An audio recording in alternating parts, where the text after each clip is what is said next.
Chapter 1. My girlfriend is a hostess in a nightclub. Hey, Xiaochuan, where are you now? I'm delivering food outside. What's wrong, Angkor? A young man in a yellow delivery uniform was driving an electric bike with one hand while answering the phone with the other. Even at 12 o'clock midnight, he was still running outside, working hard for his life. Delivering food? I just saw your girlfriend Tang Ruoxue. Xinchuan smiled and said jokingly, "It's so late. How could you possibly be looking at my girlfriend? Brother Wu, you must have seen it wrong." Xinchuan still trusts his girlfriend Tang Ruoxue very much. She is a beautiful, gentle, and sensible girl. She has been with him since college and has never complained. Wu Ming on the other end of the phone said seriously, "Really, Xiaochuan, would Wu go lie to you? Then where did you see it?" Xinchuan asked with a smile. "In the Dynasty KTV Club." Dynasty Club? How could that be possible? That's an entertainment club. How could my girlfriend go to that kind of place? Brother Wu, you must have recognized the wrong person. My girlfriend is in the dormitory. It's so late, how could she go to the KTV club? Really? I wasn't mistaken. I even saw him cuddling with a man. If you don't believe me, give her a call. After hanging up the phone, the smile on Xinchuan's face suddenly stopped. Although he trusted his girlfriend very much, he still chose to call his girlfriend Tang Ruoxue. After the call was connected, the other party did not answer. Then he called Tang Ruoxue's roommate. "Lily, can I ask you something?" "Xinchuan, what's the matter? Is Ruoxue in the dormitory?" She hasn't come back all day." "Is there something wrong?" "Oh, it's all right. Thank you." After hanging up the phone, Xinchuan looked a little uncomfortable. The mobile phone navigation pointed to the Dynasty KTV Club and drove at lightning speed. In less than half an hour, he arrived at the door of the Dynasty Club. "Wu Angkor, which box of the Dynasty did you see this just now?" Xinchuan sent a voice message to his colleague Wu Gu. "7th floor, 804. Thanks." Xinchuan strode towards box 804 with a gloomy face, but his heart was trembling at this moment. He hoped that all this was not true. Because he really loves Tang Ruoxue so much. The two fell in love in college and entered society, and they went through ups and downs along the way. In order to let Tang Ruoxue live a good life, he dropped out of school early and delivered food to support his girlfriend's studies. Even though it was already midnight, he was still working hard outside, wanting to give his girlfriend a home. However, when he pushed open the door of box 804, he was dumbfounded. The woman he loved deeply was actually lying in the arms of a middle-aged man with a big belly. The man had one hand around her slender waist and the other hand was naturally placed on her sensitive part. Pain. It hurt so much. His heart felt as if it was pierced by a knife. This woman whom he was reluctant to touch and whom he held in his hands like a treasure was actually being held in the arms of a middle-aged man and treated as a toy? Who the hell are you? Who let you in? Xinchuan's sudden intrusion startled everyone in the box. Especially Tang Ruoxue, whose face, which should have been full of charming smiles, changed into several expressions like magic. "If, Snow." Xinchuan choked up and called out his girlfriend's name, but no matter how hard he shouted, it was as if someone was holding his neck tightly, and he couldn't even shout out a complete name. Especially his eyes, where tears kept welling up. "Who of you ordered takeout?"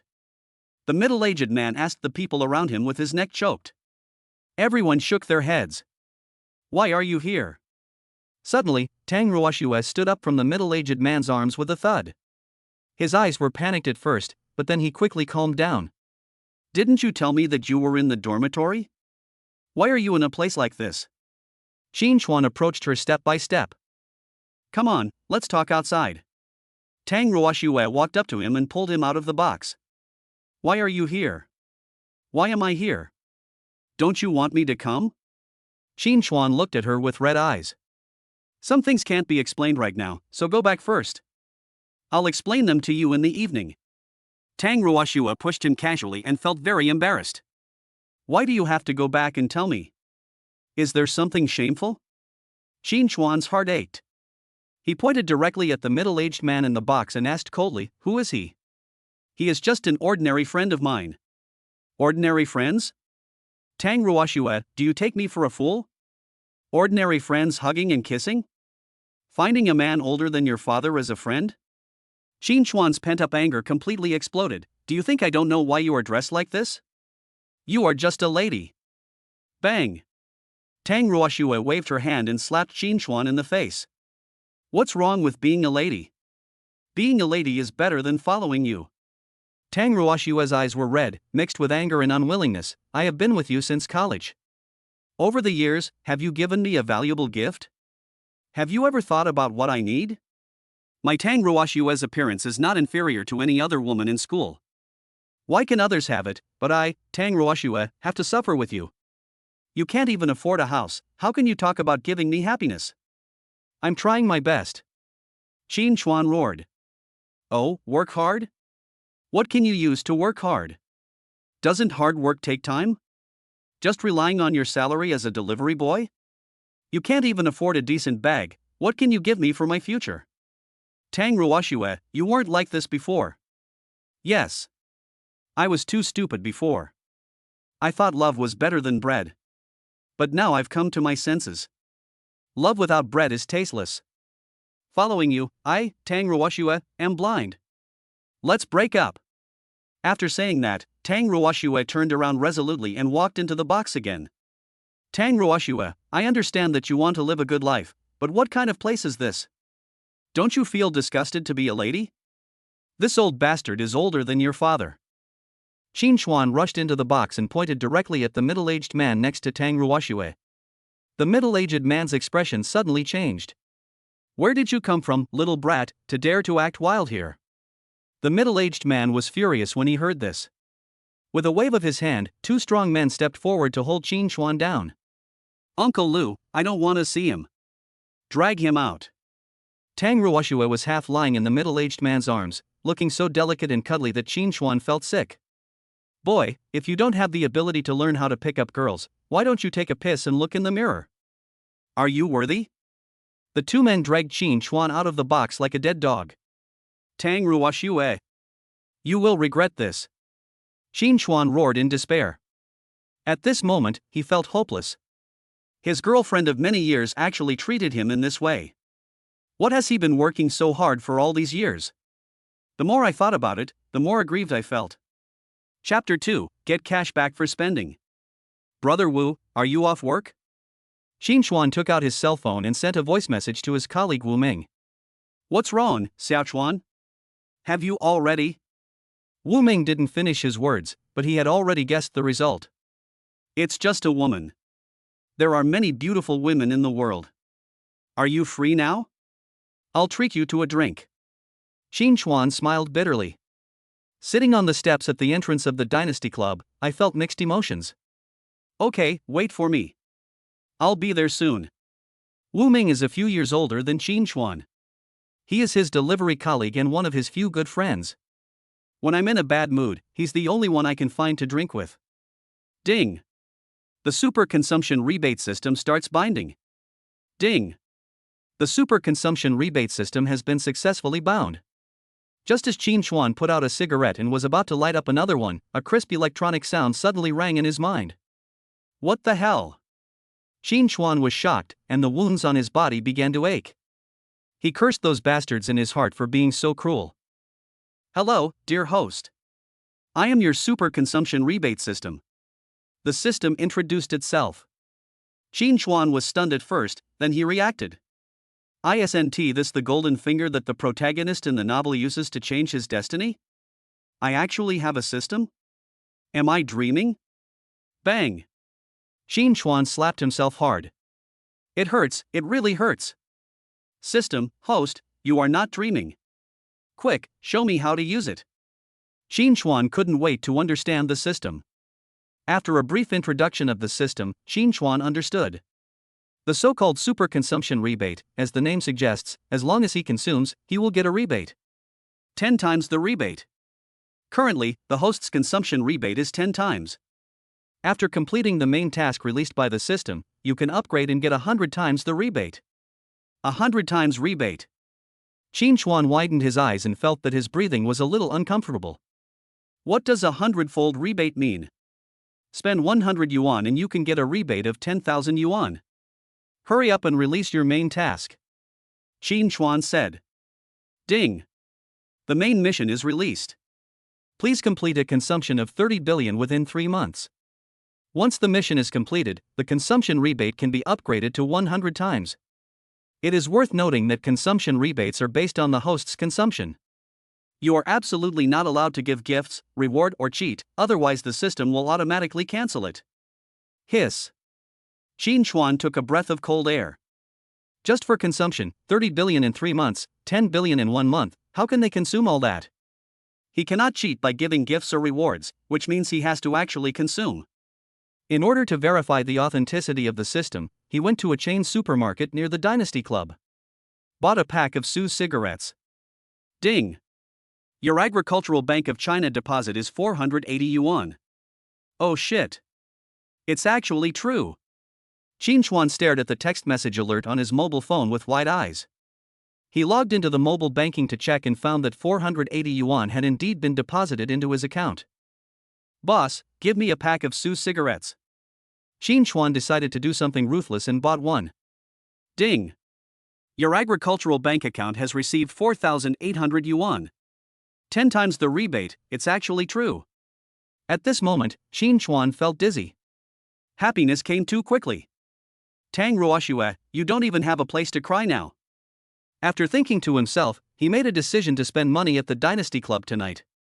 The cost of the Royal Club. Now that he has money and can get rebates, how can Qin Chuan, who has been used to being poor, not engage in revenge spending? Hey, you two delivery men, you can't go up there. The two men, wearing yellow delivery uniforms, were stopped by the lobby manager just as they reached the elevator entrance. The lobby manager was a group of 5 or 6 people, with an arrogant and contemptuous attitude. Qin Chuan's eyebrows jumped, and he glanced at him nonchalantly. What? What's wrong with the delivery man? Can't the delivery man come here to consume? He was so confident that he even spoke a little louder. However, Wu Ming beside him felt guilty and didn't even dare to look at the lobby manager. Hey, you two stinky delivery men. Do you know what this place is? Can you afford it? Get lost. The lobby manager snorted coldly and didn't take them seriously at all. You bastard, you look down on others. Hurry up and open a big box for me. Qin Chuan cursed. You.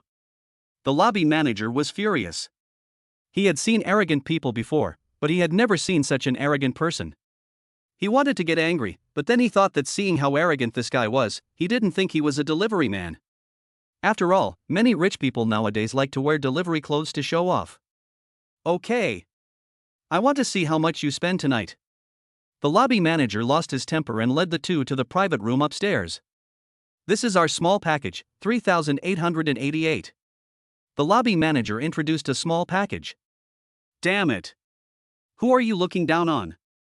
Open a bigger one for me. Qin Chuan didn't even bother to enter the door.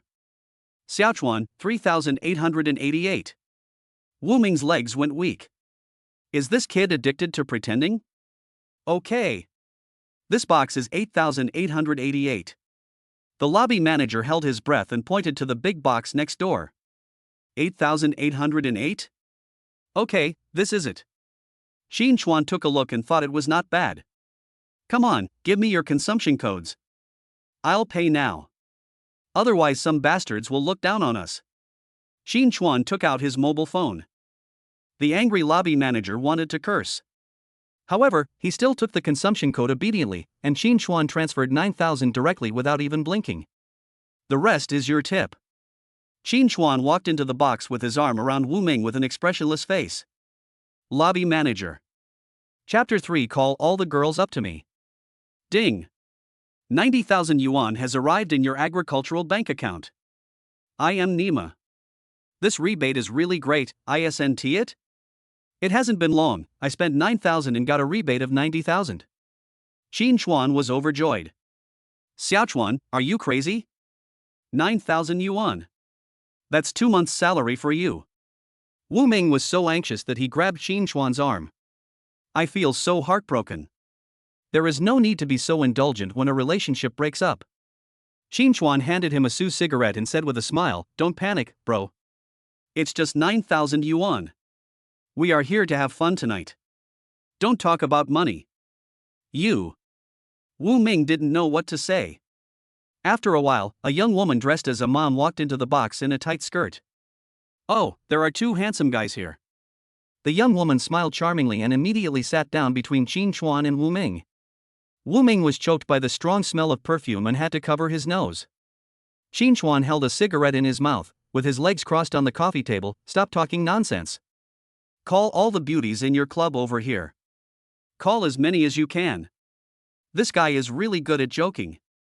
Can you handle so many girls calling you?" The young woman picked up a bottle of Budweiser, her red lips tinged with temptation, and she introduced herself with a breath as sweet as orchid. "Let me introduce myself first. I'm the Mama-san of the Dynasty Club. Everyone calls me Sisterly. I wonder what you call me, brother?"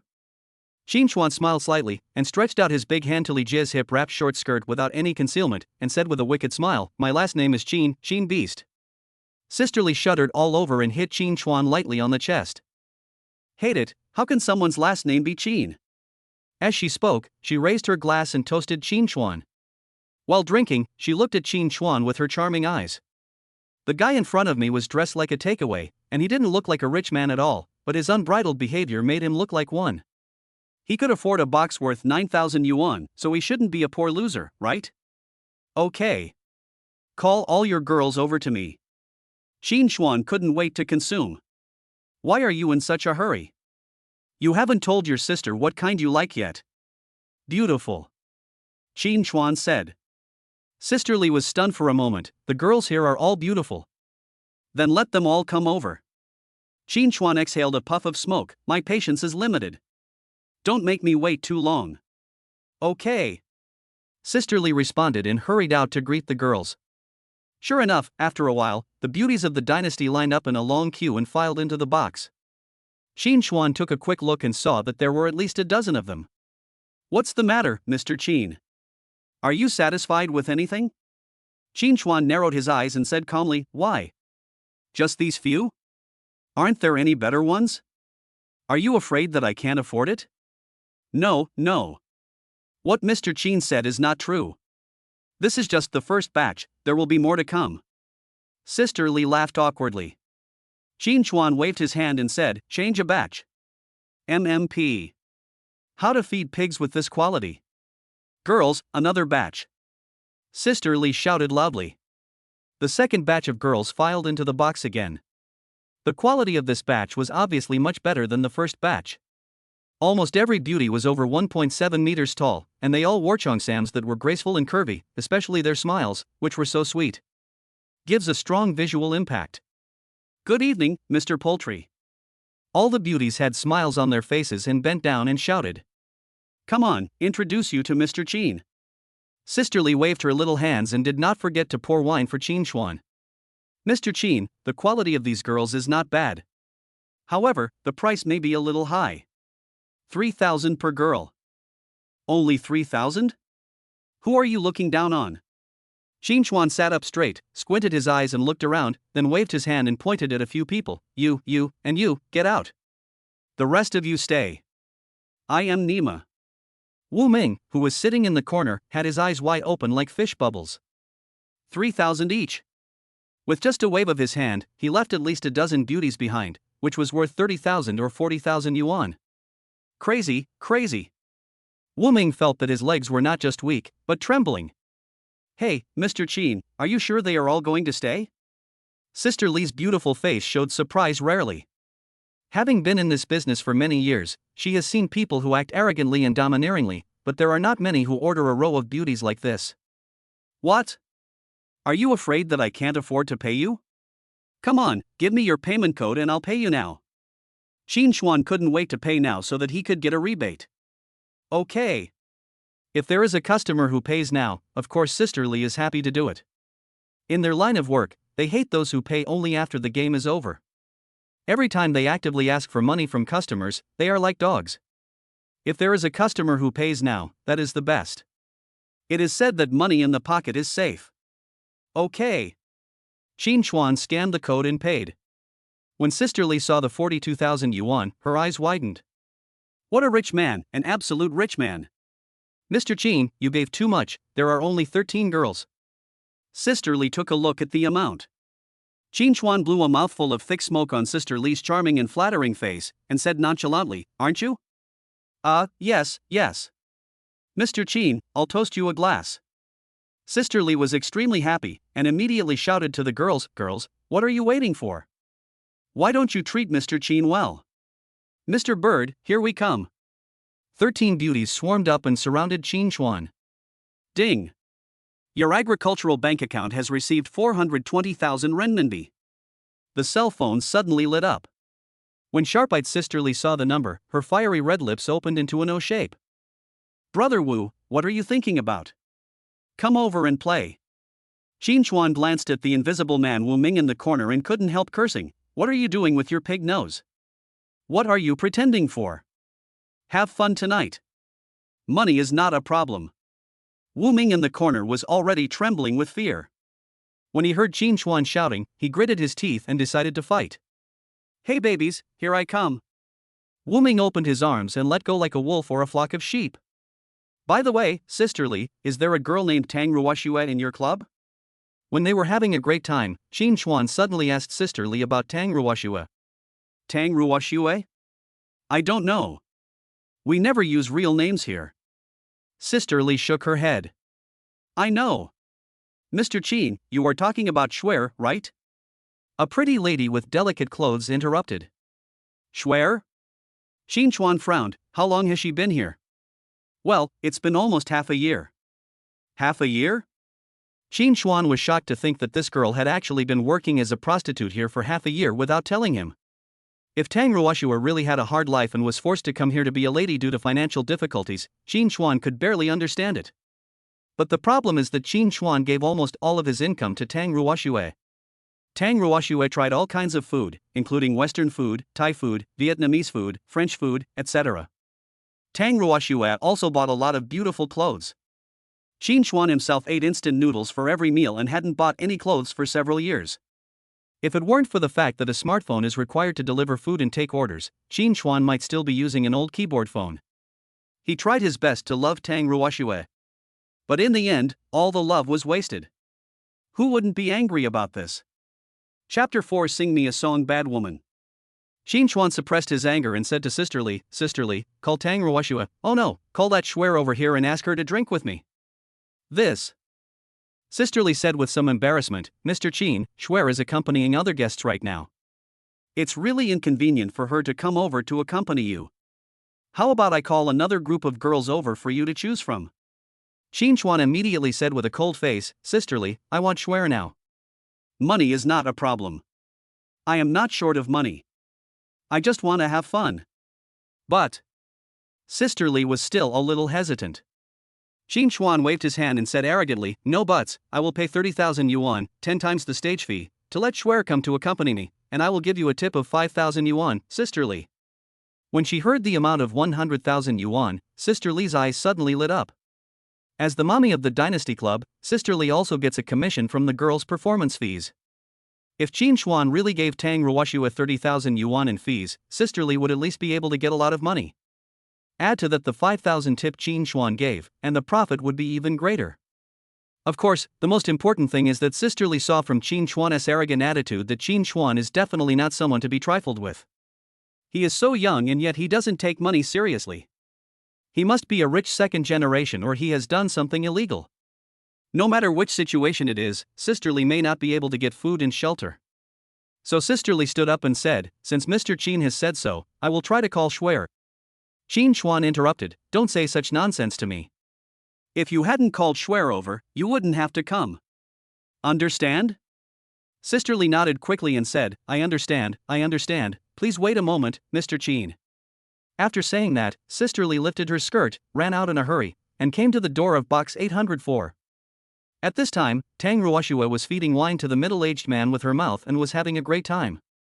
Sister Lee didn't push the door open, but stood at the door and sent a message to Tang Ruoxue on her cell phone. Soon, Tang Ruoxue pushed the door open and walked out. After seeing Sister Lee, Tang Ruoxue said somewhat dissatisfiedly, Sister Lee, can't you wait until I finish accompanying the guest before you tell me? He is going to give me a tip soon. Sister Lee waved her hand and said, Don't worry about the small tip. There is a young big money sponsor who specifically wants you to accompany him. He will give you 10 times the stage fee, which is 30,000. When Tang Ruoxue heard this, her eyes lit up instantly. She worked here for half a year, and the most she earned was only 8,000 yuan. Afterwards, she spent all the money on buying several sets of brand-name clothes. Now this young sponsor is offering 30,000 yuan at a time, which is really attractive to her.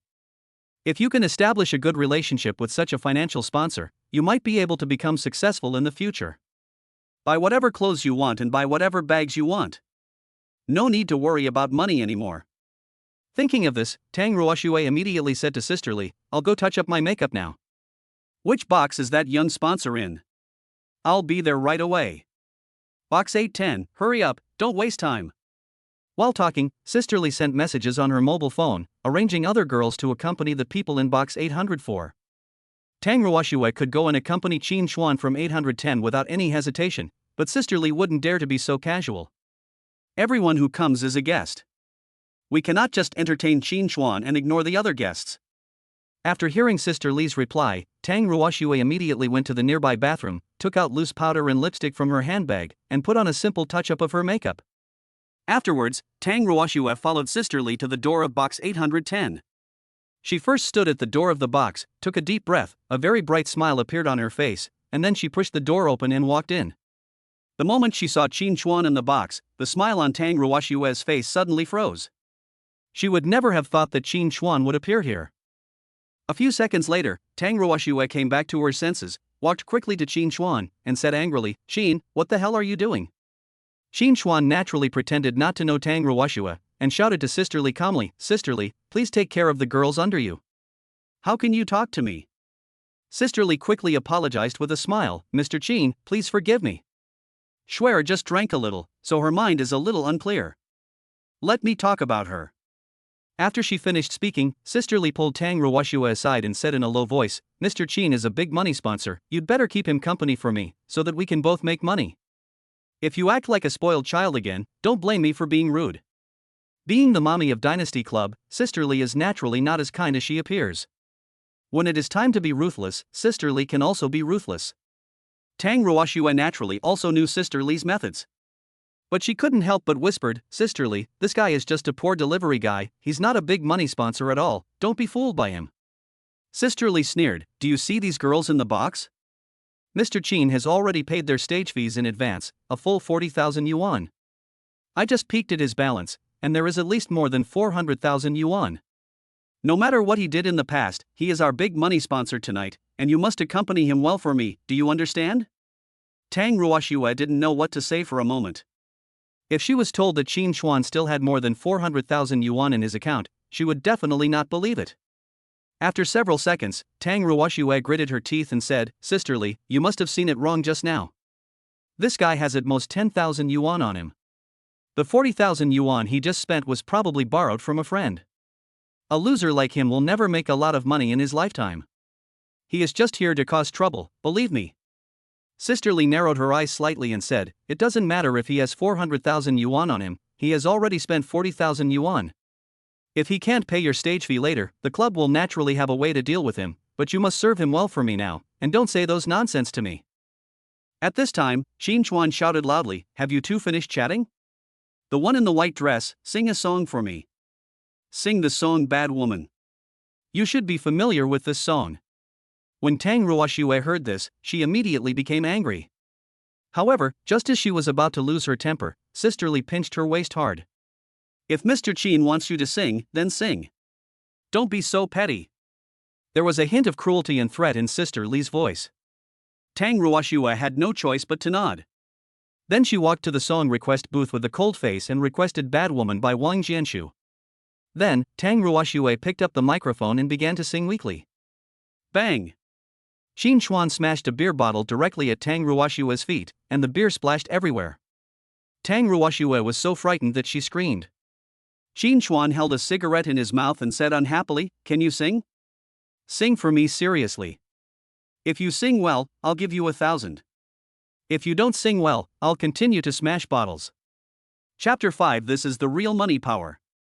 This arrogant attitude made Tang Ruoxue dumbfounded. She had been with Qin Xuan for such a long time, but had never seen Qin Xuan so arrogant. They are completely different people. Sister Li quickly stepped forward to smooth things over and said, "Mr. Qin, Shuer's voice hasn't opened yet, so her singing isn't very good." Qin Chuan sneered and said, since your throat is not open yet, drink a bottle of wine to moisten your throat. Don't act like a dead person and disgust others. When Sister Li heard what Qin Chuan said, she quickly nodded and said, Mr. Qin is right, we should drink a bottle of wine to moisten our throats first.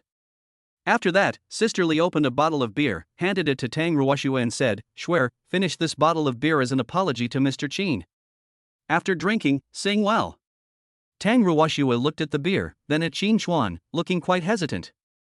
Qin Chuan snorted coldly and said, Why, you don't give me face. Sister Li quickly said, How can that be possible? Shuer is wondering if a bottle of wine can calm you down. I think she needs to drink 2 bottles. After she finished speaking, Sister Li opened another bottle of beer. She came to Tang Ruoxue with 2 bottles of beer and said with a smile, Shuer, finish these 2 bottles of beer quickly. Don't keep Mr. Qin waiting too long. Although she spoke in a casual manner, there was murderous intent in Sister Li's eyes. Tang Ruoxue works here, and Sister Li is in charge of her training. Now that Tang Ruoxue was so disrespectful to her in front of the guests, she was really angry. Tang Ruoxue knew Sister Li's temper and didn't dare to neglect her anymore. She quickly took the bottle of wine and gulped it down. Her alcohol tolerance is only average. It's okay if you drink it cup by cup, but it's a bit difficult to drink it directly from the bottle. She wanted to stop drinking halfway through, but when she saw Sister Li's threatening look, she gritted her teeth and drank the whole bottle of wine. Sister Li immediately handed over the second bottle of wine. Tang Ruoxue's stomach was churning, and she looked at Qin Chuan for help. I hope Qin Chuan will let me go for the sake of our past friendship. However, Qin Chuan didn't care about Tang Ruoxue's gaze at all, and just enjoyed the service of other girls.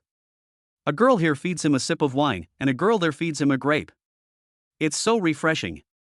Tang Ruoxue sought help in vain and could only take the second bottle of beer and pour it into her mouth. However, after taking a few sips, she couldn't help but spurt it out. This is a physiological reaction and it is impossible to resist. The beer soaked her white dress, making her look extremely disheveled. Some of the wine splashed onto Qin Chuan. Qin Chuan immediately stood up and yelled, How can you be a lady? You can't even drink a glass of wine? Tang Ruoxue's eyes immediately turned red with grievance. But under Sister Li's gaze, Tang Ruoxue could only admit her mistake and said, I'm sorry, Mr. Qin, I drank too hastily. Qin Chuan snorted coldly and said, Forget it, don't drink anymore. Hurry up and sing. Sing seriously this time. After you finish singing, dance for me and I'll give you another 2,000. He just wanted to throw money at Tang Ruoxue and make her suffer more. Anyway, he gets rebates on his purchases, so whatever he spends can be returned tenfold, so he has nothing to worry about. Tang Ruoxue could only put down the bottle of wine reluctantly, picked up the microphone and sang Bad Woman. As she sang, Tang Ruoxue couldn't stop her tears from falling. Qin Chuan was not polite at all. He picked up another microphone and started singing along, You bad, bad, bad woman, I was so sincere to you, but you hurt me the most. The pain is so severe that I can't stand up. He had only heard the title of this song before, but had never heard the specific content. When I sang along, it was naturally completely out of tune. But the girls around him applauded and praised Qin Chuan for his good singing. This is superpower. Can easily confuse right and wrong. After a song was finished, Qin Chuan clapped and said, Bad Woman sang Bad Woman really well. Come on, dance for me again, and I'll give you an extra 2,000. Tang Ruoxue really wanted to refuse, but she still had a glimmer of hope. If Qin Chuan could really give her 30,000 yuan as he said and add another 3,000 yuan, she would be able to buy more brand name bags. Although bags cannot be eaten, being able to show them off in front of friends can greatly satisfy her vanity. For the sake of the money, Tang Ruoxue forced a smile and started dancing in the box. However, Tang Ruoxue's physical coordination was average. Plus there was a lot of wine on the ground. After dancing for a short while, Tang Ruoxue slipped and fell to the ground, and her dress was stained. She looked at Qin Chuan with a sense of grievance and an extremely pitiful expression. Qin Chuan said indifferently, Keep dancing. If you can't finish the dance, I won't pay you. Tang Ruoxue could only barely stand up and continue her ugly dance. Looking at Tang Ruoxue's funny and embarrassed appearance, Tang Chuan's originally depressed and aggrieved mood completely relaxed. He really enjoyed this moment. At first, he was so nice to Tang Ruoxue, like a dog, but in the end he only got Tang Ruoxue's betrayal. There is a price to pay for betrayal. Qin Chuan now has the capital to make Tang Ruoshua pay the price, so naturally he won't be polite. Girls, I'm happy today, so I'll give you an extra 1,000 yuan each. As soon as Qin Chuan said this, the girls present immediately became excited and became more enthusiastic towards Qin Chuan. In addition to feeding him wine and fruit, there were also girls who massaged Qin Chuan's shoulders and legs, treating him like an emperor. Wu Ming, who was sitting next to them, also benefited from it. He was served more enthusiastically by the girls and enjoyed it very much. He looked at Tang Ruoshua being ordered around like a dog by Qin Chuan, and he felt secretly happy for Qin Chuan. As a good friend of Qin Chuan, he knew very well how good Qin Chuan had been to Tang Ruoshua before. That's really from the bottom of my heart, it's so kind. For a while, Qin Chuan even wanted to sell a kidney to buy Tang Ruoshua a new Apple phone. In the end, it took him a long time of persuasion before Qin Chuan gave up the idea. Because he knew how good Qin Chuan had been to Tang Ruoshua, Wu Ming also knew how deeply Tang Ruoshua had hurt Qin Chuan this time. No man can just laugh it off if it happens to him. If I have the ability, I will definitely take revenge. Just as Qin Chuan and Wu Ming were enjoying themselves, the door of the box was suddenly pushed open. The middle-aged man that Tang Ruoshua had accompanied before rushed in angrily. Tang Ruoshua was originally accompanying him well, but she ended up accompanying someone else halfway through. He spent a lot of money on Tang Ruoshua, with the goal of getting her into bed tonight. Seeing that Tang Ruoshua was about to fall, but suddenly ran away to be with someone else, he was naturally unwilling to accept this. Of course, the most important thing is that the girl that Sisterly later arranged for him was completely ugly, the kind that made her feel disgusted just by looking at her. All the good-looking girls were taken by Qin Chuan, so the quality of the remaining ones was naturally not much better. Zheng Peng, a frequent visitor to the Dynasty Club, felt even more uncomfortable. Chapter 6: Spending Money on Women. After drinking a few bottles of wine, Zheng Peng could no longer suppress his anger, so he came to find trouble. He really wanted to know who dared to cut his beard. If it was really a big shot whom he couldn't afford to offend, he would just endure it. If it was just an ordinary minor character, he would definitely embarrass the other party today. After entering the private room, Zheng Peng looked around and immediately saw Qin Chuan sitting in the middle of the sofa. Zheng Peng's anger suddenly increased. He could figure it out with his heels that Qin Chuan must be here to take revenge on him after suffering a loss just now. Zheng Peng naturally didn't take this little guy who couldn't even control his girlfriend seriously.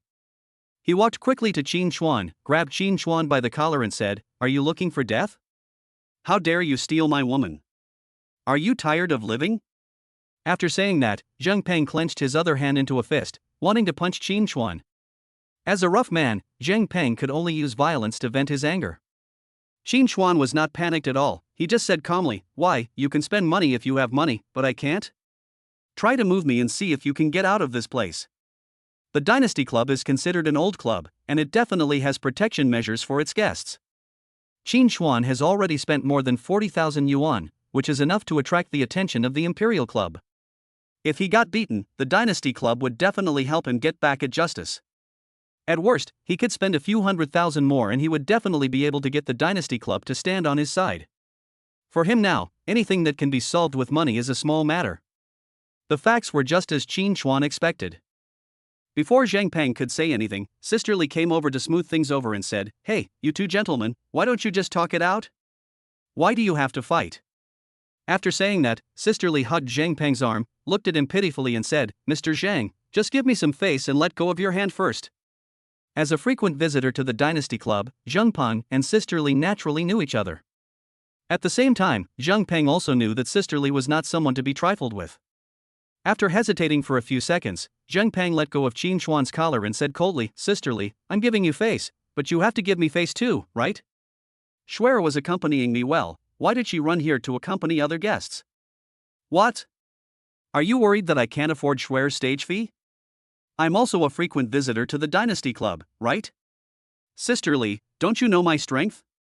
Sisterly made a helpless expression and said, "Mr. Zhang, the girls in our Dynasty Club are all here to make money. Mr. Qin offered Schwer a stage fee of 30,000 yuan, and Schwer wanted to earn this money herself, so she came here. However, this matter is indeed the fault of our Dynasty Club. We can waive your box fee, Mr. Zhang. Do you think it is okay?" Zheng Peng sneered, "Isn't it just 30,000 yuan? Is that money? I'll pay 50,000 yuan, and Schwer won't accompany anyone else tonight but me." As a contractor of a small construction team, Zheng Peng also has some financial strength. He really didn't care much about a mere 30 or 50,000. In his opinion, Qin Chuan was humiliated by him and couldn't get over it, so he pretended to be strong and wanted to take revenge on him. 30,000 yuan is probably the maximum Qin Chuan can afford. If he offered 50,000 now, he would definitely make Tang Ruoxue go back to her box obediently. However, after he raised the price, Qin Chuan didn't even blink and said directly, 80,000, Shuer is mine tonight, get out of here. Zheng Peng was stunned for a moment. This kid is really trying to pick a fight with me on purpose. His offer of 50,000 was already a way for Qin Chuan to save face. As a result, Qin Chuan became more and more aggressive, climbing up the pole and confronting him. This is simply seeking death. Zheng Peng said coldly, you are a poor loser, can you come up with 80,000? You are tired of pretending to be rich in front of me, right? I will give you 100,000 if you dare, follow me. Qin Chuan shrugged and said, I'll pay 150,000 yuan. I don't care about this little money. When we go out to play, having fun is the most important thing, don't you think? Zheng Peng was so angry that smoke was about to come out of his nose. Damn it, I was actually fooled by this poor loser. As for the other people in the box, their eyes widened. This is 150,000. Even if you sleep with a young model, you can't make so much money in one night. Qin Chuan is so rich that he can give a hostess 150,000 yuan a night. For a time, many girls were envious, jealous, and resentful of Tang Ruoxue. As for Tang Ruoxue herself, her eyes began to light up. Although she didn't really believe that Qin Chuan could come up with 150,000. But looking at how respectful Sisterly is to Qin Chuan, maybe Qin Chuan really has this ability. If I can really earn 150,000 tonight, I can immediately buy those several brand name bags I had my eyes on. Then I can show off in front of my sisters. When Tang Ruoxue thought of the envious and jealous expressions of her sisters, she became so excited that she couldn't control herself. After Qin Chuan finished quoting the price, he saw Zheng Peng was still in a daze, so he spoke again, brother, if you don't have money in your pocket, get out of here quickly, don't delay my fun. Wipe. Zheng Peng immediately shouted angrily, how can I not have money in my pocket? It's only 150,000 yuan. Do you really think you are a rich man? Today, I will show you what a real rich man is. I'll pay you 200,000, and Shuer must be mine tonight. You poor loser should just stand aside. If you don't have the strength, don't come and compete with me for a woman. Qin Chuan finally showed a bright smile on his face. He crossed his legs and said, deal. You can pay 200,000 for a woman like this, you really are stupid but rich, ha. At the end, Qin Chuan couldn't help but burst out laughing. Zheng Peng was stunned for a few seconds, and then his face turned ugly. Only then did he realize that he had been provoked by Qin Chuan.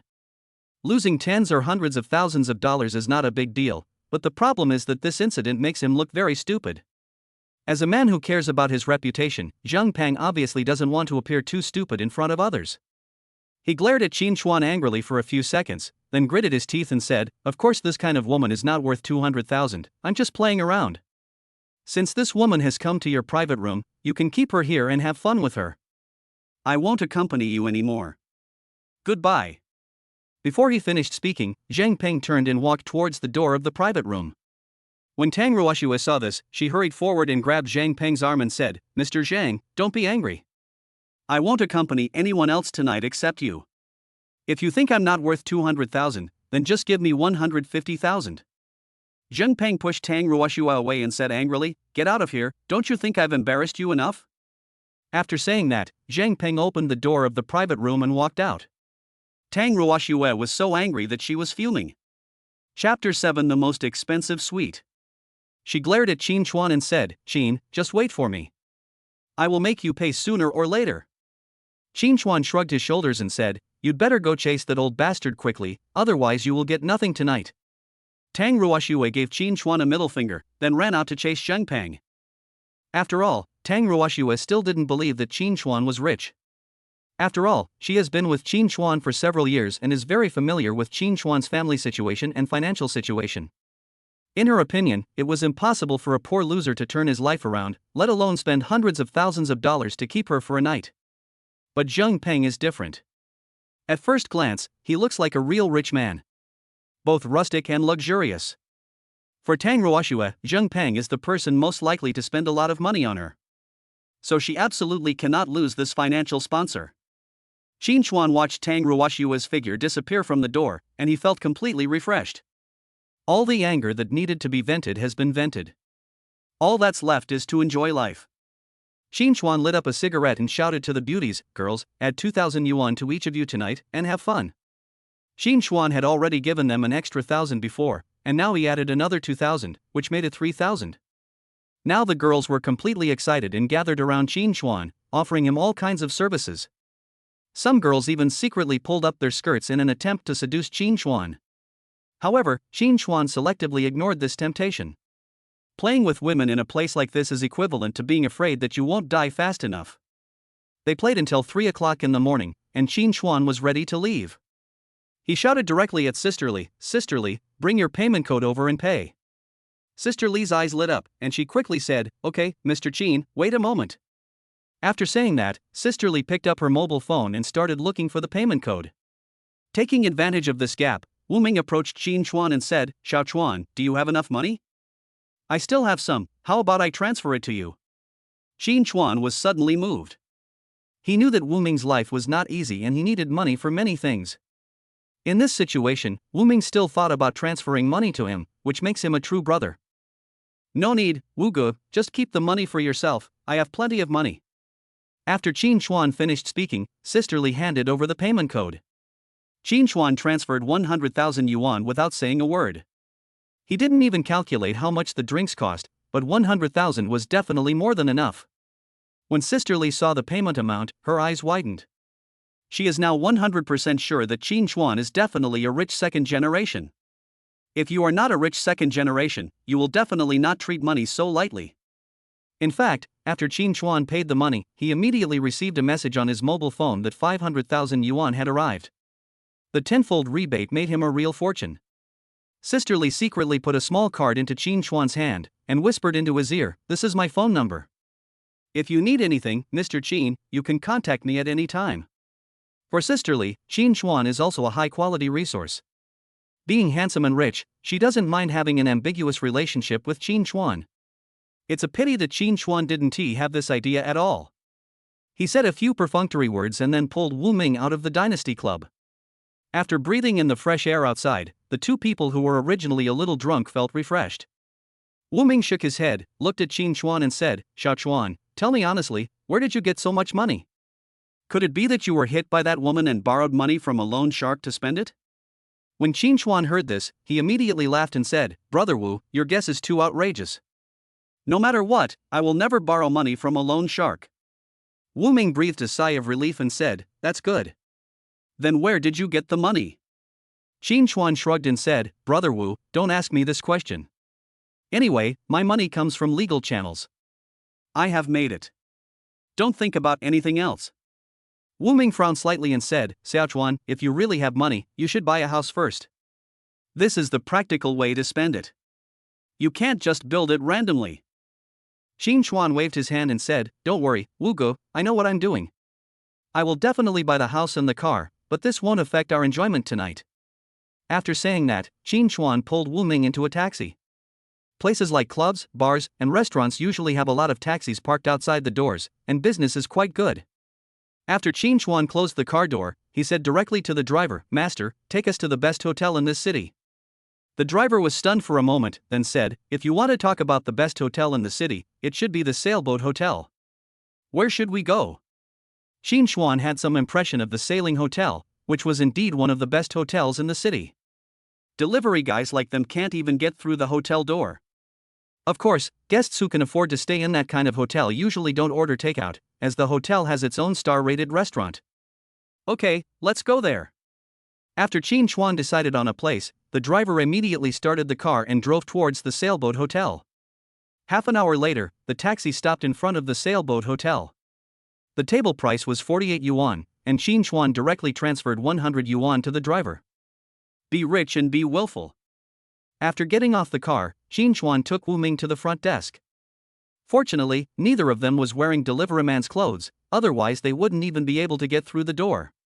Qin Chuan leaned his right elbow on the front desk and said to the girl at the front desk in a nonchalant manner, "Hello, how much is the most expensive and luxurious room in our hotel?" The girl at the front desk could clearly smell the alcohol on Qin Chuan, which made her frown slightly. But her good professionalism still made her force out a smile and said, "Hello, sir. Our most luxurious room is the presidential suite, which costs 8,800 per night. Would you like to check in?" The price of the room per night made Wu Ming's eyes widen and his mouth open. 8,008, are you robbing money? Wu Ming still has the mindset of a poor man and feels that 8,800 per night is a bit too expensive. Qin Chuan's thinking changed very quickly.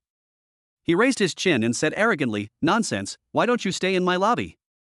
This is the presidential suite, I'll stay there for a month." The girl at the front desk was surprised and asked, Stay for a month? Are you sure, sir?" Qin Chuan raised his eyebrows and said, "Of course I'm sure. Stop talking nonsense and swipe the card." After saying that, Qin Chuan took a photo of his ID card and bank card in front of the receptionist. The girl at the front desk swallowed her saliva and then quickly started to process the accommodation procedures for Qin Chuan. When it came to the final card swiping process, a beautiful lady with a lobby manager badge on her chest came over. Although this beauty is wearing a suit, it can't hide her good figure, which can definitely be described as curvy.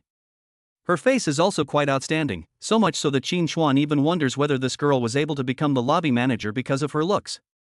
Chapter 8, Rich and Inhumane. After the beautiful manager came over, she smiled at Qin Chuan and said, "Sir, if you want to stay for a month, the fee should be 264,000 yuan. Since you are staying for a long time, I will give you a small amount and charge you 260,000 yuan. Is that okay with you?" Qin Chuan was unhappy at the time and said, "Who are you looking down on? Do I look like someone who is short of that 4,000? Just pay the original price, don't give me any discount." The system also has a task of spending 30 billion within 3 months, so Qin Chuan is now spending as much money as he can. Even if you can't spend money, you have to find ways to spend money. The beautiful manager had obviously seen some of the world. Upon hearing this, she immediately smiled and said, "I'm sorry, sir, I'm rude. I'll give you the original price. I hope you will continue to choose our sailboat hotel next time you stay." Qin Chuan shrugged and said, "If you feel comfortable staying here, I will consider renewing the subscription. Now hurry up and swipe your card." "Okay." The beautiful manager agreed and picked up the POS machine. When the 264,000 were successfully brushed, everyone looked at Qin Chuan with a little more passion. This is really inhumane. How rich must one be to have a presidential suite on a monthly basis? The girl at the front desk and the beautiful manager all had the urge to pick up a rich man in an instant. Qin Chuan took out his cell phone and took a look. He had received a text message saying that 2.64 million yuan had arrived in his account. 10 times the rebate is awesome. In just one night, Qin Chuan became a small millionaire. The beautiful manager said to Qin Chuan in the sweetest voice of her life, "Mr. Qin, your check-in procedures have been completed. I will take you to your room." Generally, guests are taken to their rooms by waiters. But Qin Chuan's consumption this time was really too high, so the beautiful manager personally took Qin Chuan upstairs. Qin Chuan didn't hesitate and followed the beautiful manager into the elevator. While the elevator was going up, Qin Chuan carefully looked at the ID card on the beautiful manager's chest. Below the position, there were 2 small words written, Lin Yan. This should be the name of the beautiful manager. Qin Chuan asked tentatively, "How long has Manager Lin worked in this hotel?" The beautiful manager smiled and said, "I have been doing this for about a year, but please rest assured, Mr. Qin, our sailboat hotel has a history of several decades, and the stay experience will definitely satisfy you." Qin Chuan nodded and said nothing more. Soon, the 3 of them arrived at the presidential suite. The presidential suite of the Burj Al Arab Hotel is designed with reference to international 5-star hotels. It has 3 bedrooms, 2 living rooms and a dining room. Each bedroom has a bathroom, and there are 2 shared toilets.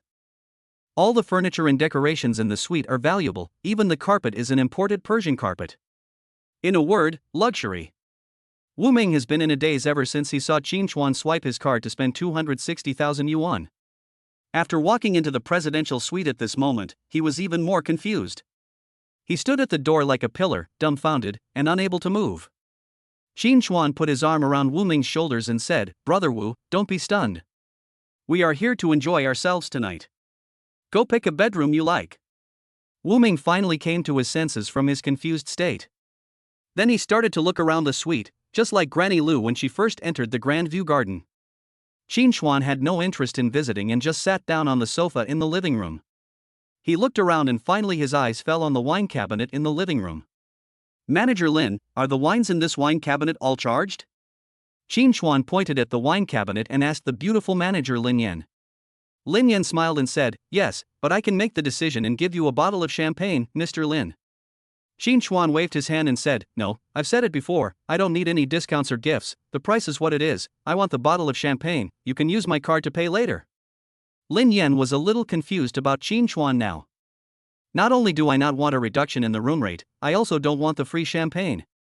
How rich is this person? But despite her doubts, Lin Yan still smiled and said, okay, Mr. Qin, do you need me to open the champagne now? Qin Chuan snapped his fingers and said, open me a bottle of the most expensive one. I want to taste what this champagne tastes like.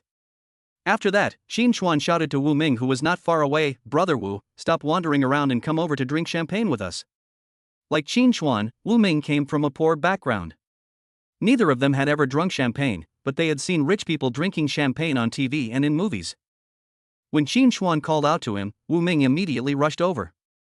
Lin Yan took out a bottle of Spade Ace from the wine cabinet and brought it to Qin Chuan, asking, Mr. Qin, is this wine okay?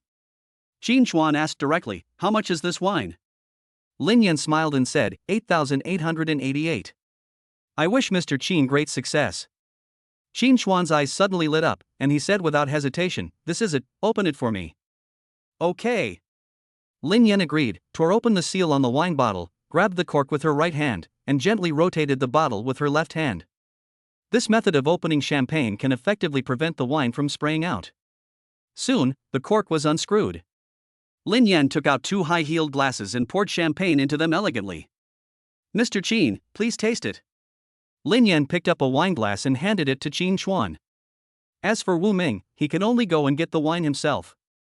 Qin Chuan took the goblet and took a sip, then nodded and said, not bad, the taste is indeed quite interesting. Manager Lin, open 10 more bottles for me. When Wu Ming heard this, he almost spit out the wine in his mouth. He quickly grabbed Qin Chuan's arm and said, Xiao Chuan, that's enough. We have already drunk wine in the dynasty. We just need to taste it now. We can't drink more. Wu Ming still has the mentality of a poor person, and it is a bit difficult for him to accept Qin Chuan's willful spending behavior. Qin Chuan didn't refute this time. He also felt a little impulsive. If they opened 10 more bottles of Ace of Spades at this moment, the two of them really wouldn't be able to drink anymore. Money is money, but it can't be wasted. So Qin Chuan waved his hand at Lin Yan and said, okay, Manager Lin, don't open the champagne for now. Open it when I want to drink it. Lin Yan nodded and then asked, Mr. Qin, do you need to change your shoes? I'll go get you some slippers. This attitude can be considered quite enthusiastic. It can be seen that Lin Yan is deliberately trying to please Qin Chuan. After all, Qin Chuan can be considered a big money sponsor. However, Lin Yan's enthusiastic attitude gave Qin Chuan an idea. He put his feet on the coffee table and said nonchalantly, then please trouble Manager Lin to help me change my shoes. Okay. Lin Yan agreed, then half knelt on the ground, helped Qin Chuan take off his sneakers and change them into a pair of cotton slippers. During the entire process, Lin Yan did not show any disgust or dissatisfaction. This made Qin Chuan quite satisfied. Chapter 9 Class Reunion. He asked Lin Yan, Manager Lin, can you tell me how much you earn every month? Lin Yan smiled and said, if someone else asked, it would definitely be inconvenient, but if Mr. Qin wants to know, then it has to be convenient. My current income is 8,000 yuan a month. Qin Chuan was slightly surprised. He thought that as the lobby manager of the hotel, Lin Yan's monthly income would be at least tens of thousands, but he didn't expect it to be only 8,000, which was really not high. However, this also made Qin Chuan's idea possible to realize. Qin Chuan crossed his arms and said, Manager Lin, have you ever thought about changing jobs? I'm currently short of a personal attendant, and the pay is pretty good. I wonder if Manager Lin is interested. Lin Yan's eyes suddenly lit up. Although the position of waiter is a bit lower than that of lobby manager. But it also depends on who you are serving. Judging from the generosity Qin Chuan has shown so far, it proves that he is definitely a man with plenty of money. The most important thing is that Qin Chuan is willing to spend money. If I work as a waiter for Qin Chuan, my income will definitely be much higher than that of a lobby manager. Lin Yan only thought about it for 3 seconds, then smiled and said, "If Mr. Qin thinks my service level is okay, I am of course willing to work with Mr. Qin." Qin Chuan raised his eyebrows slightly and said, "Manager Lin, being a waiter for me is not an easy task. You have to think about it carefully." Lin Yan is also a smart person and immediately heard the hidden meaning in Qin Chuan's words. If Qin Chuan was really just looking for an ordinary waiter, he wouldn't have to look for her. Qin Chuan just said that what he was looking for was a personal attendant. The word close to the patient probably includes services such as staying with the patient in bed. Lin Yan was a little hesitant now. She is not ready for this yet. Girls, after all, are more reserved. Qin Chuan did not urge Lin Yan, but said calmly, "If Manager Lin can really accept this job, I can give you a monthly salary of 100,000 yuan. If you perform well, the salary will be doubled." Lin Yan's eyes widened instantly, and she said without hesitation, "I've made up my mind. I'm willing to accept this job." 100,000 a month is equivalent to her salary for the past year. If you do this for 2 years, you can buy a house directly in the city. For Lin Yan at this stage, this treatment is considered quite generous. The most important thing is that there is room for doubling of salary in the future. If you don't agree to this, you'd be a fool. Qin Chuan nodded with satisfaction and said, "Okay, then you will be responsible for my daily life from now on. Also, you can just call me Master Qin from now on." Lin Yan smiled rather flatteringly and said, "Okay, Mr. Qin, is there anything you need me to do now?" Qin Chuan shrugged and said, "Go and run me a bath first, I'll take a bath later." "Okay, please wait a moment, Mr. Qin." After Lin Yan finished speaking, she placed her hands on her belly, bowed to Qin Chuan, and then walked towards the master bedroom. Wu Ming couldn't help but say, "Xiao Chuan, what's wrong with you? Giving her a salary of 100,000 a month is too high, isn't it? I only make 7,000 or 8,000 a month as a food delivery man." At the end, Wu Ming's tone was a little sour. Obviously, Wu Ming was a little envious of Lin Yan's salary. Qin Chuan smiled and said, "Brother Wu, a maid of this level, 100,000 a month is not high, don't be envious. From now on you will follow me and be my housekeeper. I will give you 300,000 a month. What do you think?" 300,000? Wu Ming swallowed his saliva and said, You are not kidding me, are you?" Qin Chuan put his arm around Wu Ming's shoulders and said, "Of course not. We are brothers. I will definitely not forget you now that I am rich." Wu Ming was so moved that tears welled up in his eyes. "Brother, you are so righteous." As he said that, Wu Ming prepared to hug Qin Chuan. Qin Chuan kicked Wu Ming away and said, "Don't mess around, I'm a straight man." Wu Ming said a little aggrievedly, "I am also honest, I just want to express my gratitude." Qin Chuan waved his hand and said, "No need to thank me, we two brothers don't need to be so polite." Wu Ming nodded and said, "Okay, then I won't be polite with you. What are your plans next?" Qin Chuan put his feet on the coffee table again and said leisurely, "Next, I will enjoy the life of a rich man. I will get a car tomorrow." Wu Ming's eyes suddenly lit up and he said, "That's fine. I just passed my driver's license test last month, so I can drive for you." Qin Chuan shrugged and said, "That's settled. I'll go take a shower first. Brother Wu, you should go to bed early too." After saying that, Qin Chuan got up and returned to the bedroom. At this time, Lin Yan had already prepared hot water and various toiletries. Seeing Qin Chuan coming in, Lin Yan smiled charmingly and said, "Mr. Qin, do you need me to help you change clothes?" Qin Chuan waved his hand and said, "No need, you go back first, I can wash it myself, come and call me at 9 o'clock tomorrow morning." Although Qin Chuan wanted to eat Lin Yan, he had drunk too much tonight and was very sleepy. He didn't want to waste any more energy.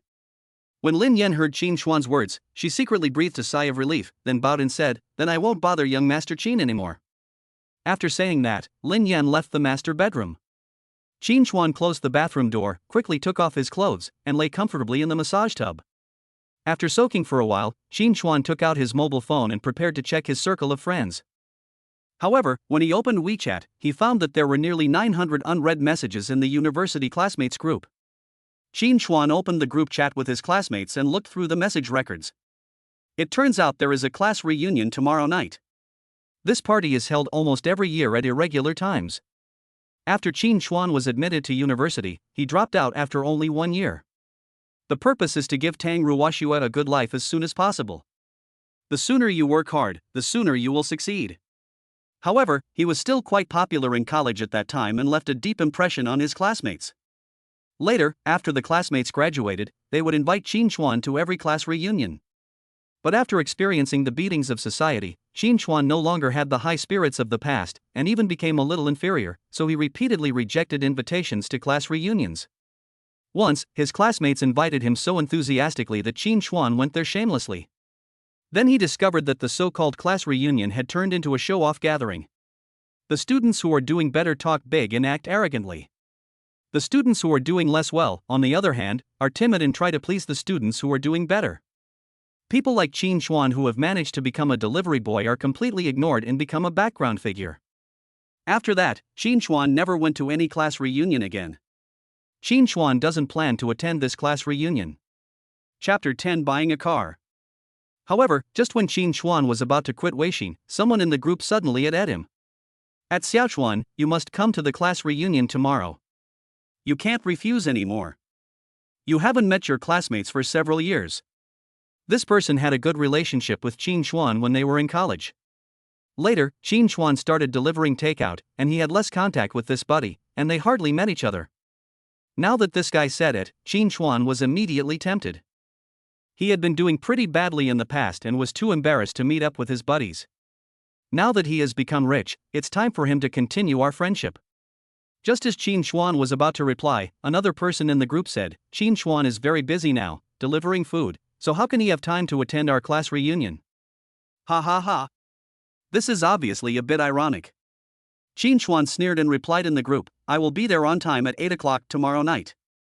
After replying, Qin Chuan muted his phone and put it aside. Verbal attacks have no effect on those who laugh at him. The most effective way is to dress up and attend the class reunion, and use your own financial resources to slap those villains in the face. The next morning, Lin Yan woke Qin Chuan up at 9 o'clock on time. While Qin Chuan was washing up, she helped Qin Chuan bring breakfast into the room. This service awareness is quite good. After Qin Chuan finished his breakfast, he transferred 30,000 yuan to Lin Yan on the spot. Sometimes it costs money to take care of his daily life. Qin Chuan certainly couldn't let Lin Yan pay for it herself, as that would seem too uncool. After receiving the transfer, Lin Yan became more enthusiastic towards Qin Chuan. Qin Chuan quickly finished his breakfast, then took Wu Ming out to a Mercedes-Benz 4S store in the city. Originally, Qin Chuan wanted to go to a Rolls-Royce or sports car store, but he only had a few million in his pocket. If he wanted to buy a Rolls-Royce or a sports car, it might not be enough. After comprehensive consideration, Qin Chuan decided to buy a Mercedes-Benz worth 2 or 3 million for transportation. When there is more money in the account, I will buy a few luxury cars. The system tasked him with spending 30 billion within 3 months. Buying a luxury car is undoubtedly a good way to spend money. Not only can you satisfy your own preferences, but you can also complete the task. How wonderful!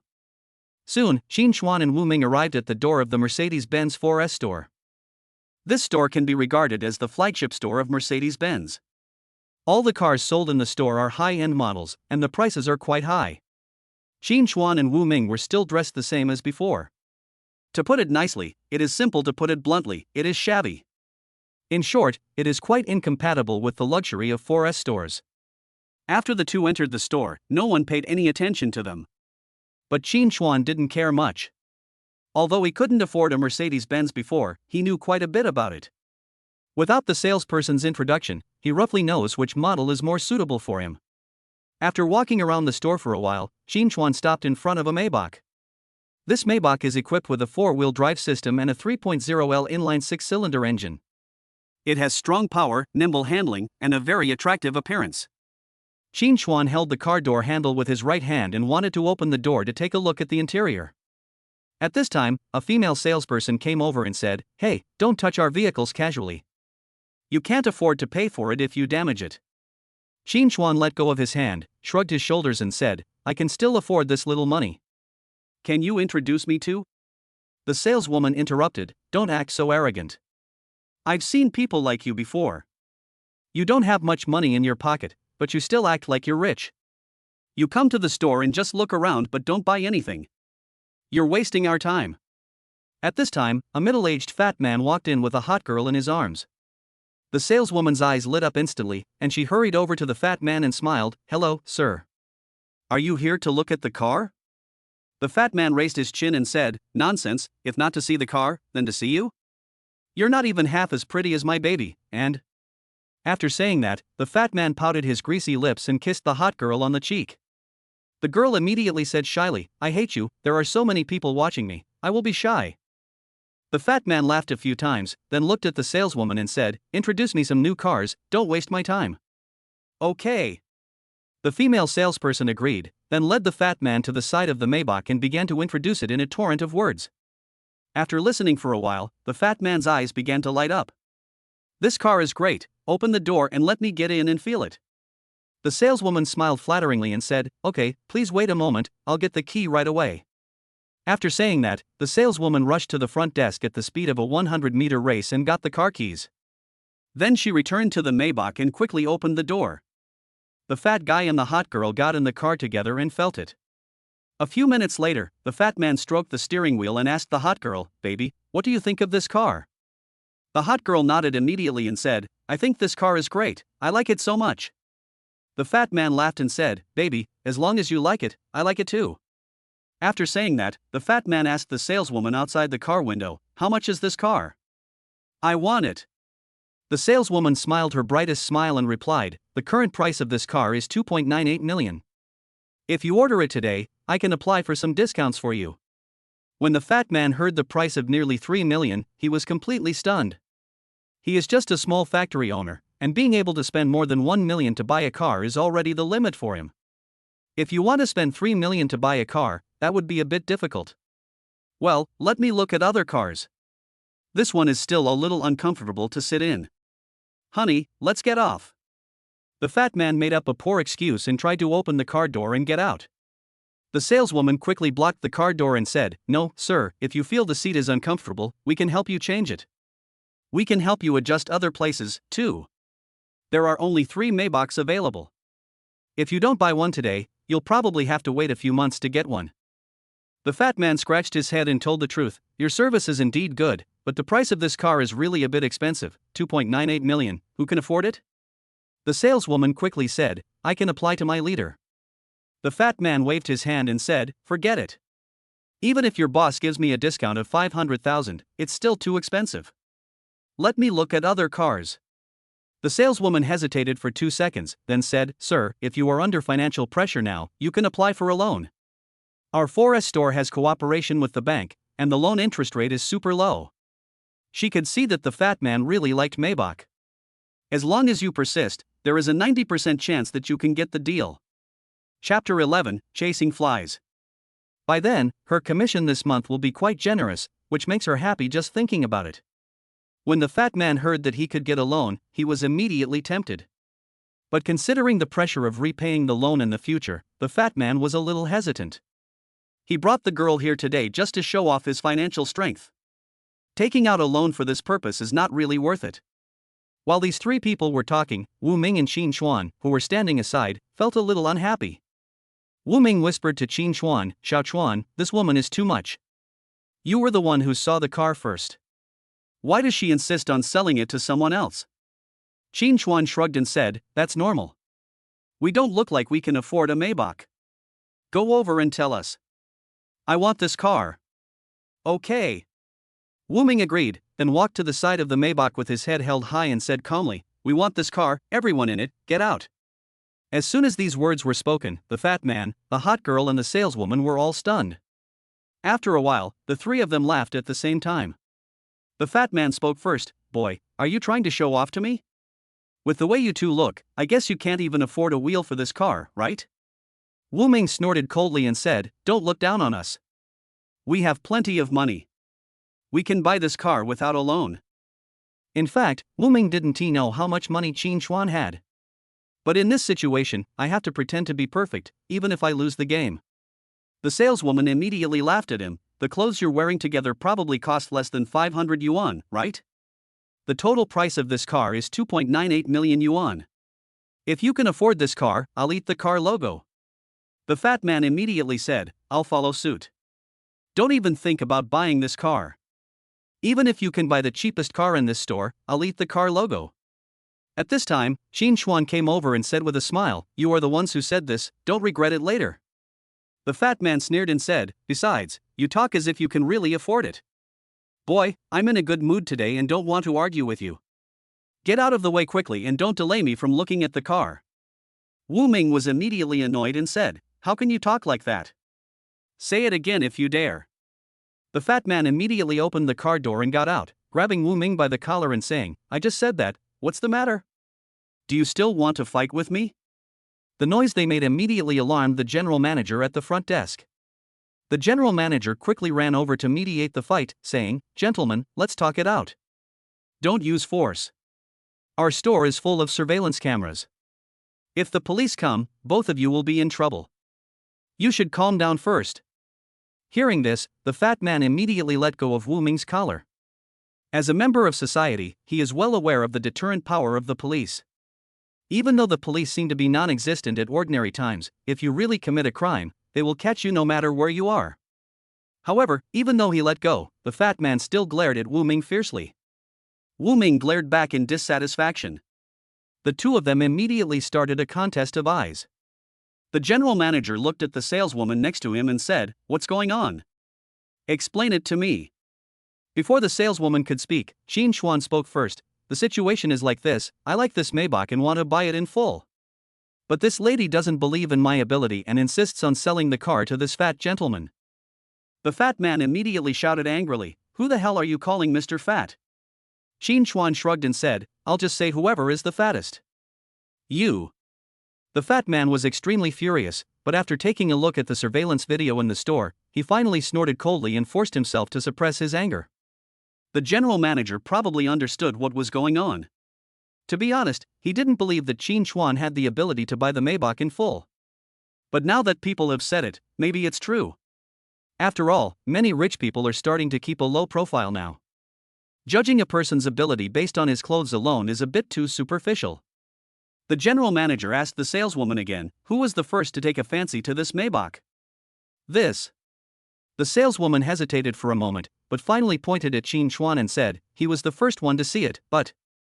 The general manager waved his hand and said, no buts, since this gentleman saw it first, he has the right of first refusal. After that, the general manager smiled at Qin Xuan and said, Sir, are you sure you want to buy this car in full? Qin Xuan shrugged and said, Of course, I keep my word. Swipe the card. As soon as he finished speaking, Qin Xuan took out his bank card and handed it to the general manager. Okay, please wait a moment, sir. The general manager took the bank card with both hands and walked quickly to the cashier desk. After the general manager walked away, the female salesperson mocked Qin Xuan again. It's already this late, stop pretending. It's good enough to have 10,000 in your card. It's a miracle if you can pay the full amount for the car. Qin Xuan said calmly, you will know whether I have enough money in my card later. Now please shut your stinky mouth. You. Just as the female salesperson was about to lose her temper, she saw the general manager walking towards them with a bank card in his hand. Now the female salesperson had no choice but to shut up. She didn't dare to act arrogant in front of the general manager. The general manager came over and respectfully handed over the bank card with both hands, saying, Hello, sir, the payment has been completed. I have someone do the next formalities, and it will be completed soon. When these words were spoken, the fat man, the hot girl and the saleswoman were all dumbfounded. They would never have thought that Qin Xuan's card could actually produce 2.98 million. He is dressed like a loser college student, yet he has so much money in his account. This is as magical as a sow climbing a tree. Qin Xuan took the bank card and said calmly, Then can I get in the car and experience it now? The general manager nodded quickly and said, Of course, please come this way. After saying that, the general manager quickly opened the car door. Qin Xuan was about to get into the car when he saw a fat middle-aged man hugging a hot girl and preparing to walk out. Qin Xuan was a little unhappy about this. He shouted directly at the middle-aged fat man, You're leaving now? Didn't you just say that if I could buy any car in this store, you would eat the car logo? Now please. The middle-aged fat man's steps suddenly froze. At this time, the hot girl shouted at Qin Xuan, Little bastard, are you fed up? Dare to talk to my husband like that, believe it or not, my husband will make you bankrupt? It was obvious that this hot girl had not yet understood the situation. In her limited mind, she only knew that her husband was rich and powerful, and that he could allow her to act as willful and arrogant as she pleased. She had no idea what kind of giant she was facing. But the middle-aged fat man knows. As soon as the hot girl finished shouting, the middle-aged fat man slapped her in the face. Chapter 12 Rebate of 100 million. The hot girl was stunned by what she did. She covered her face and stared at the middle-aged fat man in a daze. 3 seconds later, the hot girl reacted and shouted angrily, "Mr. Liu, are you crazy?" The middle-aged fat man said gloomily, "Shut up, you idiot, if you say one more word, get out of here." The hot girl instantly turned off the flames. Although she was stupid, she knew that she couldn't get along with her sponsor at this time. Losing face is a small matter, losing wallet is a big matter. After the middle-aged fat man taught the hot girl a lesson, he quickly smiled at Qin Chuan and said, "I'm really sorry, brother, my woman's brain is not very good, don't take what she says to heart." "Well, about eating the car logo, I was just joking. I was blind and offended my brother, I apologize to you." After saying that, the middle-aged fat man bowed to Qin Chuan. Afterwards, without waiting for Qin Chuan to react, the middle-aged fat man hurriedly pulled the hot girl away. He didn't dare to stay here any longer. In his opinion, Qin Chuan is definitely the kind of rich second generation who comes out to experience life. People like him who have to consider taking out a loan to buy a Maybach cannot be compared with these rich second generation people. If you can't afford to provoke them, it's better to run away as soon as possible. Because he walked in such a hurry, the middle-aged fat man staggered when he was about to fall, and pulled the hot girl's skirt off. The hot girl subconsciously slapped the middle-aged fat man in the face. After she finished smoking, she realized that the fat man was her financial sponsor. She didn't bother to pull her skirt up again and quickly helped the fat man up. After the fat man stood up, he shook off the hot girl's hand and walked away on his own. The hot girl quickly chased after him, lifting her skirt. The farce was over and Qin Chuan felt better. At this time, Qin Chuan also received the information that 29.8 million had arrived in his account. This made Qin Chuan instantly delighted. Damn, 10 times the rebate is so cool. The more money you spend, the happier you feel. Next is the saleswoman. The saleswoman was quite perceptive. Seeing Qin Chuan looking at her, the saleswoman stepped forward and said with a smile, "I'm sorry, sir, it was all my fault just now, Before the saleswoman could finish her words, Qin Chuan interrupted her and said, "Manager, why is there a fly buzzing here? It's so annoying. Please help me get rid of it." The general manager observed Qin Chuan's expression and immediately understood what he meant. It must be the female salesperson's neglectful attitude that made Qin Chuan a little unhappy. The general manager immediately said to the female salesperson, "You are fired, pack up your things and get out." The female salesperson was stunned at the time. This is too straightforward. She quickly begged the general manager, "Manager, I was wrong, I was really wrong, please don't fire me, please, I promise I won't make this mistake again." This series of events naturally attracted the attention of other customers in the store. One of the men happened to recognize Qin Chuan. His name is Jiang Zikai, Qin Chuan's college classmate. He is now the general manager of a certain group. He is worth tens of millions and can be considered a successful person. Originally, Jiang Zikai was a little disdainful of Qin Chuan. After all, the class gap between the two people is too big. But now that Qin Chuan has gotten a Maybach so easily, it is enough to prove that Qin Chuan has become rich. This made Jiang Zikai look at Qin Chuan with a new respect, and he also felt that Qin Chuan was qualified to make friends with him. After all, the two of them are classmates and have a basis for friendship. Maybe they could help each other in business in the future. Just as Jiang Zikai walked up to say hello to Qin Chuan started chatting with the general manager again. "Manager, can I order a Maybach S680 extended version bulletproof series car now?" As soon as Qin Chuan said this, the general manager was stunned. If you want to customize the bulletproof series of the extended version of the Maybach S680, it will cost at least more than 10 million yuan, which is definitely a super luxury product. Qin Chuan just bought a regular version of Maybach and immediately wanted to customize the ultimate model. He is simply like a ruthless money-making machine. Even though the general manager had seen many ups and downs, it was still a little difficult for him to accept. In fact, Qin Chuan suddenly came up with this idea. With his current high profile and outrageous way of spending money, he will definitely encounter problems with his personal safety in the future. The Maybach S680 extended version bulletproof series can definitely give the owner a great sense of security. In addition to Qin Chuan's love for Mercedes-Benz Maybach and the nearly 30 million yuan in income, it must be customized. Of course, the most important thing is that the rebate for this consumption is huge. Qin Chuan said to the general manager again, "Manager, money is not a problem. If it can be customized, I can pay by credit card on the spot. After saying that, Qin Chuan took out his bank card again and handed it to the general manager. Jiang Zikai, who was not far away, was stunned when he saw this scene. In his eyes, buying a car for Qin Chuan is just like buying vegetables. I bought it just because I saw it. Spending more than 10 million is like spending more than 1,000 yuan. He has his eyes on the Mercedes-Benz E300 and is struggling over whether to buy it.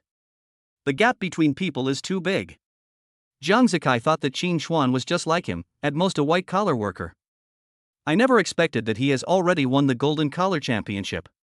Is it so profitable to deliver food now? Jiang Zikai was a little confused, and even had the urge to register a night account himself. On the other side, the general manager finally reacted. He quickly took the bank card and smiled at Qin Chuan flatteringly. Mr. Qin wants to customize the car, that's fine. Mr. Qin, are you sure you want to pay today? Chapter 13, the so-called old classmates. Although he already had the bank card in his hand, the general manager still wanted to confirm it again. After all, more than 10 million is not a small amount. If Qin Chuan changes his mind after swiping the card, it will be a big trouble for the store's finances. So the general manager must be cautious. Qin Chuan shrugged and said, I've given you the card, so of course it's confirmed. Go ahead and swipe the card. The general manager smiled and said, Mr. Qin, please choose the configuration and color first. I will give you the price after you have made your selection. Otherwise, I don't know how much to charge. Qin Chuan nodded and said, That's true. Let me choose first. Okay, please wait a moment, Mr. Qin. After the general manager finished speaking, he quickly ran to the front desk, got a tablet computer, and handed it to Qin Chuan with both hands. What is displayed on the tablet computer is the customized interface of the Maybach S680 Extended Version Bulletproof series. Qin Chuan had learned about this series of cars a long time ago and had already had the idea of customizing it in his mind. In less than 5 minutes, Qin Chuan had chosen the configuration and color he wanted and handed the tablet back to the general manager. The general manager took a look at the final price, which was a total of 14.56 million.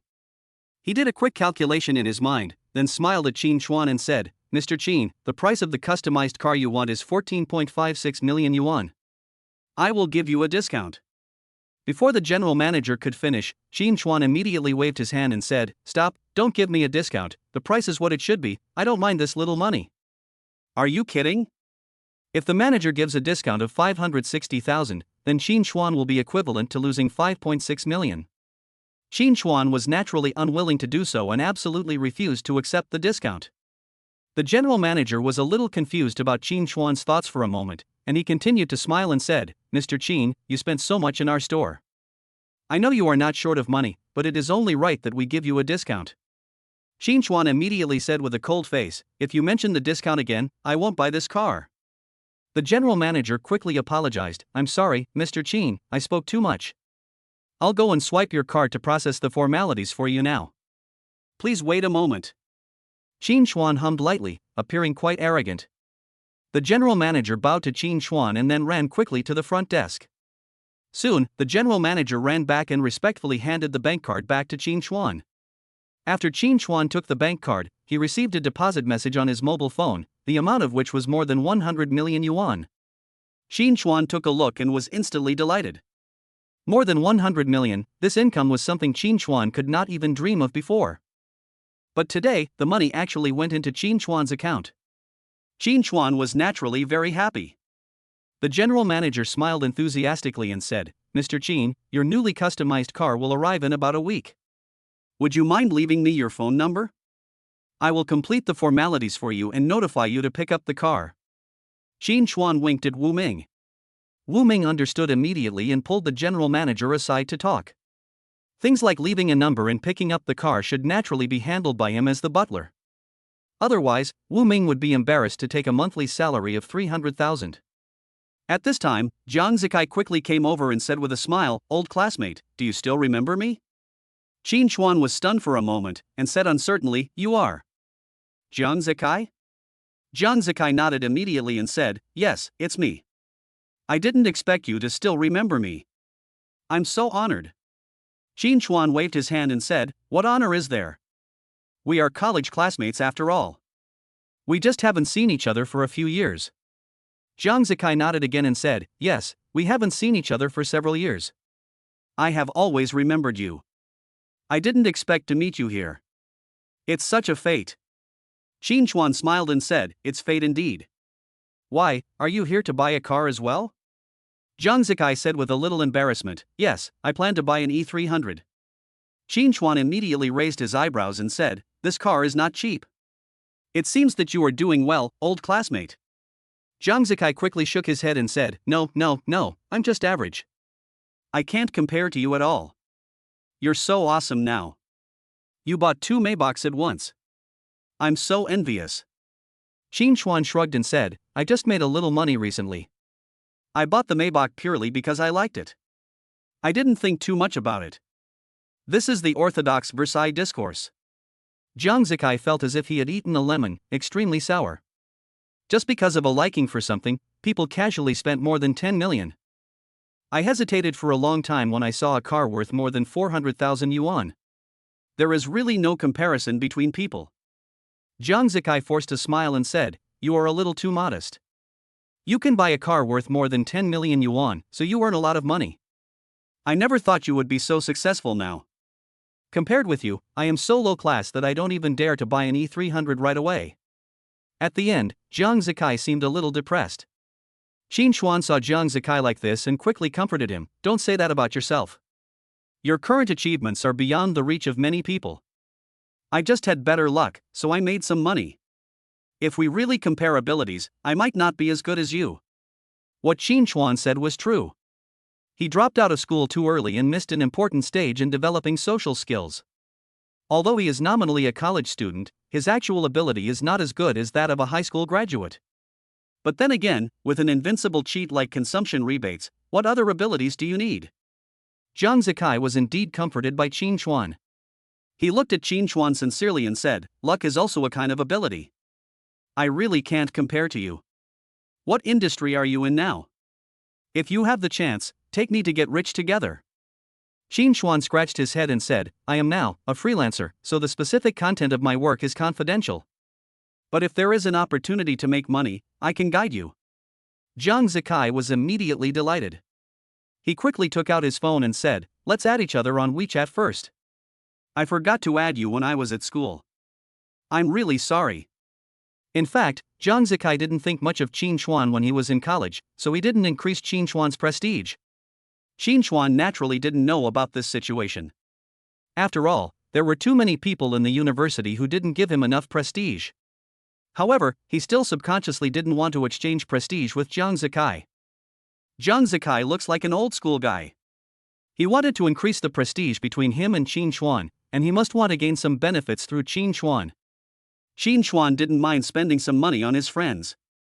But Jiang Zikai and he were obviously not yet at the level of friends.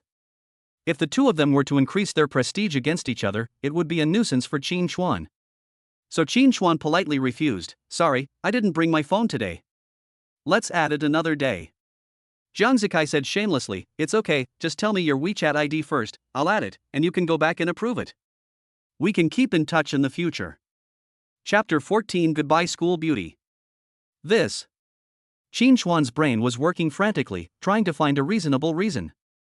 When Jiang Zikai saw Qin Chuan's expression, he quickly continued, we are classmates after all.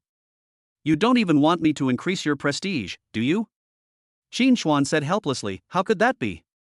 I'll tell you my WeChat ID, and you can add it. Okay. Jiang Zikai happily opened WeChat and added the number Qin Chuan mentioned. Soon, Qin Chuan's cell phone rang. The scene suddenly became a little awkward. Qin Chuan secretly blamed himself in his heart. Why didn't he mute his phone before lying? But Qin Chuan had been in society after all. He quickly adjusted his mood, patted his head and said, oh, look at my memory, I forgot that I put my phone in my pocket. I didn't check my phone today and thought I left it at home. Jiang Zikai followed Qin Chuan's words and said, you are a typical example of a noble man who forgets things easily. By the way, we have a class reunion tonight. Do you want to go? As the general manager of the group, Jiang Zikai was busy with multi-million-dollar businesses. Naturally, he had no energy to look through the chat records in the classmates group last night, nor did he know that Qin Chuan had already accepted the invitation. But since Jiang Zikai asked, Qin Chuan still answered honestly, I should go this time, and we can catch up then. Jiang Zikai smiled and said, okay, then let's meet in the evening. I won't bother you now. You go ahead and get busy. After saying that, Jiang Zikai waved at Qin Chuan and left. After seeing Qin Chuan spend tens of millions to buy 2 Maybachs, Jiang Zikai completely lost interest in buying a car and didn't want to stay in the store any longer. For him, every second he stayed would make him feel more bitter inside. The feeling of eating lemon is too uncomfortable. At this time, Wu Ming had already completed the handover with the general manager. The procedures for Qin Chuan's ordinary Maybach have also been completed. Afterwards, Qin Chuan drove his new car and took Wu Ming for a ride. Men's love for cars comes from their bones. Even if you do nothing but drive around, it is a great pleasure. That night, Qin Chuan went to the hotel where his classmates were reuniting alone. Wu Ming stayed in the hotel. When Qin Chuan arrived, many classmates had already arrived. After Qin Chuan pushed open the door of the private room, the students who had arrived earlier were all stunned. They didn't expect that Qin Chuan actually came. As a delivery man, Qin Chuan has gradually drifted away from them, and it can even be said that he is out of tune with them. Given the class differences, it was a bit unbelievable that Qin Chuan actually came to attend the class reunion. However, after a brief moment of confusion, everyone ignored Qin Chuan, did not pay too much attention to him, and did not come forward to greet him. Only a woman in a white suit took the initiative to come forward and smiled at Qin Chuan. Long time no see, Qin Chuan. This woman was their former class beauty, named Wu Yufei. Her appearance is worthy of the name, she is very beautiful. After being tempered by society over the years, she is not only beautiful but also more elegant. She can definitely be called a goddess. If it were in the past, Qin Chuan would definitely feel embarrassed if a beauty of this level greeted him. But now, Qin Chuan's wallet is fatter and his back is straightened. In addition, Wu Yufei had a good relationship with Qin Chuan when they were in college, so Qin Chuan's mentality naturally became more peaceful. He nodded calmly at Wu Yufei and said, it's been a long time since we last met. You are more beautiful than before. Wu Yufei blushed and said, you are now better at speaking than before. You seem to have grown up a lot. Qin Chuan shrugged and said, my little change is still nothing compared to yours. You used to be the class beauty, and now you're a goddess. Chris Wu said with a smile, come on, let's stop praising each other and take a seat quickly. The classmates should be here soon, and we can reminisce about the past then. Qin Chuan nodded, and at Wu Yufei's invitation, he found a seat and sat down. Afterwards, Christy Wu was called by other classmates to chat. However, before leaving, Christy Wu still gave Qin Chuan an apologetic smile, showing her importance for Qin Chuan. Qin Chuan once again became a marginal figure at the party. However, Qin Chuan was also happy with the quietness. He sat alone in the corner, listening to the conversation between his classmates. But after listening for a while, Qin Chuan lost interest. These classmates basically chat about how so-and-so has become, how awesome so-and-so is now, and who drives a BMW or Audi, etc. Qin Chuan's class reunion remains the same as before. Those who are doing well are surrounded by the crowd and become the focus. Those who are doing poorly are still forgotten in the corner. This kind of party is really boring. Qin Chuan couldn't help but yawn and felt like going back to the hotel to sleep. At this moment, a chubby female classmate suddenly said, do you still remember Jiang Zikai? Another female classmate immediately responded, of course I remember him. He was a famous top student in our class and was very handsome. He was definitely my dream lover. Unfortunately, he didn't come to the reunions in the past few years. I don't know how he is doing now.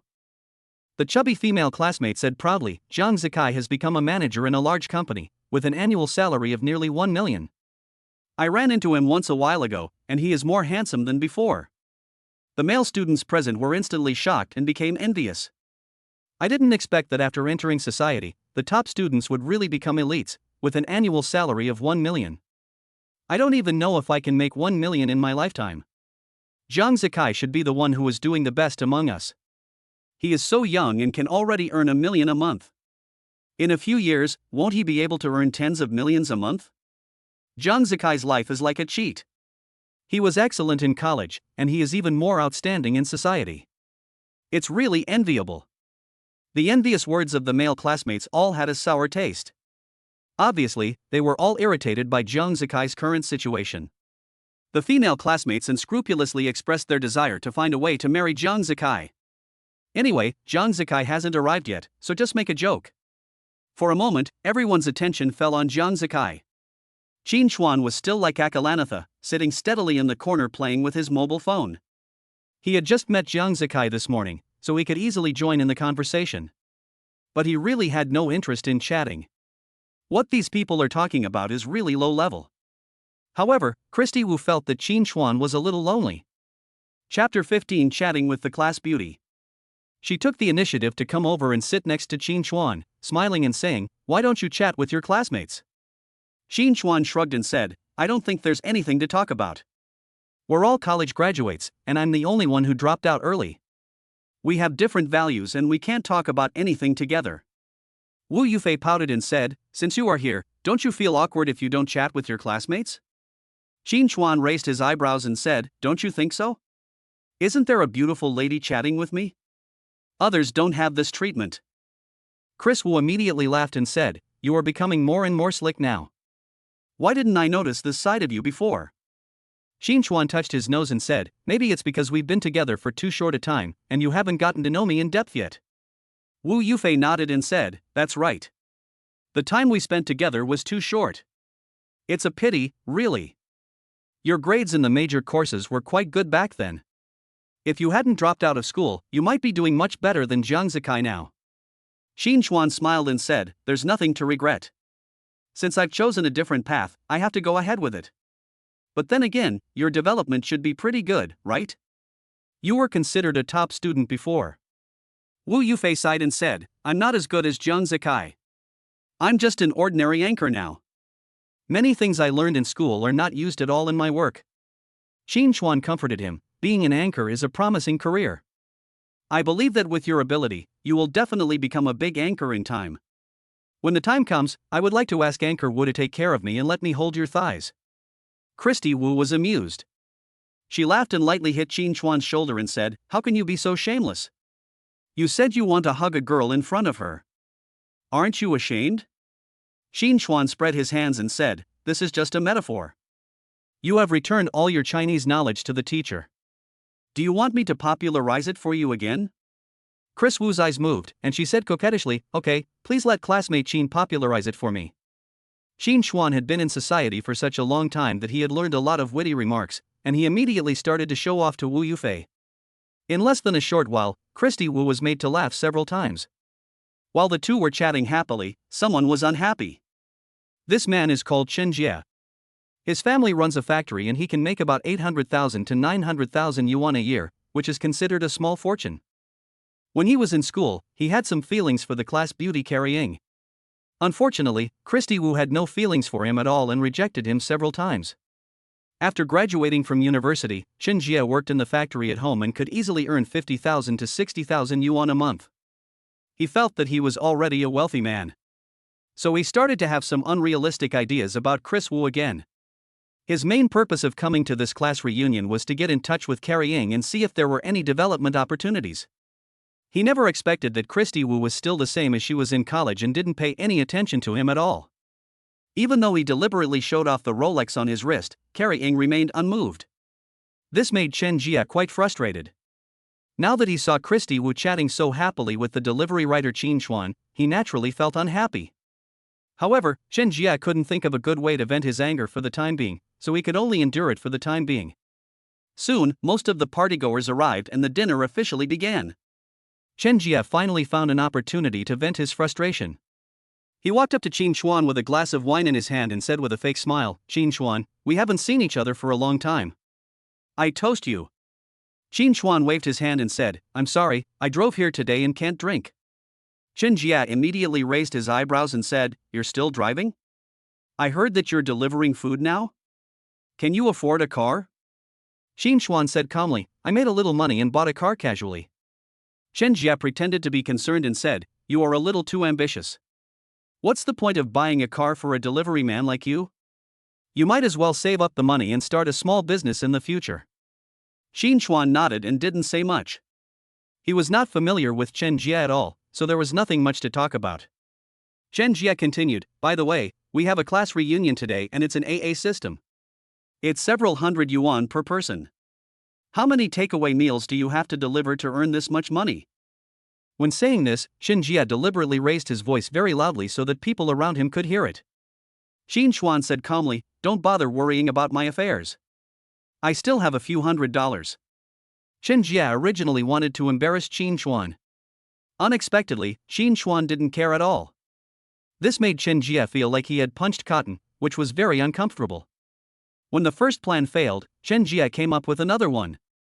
He patted Qin Chuan on the shoulder and said, "Brother, you are already an adult. You can't still deliver food like before. It's too unmotivated to work hard for a few dollars. How about this? My family's factory is still in need of a security guard, and I see that you have good physical fitness, so I can call the factory and let you be a security guard. If you do a good job, I will promote you to security captain. What do you think?" Although this sounds okay, it is actually full of sarcasm. Mocking Qin Chuan for not striving for progress and doing so poorly that he was not even as good as a factory security guard. Unfortunately, Qin Chuan is very carefree now and doesn't care about this level of ridicule at all. He said directly to Xinjie, "My classmate, I have already said that you don't need to worry about my affairs. Please go back to your seat and don't disturb me while I eat." After saying that, Qin Chuan continued chatting with Christy Wu. This indifferent reaction immediately made Xinjie feel even more uncomfortable. But he couldn't continue to taunt her, as if he did, they would probably fall out.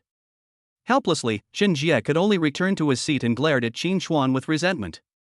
Qin Chuan didn't care about Xinjie's gaze at all and focused all his attention on Wu Yufei. After chatting for such a long time, Qin Chuan basically understood Wu Yufei's recent situation. This girl is a nice person, but she just has bad luck. After graduating from university, she had already found a job in a state-owned enterprise. She performed very well at work and was highly appreciated by her leaders. Unfortunately, within 2 years of her working, her father fell ill and needed to take medicine all year round. Her mother also had a car accident and was bedridden at home. In desperation, Carrie Ng had to quit her job in the state-owned enterprise and returned home to make money by live streaming while taking care of her parents.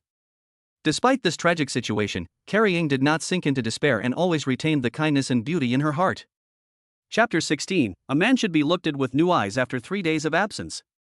Qin Chuan, who was considered a member of the lower social class by his classmates, was still given enough attention and recognition to protect his self-esteem.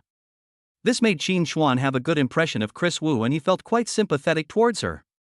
Of course, a girl as beautiful as Q Fei Wu is naturally pursued by many people, and some even want to bribe her with money. But Carrie Ng stuck to her bottom line and nothing happened with these people. No matter what the situation is, she just wants to make money honestly and fall in love seriously, instead of selling your body for temporary relief. This gave Qin Chuan a better impression of Christy Wu. When the dinner was about to end, Qin Chuan took the initiative to say to Wu Yufei, "Let's leave a message. I might be able to help with your family affairs." Before Christy Wu could reply, Xinjie, who was not far away, started to mock her. "Hey, Qin Chuan, you were such a jerk. You actually used this trick to cheat Christy Wu's reputation?" Others who wanted to please Xinjie echoed, "Xinjie is right. How can you, a food delivery writer, help Christy Wu? Stop bragging. Christy Wu is a live streamer after all. The tips from a live broadcast might be enough for your monthly income.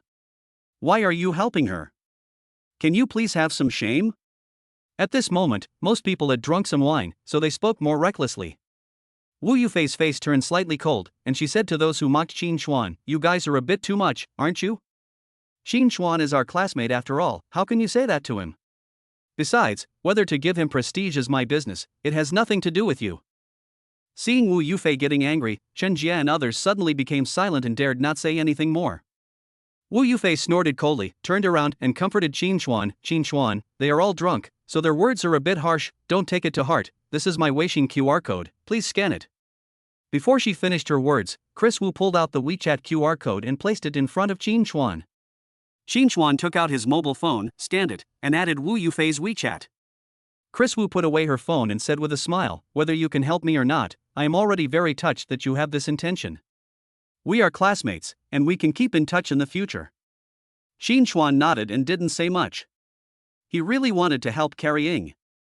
But he could see that Carrie Ng was also a girl with great self-esteem. If the money was transferred directly to Christy Wu, she would definitely not accept it. We still have to think of a more tactful way to help Christy Wu. Such a good girl should not be treated cruelly by society. Soon, the dinner was over. The next step is to go to the booked venue to sing KTV. Standard class reunion process. Everyone rushed out of the hotel. Those who had cars drove, and those who didn't took a taxi. Chen Jie walked to his BMW 530 and smiled at Wu Yufei. Yufei, take my car, let's go together. The price of this BMW 530 is about 500,000 yuan. Compared with the cars of other students present, it is already considered very good. After all, these people are ordinary people. After they have money, their first choice is to buy a house first and then a car. Even if some people really need a car for transportation, they will choose a cheaper car. For someone like Chen Jie, his family has already bought a house for him. He has no pressure in life, so naturally he can buy whatever car he wants. Seeing Chen Jie's BMW 530, many people present showed envy on their faces. However, Christy Wu said calmly, "I'm sorry, I have something else tonight and can't go to KTV with you. You guys go first, I'll take a taxi later." Chen Jie was stunned for a moment and quickly said, "No, I can take you wherever you want to go." Chris Wu shook her head and said, "No need. Go sing karaoke with the other classmates. You booked the place. It would be unreasonable if you don't go." This. Chen Jie was a little hesitant for a moment. At this time, Qin Chuan said, "Yufei, I also drove here. Let me take you there. My throat is a little uncomfortable tonight, so I can't go to sing K." As soon as he said this, Chen Jie couldn't help but sneer. "Qin Chuan, you're not going to use your electric delivery bike to send Yufei off, are you? That's too cheap."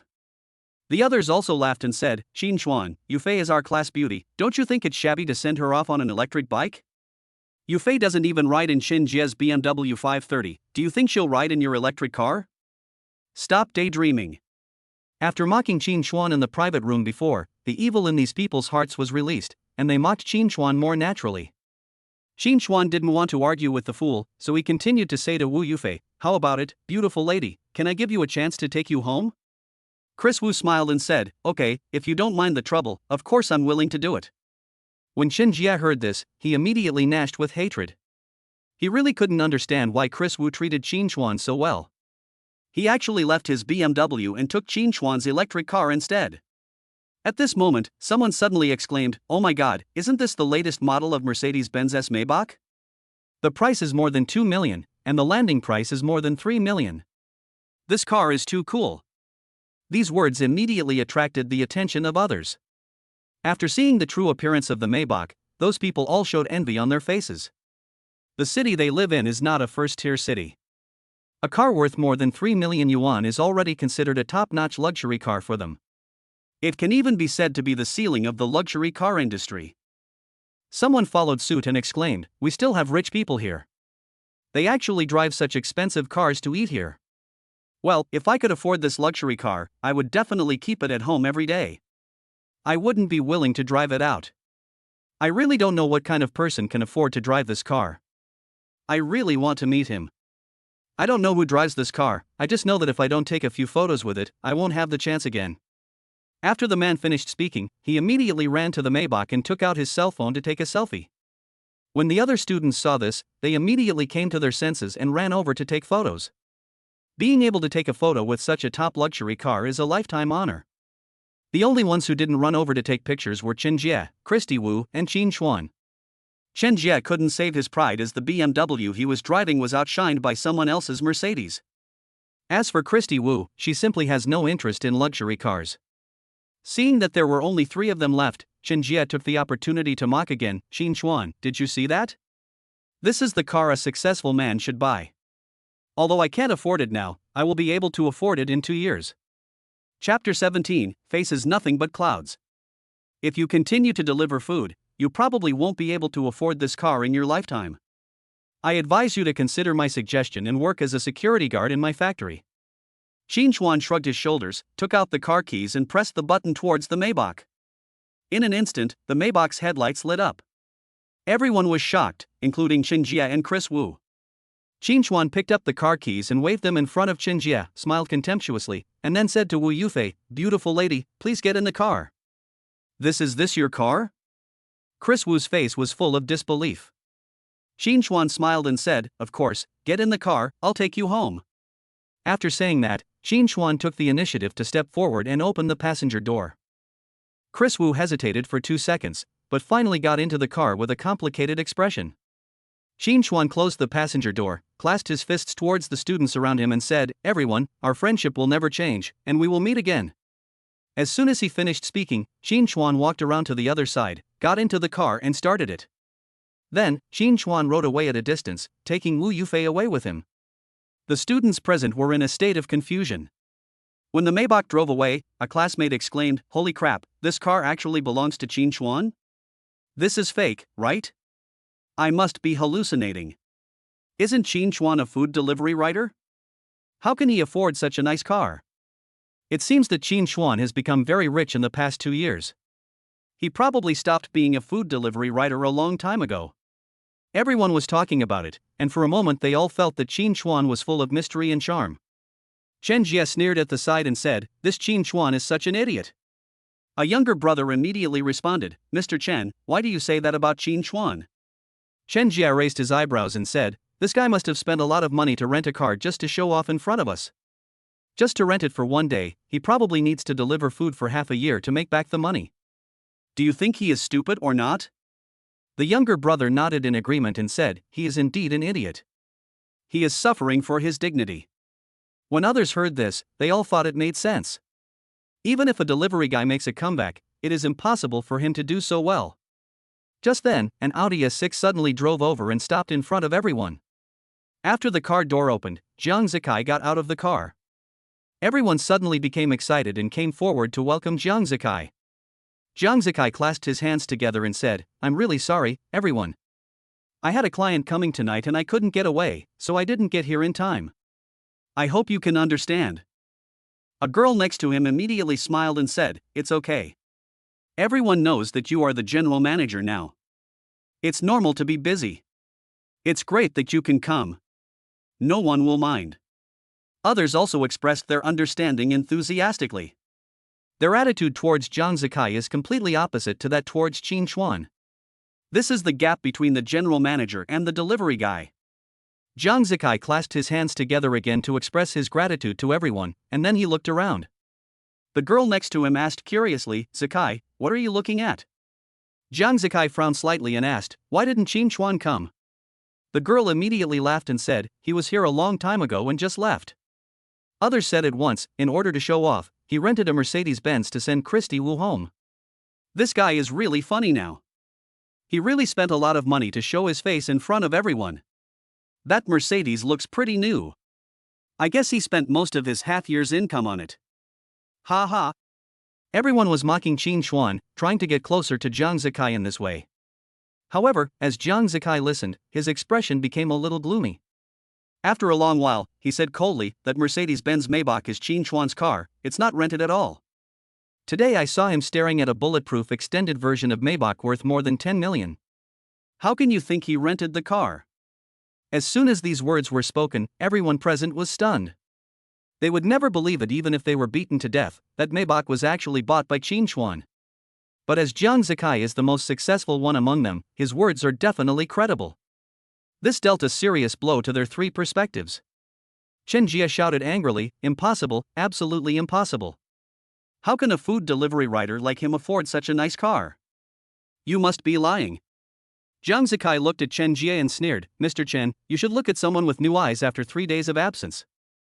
Qin Chuan was a food delivery writer when we first met him several years ago, but he may not be one now." As a former top student, Jiang Zikai has always looked down on poor students like Chen Jie. Especially after graduation, Chen Jie's job depended entirely on his family. This made Jiang Zikai despise Chen Jie even more. Now that Chen Jie refuted Jiang Zikai in person, Jiang Zikai naturally chose to fight back without mercy. Chen Jie gritted his teeth and said, "He's just a food delivery guy. Even if we haven't seen each other for a few years, it's impossible for him to develop so well all of a sudden. Jiang Zikai, you are so supportive of him. Could it be that your Audi is also rented?" Jiang Zikai sneered, "Do you want me to show you my driving license? Mr. Chen, don't bite people randomly like a mad dog. I, Jiang Zikai, always say what is set in stone without any falsehood." Qin Chuan's Maybach was indeed bought by himself, and it is also true that he customized a bulletproof version of Maybach worth more than 10 million yuan. If you don't believe it, you can go to the Mercedes-Benz 4S store in the city center and ask their general manager. Jiang Zikai said this with confidence and decisiveness. Chen Jie didn't know how to respond for a moment.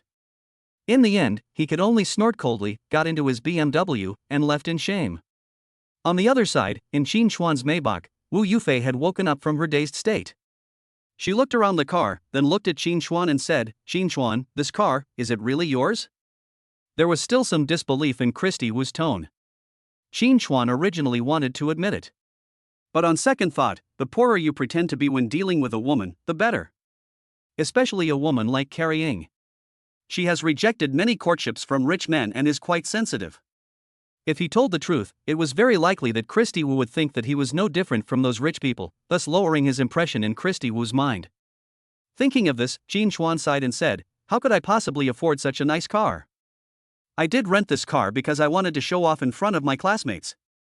When Chris Wu heard this, she heaved a sigh of relief and said, "I told you, your change can't be that big. But having said that, you should be more frugal with your money in the future and don't do things like this again. Reputation is fleeting, and only by keeping your feet on the ground can you live a good life. You must have spent a lot of money on renting a car this time, right? If you save this money, you may be able to buy a house in 2 years." Chapter 18 made. Qin Chuan smiled and said, "That's right. I was indeed a bit careless this time, but I think it was worth renting the car to send a beautiful lady home." Christy Wu rolled her eyes and said, "Even if you send me off on an electric bike, I'll be very happy. You don't have to rent a car. I'm not the kind of woman who only likes to ride in luxury cars." Qin Chuan nodded and said, "That's true. This is what I admire about you. You have been struggling in society for several years, but you are still pure and untainted." Chris Wu smiled and said nothing more. Half an hour later, Qin Chuan sent Christy Wu home. After Wu Yufei got off the car, she said to Qin Chuan with an apologetic look on her face, "I'm sorry, Qin Chuan, I have to go live soon, so I can't invite you up to sit with me. If there is a chance another day, I will treat you to a meal." "Thank you for sending me home." Qin Chuan waved his hand and said, "It's okay, just do your thing and we'll talk about it another day." Wu Yufei nodded, then turned around and walked quickly into the community. Qin Chuan watched Wu Yufei's back disappear before he restarted the car and returned to the hotel. That night, Qin Chuan's classmates were completely blown away. People in the group started at Qin Chuan in various ways. "Brother Qin, where have you made your fortune recently? Can you help me? Brother Qin, I'm looking for a job recently. Can you introduce one to me? Brother Qin, are you free tomorrow? I want to treat you to a meal." The news that Qin Chuan spent tens of millions to customize a Maybach has spread throughout the classmates group. Everyone knows that Qin Chuan is now a wealthy man, so their attitude is naturally very enthusiastic and they call everyone Brother Qin. At the same time, many people sent friend requests to Qin Chuan, and their tone was quite flattering. Qin Chuan saw these friend requests in the car and approved them all. As the saying goes, don't hit a smiling person. Since his classmates all called Qin brother, it was naturally difficult for him to refuse. Soon, Qin Chuan added nearly 30 classmates as friends. After these classmates added Qin Chuan as a friend, they basically sent some flattering words, hoping to further their relationship with Qin Chuan. Unfortunately, Qin Chuan just glanced at the content of their message and didn't even click to read it. In his current state, there was really nothing to talk about with these classmates. As the saying goes, a poor person in a busy city has no one to care about him, but a rich person in a remote mountain area has distant relatives. He is successful now, so his classmates are so enthusiastic about him. If they really start chatting, the students will probably just talk about topics related to their interests, which is not very interesting. The only thing that Qin Chuan found interesting was that several good-looking female classmates sent him chat messages inviting him to go to the movies. As we all know, a man and a woman who go to the movies are usually couples. After watching the movie, you can basically go directly to the hotel. These female classmates probably have the intention of offering themselves for sex. Unfortunately, after Qin Chuan came into contact with goddesses like Carrie Wu who were pure and untainted by the world, these female classmates who had already succumbed to society could no longer attract him. So Qin Chuan ignored the private messages from his classmates and did not reply to any of them. 20 minutes later, Qin Chuan returned to his presidential suite. As soon as he entered the door, Lin Yan came up to him and greeted him enthusiastically, "Mr. Qin, welcome back." After saying that, Lin Yan squatted down and helped Qin Chuan put on a pair of slippers. Qin Chuan was quite satisfied with the service attitude and level. A monthly salary of 100,000 is worth it. Is my bath water ready? Qin Chuan asked Lin Yan while taking off his shirt. Lin Yan nodded immediately and said, "It has been prepared for you. The water temperature is just right now. You can go in and take a bath directly." Qin Chuan nodded and then walked into the bathroom in his room. He tested the water temperature before starting to undress. Just then, Lin Yan walked in wearing a bathrobe. The skirt of this bathrobe is extremely short and the neckline is extremely low. It is so sexy. He quickly stopped taking off his clothes, turned sideways and said to Lin Yan, "What are you doing?" Lin Yan smiled charmingly and said, "I am here to help you take a bath, Mr. Qin. Isn't this what a maid should do?" "Please rest assured, Mr. Qin, I have very good service skills." Qin Chuan swallowed his saliva, feeling a little bit expectant and a little bit embarrassed at the same time. After all, Qin Chuan has been poor for too long. It will take a short period of time to fully adapt to the extravagant capitalist lifestyle. After struggling for more than 10 seconds, Qin Chuan took a deep breath and said, "Okay, then you come." After all, it was he who asked Lin Yan to take care of his daily life. Now asking Lin Yan to help him take a bath was also part of Lin Yan's job and was not too unusual. Lin Yan walked to Qin Chuan with a smile on her face and helped Qin Chuan take off his clothes. After taking off the last piece of underwear, Lin Yan blushed suddenly. But she quickly adjusted her mood and picked up her pompadour. After testing the water temperature, Lin Yan began to rinse Qin Chuan. The warm water wet Qin Chuan's body, and also wet Lin Yan's bathrobe. Originally, Lin Yan's bathrobe was quite cool, and after getting wet, it stuck directly to her body, showing off her exquisite curves. After Qin Chuan took a few glances, his nose almost bleeds. A woman is most seductive when she is half covered. It can give people unlimited space for imagination. Qin Chuan was now imagining what Lin Yan's body looked like wrapped in a bathrobe. After a few seconds, Qin Chuan shook his head and shook off those dirty thoughts. Although he was very hungry now, he couldn't eat just any dish. Especially after meeting Chris Wu today, Qin Chuan had a vaguely different feeling towards Chris Wu. Under such circumstances, Qin Chuan cannot indulge himself. However, Lin Yan did not let Qin Chuan go easily. After rinsing, it's time to apply shower gel. Lin Yan applied shower gel on Qin Chuan's body, and her small hands, like soft feathers, gently stroked Qin Chuan's body. This set of actions immediately made the little flame of desire in Qin Chuan's heart burn fiercely. He felt his breath becoming hot. Just as Qin Chuan was struggling to resist the temptation, Lin Yan's right hand suddenly moved down. Qin Chuan's eyes widened instantly. Who the hell can stand this? Even gods may not be able to withstand it.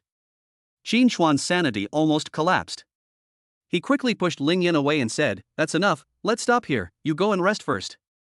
Lin Yan looked at Qin Chuan with doubt and said, "Mr. Qin, are you sure you don't want me to continue?" When she agreed to be Qin Chuan's maid, she was already prepared to be taken advantage of by Qin Chuan. This time, Lin Yan deliberately changed into a sexy bathrobe just to cooperate with Qin Chuan. Chapter 19 Spending 2 million. Lin Yan believes that her appearance and figure are absolutely attractive, and any normal man would find it hard to resist. Qin Chuan seemed to be tempted, but he held back at the critical moment. This made Lin Yan a little confused. Qin Chuan did not respond to Lin Yan immediately. Instead, he lowered the water temperature, rinsed his body with cold water, and forced himself to calm down. Then he said to Lin Yan, "I'm sure, you go out, if I need anything, I will call you. This okay?" Lin Yan hesitated for a few seconds, but finally obeyed and left. Qin Chuan finally breathed a sigh of relief after Lin Yan walked away. He is still not used to this colorful life.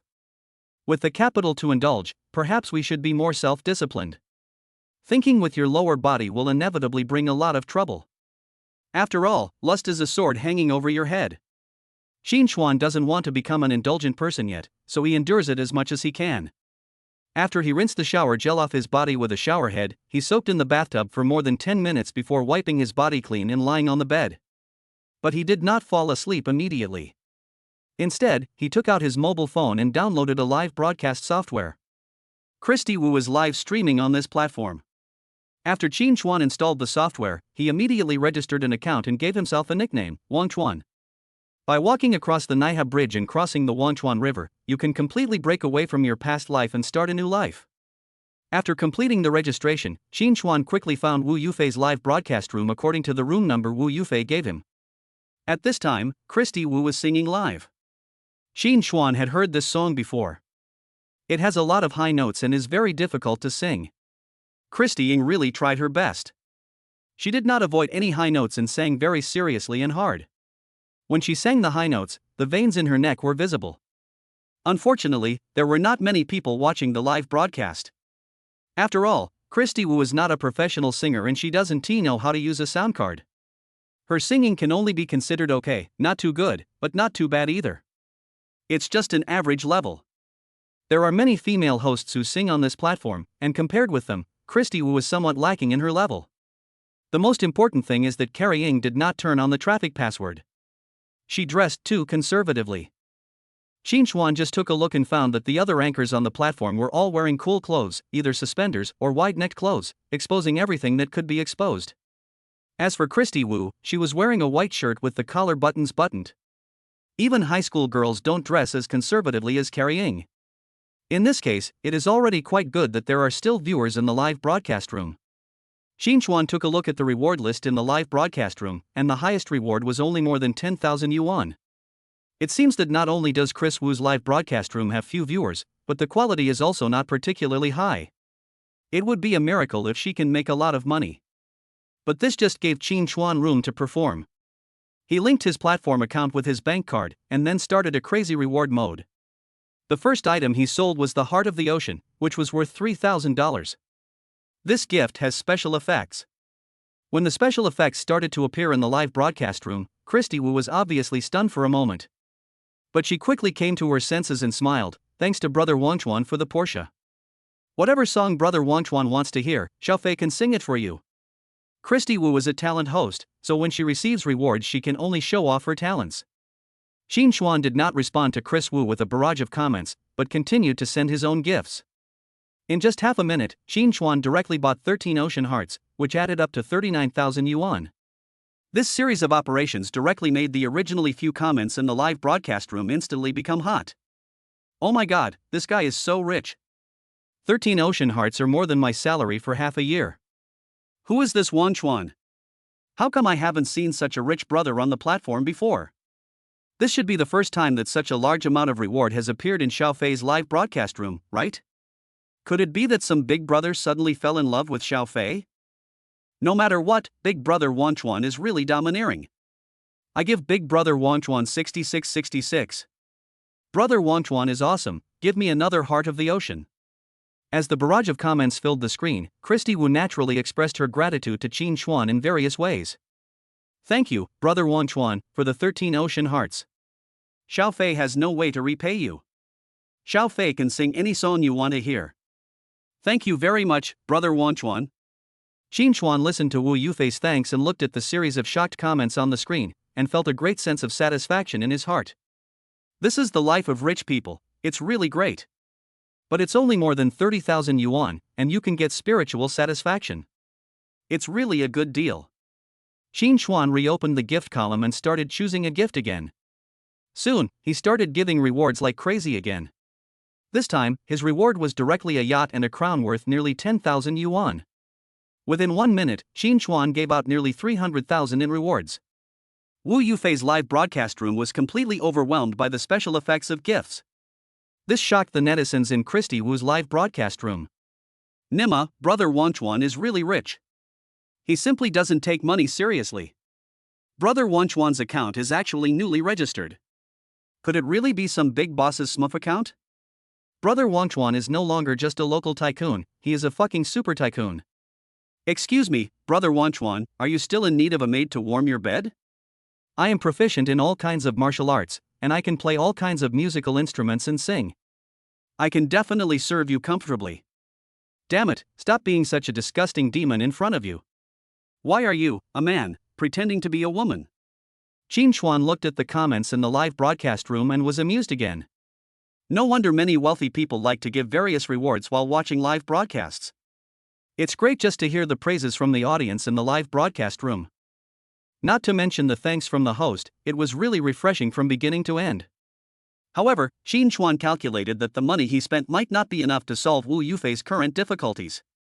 After all, the platform will take a commission from the gifts given. The most that Christy Wu can actually get is just over 100,000 yuan. If you are helping others, you should help them to the end. Qin Chuan decided to give Wu Yufei another big boost. Of course, you can't just do it mindlessly this time, otherwise it would seem too weird. Qin Chuan said in the live broadcast room, "Sing me a song, Qiling. If you sing well, I will give you some gifts." It was also the first time for Christy Wu to receive so many tips, and she was a little nervous at first. She had heard of many big brothers spending money on female anchors just to have sex with them. Qin Chuan is now giving out gifts like crazy, just like a big brother with bad intentions. Chapter 20: Disappearance of Wu Ming. Christy Ying only wants to be a talent show host and doesn't want to do anything else excessive. After seeing Qin Chuan's speech, Wu Yufei immediately felt relieved. "I'm not afraid of Big Brother ordering songs, I'm just afraid that Big Brother doesn't want to listen to the song and wants something else." She quickly said, "Okay, then I'll sing a song Qiling for you, Big Brother. I hope you like it." After saying that, Christy Wu found the accompaniment of Qiling and started singing seriously. When the play begins, the sleeves rise and fall. Singing about joys and sorrows, separations and reunions, has nothing to do with me. The fan opens and closes, the gongs and drums sound and then fall silent. Who can say what the play is about, outside the play? Qin Chuan had heard from Christy Wu before that Qiling was her specialty. Now it seems that Carrie Ying did not lie. The singing level of this song Qiling is better than any other song sung by Christy Wu before. Qin Chuan lit a cigarette and listened quietly. When the song was finished, Qin Chuan immediately said, "Good job, you deserve a reward." After saying that, Qin Chuan directly gave away a dream castle as a reward. The dream castle is the most valuable gift on this live streaming platform, equivalent to 18,888 yuan in cash. If you refresh a dream castle, a special effect reminder will appear on the public screen of all anchors' live broadcast rooms. Basically, there are anchors on this platform who receive dream castles every day, so after seeing the first dream castle Qin Chuan brushed, the anchors and viewers on the platform didn't pay much attention to it. However, in the following time, the dream castle continued to rise as if there was no end. Wan Chuan presented anchor Xiaofei with a dream castle X2. Wan Chuan presented anchor Xiaofei with a dream castle X3. Wan Chuan presented anchor Xiaofei with a dream castle X50. Wan Chuan presented anchor Xiaofei with a dream castle X51. Wan Chuan presented anchor Xiaofei with a dream castle X88. Qin Chuan spent nearly 2 million yuan at once, which directly increased the popularity of Wu Yufei's live broadcast room. At the same time, it also shocked the anchors and viewers of the entire platform. "Fuck, I've been on this platform for 3 years, and this is the first time I've seen so many fantasy castles. It's really terrifying. Nearly 2 million in cash. How rich must this Wang Chuan boss be? Super rich, boss Wang Chuan is definitely a super rich man. Who is Wang Chuan boss? How can a newly registered account give so much money? It's too mysterious. Who is this Xiaofei? She can even get Big Brother to give her so many fantasy castles." After being surprised, countless people flocked into Chris Wu's live broadcast room, wanting to see what this anchor who could earn 2 million in tips from a Big Brother looked like. In less than 10 minutes, the number of viewers in Christy Wu's live broadcast room soared from a few thousand to more than 1 million. The comments they posted in Wu Yufei's live broadcast room were basically discussing and speculating about Qin Chuan's identity. After all, Qin Chuan is really too mysterious and too elusive. A level 1 small account gave a small anchor a reward of 2 million. This operation is quite rare. The extremely high number of viewers, coupled with the extremely high barrage interaction rate, made Wu Yufei's live broadcast room's popularity ranking jump to the first place on the platform. As long as you open this live broadcast platform, Wu Yufei's live broadcast room will appear on the homepage. Qin Chuan not only gave Wu Yufei money, but also gave her a bright future. In the coming period of time, as long as Chris Wu does not encounter any major problems with her live broadcasts, she will surely become a top-tier anchor and will no longer have to worry about income issues. Qin Chuan is helping others to the end. He left Wu Yufei's live broadcast room with satisfaction, waiting for the rebate news to arrive. However, after a few minutes, Qin Chuan did not receive any rebate reminder. Does giving gifts to anchors not count as a form of consumption? Qin Chuan scratched his head, a little confused. At this time, the system prompts, "Tip the anchor is a gift, not a consumption behavior, so you can't get a rebate. Only real consumption, such as buying luxury cars, real estate, etc., can get a rebate." After reading the system prompt, Qin Chuan couldn't help but roll his eyes. "Well, I originally thought that this wave of rewards could earn me tens of millions more. Now it seems that he was just overthinking it. This system is not so relaxed after all. After Carrie Ng's popularity skyrocketed, she became extremely grateful to this mysterious brother Wang Chuan. He spent millions in her live broadcast room to help her become the top anchor tonight. This kindness is something I will never forget. So, Christy Wu sent a private message to Wang Chuan. Thank you for the huge reward, brother Wang Chuan. If it's convenient, could you please leave your contact information? I would like to arrange a time to have a meal with you and thank you in person. Although it was a private meeting, Christy Wu did not have any intention of sacrificing herself. She simply wanted to establish a good relationship with this big brother Wang Chuan. It would certainly be great if you could cling to such a generous thigh through normal friendships. It's a pity that Qin Chuan had no intention of revealing his identity at all. After seeing Carrie Ng's private message, he replied directly, "No need to leave contact information, I just admire your live performance. I hope your live broadcast will get better and better." Come on. This reply made Christy Wu a little confused. How could a big brother give a host millions of dollars in tips and then not even add contact information? What's the point? Christy Wu was puzzled. In the end, she still felt that Qin Chuan might have misunderstood her meaning and thought that she was a very casual woman, which formed a bad impression of her. So Chris Wu quickly explained, "Brother Wang Chuan, please don't misunderstand me. I really just want to thank you. I don't have any other thoughts." Qin Chuan replied, "I know you are a good woman. I will watch your live broadcast again when I have time. Now I have to rest. I wish you a big increase in fans tonight." After replying to this message, Qin Chuan turned off the computer and went to sleep. He has already helped everyone he needs, so he has nothing to worry about anymore. Qin Chuan felt relieved and slept very soundly tonight. Time flies and a few days have passed. Qin Chuan has been staying in his hotel room these days, enjoying Lin Yan's clothes and playing various computer games. When he was in school, he had time to play games but no money to spend on them. Now he finally has time and money, and can become a big spender in the game. It's no secret that after spending money on the game, the gaming experience has really increased significantly. Qin Chuan almost became addicted to it. But after playing for a long time, the excitement fades away. After playing games for several hours that day, Qin Chuan finally turned off the computer, lay down on the bed, and felt a little bored. At this moment, he suddenly realized that he hadn't seen Wu Ming for several days. A few days ago, Wu Ming said he had something to do and then left the hotel. He never came back and never contacted me again. What is happening? Chapter 21: Beating the Supervisor. Qin Chuan was really confused, so he called Wu Ming. The call was connected after ringing for a long time. Qin Chuan quickly asked, "Brother Wu, what's wrong with you? Why haven't I seen you for several days?" Wu Ming was silent for a few seconds, then he said, I'm back to work." "Are you at work?" Qin Chuan said in surprise, "Didn't I tell you not to go to work anymore? If you work with me, I'll pay you, why are you still going to work?" Wu Ming fell silent again. After a long while, he said, "Well, I'm a little busy now, I'll call you later." After saying that, Wu Ming hung up the phone. Qin Chuan put down his phone, looking a little confused. He really couldn't guess what Wu Ming was thinking. He had already told Wu Ming before that he could offer Wu Ming a monthly salary of 300,000 yuan and let Wu Ming be his housekeeper. Now Wu Ming actually gave up his monthly salary of 300,000 yuan and went back to his old company to deliver food.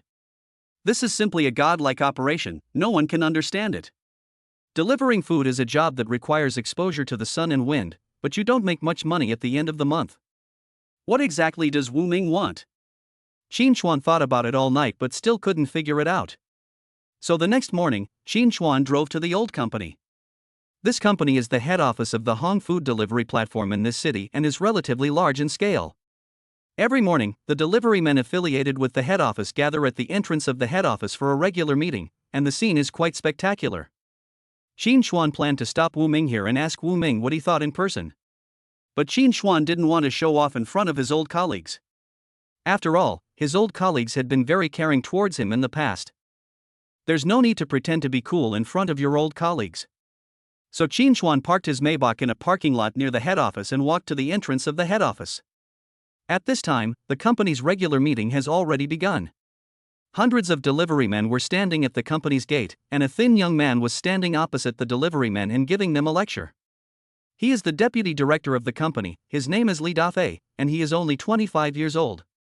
To be able to become a deputy supervisor at such a young age, he must have some background. With that background, it's natural that one's personality 1T be very good. Li Dafei is well known for his arrogance and domineering behavior. Especially the attitude towards the deliverymen is very bad. At this regular meeting, he first scolded the deliverymen. You guys are lazy and don't work hard every day. The orders you delivered this month are not even half of what you delivered last month. I just want to ask you one question. Do you earn money for the company? You earn it for yourselves. Serve up and stop being so careless, do you hear me?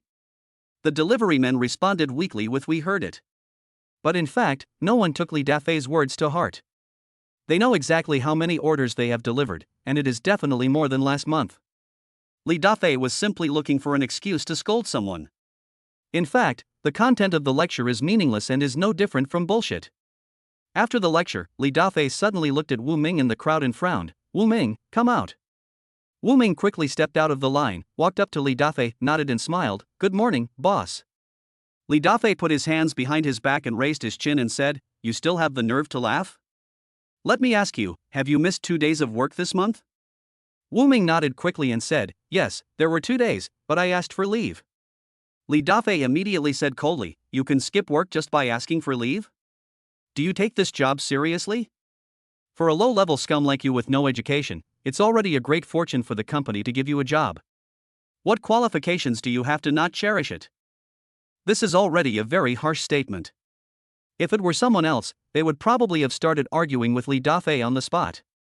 But Wu Ming himself is an honest man and doesn't like to talk much. Faced with Li Dafei's curses, he just nodded timidly without saying anything back.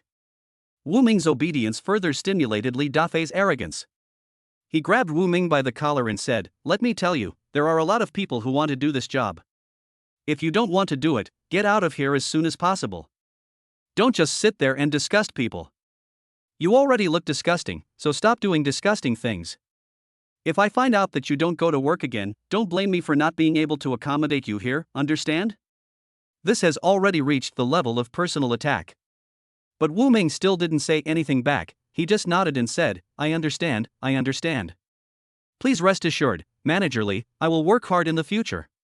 Li Dafei let go of Wu Ming's collar and snorted, "Don't learn from that bastard Qin Chuan. That bastard hasn't come to work for so many days and hasn't even asked for a day off. He has absolutely no shame. Let me tell you." This time, before Li Dafei could finish his words, Wu Ming retorted, "Manager Li, whether Qin Chuan goes to work or not is his own business. You can't say this about him behind his back just because you have a personal grudge against Qin Chuan." Although Wu Ming is a relatively honest person, he is extremely loyal to his brothers. However, Li Dafei was enraged. He pointed at Wu Ming and yelled, "How dare you talk back? I'm your supervisor. I can say whatever I want to say and hit whomever I want." Wu Ming stiffened his neck and said, "I don't care, you just can't say anything about Qin Chuan. Fuck you." Li Dafei was furious and raised his right hand, wanting to slap Wu Ming in the face. At this moment, Qin Chuan suddenly appeared and grabbed Li Dafei's wrist. Qin Chuan then sneered and said, "You are so powerful, you are just a deputy supervisor, and you dare to hit the company's delivery man?" Before he finished speaking, Qin Chuan pushed Li Dafei hard and knocked him to the ground. In fact, Qin Chuan and Li Dafei had conflicts for a long time. At the beginning, Li Dafei flirted with a pretty female delivery woman, but was reported by Qin Chuan. Because of his background, Li Dafei was not fired, but was demoted from supervisor to deputy supervisor. But the feud between the two was settled. From then on, Li Dafei always found various reasons to cause trouble for Qin Chuan and insulted him in various ways. Qin Chuan was originally a person of low status with little influence, and he had to maintain Tang Ruoshua's expenses, so he didn't dare to lose this job. Therefore, he could only be like Wu Ming now, being submissive to Li Dafei and not daring to fight back. But now Qin Chuan is different. With money in your pocket, you can stand up straight. He doesn't care what position this guy holds. He will beat him if he wants to and scold him if he wants to. Even if he takes out a yearly package for medical expenses and mental damages, he can still afford it. However, Li Dafei obviously has not yet adapted to the role change. Chapter 22 Brothers' Heartfelt Talk. After he was pushed down by Qin Chuan, he immediately fell into a state of rage. "Mr. Qin, what are you doing? Help me up quickly, or you won't get paid for this month. Do you hear me? Xin Chuan shrugged his shoulders and said, No, I don't care about that little salary. Don't think you can do whatever you want just because you are a small official. I won't fall for it now. Li Dafei was stunned. In the past, he used salary to threaten Xin Chuan, and it basically worked every time, but now it doesn't work anymore. With Li Dafei's limited brain capacity, he obviously couldn't come up with a reasonable explanation. So Li Dafei simply gave up thinking. He got up from the ground and glared at Xin Chuan. You signed a labor contract with the company. Before the labor relationship ends, you are still an employee of this company and I am still your leader. Do you dare not listen to me? Xin Chuan immediately laughed and said, Are you crazy? I signed a labor contract, not a contract to sell my body. If you want to be Zhou Beiopi, think about it in your next life. Your job function is only to dispatch the delivery men to the delivery areas. Apart from that, you have no other powers, and you are not allowed to insult the delivery men at will. Of course, you can take advantage of your background and do something out of the ordinary. But according to company regulations, if I don't go to work for a week, I will be considered to have resigned automatically. In other words, I am no longer an employee of the company, but a member of society. You have no right to lecture me, understand? Idiot. Xin Chuan's remarks completely confused Li Dafei. After all, he was still young, and had some background, and had never been refuted by anyone, so it was a little difficult for him to adapt for a while. But after realizing it, Li Dafei became furious. He grabbed Xin Chuan by the collar and said, How dare you call me an idiot? Believe it or not, I will. I will call the police to arrest you now. Xin Chuan smiled contemptuously and said, Deputy Director Li, if you have a bad brain, drink 6 walnuts to nourish your brain. Have you ever seen a policeman go out on a call just because someone was called an idiot? Don't say a word. Even if I call you a fool 10 or 100 times, the police won't care about this kind of thing. If you are unhappy, come and hit me. Li Dafei couldn't control his anger at all. I'm going to beat you to death right now. Before he finished speaking, Li Dafei raised his right hand and wanted to slap Xin Chuan. Xin Chuan immediately showed a smile of success on his face. He shrank back, causing Li Dafei's slap to hit his shoulder. Xin Chuan then looked at the deliverymen and said, Everyone, testify, it was Li Dafei who started it first. I was acting in self-defense. After saying that, Xin Chuan kicked Li Dafei directly in the stomach. How could a skinny guy like Li Dafei withstand a kick from Xin Chuan? He was kicked to his knees on the spot, and kept complaining bitterly. Xin Chuan raised his right foot and stepped on Li Dafei's shoulder, saying with a smile, Deputy Director Li, your physical fitness is not good enough. I haven't even tried hard yet, and you fell down. Li Dafei covered his stomach and tried to stand up. But Xin Chuan's right foot was like Mount Tai, pressing him so hard that he couldn't get up at all. Helplessly, Li Dafei could only keep kneeling, gritting his teeth and saying, Xin, you are finished, my cousin will not let you go, just wait for death. Xin Chuan shrugged his shoulders and said, Go ahead and let your cousin come and trouble me and see if I will die, idiot, bah. Xin Chuan spat directly at Li Dafei. Then Xin Chuan moved his right foot and looked at Wu Mingdao, follow me. Wu Ming looked a little hesitant, but after seeing Li Dafei's angry look, he finally nodded and left with Xin Chuan. Although Wu Ming is honest, he is not stupid. Something like this happened today, and with Li Dafei's vengeful character, he will definitely take revenge. As Xin Chuan's good friend, Wu Ming certainly can't stay in this company, so he might as well leave as soon as possible. Wu Ming was about to leave with Xin Chuan when Li Dafei suddenly shouted, Wu Ming, if you dare to leave, I will fire you immediately. Wu Ming clenched his fists instantly, and veins bulged on his forehead. He was already unhappy with Li Dafei. Now he was ready to resign voluntarily, but Li Dafei still used this to threaten him. As the saying goes, even Buddha gets angry, so it is natural that an honest man like Wu Ming also gets angry. Xin Chuan saw Wu Ming's anger. He said calmly, Go ahead if you want to, I'll take responsibility if anything goes wrong. After Xin Chuan said this, Wu Ming could no longer restrain himself and rushed over and kicked Li Dafei hard several times. Li Dafei was kicked and curled up on the ground, looking more miserable than a wild dog. He had been so arrogant for so long, and finally he got his comeuppance. After Wu Ming kicked him, he also imitated Xin Chuan and spat on Li Dafei. If you want to vent your anger, you must do it thoroughly and leave no regrets. Xin Chuan took out his wallet, pulled out a wad of cash from it, threw it at Li Dafei, and then pulled Wu Ming away. The team of hundreds of deliverymen at the scene were dumbfounded. Like Li Dafei, they really didn't expect Xin Chuan and Wu Ming to be so tough today. Beat up Li Dafei. You know, Li Dafei also has a very strong background. Aren't these two people really afraid of Li Dafei's revenge? On the other side, Xin Chuan took Wu Ming directly to a nearby tea house and asked for a private room. After entering the private room and sitting down, Xin Chuan asked Wu Ming, "Brother Wu, you can tell me now, what's going on with you? Didn't you agree to hang out with me? Why are you going back to deliver food?" Wu Ming was silent for a few seconds before he spoke. "Xiaochuan, to be honest, we are not from the same class at all, and it is difficult for us to play together, so I think it is better for us to have less contact in the future." Xin Chuan was a little confused and said, "Which class am I from? Aren't we all proletarians?" Wu Ming said sadly, "Don't act with me, you are a super rich second generation, and you deliver food to experience life. I am different. I deliver food to support my family, to save money to marry a wife, and to survive." Xin Chuan couldn't help but want to laugh. He didn't expect that Wu Ming actually regarded himself as a super rich second generation. But this is normal. My consumption level during this period is indeed like that of a super rich second generation. Even the first generation of rich people don't spend money like this. Only the second generation of rich people who have never experienced the hardship of making money can treat money like this. Xin Chuan coughed slightly and said, "Brother Wu, even if I am a super rich second generation, we are still friends.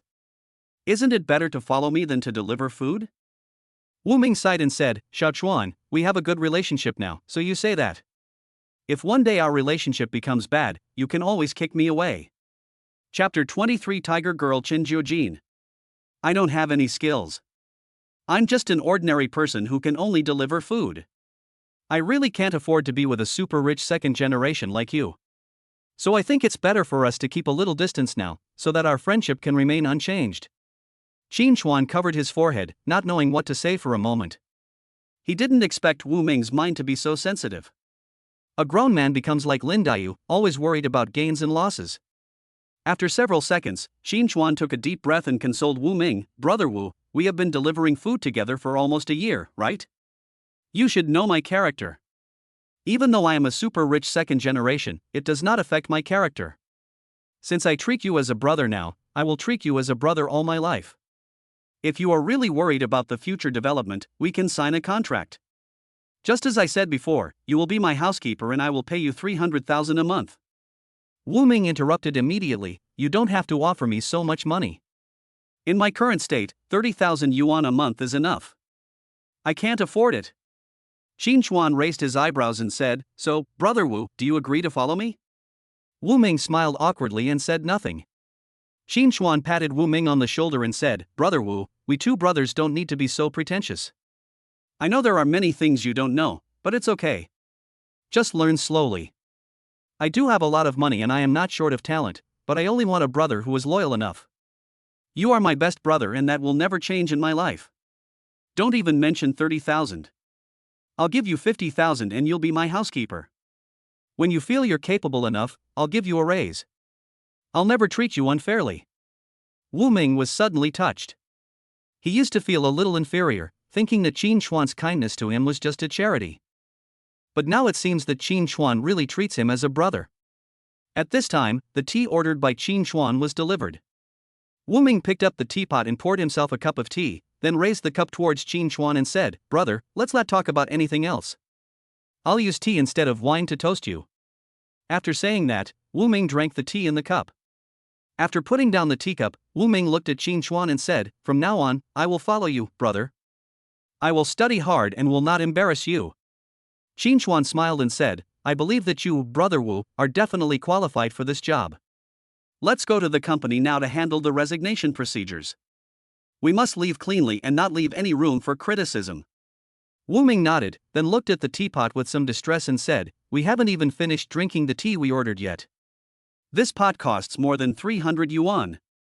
Why don't we wait until we finish the tea before going?"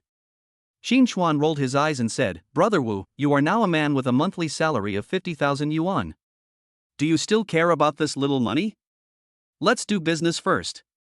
You can drink tea anytime. This."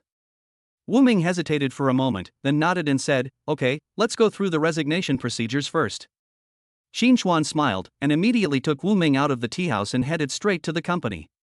The two originally planned to go to the company's human resources department. As a result, as soon as I entered the company gate, I bumped into a beautiful woman about 1.8 meters tall. The moment they saw this woman, the expressions of Qin Chuan and Wu Ming changed. This woman was none other than the general manager of this company, named Chen Jiujin.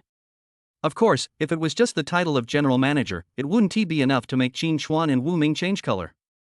The most crucial reason is that Chen Jiujin is a retired special forces soldier with a very hot temper and an impulsive personality. She is prone to violence at any time and is a true tiger girl. Previously, a group of hooligans came to the head office to cause trouble, saying that a delivery man knocked down one of their brothers and demanded that the company pay 100,000 yuan in compensation. It was obvious that those hooligans came here to extort money. Chen Jiujin happened to be in the company at the time, and she stepped forward to handle the matter. At the beginning, Chen Jiujin was relatively reasonable and asked the gang of thugs to identify the delivery man who caused the accident.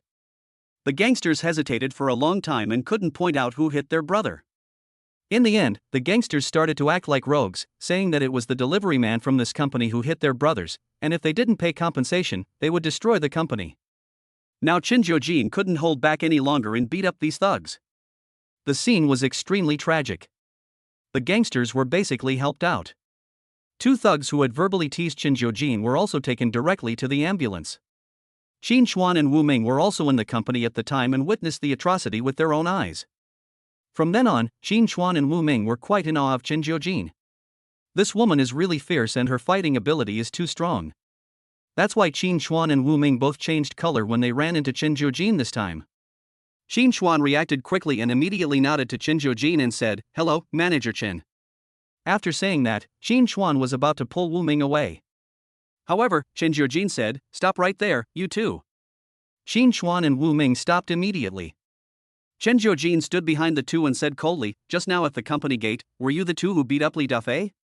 When Wu Ming heard this, cold sweat immediately flowed down his forehead. He was afraid that Chen Jiujin would stand up for Li Dafei and beat them both up. Given their physical conditions, it is basically safe for them to go to the hospital. Fortunately, Qin Chuan is in good mental condition now. He took a deep breath, turned around and looked at Chen Jiujin and said, "Manager Chen, please listen to my explanation." Chen Jiujin interrupted directly, "Don't explain here, come to my office." After saying that, Chen Jiujin walked towards his office. Qin Chuan was about to catch up, but Wu Ming grabbed Qin Chuan's arm and said, "Xiao Chuan, let's go first and don't mess with this woman." Qin Chuan waved his hand and said, "It's okay. We are right, so what are we afraid of? I don't think this woman is unreasonable. Go explain it to her. She should understand." Wu Ming said with a sad face, "You are really optimistic. I think she asked us to go to her office because she wanted to beat us up. She didn't want others to see us. You listen to me. Let's go first." At this moment, Chen Jiujin suddenly turned around and shouted at the two of them, "What are you two dawdling about for? Why don't you hurry up and follow me?" Qin Chuan shrugged his shoulders, pulled Wu Ming directly, and followed Chen Jiujin. Soon, the three of them arrived at Chen Jiujin's office. As a retired special forces soldier, Chen Jiujin's office style is also quite simple.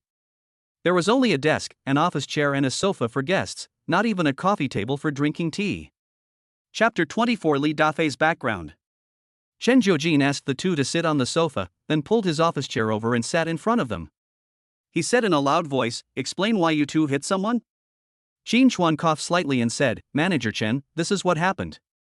The guy next to me is named Wu Ming, and he's a delivery man for our company."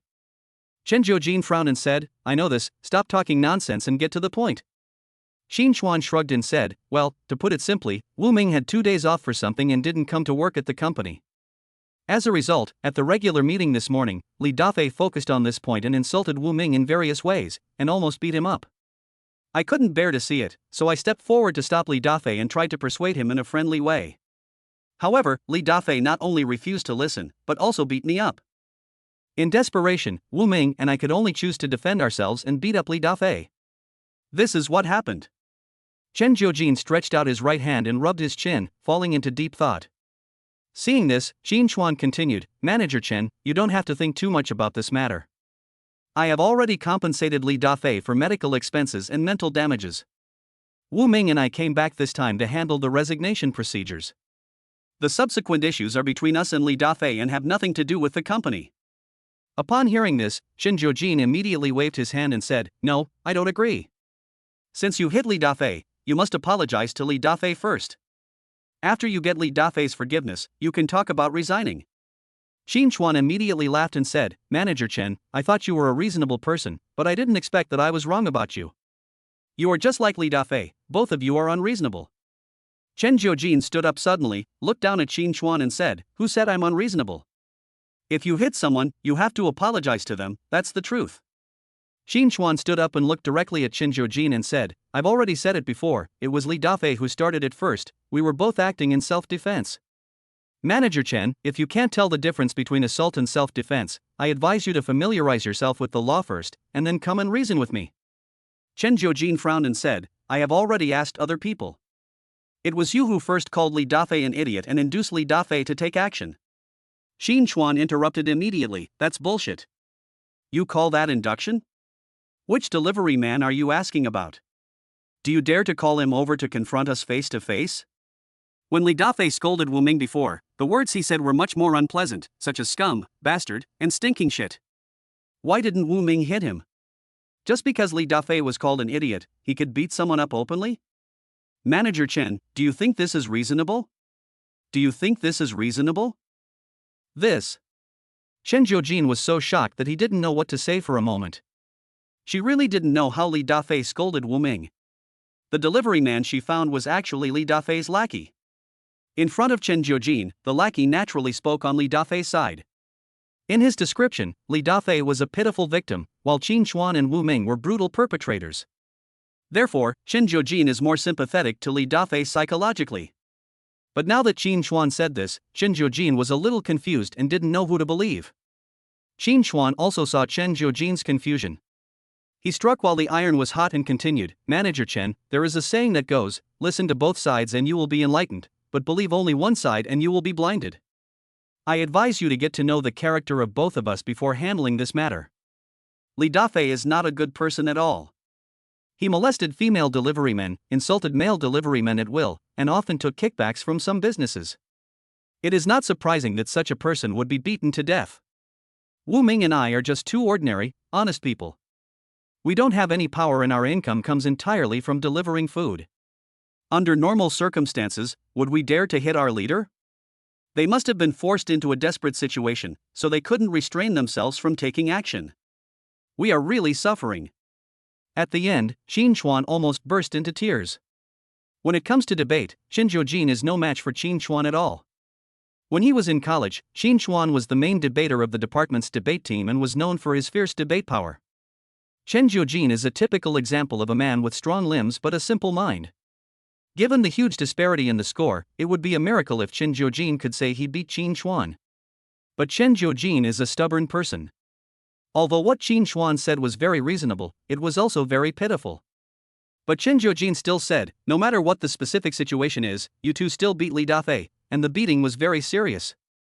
You must apologize to Li Dafei. After Li Dafei was beaten by you, he will definitely not let it go. I asked you to apologize for your own good. You must understand this. Qin Chuan was so angry that his teeth were itching. This woman is really stubborn. He took a deep breath and gritted his teeth and said, "Manager Chen, it is absolutely impossible for us to apologize. Your behavior is equivalent to asking a corpse that was stabbed to death to apologize to the murderer. Don't you think it's ridiculous?" Li Dafei was indeed beaten badly, but Wu Ming and I were verbally abused by him. Do you know how serious the psychological trauma was? You know nothing at all because you are just a clay or wooden sculpture of a bodhisattva. You cannot see the sufferings of the mortal world, let alone the sorrows of us, the low-level deliverymen. If you don't need your eyes, donate them to blind children. And donate your saintly heart to the pig farm as feed. Chen Jiujin was stunned when he heard this. It was the first time that she was criticized so harshly, leaving her with no room to fight back. After he realized what was happening, Chen Jiujin suddenly became angry and embarrassed. How dare you scold me like that? After saying that, Chen Jiujin swung his fist, wanting to teach Qin Chuan a lesson. Qin Chuan puffed out his chest and said fearlessly, "You are just a big-breasted, brainless woman who only knows how to solve problems with violence. Is this what a manager does?" Chen Jiujin's fist-swinging movement suddenly stopped. She felt that what Qin Chuan said made some sense. Now she is no longer a special forces soldier and cannot solve everything with violence. Chen Jiujin suppressed his anger, looked at Qin Chuan and said, "Then how do you think this matter should be resolved?" Qin Chuan couldn't help but feel delighted when he saw that he had actually persuaded Chen Jiujin to give up violence. Once you feel happy, it's easy to get carried away. Qin Chuan pointed to his cheek and said in a teasing tone, "Kiss me and I'll tell you what to do." Chen Jiujin's eyes widened instantly, and his anger exploded. She took a step forward, grabbed Qin Chuan's arm and pulled it hard, throwing Qin Chuan directly onto the desk. Then Chen Jiujin twisted Qin Chuan's hands behind his back, pressed his knees on Qin Chuan's back, and performed an extremely precise grappling move. Then Chen Jiujin shouted angrily, "How dare you tease me? You are courting death." Chapter 25 I Remember You. Qin Chuan had reacted by then and knew that he had gotten into big trouble. If we follow Chen Jiujin's explanation at this time, it will only make the situation worse. We can only use some unorthodox methods. Qin Chuan straightened his neck and shouted outside the office, "Help! Manager Chen molested me. Help!" Chen Jiujin was stunned at first, and then he was so angry that he trembled all over. She really didn't expect Qin Chuan to be so shameless. Now the anger in her heart completely erupted. But before Chen Jiujin could do anything, the office door was suddenly pushed open.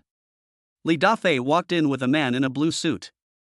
When they saw the situation in the office, they were both shocked.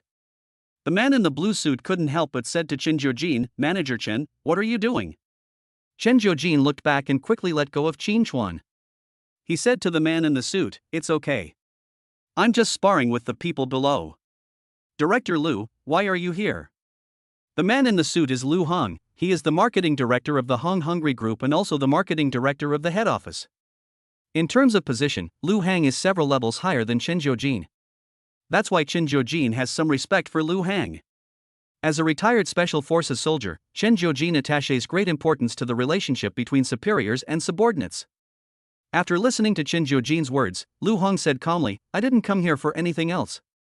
I just heard that my cousin was beaten by 2 delivery men, and I wanted to help him get justice." At this time, Li Dafei pointed at Qin Chuan and said, "Cousin, this guy beat me up. You must help me get revenge." Lu Hang glanced at Qin Chuan, then looked at Chen Jiujin and said, "So, Manager Chen was just teaching this ignorant delivery man a lesson? I didn't expect that Manager Chen is quite righteous."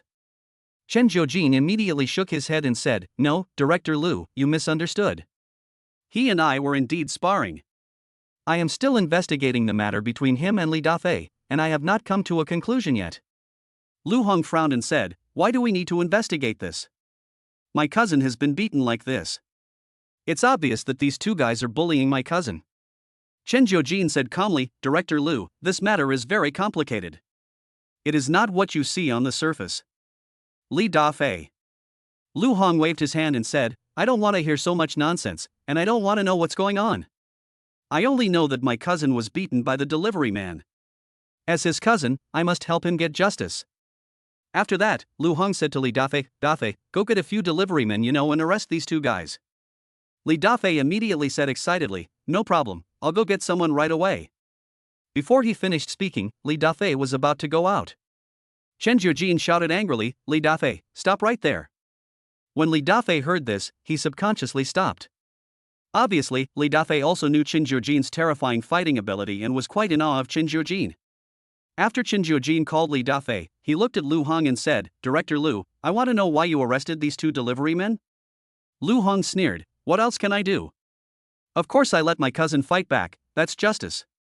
Li Dafei echoed from the side, "Yes, I must fight back and make them kneel down and apologize to me, otherwise this matter will not end." Chen Jiujin narrowed his eyes and said, "Impossible. These 2 delivery men are my people no matter what. I can't let them get beaten up." Li Dafei was immediately unhappy and said, "Chen Jiujin, what do you mean by this? They can't let people beat them up at will? Can I let people beat me up at will? You fucking." Lu Hong reached out to stop Li Dafei's roar. He looked at Chen Jiujin and said, "Manager Chen, I advise you to think carefully before you speak. It's my cousin Lu Hong who got beaten up, and I'm the marketing director of the head office." Lu Hang's threat was evident in his words. But Chen Jiujin still said stubbornly, "No matter who is beaten, I will never let these 2 people be beaten before the matter is thoroughly investigated." Lu Hong said with a sullen face, Chen Jiujin, do you really want to protect these two bastards? As perpetrators, shouldn't they be punished? Chen Jiujin raised his chin and said, if they are really wrong, I should punish them instead of you. You don't have the power to do so. Lu Hong was so angry that his lungs hurt. He gritted his teeth and said, as the marketing director of the head office, I haven't punished a small delivery boy with all my strength? Chen Jiujin nodded seriously and said, of course not. You can't give orders beyond your level, otherwise it will cause chaos in the company's management system. Lu Hong was almost so angry that he had a cerebral infarction. When Chen Jiujin became the general manager of the company, Lu Hong had heard of Chen Jiujin's reputation. It is said that Chen Jiujin is a person who is particularly fond of nitpicking and is quite stubborn, even obstinate. At that time, Lu Hong was a little bit disapproving. Now Lu Hong finally believed it. This Chen Jiujin is really too serious and too stubborn. He didn't even give face to him, the marketing director. In a rage, Lu Hong could not help but yell at Chen Jiujin, I am too lazy to talk nonsense with you. Now I will give you two choices. Either you hand over these two delivery men to me, or I will fire you. It's your choice. Chen Jiujin crossed his arms over his chest and said coldly, I will definitely not choose the first option. Lu Hong laughed angrily and said, very good, then you are fired now. Fire me if you want. Do you think I care about this crappy company? Chen Jiujin also had a hot temper. After he finished speaking, he pushed Lu Hong away and strode out of the office. This made Lu Hong confused on the spot. He just wanted to threaten Chen Jiujin, but he didn't expect Chen Jiujin to leave so cleanly. Logically speaking, after Lu Heng's threat, Chen Jiujin should have walked down the stairs and handed over Qin Chuan and Wu Ming. In this way, Lu Hong gained face, and Chen Jiujin could be considered to have made his best effort and would not disappoint other subordinates. But Chen Jiujin was too aggressive and did not follow the script. This put Lu Hong in a difficult position. After all, he is just a marketing director, not a human resources director. Strictly speaking, he does not have the power to fire the general manager of a municipal company. Especially since this city-level company is in the same city as the headquarters of the Henyi Group. Then the position of general manager of this municipal company becomes even more important. If the higher-ups at the headquarters knew that Lu Hong forced Chen Jiujin away because of a trivial matter like his cousin being beaten, Lu Heng would definitely be in big trouble. It's possible that even the position of marketing director may be unstable. Lu Heng's face was gloomy and he was trying hard to think of a solution. At this time, Qin Chuan walked up to Lu Hong and said with a smile, Lu Hong, right? I will remember you. Before he finished speaking, Qin Chuan gave Lu Hong a clean kick in the crotch. Chapter 26 Open Your Eyes. Lu Heng's eyes bulged out immediately, and he knelt on the ground, covering his crotch and letting out a shrill scream. When Li Dafei saw this scene, he was immediately shocked and angry and shouted at Qin Chuan, you bastard, you dare to hit my cousin? Qin Chuan shook his right fist and said, not only do I dare to hit your cousin, I also dare to hit you. Do you want to try? Li Dafei's face froze, and then he said sternly, don't mess around, there are so many people outside the office, Before Li Dafei could finish his words, Qin Chuan suddenly punched Li Dafei in the face. After being beaten by Qin Chuan in the morning, Li Dafei had already suffered a traumatic stress reaction. Before Qin Chuan's fist hit him, he subconsciously squatted on the ground, holding his head with both hands and begging for mercy, don't hit me, I was wrong. Qin Chuan looked at Li Dafei like this and couldn't help but despise him and said, what a coward, Angkor Wu, let's go. After saying that, Qin Chuan strode out of the office with Wu Ming. As soon as the two of them walked out of the door, Wu Ming gave Qin Chuan a thumbs up and said, awesome. You even dared to hit the marketing director. You are really awesome. Qin Chuan shrugged and said, there's nothing I can do. This guy looks like he deserves a beating. Wu Ming couldn't help but sigh, I wish I could be as cool as you one day, scolding whoever I want and hitting whoever I want. Qin Chuan patted Wu Ming on the shoulder and said, don't worry, one day you will become as cool as me. Let's not talk about this for now, let's go find Manager Chen. Wu Ming nodded and said, we should look for her. Manager Chen just had a falling out with the marketing director just to protect us. We should go and thank her. Qin Chuan nodded, then pulled Wu Ming out of the company quickly, looking around for Chen Jiujin. Fortunately, Chen Jiujin did not walk far. He sat on a bench in a small garden near the company, staring at the sky with a somewhat confused expression. Qin Chuan walked up to Chen Jiujin and said with a smile, Manager Chen, we meet again. Chen Jiujin came back to his senses and glanced at Qin Chuan, then frowned and asked, what are you doing here? Qin Chuan sat next to Chen Jiujin and said calmly, "Nothing, I just wanted to thank Manager Chen for protecting us two brothers just now." It is a blessing for all the deliverymen in the company to have a leader like you. Chen Jiujin said somewhat sadly, "What's the point of saying this? I'm no longer the general manager of this company." Qin Chuan raised his eyebrows and said, "Don't worry, Manager Chen, this matter was caused by me. I will be responsible to the end and will never let you lose your job." When Chen Jiujin heard this, he sneered and said, "You are just an ordinary delivery man. What can you be responsible for? I advise you to find a new job first. After I leave, Li Dafei will most likely become the new general manager. That guy has a grudge against you and will definitely not let you go. You'd better not continue to work in this company." Qin Chuan smiled and said, "Thank you for your concern, Manager Chen. However, I know my own business. As for yours, you just have to wait and see." After saying that, Qin Chuan pulled Wu Ming away. Chen Jiujin looked at Qin Chuan's confident back, and suddenly a glimmer of inexplicable hope appeared in his heart. A few minutes later, Qin Chuan and Wu Ming got into the newly bought Maybach. After fastening his seatbelt, Qin Chuan said to Wu Ming, "Brother Wu, please help me find out how much it would cost to buy the very hungry group." When Wu Ming heard this, he took a deep breath and said, "Did I hear you right? You want to buy the hungry group? This. Wu Ming was so shocked that he couldn't even speak clearly. Qin Chuan raised his eyebrows and asked, "Why, is it difficult to buy very hungry?" Wu Ming swallowed his saliva and said, "It's not just difficult, it's simply too big. Do you know what the market value of the hungry group is? It's at least several billion. Although the Hen Hungry Group is not well known nationwide, it can be regarded as a giant group in Handong province with quite terrifying strength. Even if a top 500 domestic company wants to acquire the Hungry Group, it would have to think carefully. Qin Chuan wants to acquire the Hung Group alone, which really seems like a pipe dream." However, Qin Chuan himself is very confident. He raised his chin and said, "I thought it was a lot of money, but it was only a few billion. How difficult is that?" Wu Ming's eyes widened instantly and he said, "A mere few billion? You are being too arrogant." Qin Chuan said calmly, "Brother Wu, you are now considered a high-income earner, you need to have a bigger vision and more courage. Don't let billions of dollars scare you like this. You will have many opportunities to see big money in the future. I will take you to broaden your horizons today." After saying that, Qin Chuan started the car and drove out of the parking lot. Half an hour later, the Maybach stopped at the door of the Yushanfang sales office.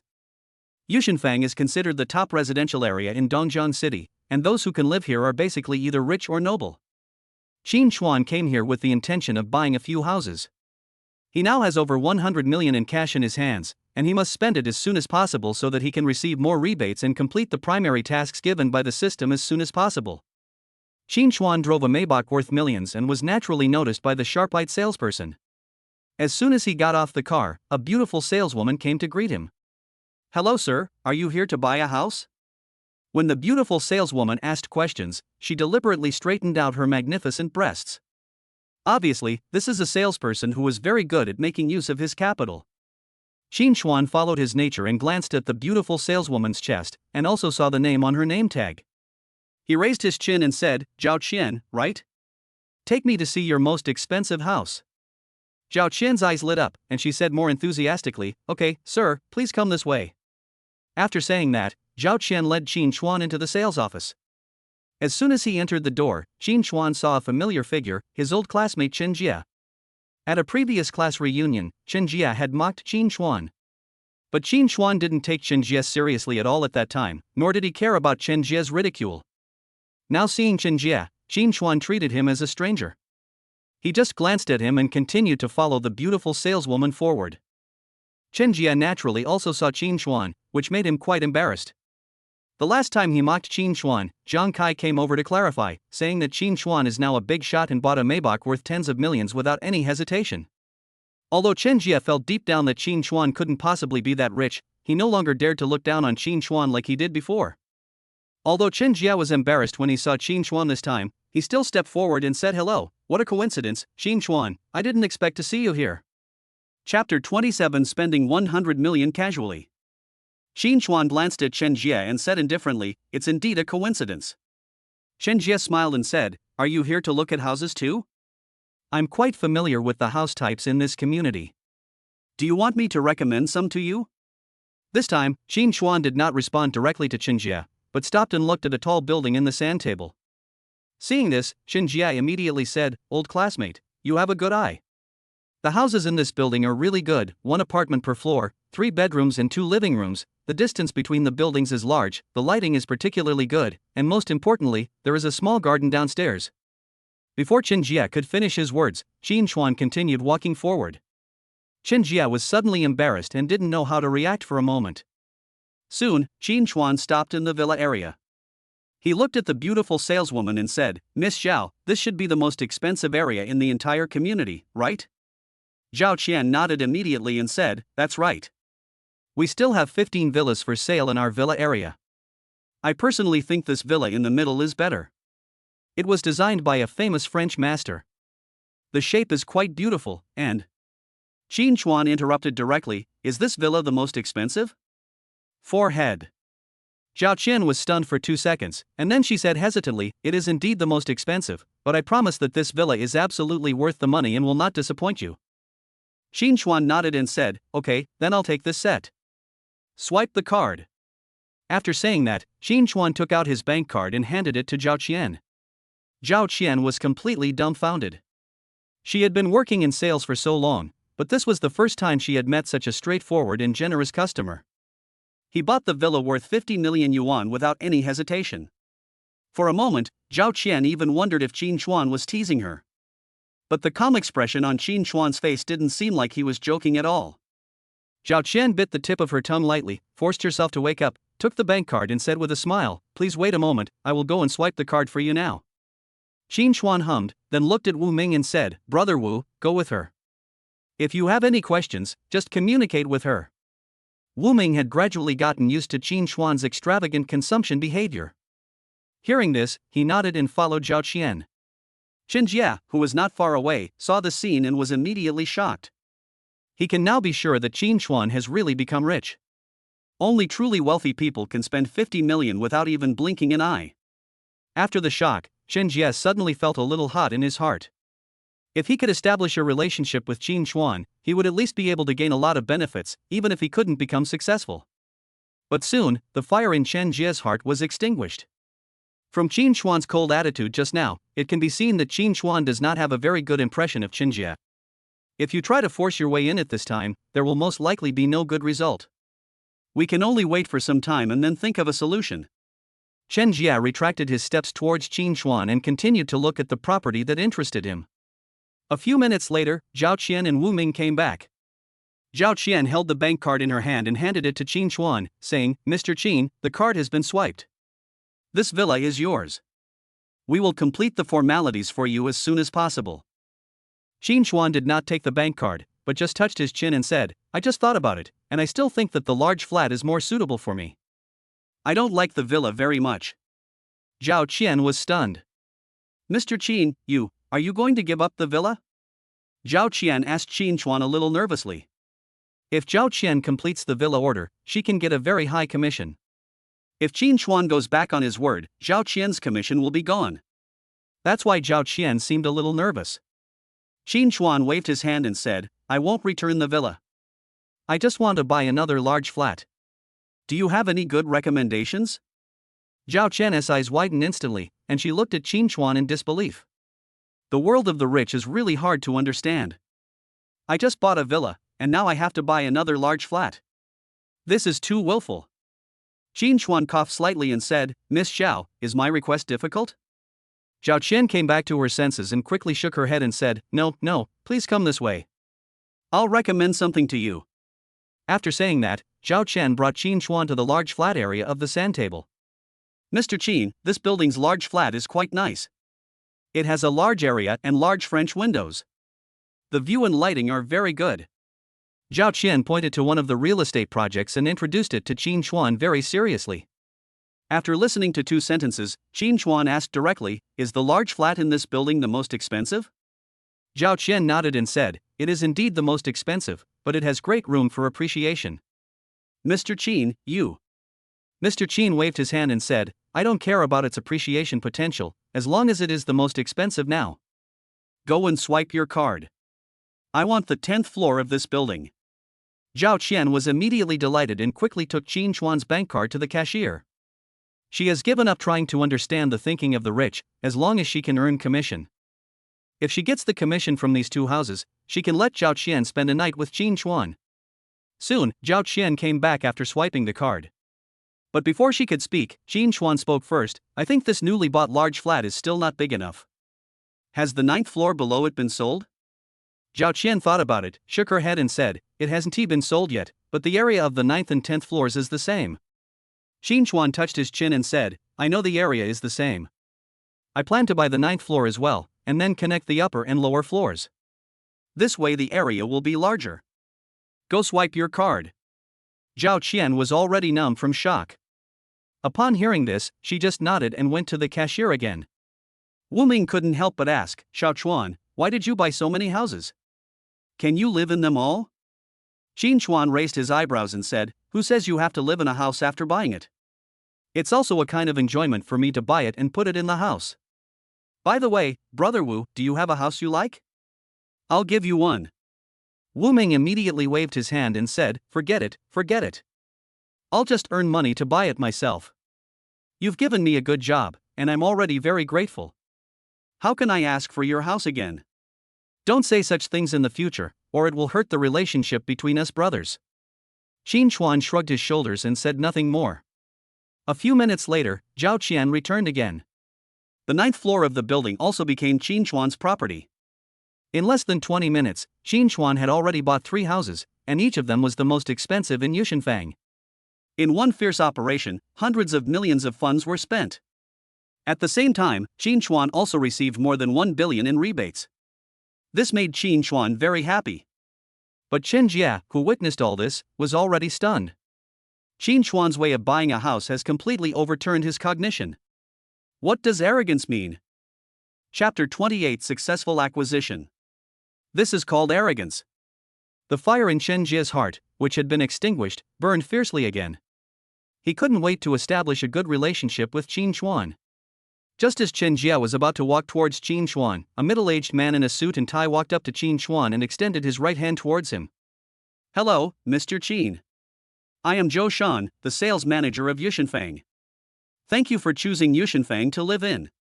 This is really a great honor for us. We sales staff are also very lucky to have you here. Zhou Shan was also extremely enthusiastic towards Qin Chuan, his face smiling like a chrysanthemum.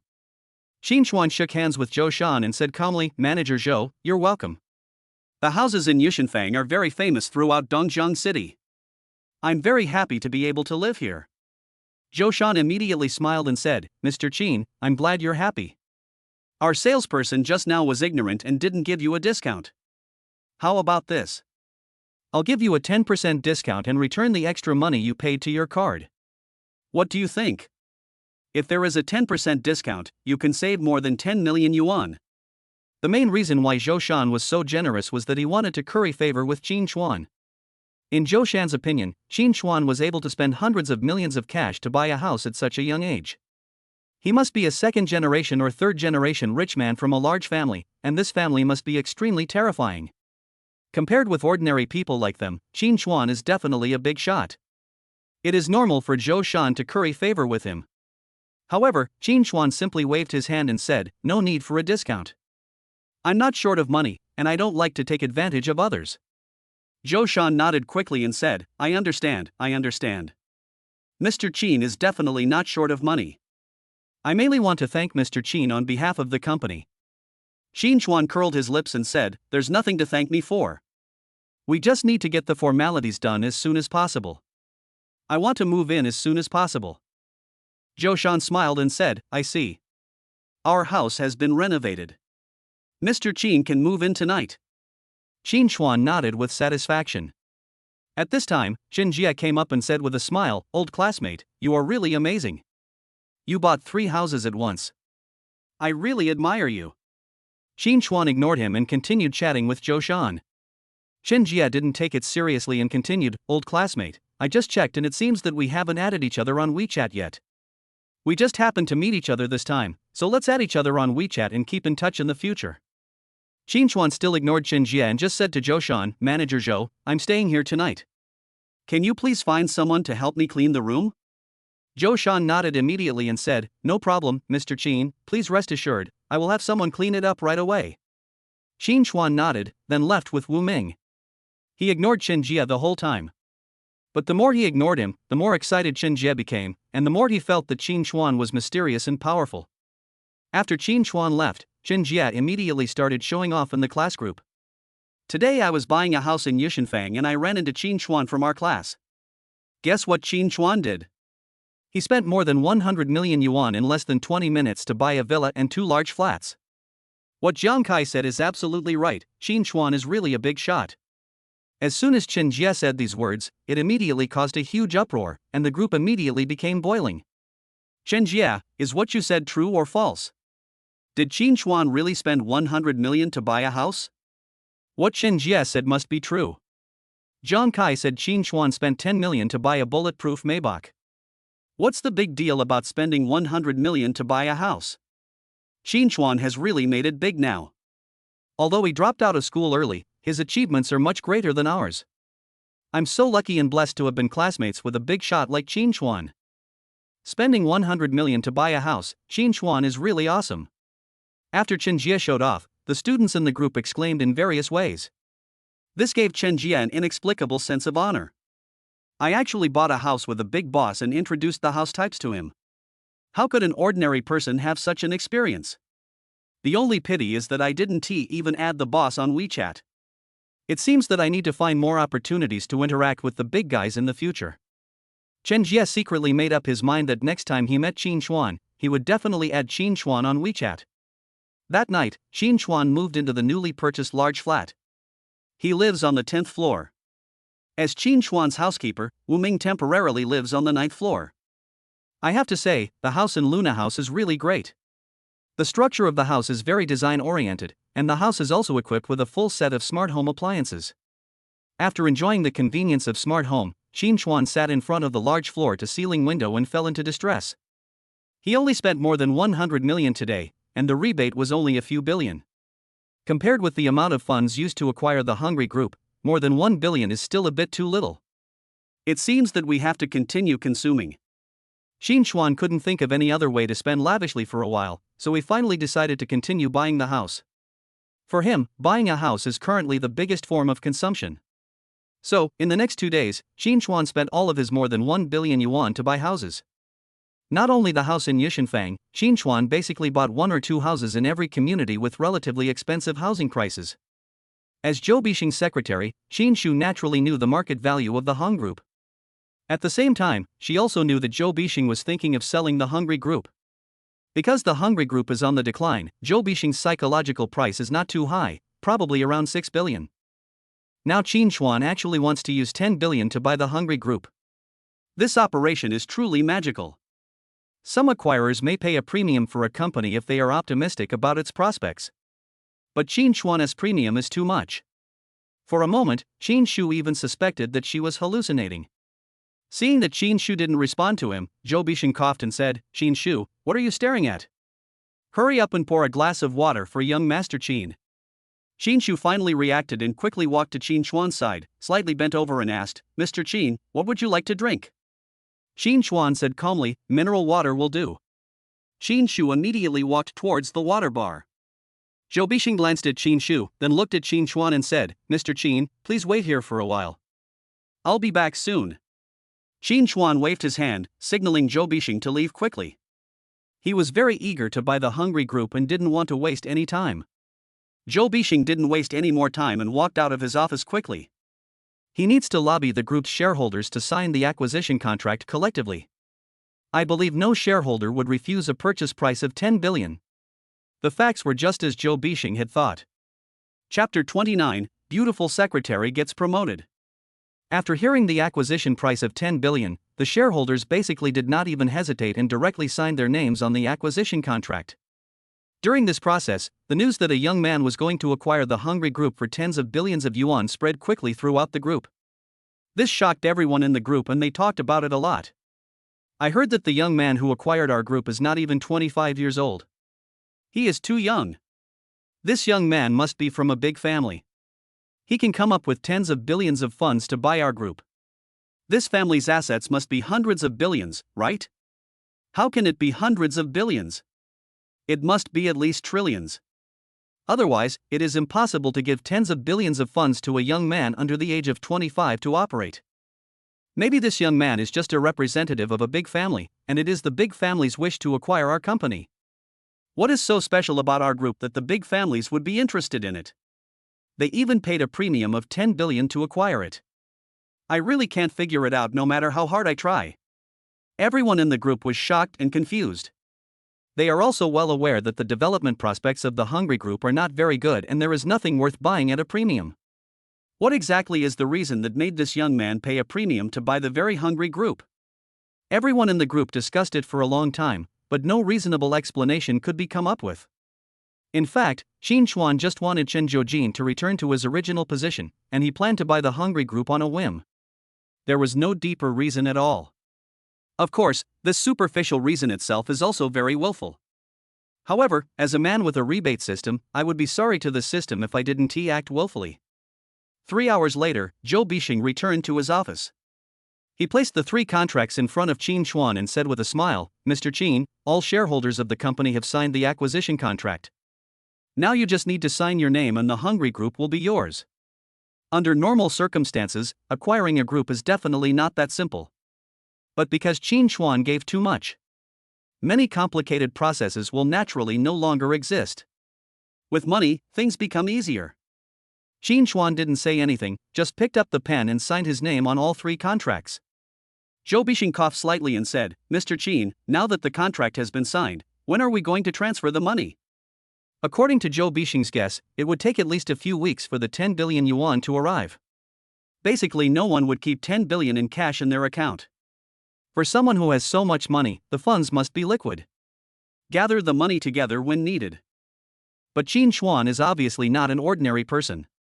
He said calmly, "Please lend me Mr. Zhou's computer and give me an account number. I will transfer the money via online banking now." Zhou Bixing was suddenly a little dumbfounded. Damn, this is tens of billions of funds. How come it looks like hundreds of dollars? Transferring money via online banking on the spot, this is too casual. But it doesn't matter how casual it is, as long as the 10 billion yuan of funds can be received. Zhou Bixing calmed down and then sent his account information to Qin Chuan's WeChat. After the funds arrive, Zhou Bixing will transfer the money to the accounts of other shareholders according to their shareholding ratio. Qin Chuan sat in front of the computer, opened the online banking with some unfamiliarity, and started transferring money. Mobile payments and transfers are so convenient nowadays that the usage of online banking has dropped significantly. Qin Chuan hasn't used online banking for at least 4 or 5 years. It's a bit hard to get used to it when I use it all of a sudden. Fortunately, the process of online banking transfer is relatively simple. Qin Chuan only took 5 minutes to transfer tens of billions of funds to Zhou Bixing's account. After Zhou Bixing received the information that 10 billion yuan of funds had arrived, he was immediately overjoyed and his face was full of wrinkles. He grabbed Qin Chuan's hand and kept saying, "Mr. Qin is so open-minded. I am so lucky to have a friend like him. I believe that the Hungry Group will definitely grow bigger and stronger under the leadership of Mr. Qin, and become a giant in the national takeout industry. In the future, it may even be able to break out of the country and go international." Qin Chuan had no intention of making the Hungry Group bigger and stronger. Even if the Hungry Group becomes a giant in the food delivery industry, its profits will be difficult to compare with the rebate system, and there is no need to waste energy on it. However, in the face of Zhou Bixing's enthusiasm, Qin Chuan still perfunctorily said, "It is my luck to know Brother Zhou. I will try my best to make the Hungry Group grow and develop." Zhou Bixing smiled and said, "Then I will wait and see the future glory of the Hungry Group. By the way, although Qin Shu is my secretary, she is also my right-hand man. If you are in charge of the Hungry Group, I suggest you keep her. She will definitely be able to help you a lot." A capable general? Qin Chuan looked at the charming Qin Shu, and he was very suspicious about which Gan Zhou Bixing was talking about. This girl doesn't look like she is capable at all. She has charming looks and sexy figure. Generally speaking, this kind of woman can only be a vase and has nothing to do with being a capable man. Zhou Bixing saw Qin Chuan's suspicion. He smiled and said, "Mr. Qin, don't underestimate Qin Shu. She graduated from Cambridge University in Eagle Country, majoring in business management, and has obtained an MBA. She is very good at business operations management. Xin Shu has made an indelible contribution to the development of our hungry group to where it is today. Her abilities are truly unmatched. If you keep her here, you will definitely not be disappointed. At this time, Xin Shu said, Uncle Zhou, please don't interfere with young Master Qin's judgment. Let young Master Qin decide whether to keep me or not. Even if he doesn't keep me, I can still find a good job. Uncle Zhou? Xin Chuan looked between Zhou Bixing and Xin Shu with a hesitant look. Zhou Bixing laughed dryly and said, Xin Shu is the daughter of my comrade in arms. Theoretically, she is my niece.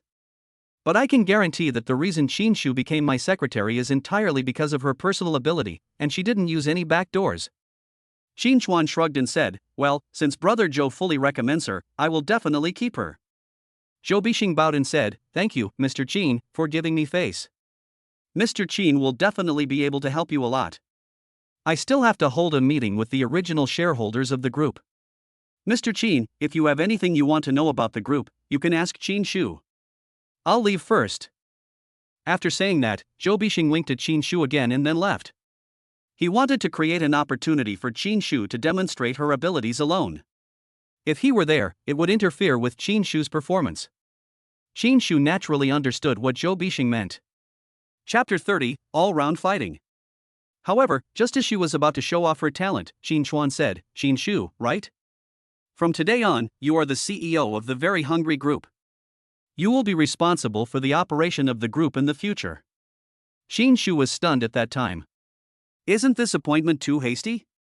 This is the position of the group CEO. Qin, Mr. Qin, are you kidding me? Qin Shu asked Xin Chuan with some stammering. Xin Chuan raised his eyebrows and said, what's so funny about this?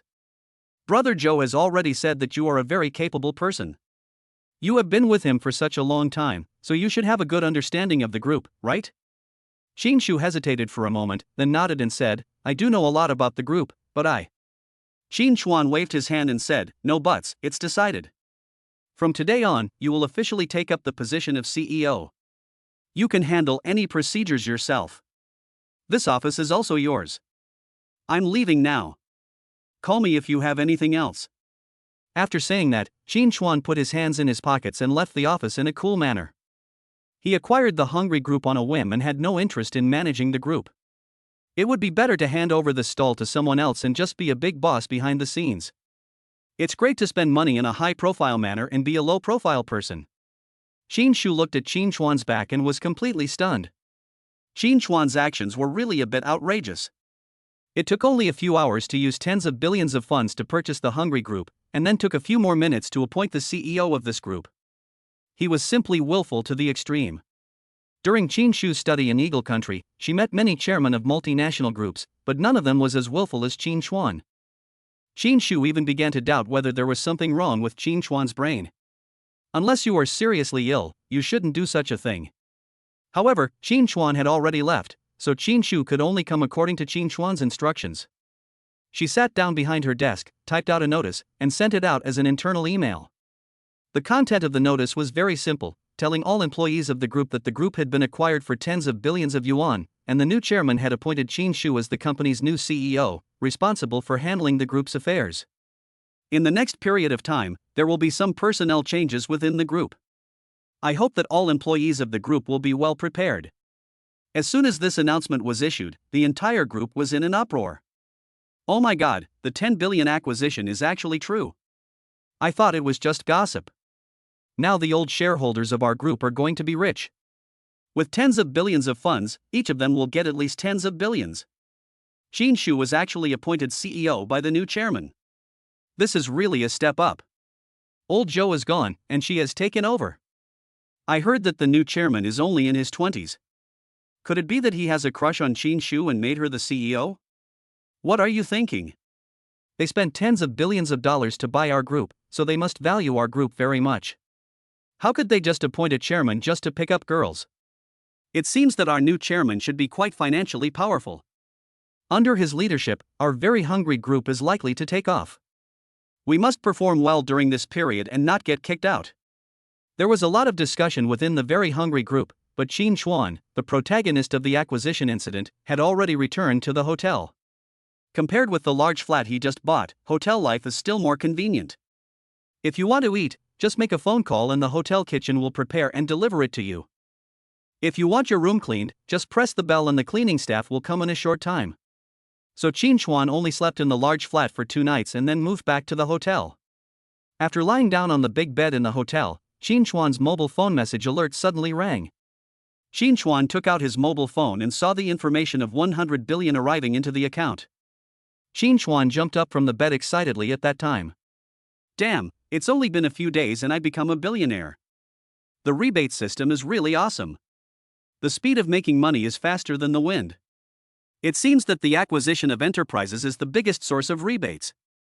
My previous purchase of cars and houses was too narrow-minded. Just when Qin Chuan was excited, the system prompt sound suddenly rang. Ding, the system has detected that the host's consumption has exceeded 10 billion, triggering a hidden reward in getting a chance to draw a lottery. Qin Chuan was stunned for a moment. There's even a lottery? So good? Qin Chuan was a little bit unbelievable. This system provides so many benefits that Qin Chuan feels it is unreal. But soon, the system's lottery interface appeared in front of Qin Chuan, proving that everything was real. Qin Chuan swallowed and focused his eyes, trying to see clearly what prizes were on the lottery interface. But unfortunately, the prize column seemed to be covered by a layer of fog, so hazy that I couldn't see the specific contents at all. Qin Chuan looked for a long time but couldn't see it clearly. Finally, he gave up and clicked the lottery button directly. Soon, the lottery results came out. Ding, congratulations to the host for winning the all-round fighting reward. Qin Chuan carefully read the introduction of all-round fighting and was immediately delighted. All-round fighting, as the name suggests, means being proficient in all kinds of fighting techniques, including Chinese ancient martial arts, Muay Thai, Brazilian Jiu-Jitsu and so on. At the same time, the host's various bodily functions will be greatly enhanced, ensuring that the host has enough strength to use those fighting techniques. This means that Qin Chuan has the physical fitness and fighting skills of those warriors who have been practicing since childhood without any training. This is really practical for Qin Chuan. As a billionaire, Qin Chuan still has a certain lack of security. He was afraid that others would know that he was rich and then have some bad ideas about him. Now, as a man with all-round fighting skills, at least I have the ability to protect myself. Qin Chuan almost cried for joy. He really didn't expect that the system actually had a lottery function. And the first big prize is what he needs most right now. If the system had a physical body, Qin Chuan would have pounced on it and given it a kiss. Currently, the main task assigned to Qin Chuan by the system is to complete 30 billion consumption within 3 months. Qin Chuan has completed a consumption task of 10 billion. Only 20 billion are left. As long as you complete the main task, you can get 100 times the rebate. This is simply unimaginable. Qin Chuan even felt that the position of the world's richest man was not far away from him. After being excited in the bedroom for a while, Qin Chuan decided to test his newly acquired all-round fighting skills. Of course, you can't test this ability in the bedroom. Fortunately, this hotel has a gym, and it is quite large, occupying an entire floor. There is also a full range of fitness equipment and personal trainers. As soon as Qin Chuan entered the gym, a muscular man came up to him. Chapter 31 Revenge begins. Hello sir, I am Huang Jing, the personal trainer here. Is this your first time here? While speaking, the muscular man deliberately shook his pectoral muscles to highlight his muscularity. Qin Chuan nodded and said, "This is my first time here. Can I use all the equipment here as I please?" The muscular man smiled and said, "Of course you can, but I see that you haven't practiced much before, so you may need some professional guidance. I'm the best personal trainer here, and I can teach you." Qin Chuan waved his hand and said, "No need, I can just practice casually by myself." After saying that, Qin Chuan was about to walk inside. The muscular man followed Qin Chuan and said, "Sir, if you train by yourself without professional guidance, it will easily cause muscle damage. I suggest you find a personal trainer. My charge is 500 yuan per hour. If you ask me to be your personal trainer, I guarantee that 1 hour of your training will be equivalent to 5 hours of training by others." Qin Chuan shrugged and said, "Sorry, I really don't need any guidance." As he spoke, Qin Chuan grabbed the barbell on the ground. The muscular man took a look and couldn't help but reveal a sarcastic smile at the corner of his mouth. This is a 100-kilogram barbell. For ordinary people, it is quite difficult to lift such a heavy barbell. Like Qin Chuan, if you grab the barbell rashly without getting into the right posture, you will most likely hurt your muscles. Logically speaking, the muscular man should be dissuaded. But because of Qin Chuan's refusal just now, the muscular man felt a little unhappy. So he said nothing and waited for Qin Chuan to make a fool of himself. However, the next moment, the muscular man's eyes widened. Qin Chuan picked up the barbell easily and lifted it above his head. During the whole process, she didn't blush or breathe heavily. I'll go. The muscular man couldn't help but let out an exclamation. Qin Chuan looked at the muscular man and said, "This barbell is a bit light. Can you help me add some more iron plates?" The muscular man thought Qin Chuan was most likely showing off. 100 kilograms is a bit difficult for fitness enthusiasts. If Qin Chuan could lift it, it would be impossible for him to do it as easily as he showed. Damn it, I was almost knocked down by him. The muscular man forced a smile and said to Qin Chuan, "Okay, put the barbell down first, and I'll add 2 more iron plates for you." Qin Chuan put down the barbell as he was told, and then said, "Add 2 on each side, otherwise it's still too light." The muscular man couldn't help but roll his eyes, thinking that Qin Chuan was really good at pretending. Add 2 on each side, and that's 140 kilograms. Even for a muscular man, it would be a bit difficult to lift a barbell of this weight. Judging from Qin Chuan's physique, he is still a bit thin. With this body shape, it is simply a daydream to lift a 140-kilogram barbell. However, the muscular man did not refuse Qin Chuan, but added 2 iron plates on both sides of the barbell according to Qin Chuan's request. He felt that he would definitely see Qin Chuan embarrassed this time. However, the situation that stunned him happened again.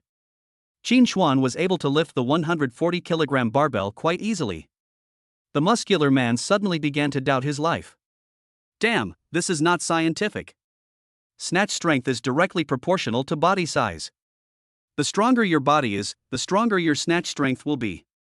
Qin Chuan's statement is clearly against science. Dude, can we add more iron sheets? Qin Chuan asked the muscular man while holding a barbell. The muscular man came back to his senses and gritted his teeth and said, "I can add another 60 kilograms. Do you want to try?" If another 60 kilograms is added, the total weight of the barbell will be 200 kilograms. He doesn't believe that Qin Chuan can still lift it. Qin Chuan curled his lips and said, "Since you can add more, then add more. This weight is still too light." After saying that, Qin Chuan put the barbell on the ground. The muscular man immediately installed the 60-kilogram iron sheet, and then looked at Qin Chuan with anticipation, hoping to see Qin Chuan make a fool of himself this time. Qin Chuan was indeed struggling this time, and his face turned red when he was doing the snatch. However, despite the difficulty, Qin Chuan still managed to lift the 200-kilogram barbell. When he lifted the barbell above his head, the muscular man was already on his knees. What the hell? The muscular man stared at the scene in amazement, his worldview was completely overturned. Qin Chuan has basically tested out his current level of strength. The reason why he had difficulty lifting the 200-kilogram barbell was entirely because his posture was not correct and he did not exert his strength well. If the posture is correct, lifting up to 300 kilograms should be no problem. But that would be too conspicuous. Qin Chuan just wants to be a low-key handsome man. After lifting the 200-kilogram barbell for more than 10 seconds, Qin Chuan put the barbell on the ground, turned to other equipment, and continued to test his physical fitness. In less than half an hour, Qin Chuan tried all the equipment in the gym. The results are very encouraging. Qin Chuan's strength, speed, explosive power and physical fitness have improved significantly compared to before, and have reached the level of a professional athlete. After the test, Qin Chuan was quite satisfied with the all-round fighting. Just as he was about to go back to his room, the muscular man came over again. This time, the muscular man's expression was particularly flattering. "Brother, how did you train your physique to be so good? Can you teach me? I can even pay you for private lessons." Qin Chuan has such a well-proportioned body and such strong physical fitness, which really makes muscular men envious. With his current physical fitness, if combined with Qin Chuan's unique training methods, he will definitely be able to make further progress. Maybe he can directly participate in a bodybuilding competition and win a few championships. Qin Chuan shrugged his shoulders and said, "It's very simple. Do 100 push-ups, 100 sit-ups, 100 squats, and a 10,000-meter long distance run every day." After saying that, Qin Chuan left. My muscles froze in place, feeling that this training method was somewhat familiar. It was a long time before he remembered that this was the training method of One Punch Man Saitama. It was obvious that Qin Chuan was playing a joke on him. When the muscular man wanted to find Qin Chuan again, Qin Chuan had disappeared. Time flies and it is the next morning. After Qin Chuan got up and washed, he prepared to carry out his revenge plan. As for the target of revenge, it was naturally Li Dafei, the director of the local branch of the Hungry Group. Qin Chuan called Qin Shu directly and asked her to pick him up and go to the local branch of the Hungry Group with him. Qin Shu had just become the CEO of the group and was extremely busy with a multitude of tasks. But after receiving Qin Chuan's call, Qin Shu rushed over as soon as possible and dressed up specially. After the two met, Qin Chuan said jokingly, "You are dressed very beautifully today, very feminine." Chapter 32 I have made contributions to the group. Qin Shu's face lit up with joy, and she quickly said modestly, "No, I just dressed up casually." Thank you, Mr. Qin, for the compliment. Qin Chuan shrugged his shoulders and then invited Qin Shu to get in the car and set off. About 20 minutes later, the two arrived at the local branch of the Very Hungry Group. Chen Jiujin is currently leaving his job. It was supposed to be the company manager who took over. But the supervisor obviously knew Li Dafei's background. He took the initiative to turn down the position of manager and recommended Li Dafei to take over. With the help of Li Dafei's cousin Lu Hong, Li Dafei successfully became the general manager of the local branch of the Hungry Group. Before Qin Shu and Qin Chuan arrived here, they had already notified the branch office that they would come over for an inspection and asked the branch office to prepare for the work. So when the two of them arrived, Li Dafei ran out to greet them immediately with a flattering smile on his face. But when Li Dafei saw Qin Chuan, the smile on his face disappeared instantly. He walked up to Qin Chuan and said with a cold face, "Why are you here?" Qin Chuan's name was not mentioned in the internal documents sent by Qin Shu. So Li Dafei didn't know that Qin Chuan was the current chairman of the Hungry Group. He thought Qin Chuan came here to cause trouble, but he happened to meet Qin Shu who came to inspect. This made him even more dissatisfied with Qin Chuan. If Qin Shu hadn't been there, he would have even wanted to call a few delivery men out to give Qin Chuan a good beating. Qin Chuan asked calmly, "Why can't I be here?" Li Dafei frowned and said, "You have been fired by the company. You are no longer qualified to be here. I advise you to leave quickly, otherwise you will bear the consequences." Fortunately, Qin Shu was there, otherwise Li Dafei's words would have been even more unpleasant. Qin Chuan touched his nose and said, "I wanted to give you a chance, but you are useless. From today on, you can get out." "I'm leaving?" Li Dafei was stunned for a moment, then he laughed angrily. "What the hell are you talking about? Who do you think you are? Why should I get out?" In a rage, Li Dafei couldn't control his temper at all and blurted out swear words. Qin Chuan snapped his fingers at Qin Shu and said, "Tell him who I am." Qin Shu said to Li Dafei, "This is the new chairman of the group, Qin Chuan. Please pay attention to your attitude when talking to Chairman Qin." When Li Dafei heard this, his eyes almost popped out. After a long while, he stammered, He is the new chairman of the group?" Qin Shu said coldly, "Of course, Director Qin has already spoken. From today on, you will be fired from the group and will never be hired again." Li Dafei felt as if struck by lightning. He slowly collapsed to the ground with an expression of disbelief on his face. Qin Chuan stood in front of Li Dafei and said condescendingly, "Manager Li, when you were targeting me, did you ever think that this day would come?" Li Dafei came back to his senses and suddenly said viciously, "No, I don't believe it. How can a delivery man like you suddenly become the chairman of the group? You must have colluded to get me, right?" After saying that, Li Dafei suddenly jumped up and pointed at Qin Shu and said, "You two both have the last name Qin, so you must be from the same family, right? You relied on the fact that you are the secretary of the chairman to help Qin Chuan vent his anger, so you deliberately said that he is the chairman, right?" I have to say that Li Dafei's guess is somewhat reasonable. The more he spoke, the more he felt that he was right. Qin Shu said coldly, "You can become the general manager of a branch company, so you should know someone in the group headquarters, right? You can call the person you know and see if what I said is true or not." "Well, I'll beat you up if you want me to. Today I'm going to expose your tricks." After saying that, Li Dafei took out his mobile phone and called his cousin Lu Hong. Soon, the call was connected. Li Dafei spoke first, "Cousin, come here quickly, there is a guy here pretending to be the chairman of the group, and he wants me to get out, come and help me expose them." The Hungry Group had just been acquired, and everyone at the group's headquarters was extremely busy, including Lu Hong, the marketing director. He didn't even want to answer Li Dafei's call. But after hearing what Li Dafei said, he suddenly became energetic. When the group changed hands, someone pretended to be the chairman of the group to commit fraud. This is a perfect opportunity to make a contribution. If the person who impersonated the chairman could be sent to jail, he would definitely win a lot of favor from the new chairman. By then, wouldn't it be just a matter of time before you become successful?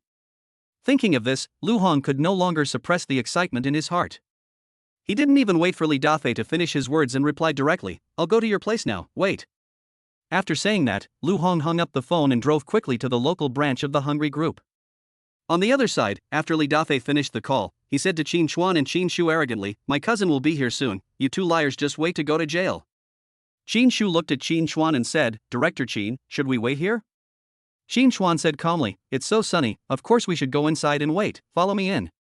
After saying that, Qin Chuan was about to walk into the company. Li Dafei immediately stretched out his arm to stop them, saying, "What are you doing? Do you think you can just come into our company casually? Be careful or I'll call the police." Qin Chuan stretched out his right hand and grabbed Li Dafei's wrist. With just a light squeeze, Li Dafei let out a scream. "Ah! Let go, let go." Li Dafei felt as if his wrist was clamped by a pair of pliers. The pain went deep into his bones and his body softened involuntarily. Qin Chuan snorted coldly, threw Li Dafei, who was like a pile of mud, aside, and walked into the company gate in a cool manner. Qin Shu first looked at Qin Chuan in shock, then at Li Dafei, and then hurriedly chased after him. She really didn't expect that Qin Chuan, besides being rich, was also such a good fighter. Although Li Dafei is rather thin, he is still an adult.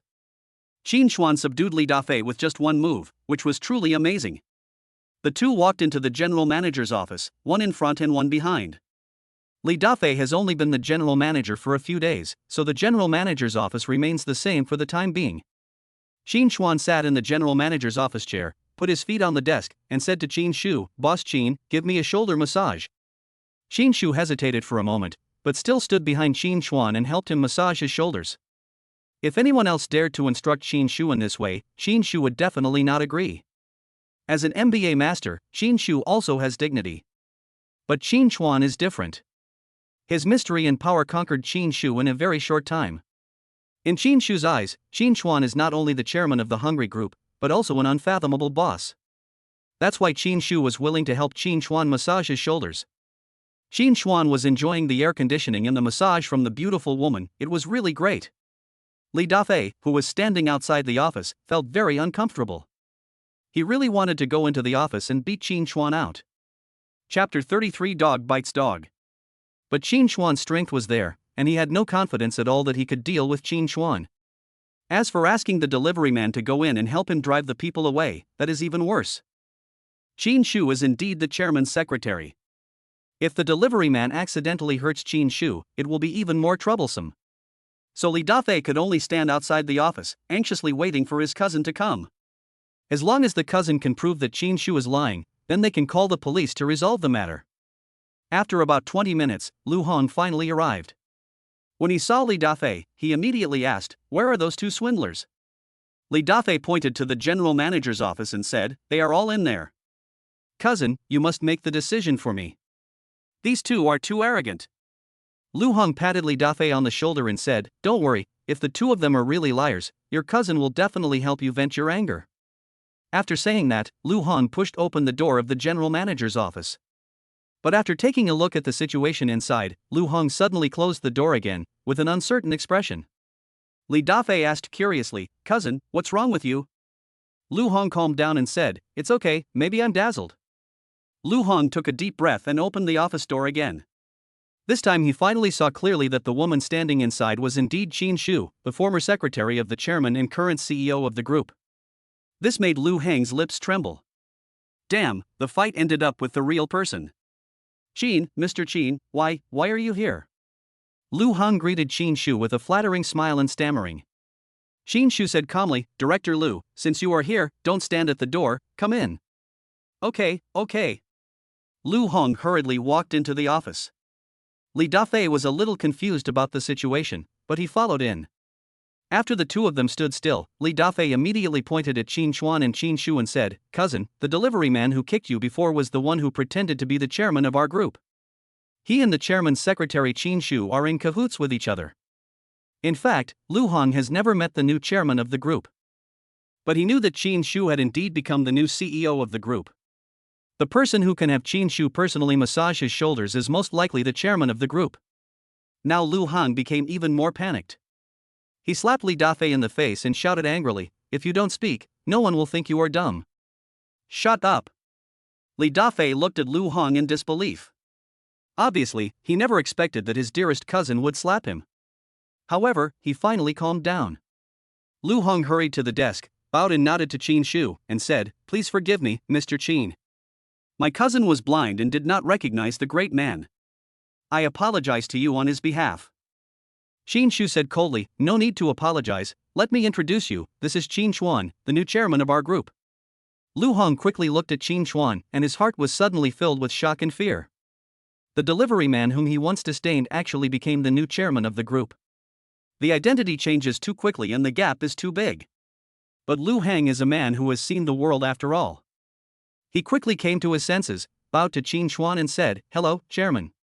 I am the marketing director of our group.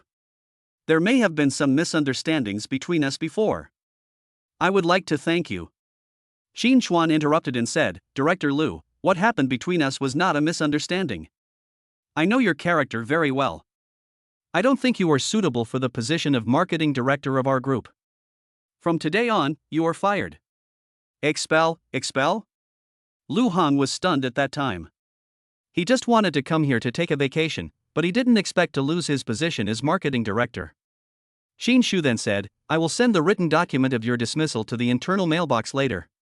You must pack up your things and go to the Human Resources Department to complete the resignation procedures before tonight."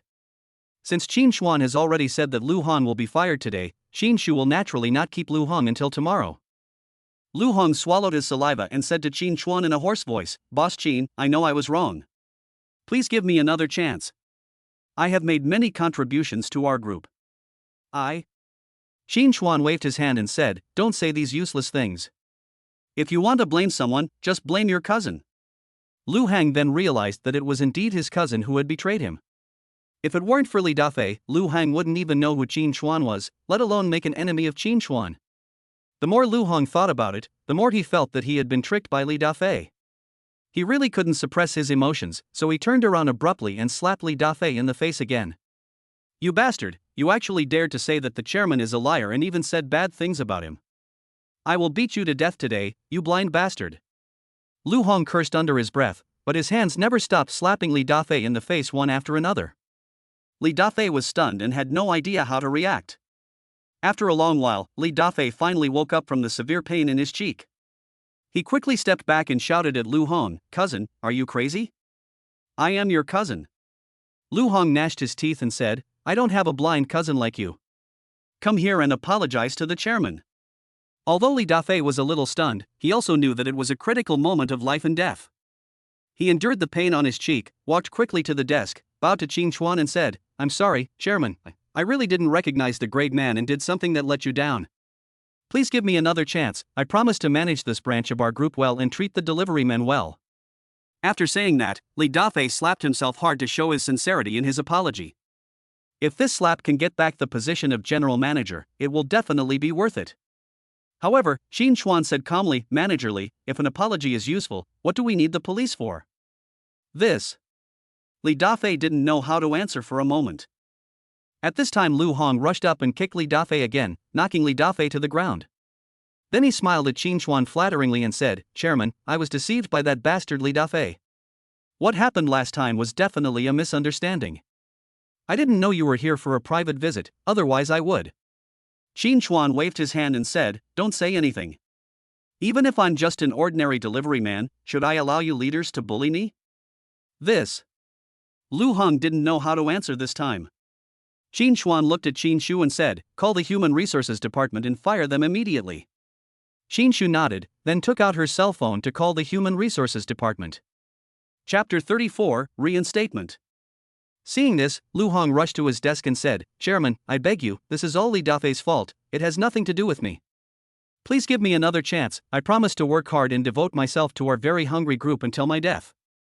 Li Dafei rushed over and shouted, "Chairman, I am just a small branch manager, how dare I have any opinions about you?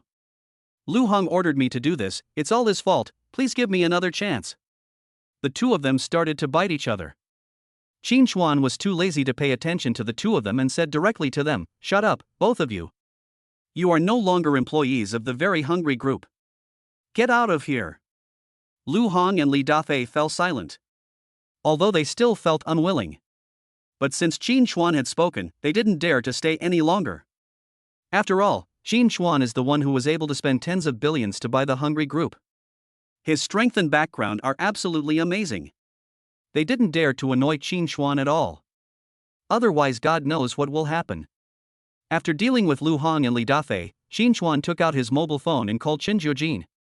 Soon, the call was connected. Chen Jiujin said hurriedly, "Hey, Qin Chuan, tell me what you want to talk to me about. I'm going to practice boxing soon." Qin Chuan hurriedly said, "Boss Chen, please come back to the company. Our group's new CEO is here and wants to see you by name." "The CEO wants to see me?" Chen Jiujin was puzzled. "I am no longer the general manager of the company. "Why does the CEO want to see me? Where is that bastard Li Dafei?" Qin Chuan smiled and said, "Li Dafei has been fired by the CEO. Now Mr. Chen, you can be reinstated. Come back quickly." Chen Jiujin was immediately surprised and asked, "Is this true? Can I resume my job?" Qin Chuan said, "Yes, the CEO is waiting in your old office, come quickly." "Okay, I'll be right there." After Chen Jiujin finished speaking, he hung up the phone. Qin Chuan put away his phone and said to Qin Shu, "Don't tell others about my identity as the chairman. I want to get along with them as an ordinary person. Do you understand?" Qin Shu nodded and said, "I understand, Mr. Qin, I will be careful with my words." Qin Chuan hummed, then leaned back in his office chair, closed his eyes, and waited for Chen Jiujin to arrive. 10 minutes later, Chen Jiujin came running over, panting. When she entered the office, Qin Chuan and Qin Shu had already changed seats. Qin Shu was sitting on the office chair, while Qin Chuan was standing beside Qin Shu, like a lackey. "Mr. Chen, let me introduce you to this person, Qin Shu, the new CEO of our group." Qin Chuan introduced Qin Shu to Chen Jiujin with a smile. Chen Jiujin hurried forward, stretched out his right hand towards Qin Shu and said, "Hello, President Qin, I am Chen Jiujin, the former general manager of our group's local branch." Qin Shu held Chen Jiujin's right hand and said with a smile, "Manager Chen, you're welcome. I've heard that the general manager of our group branch is a beauty. Now I see that she is indeed as beautiful as her reputation." Chen Jiujin immediately said shyly, "I am not as pretty as President Qin, it's just my colleagues bragging." Qin Shu stood up and said, "Okay, I won't be polite anymore." Because of the chaotic management of the group, Manager Chen suffered some unfair treatment. For this, I apologize to you on behalf of the group. Now that the problems have been solved, Manager Chen can come back to work at any time. In addition, in view of Manager Chen's excellent performance during his tenure, the group has decided to promote you and transfer you to the group headquarters. Chen Jiujin said quickly, "Boss Qin, I just need to return to my original position. There is no need for a promotion. I know my abilities well, and the position of general manager of the branch is my limit." When Qin Shu heard this, she was a little surprised. She really didn't expect that Chen Jiujin could resist the temptation of promotion and salary increase. "Manager Chen, are you sure you don't want a promotion?" Qin Shu was afraid that Chen Jiujin was just being modest, so she confirmed with Chen Jiujin again. Chen Jiujin nodded and said, "I'm sure, I don't want a promotion." Qin Shu stole a glance at Qin Chuan, and after seeing Qin Chuan making an okay gesture, she immediately said, "Okay, I respect Manager Chen's wishes. Since Manager Chen doesn't want to be promoted, then he can continue to be the general manager of the branch." After Chen Jiujin received the official notice of reinstatement, he immediately bowed to Qin Shu and said, "Thank you, President Qin, for your kindness. I will continue to lead the branch employees and contribute to the development of our group." Qin Shu nodded and said, "I believe in Manager Chen's ability. I have something else to do right now and need to go back to the headquarters to deal with it. Manager Chen has not come to work these few days and must have a lot of things to do. I'll leave first." After saying that, Qin Shu picked up her handbag and walked towards the office door. Chen Jiujin quickly stepped forward and said, "Let me see you off, Mr. Qin." Qin Shu waved her hand and said, "Manager Chen, please stay." "You don't have to see me off." Chen Jiujin was also an upright man. Upon hearing this, he stopped and watched Qin Shu leave. After Qin Shu walked away, a group of delivery men rushed in excitedly and congratulated Chen Jiujin. "Congratulations to Mr. Chen for returning to the position of general manager. We can finally live a good life again." Mr. Chen, you don't know how arrogant that bastard Li Dafei has been these past few days. He has been bullying us terribly. Our company still needs to be led by President Chen. That bastard Li Dafei doesn't know how to manage a company at all. He relies entirely on his connections above him. Chen Jiujin is still very popular among these delivery guys. Now that she can return to her job, the delivery guys are really happy. Chen Jiujin chatted with these delivery guys for a while and then drove them all out. After all, it's working hours now. If all the delivery men gather in their offices, there will be no one to deliver the food. After the delivery boy left, Xin Chuan came to Chen Jiujin and said with a smile, "Congratulations to Mr. Chen on his reinstatement. It's such a happy event, Mr. Chen must treat us to a meal." Chen Jiujin pretended to be unhappy and said, "As a leader, shouldn't you treat me to a meal and curry favor with me? Why should I treat you to a meal?" Xin Chuan raised his eyebrows and said, "I have made great contributions to your reinstatement.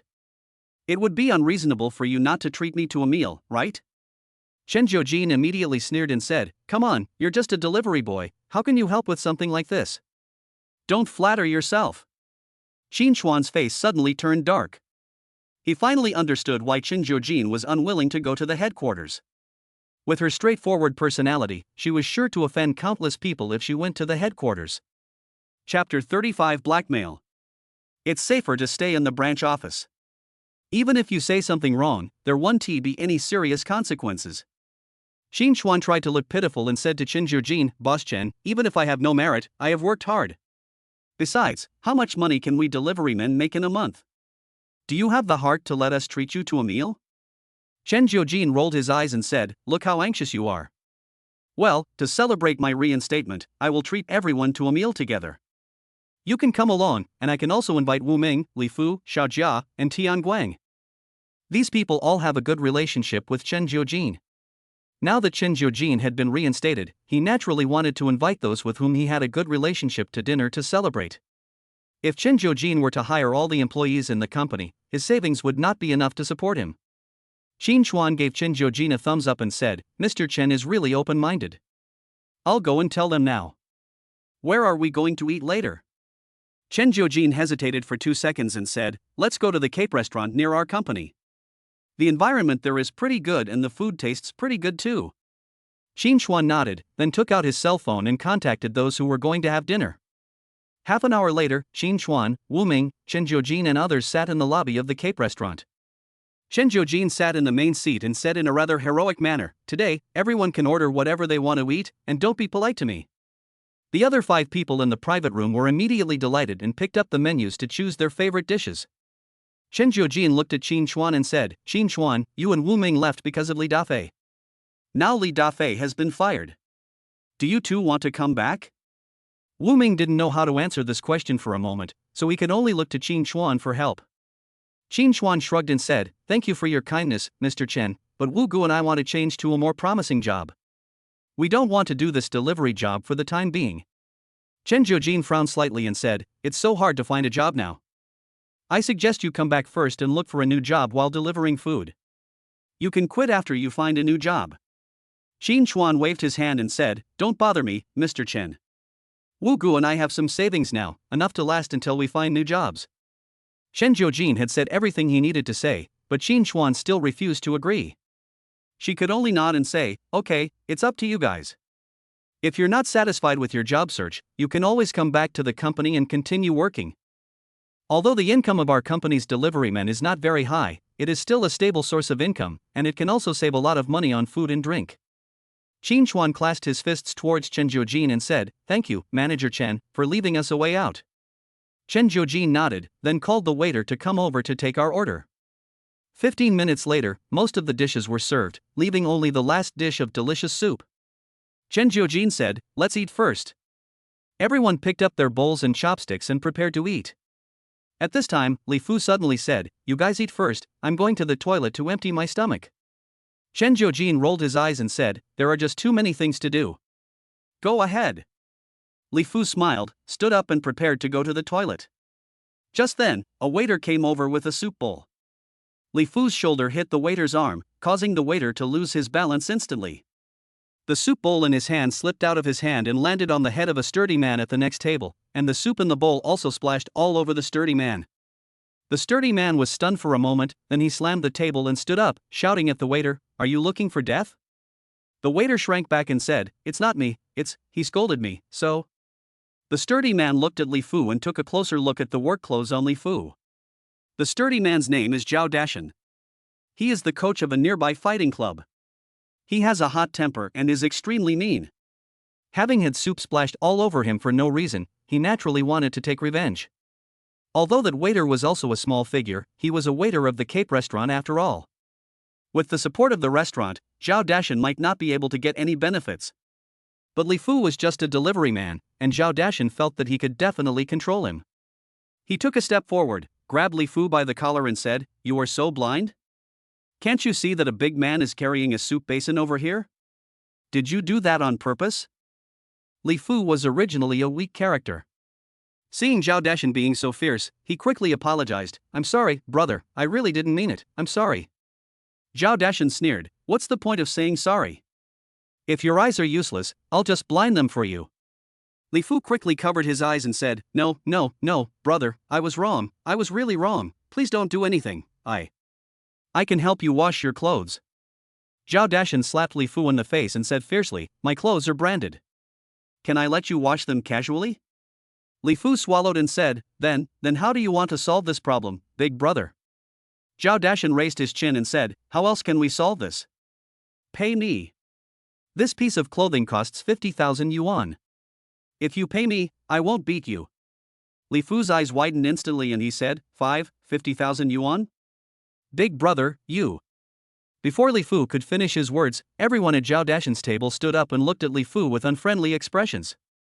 It was as if Li Fu said something wrong, they would rush over and beat him up. Li Fu immediately shrank back and said, "Brother, I don't have that much money, can you give me less?" "Stop it, you're buying vegetables at the market? It's only 50,000, not a cent less, or I'll beat you to death." After Zhao Dashan finished speaking, he slapped Li Fu in the face again.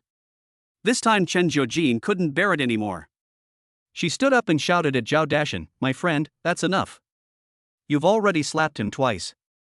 You must be almost calm now, right?" Zhao Dashan looked at Chen Jiujin and immediately said with a lewd smile, "Wow, here comes a beautiful woman. What, is this man your lover? Look at his skinny appearance, can he satisfy you? Otherwise, you can follow me in the future, I guarantee that you will be comfortable every night, ha." After Zhao Dashan said this, his friends also laughed. Chen Jiujin immediately clenched his fists, wanting to beat Zhao Dashan up. With her fighting ability, she can definitely defeat Zhao Dashan and his friends. But in such a public occasion, as a general manager of a company, it is obviously not possible to engage in direct fighting. Otherwise, it will cause great damage to the company's reputation. Chen Jiujin could only suppress his desire to fight, and said coldly to Zhao Dashan, "Speak with more respect, I am his boss." Chapter 36 I'll give you 60,000. Boss? Zhao Dashan raised his eyebrows and said, "That's perfect. You can pay for him and then deduct it from his salary. 50,000 yuan shouldn't be difficult for you as a boss, right?" Chen Jiujin looked Zhao Dashan up and down and sneered, "Do all your clothes really cost 50,000? You can't blackmail people like this. I can compensate you, but only at the actual price." Zhao Dashan let go of Li Fu's collar, slammed the table, and pointed at Chen Jiujin and said, "Are you blind? You said 50,000 yuan is too little for my clothes. If you want to compensate me according to the actual price, you have to compensate me 100,000 yuan. Can you, a bunch of delivery guys, afford it?" Chen Jiujin took a deep breath and said, "Words are useless. You can't tell me how much it costs. If you bought this dress in a physical store, show me your shopping receipt. If you bought it online, show me your order information. If this dress is really worth 100,000, I will definitely compensate you at the original price." Zhao Dashan was slightly stunned and didn't know how to respond for a moment. Obviously, his clothes were not as expensive as 100,000 yuan at all, at most 3,000 yuan. The price was 50,000 because they saw that Li Fu was a delivery man and was easy to bully, so they asked for such a high price. I didn't expect Chen Jiujin to be so fierce that he had to argue about this. Zhao Dashan said angrily, "I was splashed with soup, and you still want to prove how much my clothes cost? Are you fucking crazy? I tell you, if you don't pay 50,000 yuan as compensation today, you won't be able to leave this door. If you don't believe me, you can try it." As soon as he finished speaking, several people at his table gathered around him, rubbing their hands and looking at Chen Jiujin, Qin Chuan, and others, as if they were ready to start a fight if they disagreed. Li Fu quickly said, "Brother, it's all my fault. I apologize. 50,000 yuan is indeed a bit too much. I'll pay you 10,000 yuan. Please don't do anything." $10,000? Zhao Dashan squinted at Li Fu and said, "Are you treating a beggar like that? You're paying me 10,000 yuan for all these designer clothes. It's not even enough to pay for the dry cleaning." Li Fu said with a sad face, "Brother, this is all the money I have. Please let us go." Zhao Dashan grabbed Li Fu's collar again and said, "Stop talking nonsense to me. I can't give you a penny less than 50,000 yuan. If you say one more word, I will make you lie down right now." Li Fu was obviously frightened, his face was pale and his body was trembling. Chen Jiujin couldn't bear to watch this, so he quickly walked up to Zhao Dashan, clenched his fist and said, "Let my people go, or don't blame me for being rude."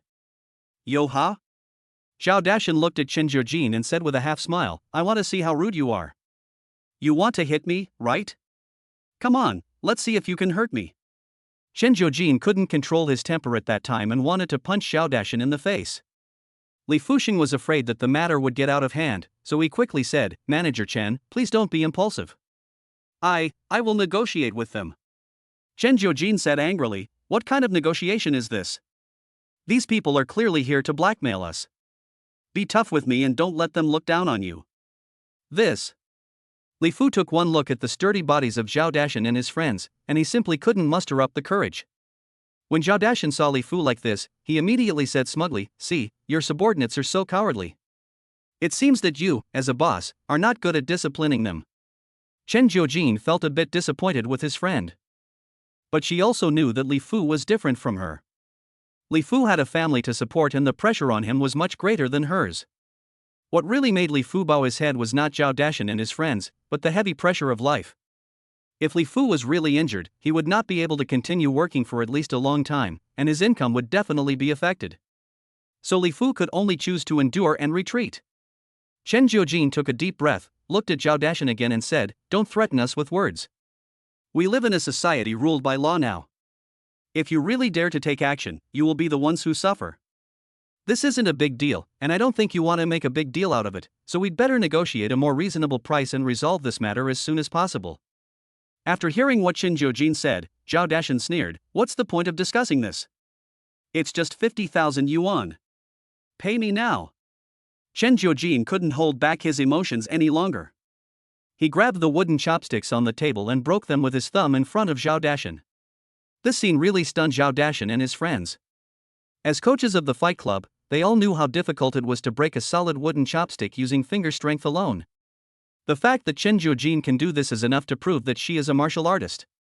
But even so, Zhao Dashan still said arrogantly, "What? You want to threaten us? I tell you, no matter what, we are right. You have to pay the money today. If you don't accept it, just beat us up." "You." Just as Chen Jiujin was about to fight back, Qin Chuan suddenly stood up, grabbed Chen Jiujin's wrist and said, "Manager Chen, take a break first, I'll take care of this." "You come to solve it?" Chen Jiujin looked at Qin Chuan, his eyes full of suspicion. Obviously, she didn't believe Qin Chuan could solve this problem. In her opinion, Qin Chuan is just an ordinary delivery man. Without much ability or experience, it is difficult to resolve such matters satisfactorily. Qin Chuan said calmly, "Manager Chen, I said before that you would definitely be reinstated. Hasn't it been realized now? Just believe me again." Chen Jiujin was silent for 2 seconds and nodded slowly. Qin Chuan's previous promise has indeed been fulfilled. Although Chen Jiujin had some doubts this time, he still chose to believe Qin Chuan once. Qin Chuan released Chen Jiujin's wrist, looked at Zhao Dashan and said, "Tell me the actual price now. Is this set of clothes of yours worth 50,000? Zhao Dashan raised his chin and said, "Of course it's worth 50,000. If you can't pay this amount, none of you can leave." Qin Chuan shrugged and said, "Okay, we can compensate. But not 50,000. Zhao Dashan interrupted immediately, "Boy, are you kidding me? I just said that if the compensation is less than 50,000 yuan, we will call the police right now and let the police come and teach you a lesson." Qin Chuan waved his hand and said, "Don't worry, just listen to me. 50,000 is a little too little, I'll give you 60,000. 60,000? Zhao Dashan was stunned for a moment, then laughed and said, "You are smart. As long as you give me 60,000, this matter will be settled immediately." Qin Chuan raised his eyebrows and said, "I can give you the money now, but I have the final say on how to solve the problem." Zhao Dashan thought about it and nodded, "Okay, as long as you pay, you have the final say." Chapter 37 Showdown. 60,000 yuan is not a small sum for him. In order to get 60,000 yuan, Zhao Dashan felt that he could make some concessions. Qin Chuan took out his mobile phone and said, "Give me your payment code, I will transfer the money to you now." Good. Zhao Dashan agreed, immediately took out his mobile phone, took out the payment code and placed it in front of Qin Chuan. Qin Chuan happily scanned the code and paid 60,000 yuan. When Zhao Dashan saw that the 60,000 yuan had actually arrived in his account, he was immediately delighted. He put away his phone, patted Qin Chuan on the shoulder and said, "Among this group of people, you are the most sensible one, ha." Zhao Dashan laughed extremely arrogantly. His friends also laughed. As for Chen Jiujin and others, they looked at Qin Chuan with complicated and inexplicable eyes. In their opinion, Qin Chuan's behavior was really stupid. He knew clearly that the other party was blackmailing him, but instead of resisting, he gave the other party an extra 10,000 yuan. What's the difference between this and a fool? Chen Jiujin grabbed Qin Chuan's arm and whispered, "Are you mentally ill? Why did you transfer 60,000 yuan to them?" Qin Chuan waved his hand and said, "Don't worry, Manager Chen, the matter has not been resolved yet." After he finished speaking, Qin Chuan looked at Zhao Dashan and said, "My friend, since you have received the money, do you have to give me the clothes?" Zhao Dashan's laughter stopped immediately. He looked at Qin Chuan and said in surprise, "What do you mean?" Qin Chuan shrugged and said, "You just said that your clothes are worth 50,000 yuan. I'm giving you 60,000 yuan now, which is equivalent to buying the ownership of your clothes. Of course, you have to give them to me. Shirt, pants, shoes, I want them all, you have to take them all off, not a single piece left, do you understand?" As soon as these words were spoken, Chen Jiujin and others understood what Qin Chuan meant. They all started to make a noise. "Qin Chuan is right, the money has already been given to you, the clothes must be left to us. Take off your clothes, quickly, don't waste time. Don't even think about taking our clothes away, leave them all to us." Zhao Dashan's face suddenly turned ugly when he heard these booing voices. He looked at Qin Chuan and said through gritted teeth, "Brother, don't go too far." Qin Chuan shrugged and said, "You were the ones who went too far first. I've already paid the money. You can either take off your clothes or return the money. It's your choice." "You." Zhao Dashan was furious, but also a little hesitant. It was impossible to get him to undress. There are so many people watching here. If he really takes off his clothes, he will be completely embarrassed. But if he didn't take off his clothes and return the money, he would be reluctant to do so. After all, it was only 60,000 yuan. He worked hard in the Fight Club for a month and only earned a little over 10,000 yuan. 60,000 yuan is equivalent to his half-year salary. If you return such a large sum of money, what's the difference between you and a fool? Zhao Dashan looked to his friends for help, hoping that they could help him think of a good solution. But his friends are all strong but simple-minded people, so they can't help him come up with any good ideas. They all looked up at the sky, avoiding Zhao Dashan's gaze. Zhao Dashan glanced at his account balance, then looked at Qin Chuan and said, "Boy, do you really want to do this?" Qin Chuan rolled his eyes and said, "No need to waste time talking nonsense. If you don't want to take off your clothes, transfer the money back to me now." "Good." Zhao Dashan gritted his teeth and said, "I'll give you the clothes. I don't want them anymore." "Fuck." After saying that, Zhao Dashan began to take off his clothes. Soon, he was left with only his underwear. "The clothes are for you, I don't want them anymore." Zhao Dashan threw the last shoe he took off in front of Qin Chuan, then covered his face and ran towards the elevator. He was too embarrassed to stay here any longer and could only leave in disgrace. But even so, many people recorded his embarrassing scene while taking off his clothes. He has completely lost face today, and for a long time to come, he will continue to be the topic of conversation for others. After Zhao Dashan ran away, everyone burst into laughter. It was really gratifying to see Zhao Dashan, who looked extremely arrogant, being played around like this by Qin Chuan. As for Zhao Dashan's group of friends, they are also in an awkward situation now. They were too embarrassed to stay here any longer. After looking at each other, they all lowered their heads and left dejectedly. Now everyone in the hall laughed. The entire Cape restaurant is filled with a cheerful atmosphere. Chen Jiujin patted Qin Chuan on the shoulder and said, "You are really good, you are good at it. You played that guy really badly."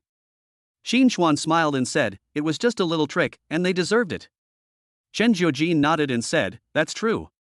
They should have just paid a little for the laundry, but they insisted on extorting 50,000 yuan from Li Fu. That's simply too much. You're helping Li Fu vent his anger."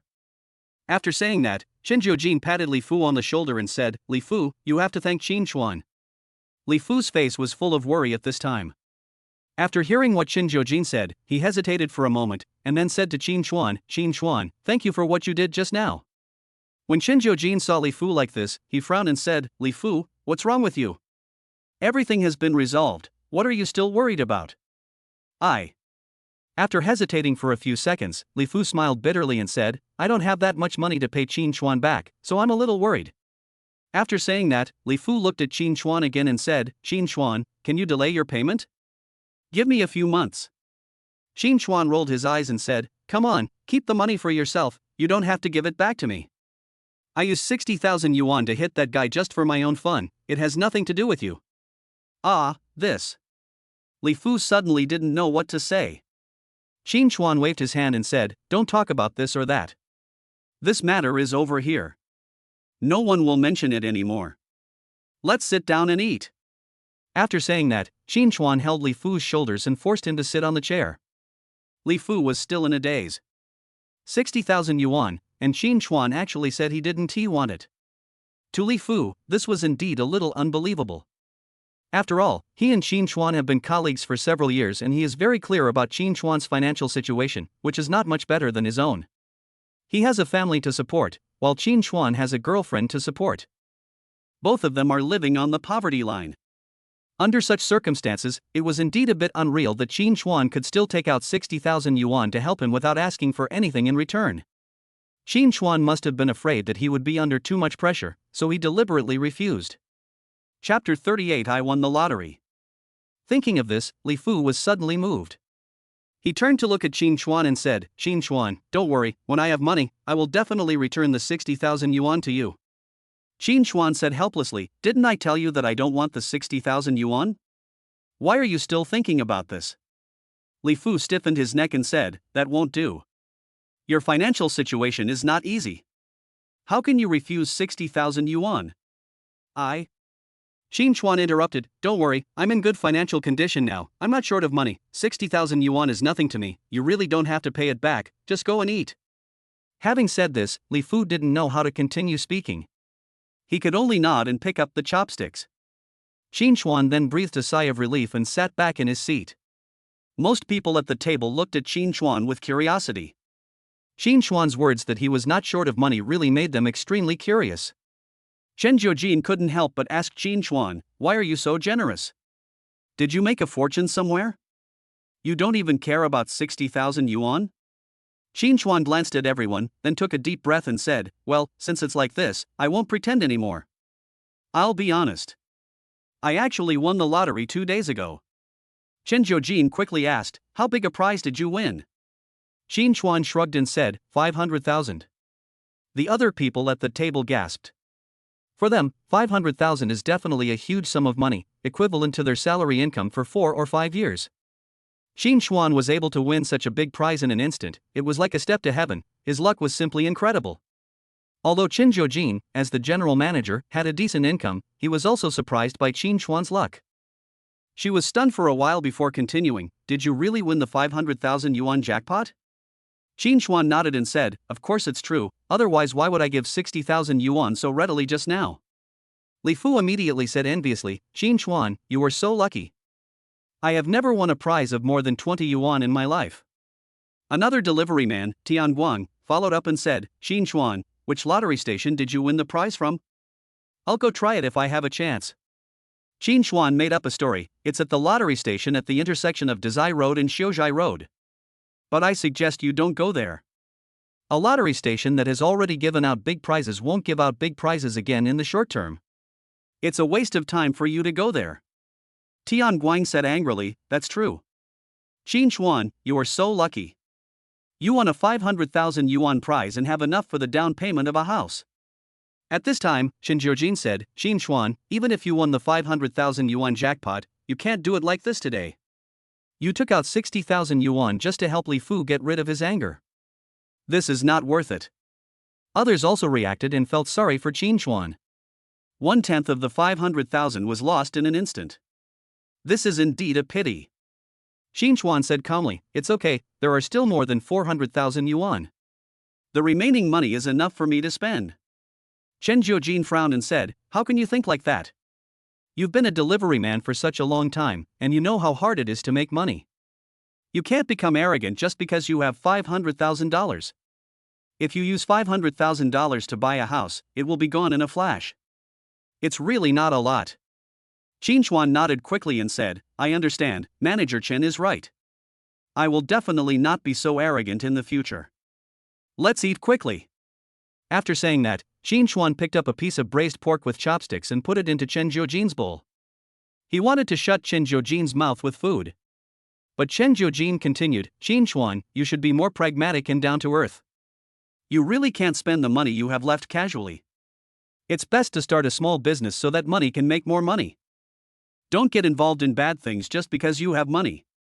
Not only will you lose your money, but your body will also be harmed. Do you understand me? When Wu Ming, who was standing next to him, heard this, he finally couldn't help but burst out laughing. He was very clear about Qin Chuan's financial situation, so he found Chen Jiujin's advice a bit funny. Qin Chuan glared at Wu Ming, then looked at Chen Jiujin and said, thank you for your concern, Manager Chen. I will definitely be pragmatic in the future and will never get involved in those bad things. Only then did Chen Jiujin nod and signaled everyone to start eating. Because of the 60,000 yuan, Qin Chuan's sense of righteousness, and his good popularity, Qin Chuan almost stole the limelight from Chen Jiujin at this meal, as if he was the protagonist of the day. Chen Jiujin didn't mind. She was a straightforward person by nature, and she had seen what Qin Chuan had just done, so she just let them make a fuss. After 3 rounds of wine and 5 dishes, Qin Chuan also drank a lot. There were 2 empty wine bottles in front of him, and he had already eaten 1.5 pounds. If it were before, he would have collapsed long ago, but it was different now. His body had been systematically improved, and after losing more than 1 pound, he was just slightly tipsy. As for the others, they were all released and drunk. Only Wu Ming drank some tea and was very sober. Brother Wu, please help stop a car and send them home. Qin Chuan said with a burp. Good. Wu Ming didn't waste any time. He just called the waiter and went out to see the person off. Qin Chuan came back to his senses and looked at Chen Jiujin, who was also a little tipsy beside him, and said, Manager Chen, can I ask you something? What do you want to ask? You have a little money, so you want to seduce me? I advise you to give up that idea, otherwise I will let you know why the flowers are so red. Chen Jiujin said with a red face. You are right. I really want to ask you if you have a boyfriend. If not, I will give myself to you and let you experience it for free for a while. Qin Chuan said. Get lost, you little brat. What are you thinking about? Even when you're a hooligan you act so pure and refined. The old people are right, men become bad when they have money. What's more, you become like this with just a few 100,000. Chen Jiujin rolled his eyes at Qin Chuan, but even with a roll of his eyes he was still so charming at this moment. I'm not a bad person. I'm in good health. I can tire a cow to death. Manager Chen, do you want to give it a try? Qin Chuan said as he slowly leaned his head over. Qin Chuan stopped when the distance was nearly 5 centimeters. Feeling Qin Chuan's heavy breathing, Chen Jiujin could only feel his heart beating rapidly. Really? Will you be nice to me? Chen Jiujin asked with a dazed look. Certainly. But I always feel that you are lying to me. Do you think I'm easy to fool? Chen Jiujin suddenly put his hand on Qin Chuan's shoulder. I have to say that Chen Jiujin has a unique kind of beauty. Perhaps because she is a military man, she has a bit of heroic spirit on her face, which is different from other women. At such a close distance, even Qin Chuan felt a little confused, and he moved closer with a pout. But at this moment, a gleam of brilliance flashed in Chen Jiujin's eyes, and then he grabbed Qin Chuan with both hands and stood up, and kicked Qin Chuan's vitals with a crotch kick. Chapter 39. Where can I get a woman to pay? Qin Chuan almost subconsciously clamped his legs together instinctively to block Chen Jiujin's crotch kick. Manager Chen, you are too cruel. If you kick me like this, I will be childless and you will be a widow. The drunkenness on Qin Chuan's face disappeared, and instead a hint of a smile appeared. Okay, you pretend to be drunk? Although Chen Jiujin was surprised why Qin Chuan could block his kick, he now understood that Qin Chuan had been pretending all along. Isn't it the same for you? Otherwise, if you kick me like that, I will really depend on you. You will have to take care of my food, drinks, and my lower body. Qin Chuan said with a wicked smile. You little brat, I'm going to teach you a lesson. Chen Jiujin didn't know whether he was angry at being teased by Qin Chuan, or he was trying to hide the embarrassment of being exposed, so he chased Qin Chuan and was about to attack him. Qin Chuan would never let him succeed, so he ran away immediately. But before he could even leave the hotel, he was stopped by the waiter.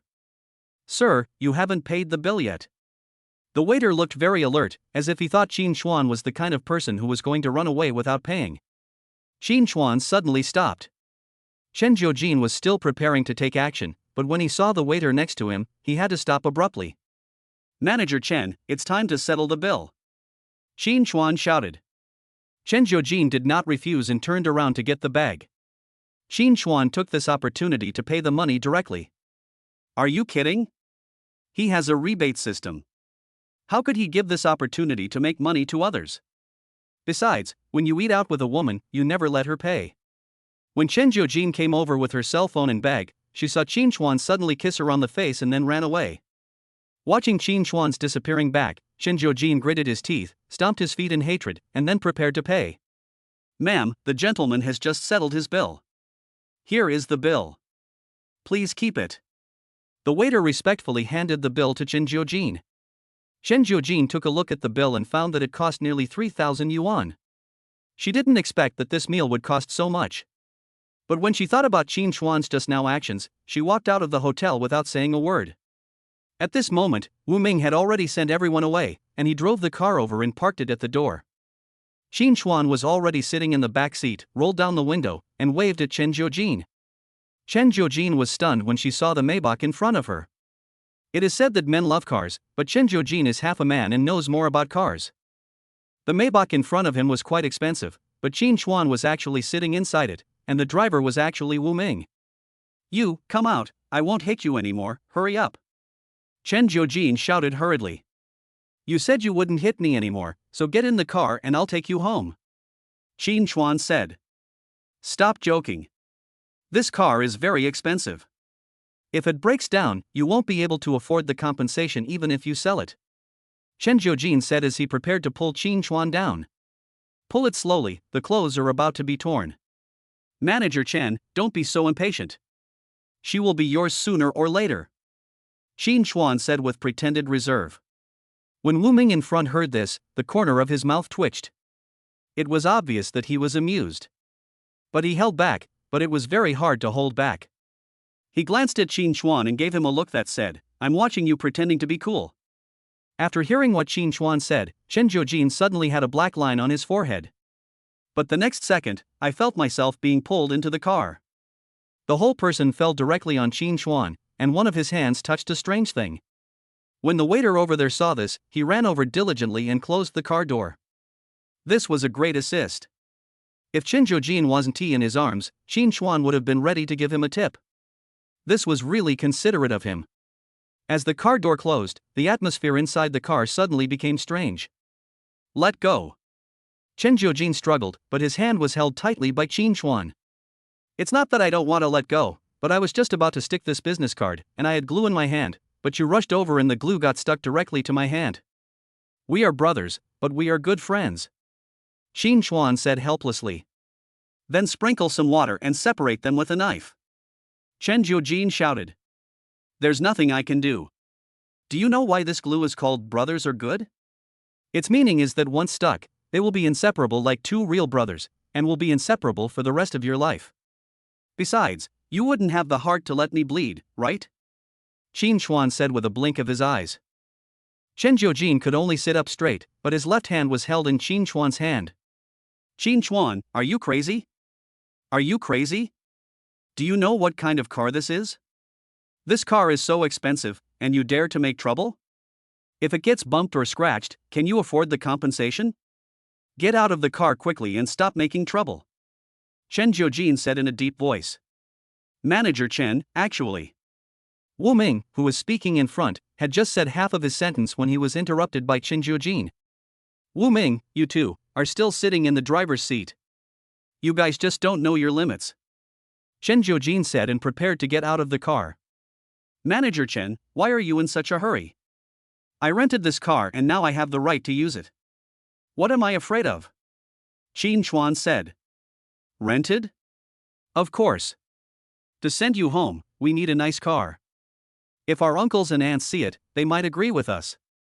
Qin Chuan said in a mean way. Get out of here. You only know how to squander that little money. Let me see how you'll end up starving after you spend it. Chen Jiujin said unhappily. But she also felt a special feeling in her heart. She had never experienced such treatment before, as she was sent home and a luxury car was rented. Okay, the rent has been paid to others. It would be a waste if we don't open it. How about you go to the front and try it, Manager Chen? Qin Chuan looked at Chen Jiujin carefully. I'll try. How will I try? Hang you outside the car? Chen Jiujin said, looking at the hands that were stuck together. If it really doesn't work, you can just hold me. Qin Chuan blurted out. Go away. Why didn't I notice that you were so smooth talking before? You've changed after just a few days of not seeing you? Chen Jiujin stared at Qin Chuan helplessly. Really? I admit I have a slick tongue, but my tongue is fine. You haven't tasted it, so how would you know? These words almost made Chen Jiujin go crazy, but fortunately Wu Ming was tactful and started the car. The car drove out of the hotel and headed towards the street. Manager Chen, where is your home? Wu Ming asked casually. Qin Chuan immediately pricked up his ears in an exaggerated manner. I have no home, so I'll just take a walk first. Chen Jiujin replied coldly, then turned his head to look out the window. No home? Who are you kidding? Are you planning to waste oil and take revenge on me? Qin Chuan joked. Go away, I don't want to talk to you about this, can you please leave me alone? Chen Jiujin was a little impatient. Qin Chuan then acted like a little woman, and then said aggrievedly, You are mean to me, you are mean to me, it's not a big deal that you have big breasts, you are mean to me. Chen Jiujin's temper was instantly ruined by this incident. She looked at Qin Chuan and said helplessly, What do you want? Let's go drink. How about going somewhere else to drink? We won't leave until we're drunk. Qin Chuan said. Chapter 40 Qin Chuan's Strangeness. Chen Jiujin looked at the time and it was not too late. Besides, he couldn't go back in his current state as his hands were still stuck there. I don't know whether Wu Ming did it on purpose or he only knew this place, but after going around in circles, he stopped at the entrance of the Dynasty KTV Club. Looking at the colorful lights, Qin Chuan lost interest for a moment. Chen Jiujin saw this scene, and she was moved. She pointed at the Dynasty KTV Club and shouted, This place is pretty good. Seeing that Chen Jiujin had spoken, Qin Chuan had no choice but to get out of the car. The two of them got out of the car hand in hand. Wu Ming's eyes had already drifted away to who knows where, and he completely ignored them. As soon as he got off the car, Qin Chuan realized something was wrong and turned his head to look back. But he found that there was no one there, but the alertness in his heart always reminded him of danger. But if it were in the past, Qin Chuan would really turn around and leave. It's different now. With the all-round fighting provided by the system, he is a true master, a master among masters.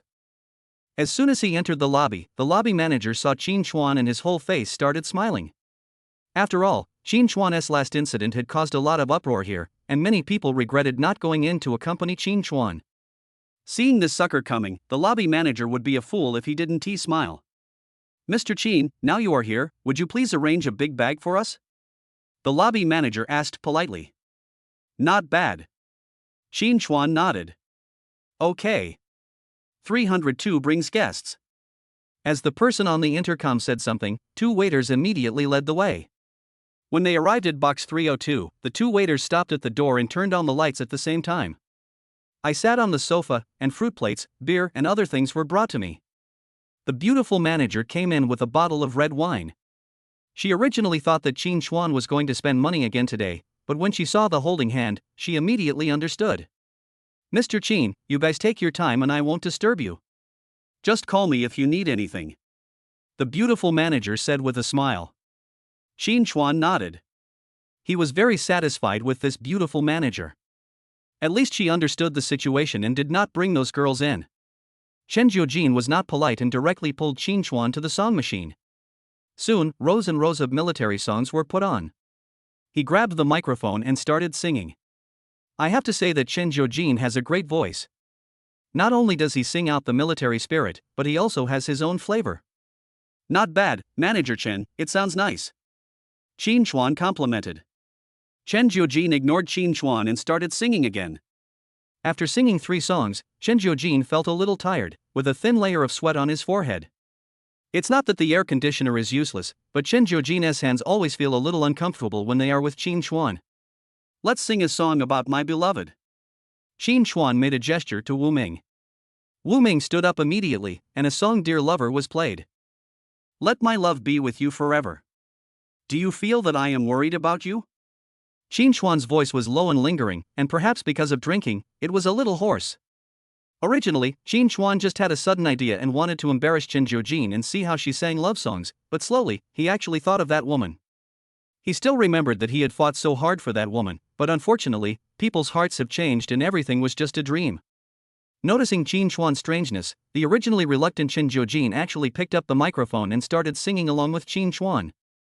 Chen Jiujin is really amazing. He can handle this style and has his own style. While I was singing, I saw the door was pushed open and a group of people walked in. The lights were turned on, and it was so blinding. Turning around, it turned out to be Zhao Dashan. He got this sportswear from somewhere, and he didn't even take off the label. Moreover, there were dozens of big men following behind him, each of them had a face full of flesh, and they looked like gangsters. When Chen Jiujin saw this, he lost his mind to sing and subconsciously grabbed the beer bottle next to him. Wu Ming next to him was also tense at the moment, holding a beer bottle in his hand. Boy, we really need everywhere. Zhao Dashan stared at Qin Chuan with a sneer on his face. Thinking of how he was forced to run naked by this kid, Zhao Dashan wanted to step on Qin Chuan's head, step on it hard a few times, and then spit. After coming out of the hotel, he asked his friend to stay there and keep an eye on Qin Chuan. But unexpectedly, Qin Chuan did not go home, but came to the Dynasty KTV club. He was a regular customer of this place, so he immediately called a group of people to come over. I thought it was someone like that. It turned out to be the internet celebrity Zhao Dashan. How come your streaking became a hot topic? If it was, you should treat me to a meal, right? If it wasn't for me, you wouldn't have become famous. Qin Chuan smiled nonchalantly. Kid, things may change. I told you I would find you. Don't worry, I will beat you half to death at most. I will never let you lie here. Zhao Dashan said as he grabbed a beer next to him and drank it. Then I have to thank you. Thank you for letting me go this time. Qin Chuan said jokingly. You kid. Zhao Dashan wanted to show off, but Qin Chuan suddenly stood up and knocked the microphone in his hand towards Zhao Dashan's head. On. With a loud bang, Zhao Dashan's head was actually split open by the microphone. Everyone around was stunned. No one had expected this to happen. You know, it was just a microphone, but it was actually smashed to the point of bleeding. Looking at the microphone in Qin Chuan's hand, it couldn't withstand the impact and exploded. It hurts so much. It hurts so much. Zhao Dashan shouted with his teeth bared. When he saw the blood between his fingers, he was about to go crazy. Come on, kill him. The people next to him dared to move, but saw Chen Jiujin suddenly stand up, like a tiger, and threw the bottle in his hand, hitting a bald man on the head. Then his other hand subconsciously grabbed another wine bottle and smashed it again. The bald man also started wailing. After all, he was hit by 2 wine bottles and he had never practiced Iron Head Kung Fu, so how could he bear it? But Chen Jiujin didn't pay any attention to him. Instead, he stared at his hands. It's open? Chen Jiujin was a little confused. Qin Chuan didn't expect Chen Jiujin to be so violent. He started fighting as soon as he said he would, and he didn't even catch him. Facing Chen Jiujin's question, Qin Chuan touched his nose awkwardly and then said, "It's not good for the 2 brothers to be good friends. Even brothers can have a falling out sometimes." Faced with Qin Chuan's excuses, Chen Jiujin understood what he meant almost instantly. Chapter 41. Don't you believe me? Although he wanted to deal with Qin Chuan in his heart, the current situation did not allow it, because there were people surrounding him and others. At this moment, the door was pushed open. Because he used too much force, the door handle hit a sturdy man behind him, causing him to stagger. Qin Chuan also looked over, only to find that it was the lobby manager who appeared with the security guards. A high-end club like the Dynasty KTV Club naturally has some thugs under its command. Those thugs usually wore security uniforms and were ready to deal with various matters at any time, so as soon as they came in, they started attacking with the leather sticks in their hands. After just a dozen or so hits, the group of people were so quiet that they dared not make a sound. Zhao Dashan was not happy, and he covered his head and shouted, "Daozi, what do you mean by that? You dare to touch my people? Look carefully, I am Zhao Dashan." "Shut up." "Okay, Daozi, if you don't give me this face, don't blame me for not reminding you," Zhao Dashan threatened. When the lobby manager heard this, his face became solemn, but he ignored him and walked towards Qin Chuan quickly.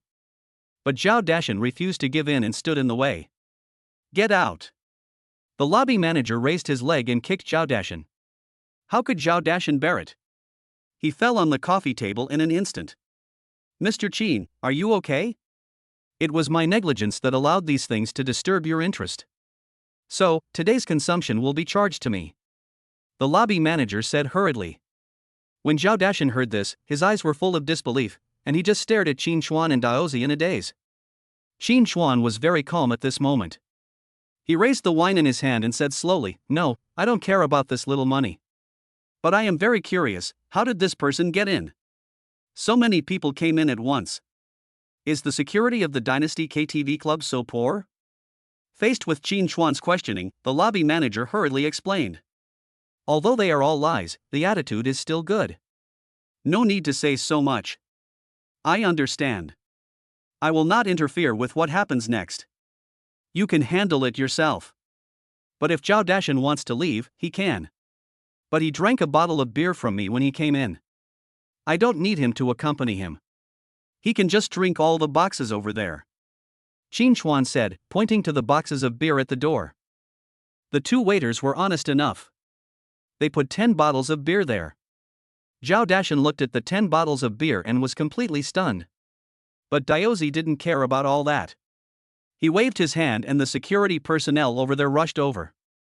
One of them pinched his chin, and the others directly grabbed Zhao Dashan.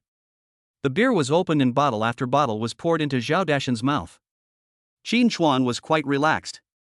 He lit a cigarette, crossed his legs and just watched. After drinking 3 boxes of beer, Zhao Dashan felt completely exhausted. It's not because of drinking, but because of being forced to drink. But even so, the knife did not stop. Chen Jiujin didn't expect such a reversal of events, he just stared at it in a daze. Half an hour later, Zhao Dashan was almost vomiting from drinking, and lay there like a pile of mud. At this moment, he no longer had the arrogance he had just had. Instead, he hung his head and said, "I was wrong. I was really wrong. Forgive me. I won't dare to do it again. Mr. Qin, you finished drinking. I'll take the person downstairs and change the box for you." Daozi was very good at dealing with people, so he hurriedly shouted. Qin Chuan waved his hand, signaling him to take the person away directly. Hearing this, Daozi gave a look and the security personnel dragged Zhao Dashan away. After leaving the box, Daozi finally breathed a sigh of relief. Then he looked at Zhao Dashan with a dark face. He raised his leg and kicked Zhao Dashan, cursing, "You are an idiot, looking for trouble. You dare to cause trouble for others without even looking at the car they drive. Don't you know how to write the word death? You are always showing off." "Manager, what should we do with this person?" asked the security guard next to him. "Drag him to the toilet and lock him up in there. I can't live in peace every day," Daozi said unhappily. "Manager, is it okay to do this? These people come here to play often?" Someone spoke up. "Fuck you, if I hadn't rushed over today, do you think these guys could have gotten out? They can be crippled with just one car. Can you beat these rich second-generation guys?" Daozi cursed and left angrily. Inside the box, Qin Chuan felt very uncomfortable as Chen Jiujin was staring at him. "Manager Chen, what are you doing? Why are you looking at me like that?" Qin Chuan took a step back and said. "Sure, Qin Chuan, your movements are so smooth. But let me not talk about this matter for now. Please explain this glue to me first. I have nothing in my hand." "Let me see what you have," Chen Jiujin said. Qin Chuan was stunned for a moment, then shouted, "Hey, I didn't expect this thing to be so fragile." No, I didn't expect this thing to be a counterfeit product. So, I will complain when I go back. Qin Chuan changed the subject. Okay, I'll go with you. If you can't explain it, don't blame me for taking good care of you. Chen Jiujin said. I must go, I have to go, otherwise my innocence will be lost. Qin Chuan vowed. The glue incident is over. Tell me what happened just now, Mr. Qin. A lobby manager was so respectful to you. You wouldn't say that he was your brother, would you? Chen Jiujin said playfully. Shoo, keep your voice down. Qin Chuan heard this and hurriedly reached out to cover Chen Jiujin's mouth. Roll. Chen Jiujin waved his hand and pushed Qin Chuan away, staring at him angrily with his beautiful eyes. Manager Chen, didn't I rent a Maybach to take you home? People didn't do it for my sake, but for the sake of that luxury car. How dare they offend a young man driving a Maybach? Besides, they don't know it was rented by me. If you shout, it will be exposed. I don't want to drink so much alcohol. Qin Chuan said cautiously. After listening to Qin Chuan's explanation, Chen Jiujin suddenly panicked. Subconsciously, he grabbed Qin Chuan's hand, and then said anxiously, "Why are you still standing there? If people find out, we will be beaten to a pulp. Let's go, leave here." Qin Chuan was also very cooperative and gave Wu Ming a look. Qin Chuan, just let Chen Jiujin, she has light makeup on her face and her red lips are so tempting. After seeing Qin Chuan, a trace of resentment flashed in Tang Ruoshue's eyes. Chen Jiujin saw this scene clearly, and then whispered, "Do you know this girl?" "I don't know him." Qin Chuan lit a cigarette and waited for Wu Ming to drive over. "Is this true? Why does it feel wrong?" Chen Jiujin asked doubtfully. It is said that women's sixth sense is very real, especially Chen Jiujin's. "I don't know him." Qin Chuan still said these 3 words. "Of course I don't know you. When you have no money, you stay with me. When you have money, you find another woman. Qin Chuan, you are also a man." Tang Ruoshue said, and then slowly walked towards Qin Chuan. After hearing this, Chen Jiujin was certain that the 2 people were familiar with each other. "Get out!" Qin Chuan shouted coldly. "Qin Chuan, are you a man? I'm your girlfriend, where are you asking me to go?" In the past, you were willing to deliver takeout for me, work part-time, work night shifts, and do several jobs by yourself, but you have changed. You were kept by someone, and when you became rich, you abandoned me. Are you still a human being? Tang Ruoshue said hatefully, gritting her teeth. She looked as if she had really been betrayed by Qin Chuan. "Qin Chuan, what is going on?" Chen Jiujin asked in a deep voice. "Fine. It's okay, Qin Chuan, don't you admit it yet? Come back, we will work hard together and live a good life together, believe me?" Tang Ruoshue stretched out her hand to grab Qin Chuan's wrist, but Qin Chuan dodged her. "Qin Chuan, I know you hate me, but I also love you. I don't want you to suffer, but you can't humiliate yourself. If we work hard together, we will definitely have a bright future." Tears welled up in Tang Ruoshue's eyes. However, Qin Chuan saw the coldness in her eyes. He knew very well that Tang Ruoshue wanted to destroy him in front of Chen Jiujin, so she was acting pitiful. He really didn't want to fight, Tang Ruoshue would not do such a thing. Chen Jiujin is a woman after all, so she subconsciously believed Tang Ruoshue. Just as he was about to say something to dissuade her, Tang Ruoshue slapped him in the face. Chen Jiujin was completely unprepared, and immediately several finger marks appeared on his face. "Bitch, are you crazy?" Qin Chuan suddenly pushed Tang Ruoshue away, then reached out to rub Chen Jiujin. Chen Jiujin didn't say anything, but stretched out his hand to block Qin Chuan. "I'm crazy, I'm already crazy. I've been crazy since you followed these bitches.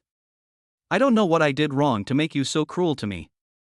I just want to live an ordinary life with you, but why don't you give me a chance?" Tang Ruoshue cried and was about to pounce on Chen Jiujin.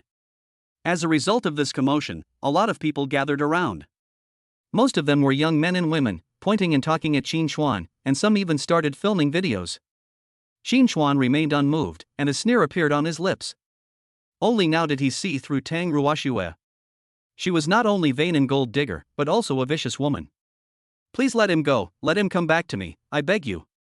Tang Ruoshue suddenly knelt in front of Chen Jiujin, crying and snotting, looking as if Doi was reborn. Chen Jiujin looked at Qin Chuan coldly.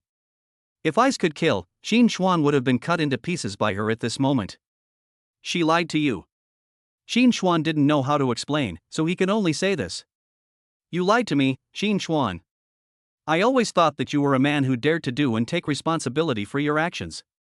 Now it seems that I really misjudged you. You are really a dung beetle wearing clothes, a worthless person. Chen Jiujin said in a deep voice.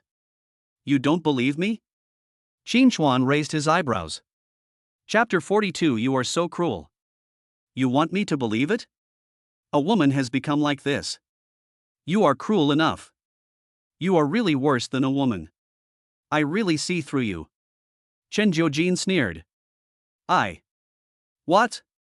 Are you feeling ashamed now? Such a good girl was bullied by you like this. Aren't you afraid of retribution? Chen Jiujin said sarcastically. Qin Chuan didn't say anything, just took a deep puff of cigarette. What a scumbag. A total scumbag. A girl next to him pointed at Qin Chuan and cursed. That's right, people like this don't deserve love. A gigolo, a gigolo. He's not even a gigolo. He looks like a rabbit. His whole family is just gigolos. Expose him, let him know what dignity is, and let other girls be more careful. People are shameless, and there is no one in the world who can defeat them. There are really all kinds of stinky bugs. The people around him started to accuse Qin Chuan, saying all kinds of things. It was said so viciously, but Qin Chuan didn't take it seriously. He slowly squatted down, reached out and grabbed Tang Ruoshua's face, looked around and said, Want to accompany me? Qin Chuan, I want you to die. I want you to be unable to survive here.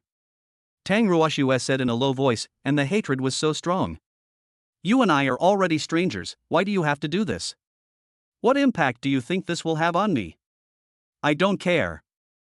I will remember the humiliation of that night. I want everyone to destroy you. Even if you are rich, no one will respect you. You are just a loser, a poor bastard, a beggar.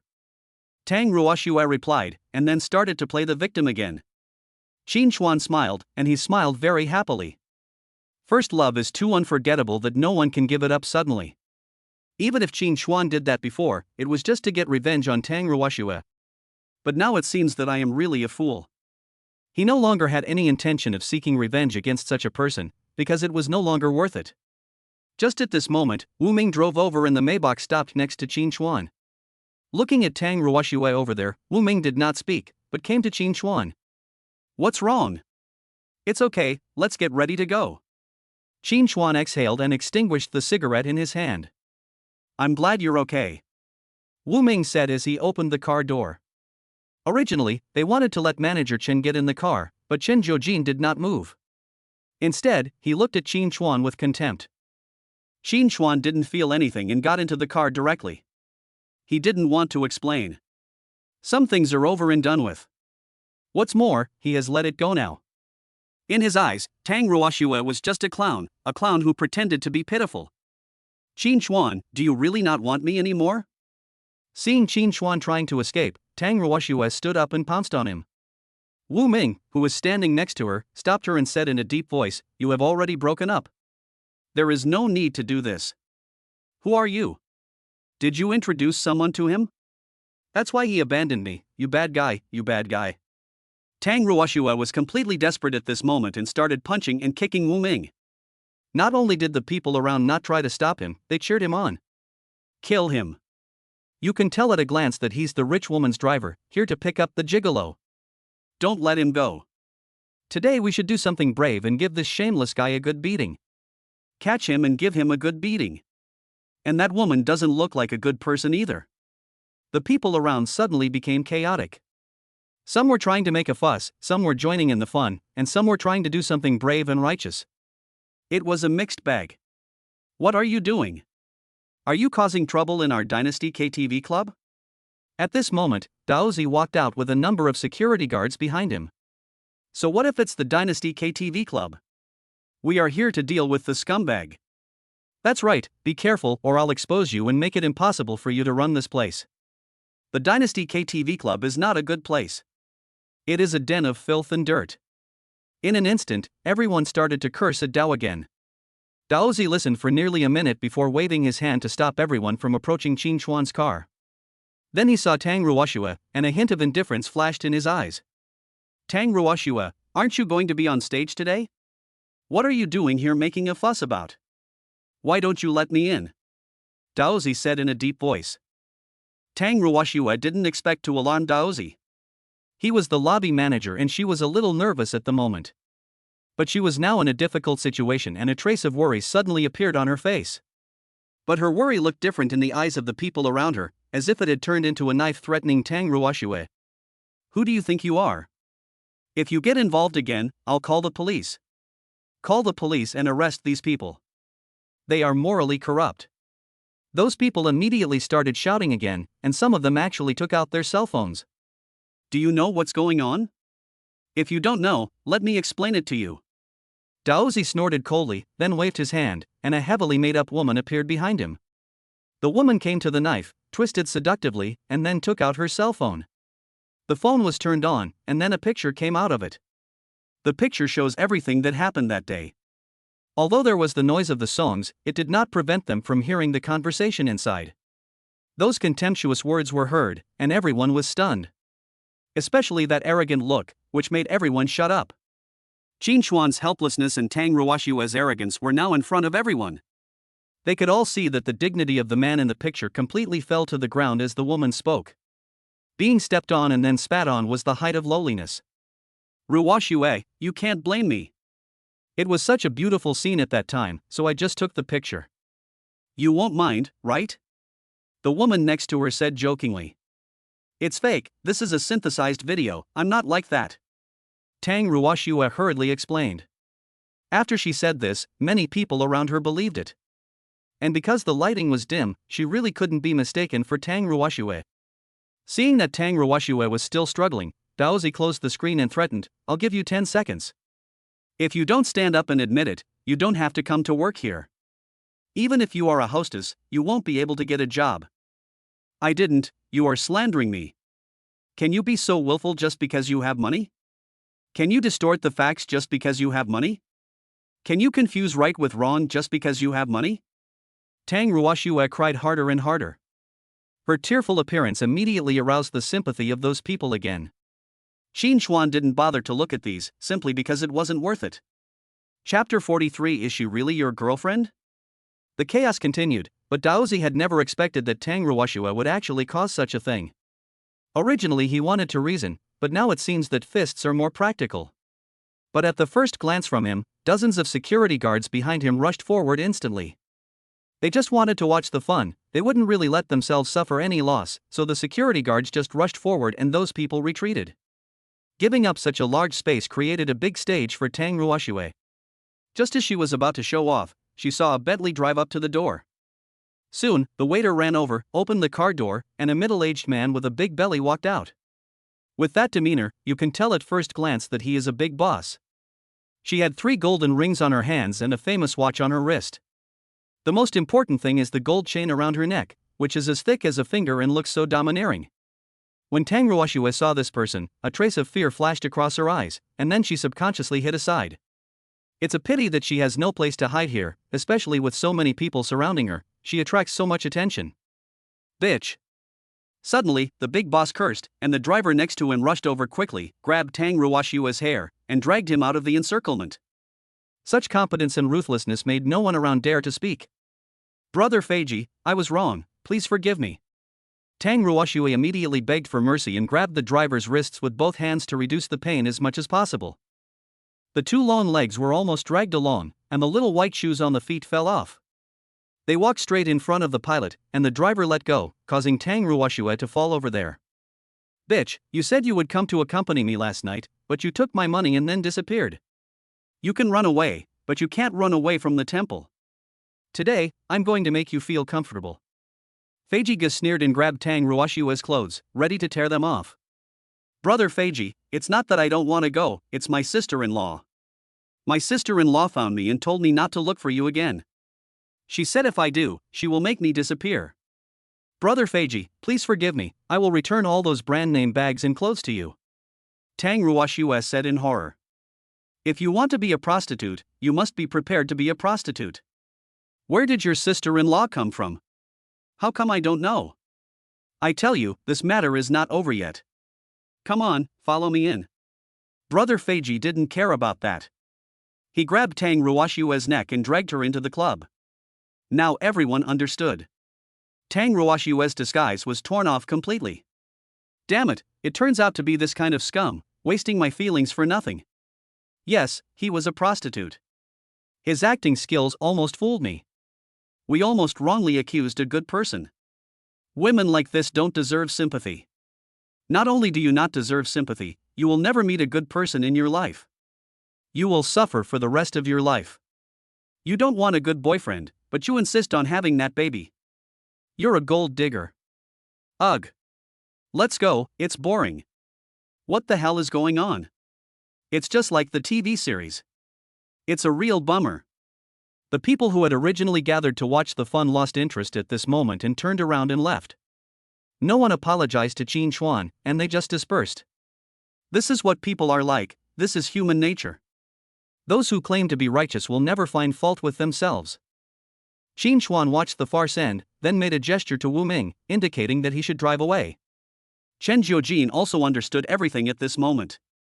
She had never expected that Tang Ruoshue was pretending everything, and she pretended so convincingly that she was fooled as well. Without waiting for Wu Ming to get in the car, she had already sat in the back seat. The car drove out of here, and the night wind blew, but there was no sense of relief. The entire car became extremely quiet, with only the radio broadcasting some traffic information. About an hour later, Wu Ming parked the car outside a bachelor apartment. This is where Chen Jiujin lives. She usually drives back by herself, but today is the first time she has been driven back by someone. After getting off the car, she hesitated for a moment, then turned to look at Qin Chuan and asked, "Would you like to walk with me?"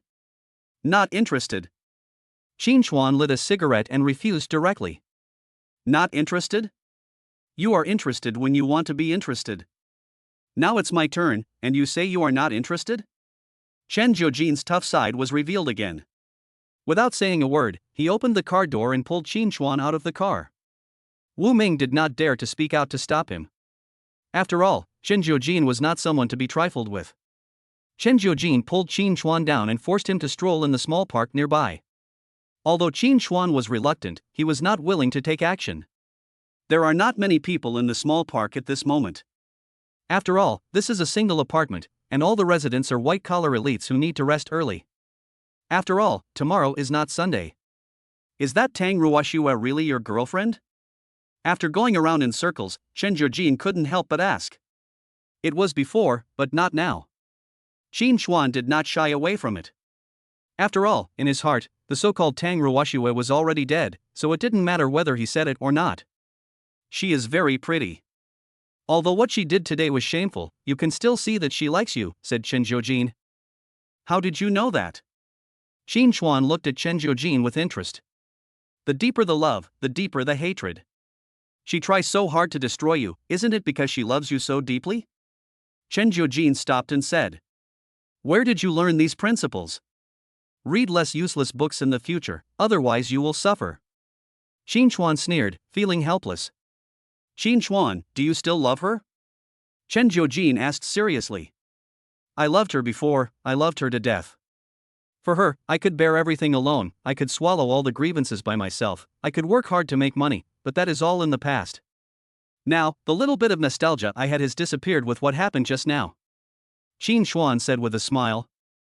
He said it very easily, without any pretense. It's great to have someone who is willing to fight for you. I really envy him. Chen Jiujin muttered subconsciously.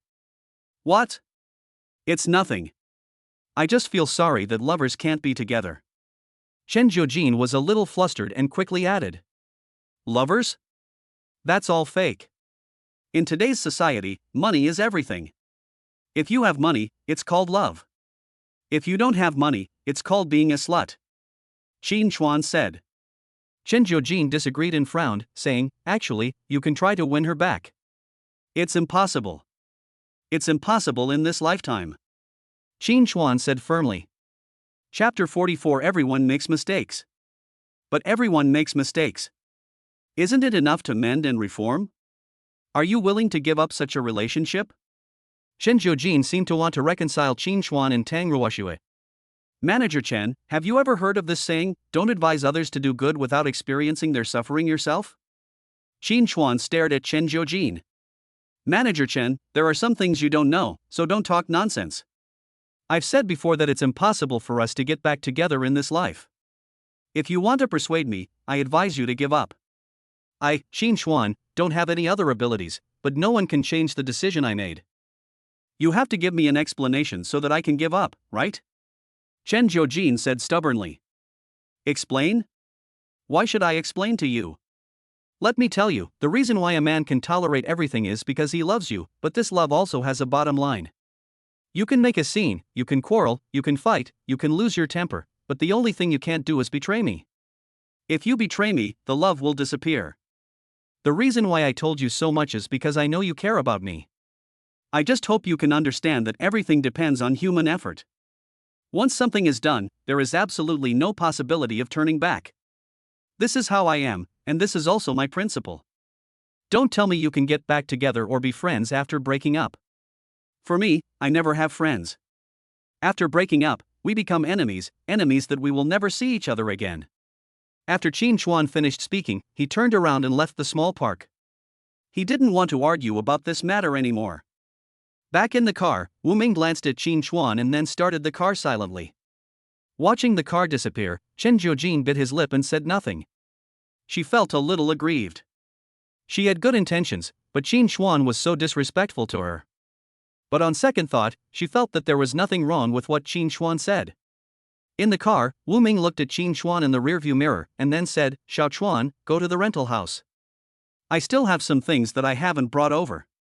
"Brother Wu, these are all useless things. We can just go buy some more when we're done," Qin Chuan said.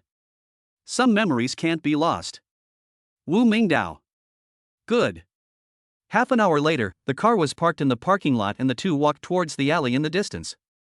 The alley is deep but not wide, with only enough space for one car to enter and exit. But even in this small alley, there are many small stalls on both sides selling all kinds of snacks. Even at this point, there were still quite a few people at the stall. This is where the working people gather, not because the environment is good or it's crowded, but because the rooms here are very cheap, only 500 yuan per person per month.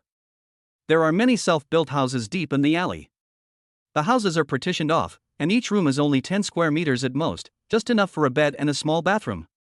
Here, you can smell all kinds of smells. The smell of stinky feet is the heaviest, followed by the smell of cigarettes. I followed Wu Ming into the house, and saw that Wu Ming's house was very clean. He packed a few clothes into his bag, and more of the photo. Wu Ming doesn't have many friends, and Qin Chuan is his only brother. There are not many photos of him, just a small booklet, which contains all the photos taken by Qin Chuan in his spare time. Some were taken while eating, some were taken while busy, some were taken while taking a bath. There are all kinds of photos. After flipping through it, Qin Chuan showed a smile. Well, this trip was not in vain, right? I have to take all the memories away with me. Wu Ming said with a smile. Let's go to Lao Zhang's stall. We haven't seen that old guy for a long time. I don't know if the girl he was talking about has graduated or not. He almost praised her to the sky. Qin Chuan joked. Lao Zhang is a middle-aged man selling barbecue at the entrance of the alley. He has a pockmarked face and speaks authentic local dialect, which is so difficult to pronounce. Qin Chuan used to like to sit there after get off work, order some skewers, and then have a bottle of cold beer. It was so comfortable, as if it could wash away all the fatigue in his body. He often boasted that he had a daughter who was very beautiful, even prettier than the stars on TV. But that's all he said, and no one has ever seen his daughter. They walked arm in arm to the entrance of the alley, where Lao Zhan was still busy. There were two young people sitting at the small table next to them, and they were talking about their ideals. There is no doubt that he has just graduated and has not been through the hardships of society. Qin Chuan would definitely be in awe of someone who could still say such words after being beaten. 10 skewers of meat, spicy. Qin Chuan sat in the corner and greeted Lao Zhang. Old Zhang was stunned. When he turned around and saw Qin Chuan, he couldn't help but laugh. Hey boys, I haven't seen you two for a long time. What's wrong? Have you found a place that's cheaper than mine? Lao Zhang joked. I did find her, but she doesn't want money. She insists that I marry her. But you know I'm a chaste person. How could I do that? I can lose my head and bleed, but I can't lose my chastity, Qin Chuan said in a hoarse voice. Go away. Who wants your little bird? Lao Zhang said as his hands moved faster. In just a few minutes, the big piece of meat was brought over. Qin Chuan had already grabbed the beer in the ice water next to him and started drinking with Wu Ming. I took a bite of the skewer and it still had that familiar taste, and it was still so spicy. Dad, I'm coming. Just as Qin Chuan was drinking beer, he saw a beautiful woman in a white dress appear in front of the stall. That white dress always seems to be so out of place with the surrounding environment. Her black hair was tied into a ponytail and her bright eyes were staring at old Zhang. Puff. Qin Chuan vomited almost subconsciously, creating an artificial fountain show. When he sprayed, old Zhang and the beautiful lady turned their heads over. Qin Chuan saw the full face of old Zhang's daughter. She had willow-shaped eyebrows, cherry lips, a beautiful nose, and big watery eyes. She was indescribably pure and beautiful. Especially the fair skin, it doesn't look like the genes that old Zhang with pockmarks would have. Are you dumbfounded? I told you, my daughter is very pretty and is obviously no worse than those girls, said Lao Zhang proudly. Qin Chuan wiped his mouth, stood up and looked at Lao Zhang and said, Do I need to say this? Let Wu Gu see, who would believe that she is your daughter? There's nothing I can do. I'm just this strong. Go ahead and bite me. Lao Zhang said tremblingly. TSK, looking at your face, I really can't help but vomit. Qin Chuan curled his lips. Chapter 45 Physical Examination. Ignoring Lao Zhang, Qin Chuan looked at the girl in front of him and said, Niece, what's your name? Uncle is a doctor. How about I help you check your body? Before he finished speaking, Lao Zhang raised his leg and kicked Qin Chuan on the butt. Qin Chuan staggered and almost bumped into the cabinet on the side. Get away, you shameless thing. When did you learn medical skills? How come I didn't know about it? Lao Zhang said angrily. When Qin Chuan saw that he was exposed, he sat back in the corner in disappointment. Old Zhang was busy for nearly 10 minutes, clearing out another table, and then he brought his daughter to sit down opposite Qin Chuan. Come, I've prepared 30 more skewers of meat. Let's eat and drink well today. Lao Zhang greeted. Put the food and drinks aside, Lao Zhang, why don't you introduce your niece to me? You see, as an uncle, I haven't prepared any gifts. Qin Chuan said this, but his eyes couldn't help but drift towards Lao Zhang's daughter. My daughter's name is Zhang Lan, the Lan with 3 water drops.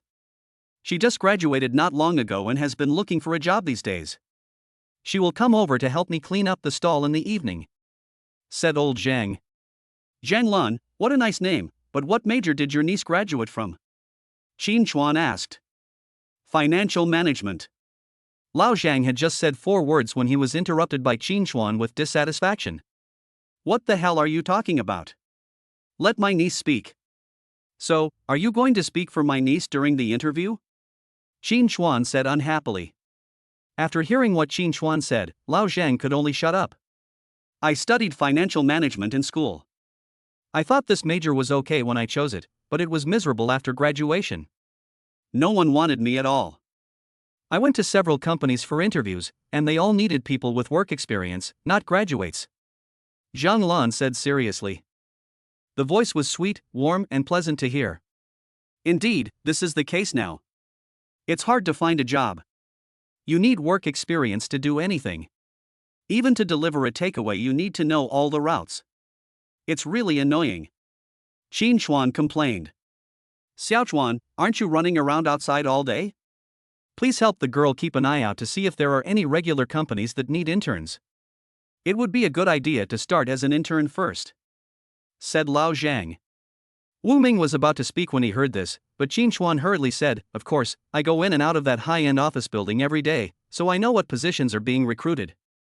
So, leave this matter to me, I'll do it for you, just wait for my call.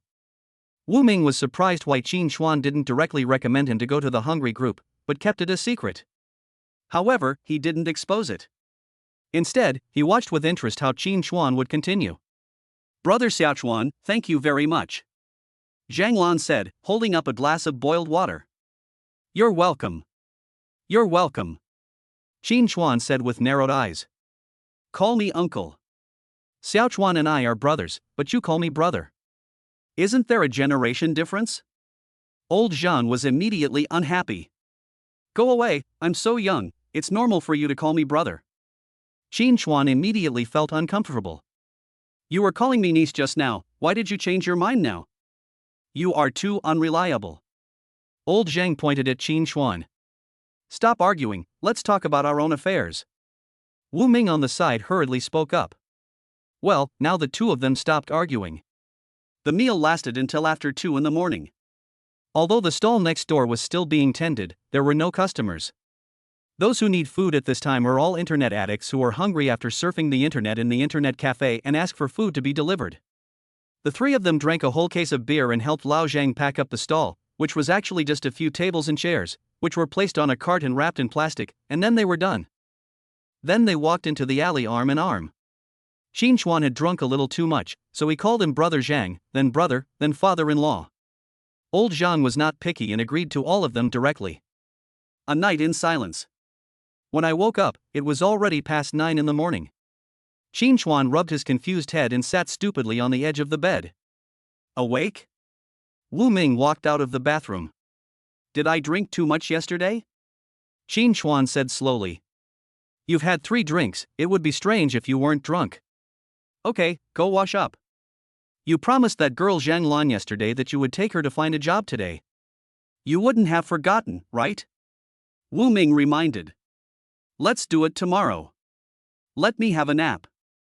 Qin Chuan fell headfirst onto the bed. Bang, bang. There was a knock on the door, 2 very light knocks. Wu Ming leaned over the old cat's eye and took a look, then whispered, It's Zhang Lan who's coming over. Qin Chuan was startled, then stood up and rushed to the bathroom. It only took 3 minutes to clean up. 3 minutes, what a terrible man. It only took 3 minutes to wash my face, wash my hair, brush my teeth, etc. The door opened. Zhang Lan had changed into a new set of clothes today. She was wearing casual clothes, which made her look even more pure. Brother Xiaochuan, it's time for us to go. Zhang Lan said. Qin Chuan nodded, waved to Wu Ming, and then walked out. When passing by the stall, Qin Chuan bought 3 sets of pancakes. At 9 o'clock in the morning, the sun was already high in the sky, and it was very warm on people. I stretched myself and felt my body begin to move. The bus will arrive in 3 minutes, let's hurry up. Seeing Qin Chuan's lazy look, Zhang Lan hurriedly reminded him.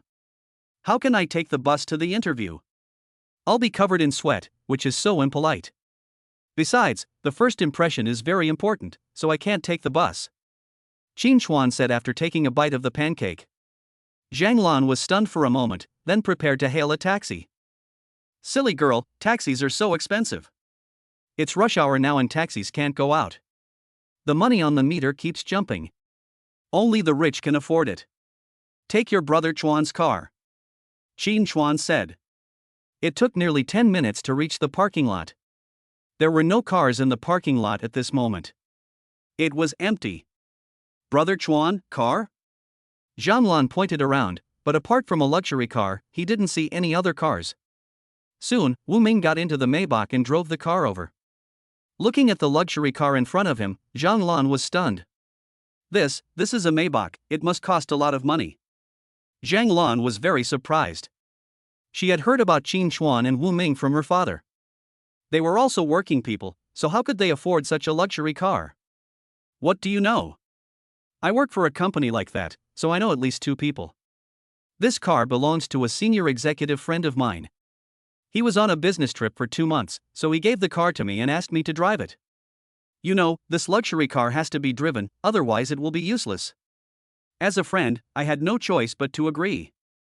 Qin Chuan started to make up stories. Chapter 46 Pretending to be cool. You know what? Qin Chuan's explanation was so convincing that Zhang Lan actually believed it. In the car, Qin Chuan began to talk about some important things needed for the interview. That guy kept talking non-stop. Brother Chuan, where are we going for the interview? Wu Ming in front suddenly asked. Qin Chuan was stunned for a moment, then he started to stutter. Brother Wu, don't talk while driving and don't drive while talking. Qin Chuan said, gritting his teeth. Wu Ming immediately shut up, but waited for Qin Chuan's answer. After much thought, perhaps I can only be arranged to work in the very hungry group. After all, that is my own territory. Go to the hen hungry group and have an interview there. I'll contact them right away. Qin Chuan shouted to Wu Ming. When Zhang Lan heard that Qin Chuan was going to take him to such a big company from the beginning, he immediately became nervous. She naturally knew about Very Hungry. After all, this kind of company was active throughout the city, and very hungry delivery men could be seen everywhere. It was hard not to know about it. And she also knew that the Very Hungry group was a large group with a market value of tens of billions. She had never dared to think about it before and only wanted to go to those small companies. Qin Chuan took her to such a place, so she had to panic. Don't be nervous. First, you can use your mobile phone to learn more about the Hungry group. Most of the introductions can be found on Baidu. I'll ask for you first. Qin Chuan said casually, then opened WeChat and started chatting with Qin Shu. What are you doing? Qin Chuan didn't hold back and went straight to the point. I'm working, processing documents. What do you want, Mr. Qin? I will bring my sister over for the interview. You have to pretend that we met through delivering food. Don't reveal my identity. Also, help arrange a position for her. She is studying financial management. Okay, I'll get ready now. Qin Shu was very capable and didn't ask any more questions. The car turned a few corners and drove directly into the yard of the Very Hungry group headquarters. After parking the car, Qin Chuan looked at Zhang Lan, who was still studying hard, and shouted, "Relax, just learn a little bit." Zhang Lan nodded, got out of the car, and stood there to adjust his clothes. Brother Chuan, is it okay for me to wear this? Isn't it a little informal? Zhang Lan asked in a low voice. What's wrong with it? It represents youth, fashion, freedom, and individuality.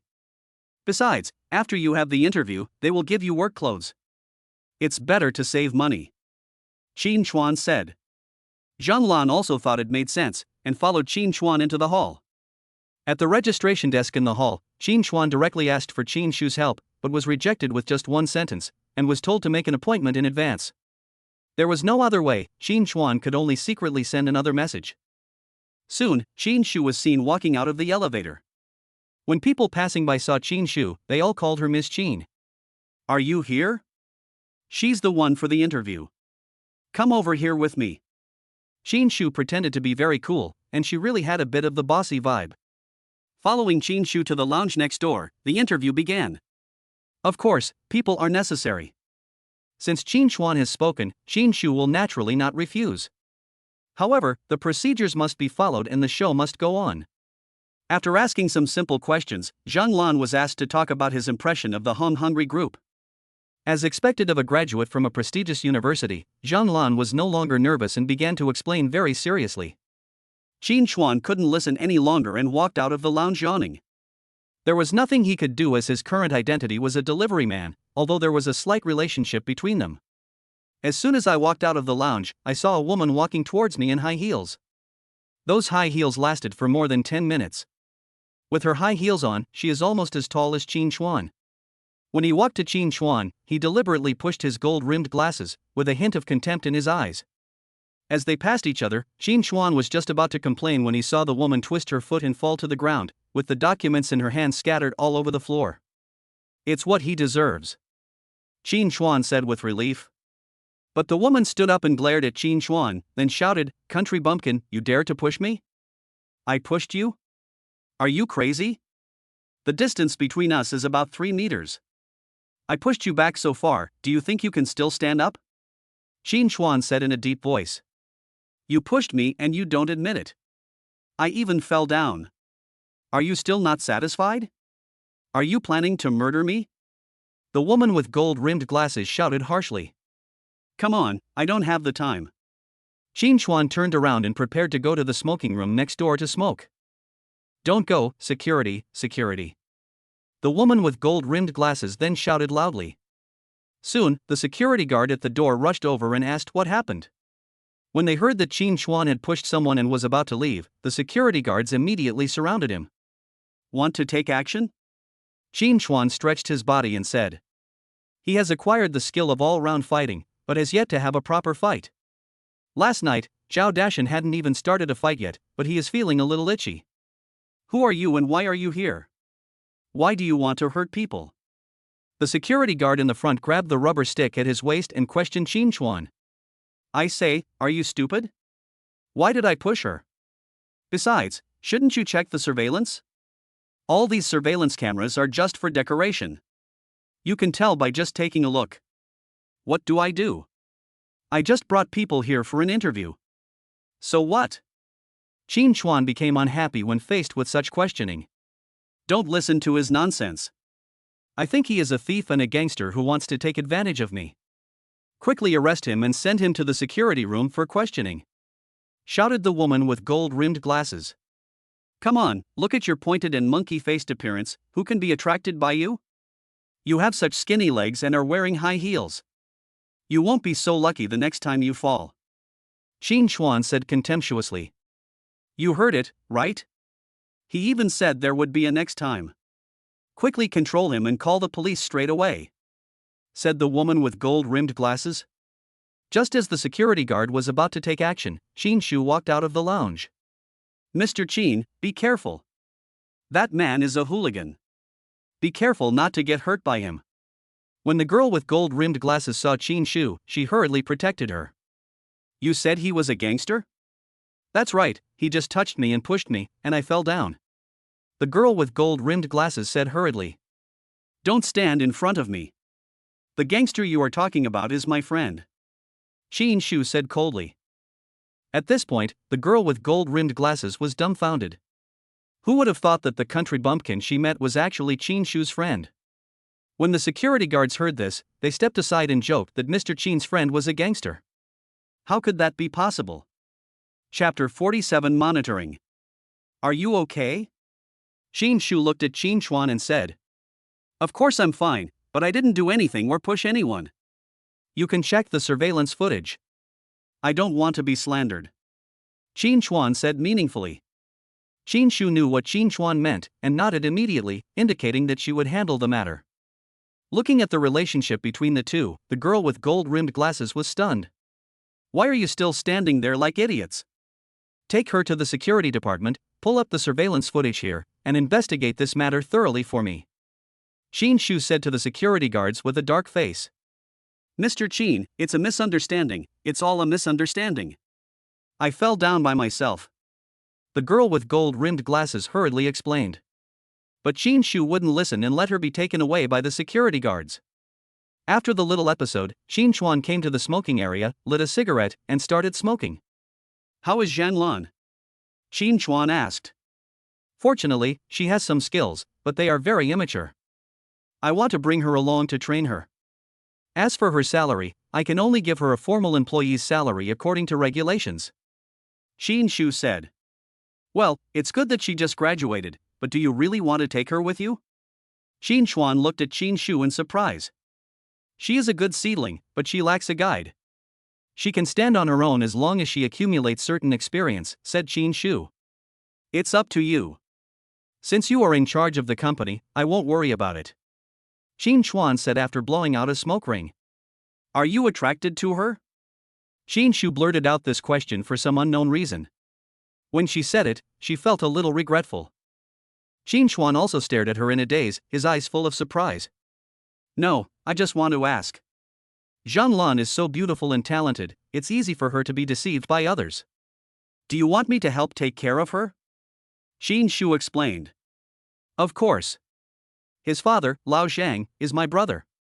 He can't be bullied, Qin Chuan said. I understand.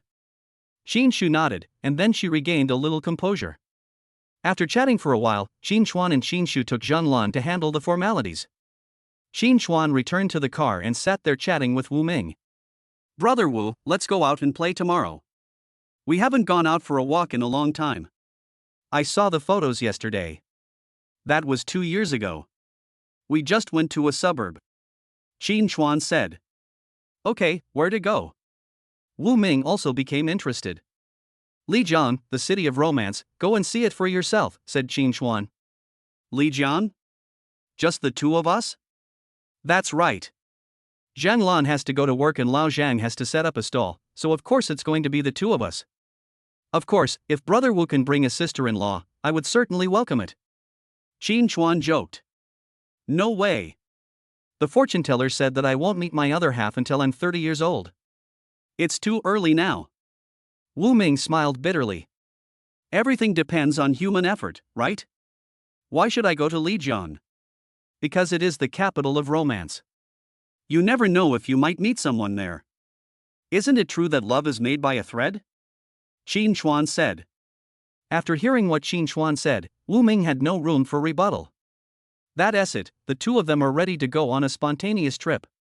More than half an hour later, Zhang Lan was seen jumping excitedly to the side of the car. Opening the car door, she waved the contract in her hand and said, "Brother Chuan, I succeeded. I joined the very hungry group and became Mr. Qin's assistant." That's a good thing. Qin Chuan said with a smile. Brother Chuan, what is your relationship with President Qin? She is the CEO of the very hungry group. Is there anything going on between you two? Zhang Lan narrowed his eyes and looked at Qin Chuan. It's nothing. One time Ms. Qin sprained her ankle, and I carried her to the infirmary. She was grateful to me.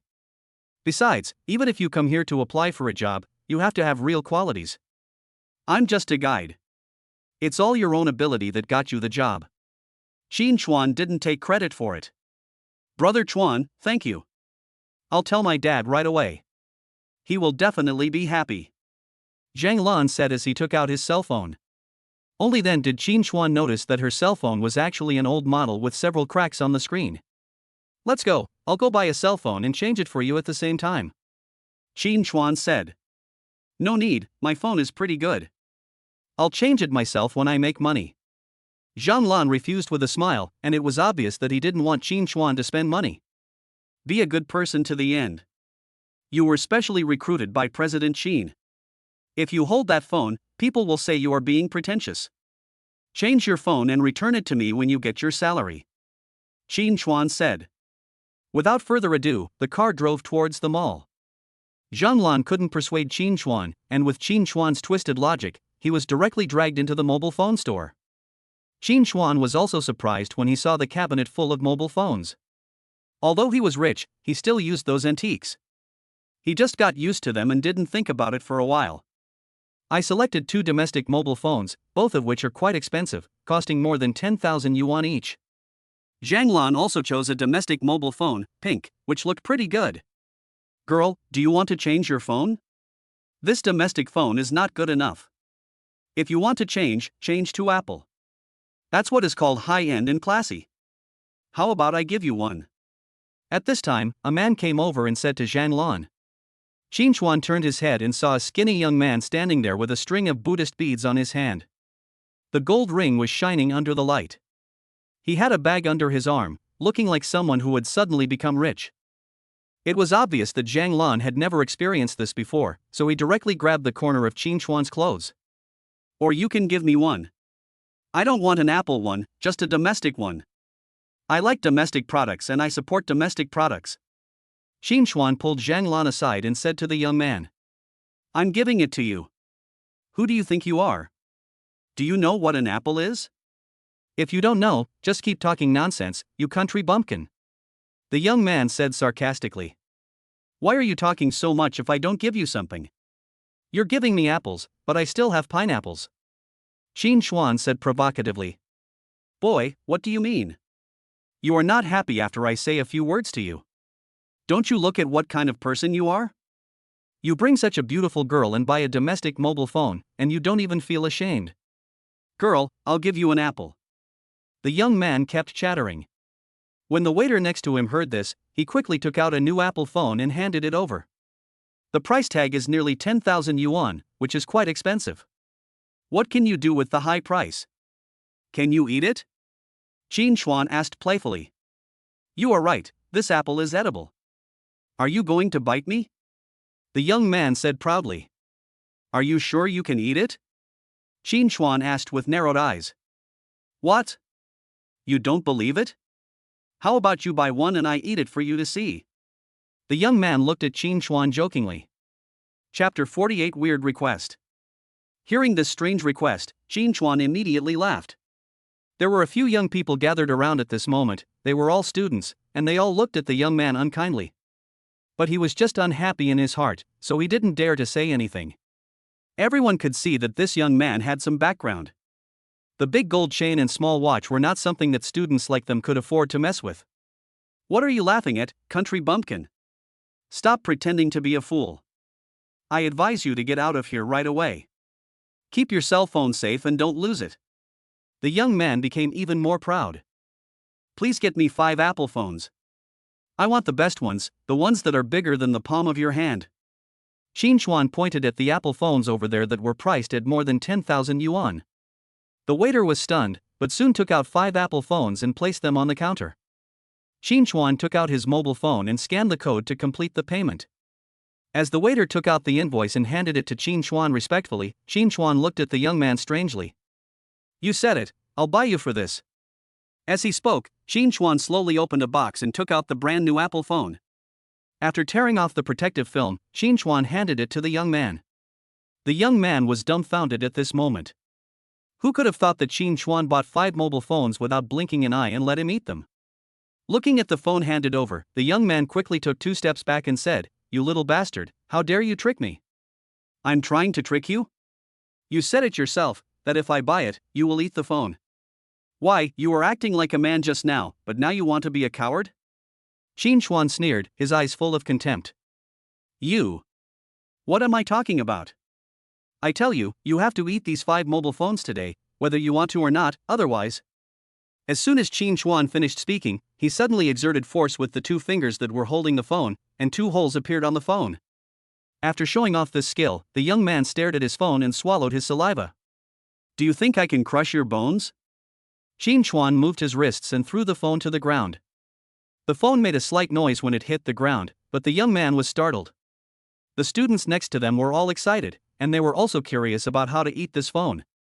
Which method should be used, frying, stir-frying, or eating it raw? For a moment, the air fell into deathly silence.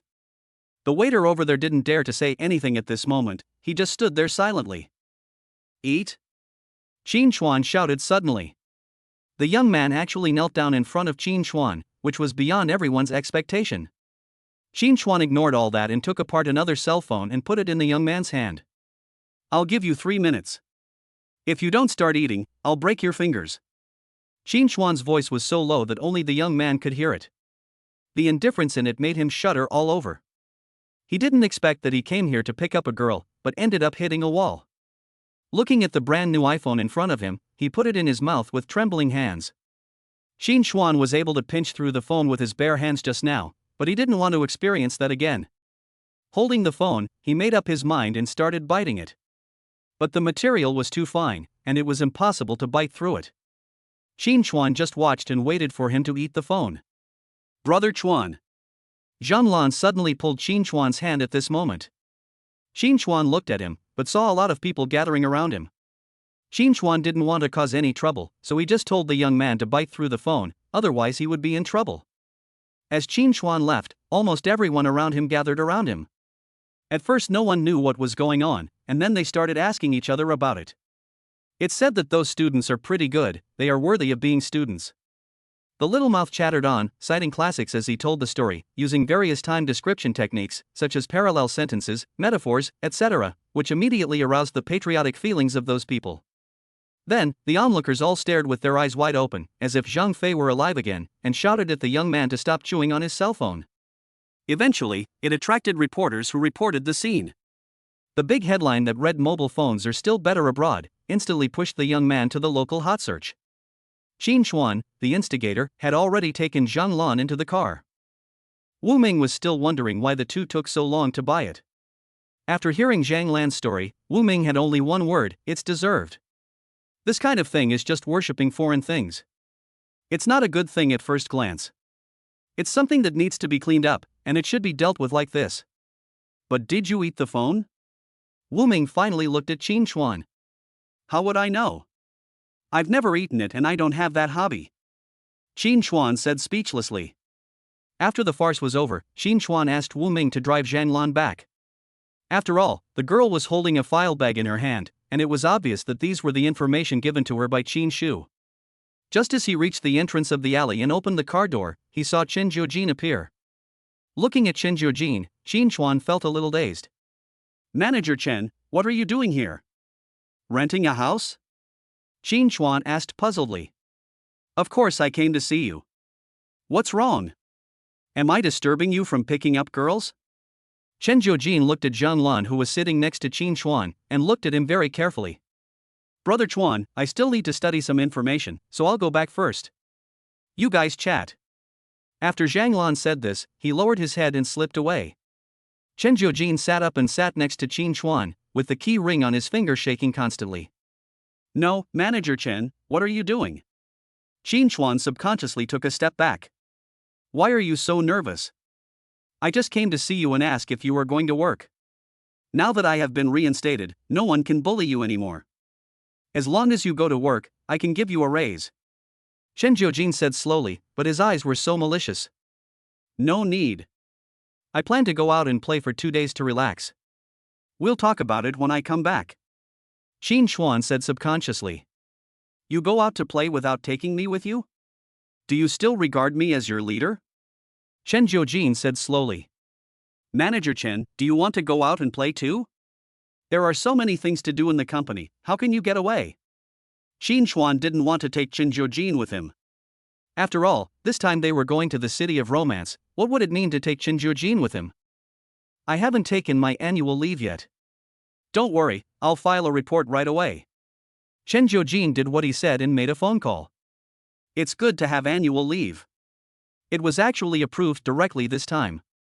They also said that the company needed some fine-tuning and the leave was just right. When Qin Chuan heard this, he felt so angry. Chapter 49, No Holidays Forever. He wished he could contact Qin Shu right now and ask Chen Jiujin to work overtime, and never have a vacation. It was a pity that Chen Jiujin was sitting next to him, and he didn't even dare to take out his cell phone. What's wrong? Let's go. It would be great to take a trip on your own initiative. Chen Jiujin urged. I have to return the car. It's a rental and it's too expensive. Qin Chuan immediately refused. It's okay.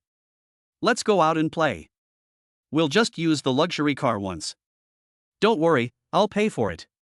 Chen Jiujin said generously. Qin Chuan was even more confused. He didn't understand what Chen Jiujin was going to do. Wu Ming didn't know who to listen to, and he looked left and right from time to time. Wu Ming, what are you thinking about? Drive. Chen Jiujin urged.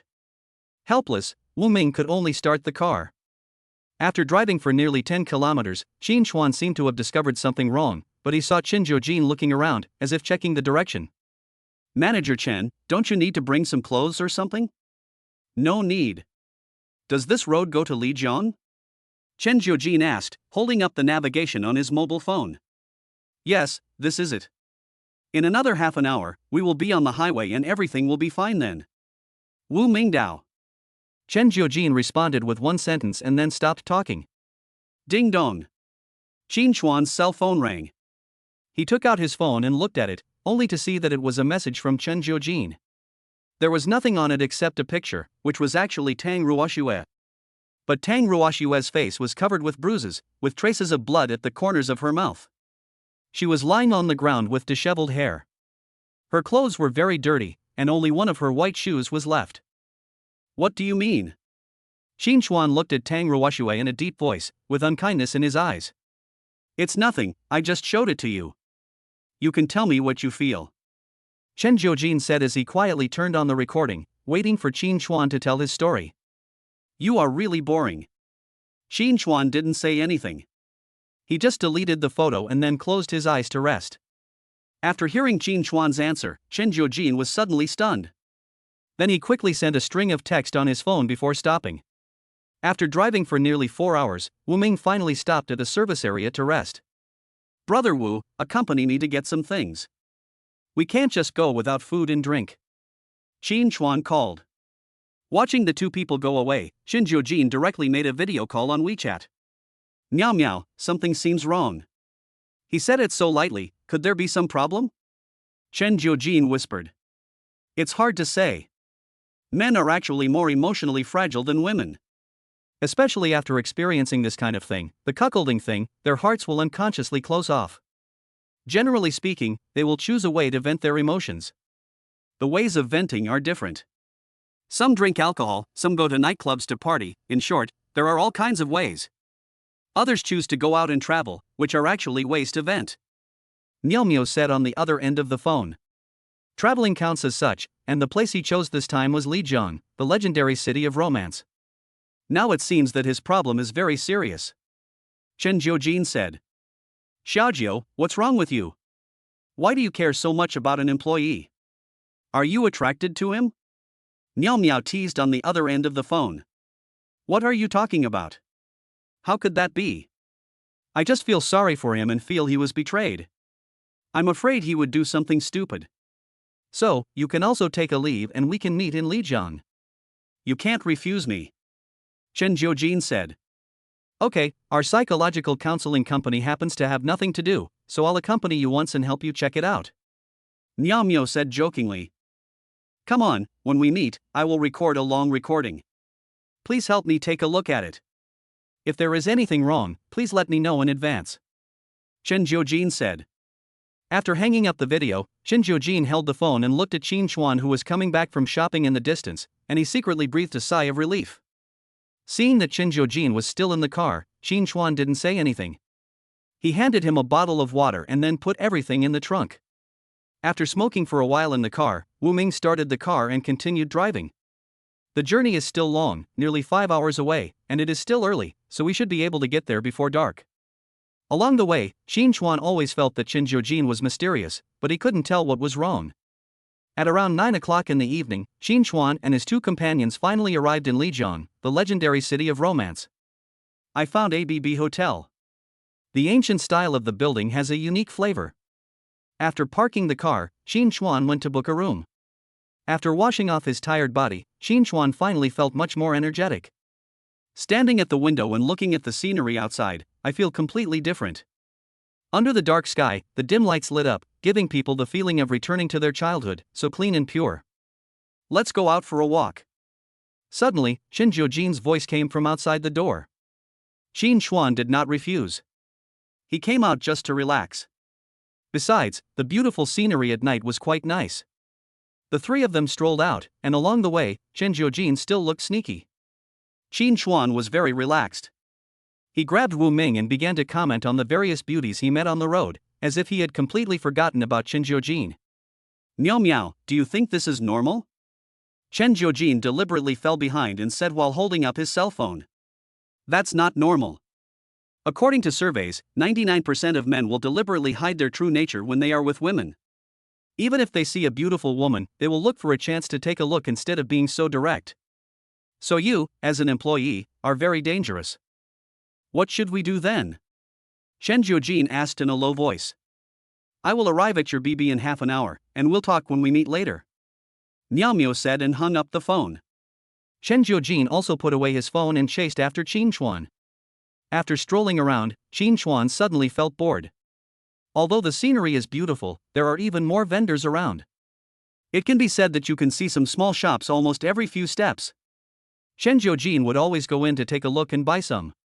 Although Qin Chuan tried to persuade him several times, Chen Jiujin would never listen. Just as I entered a store, I heard a bang and then saw several people running over.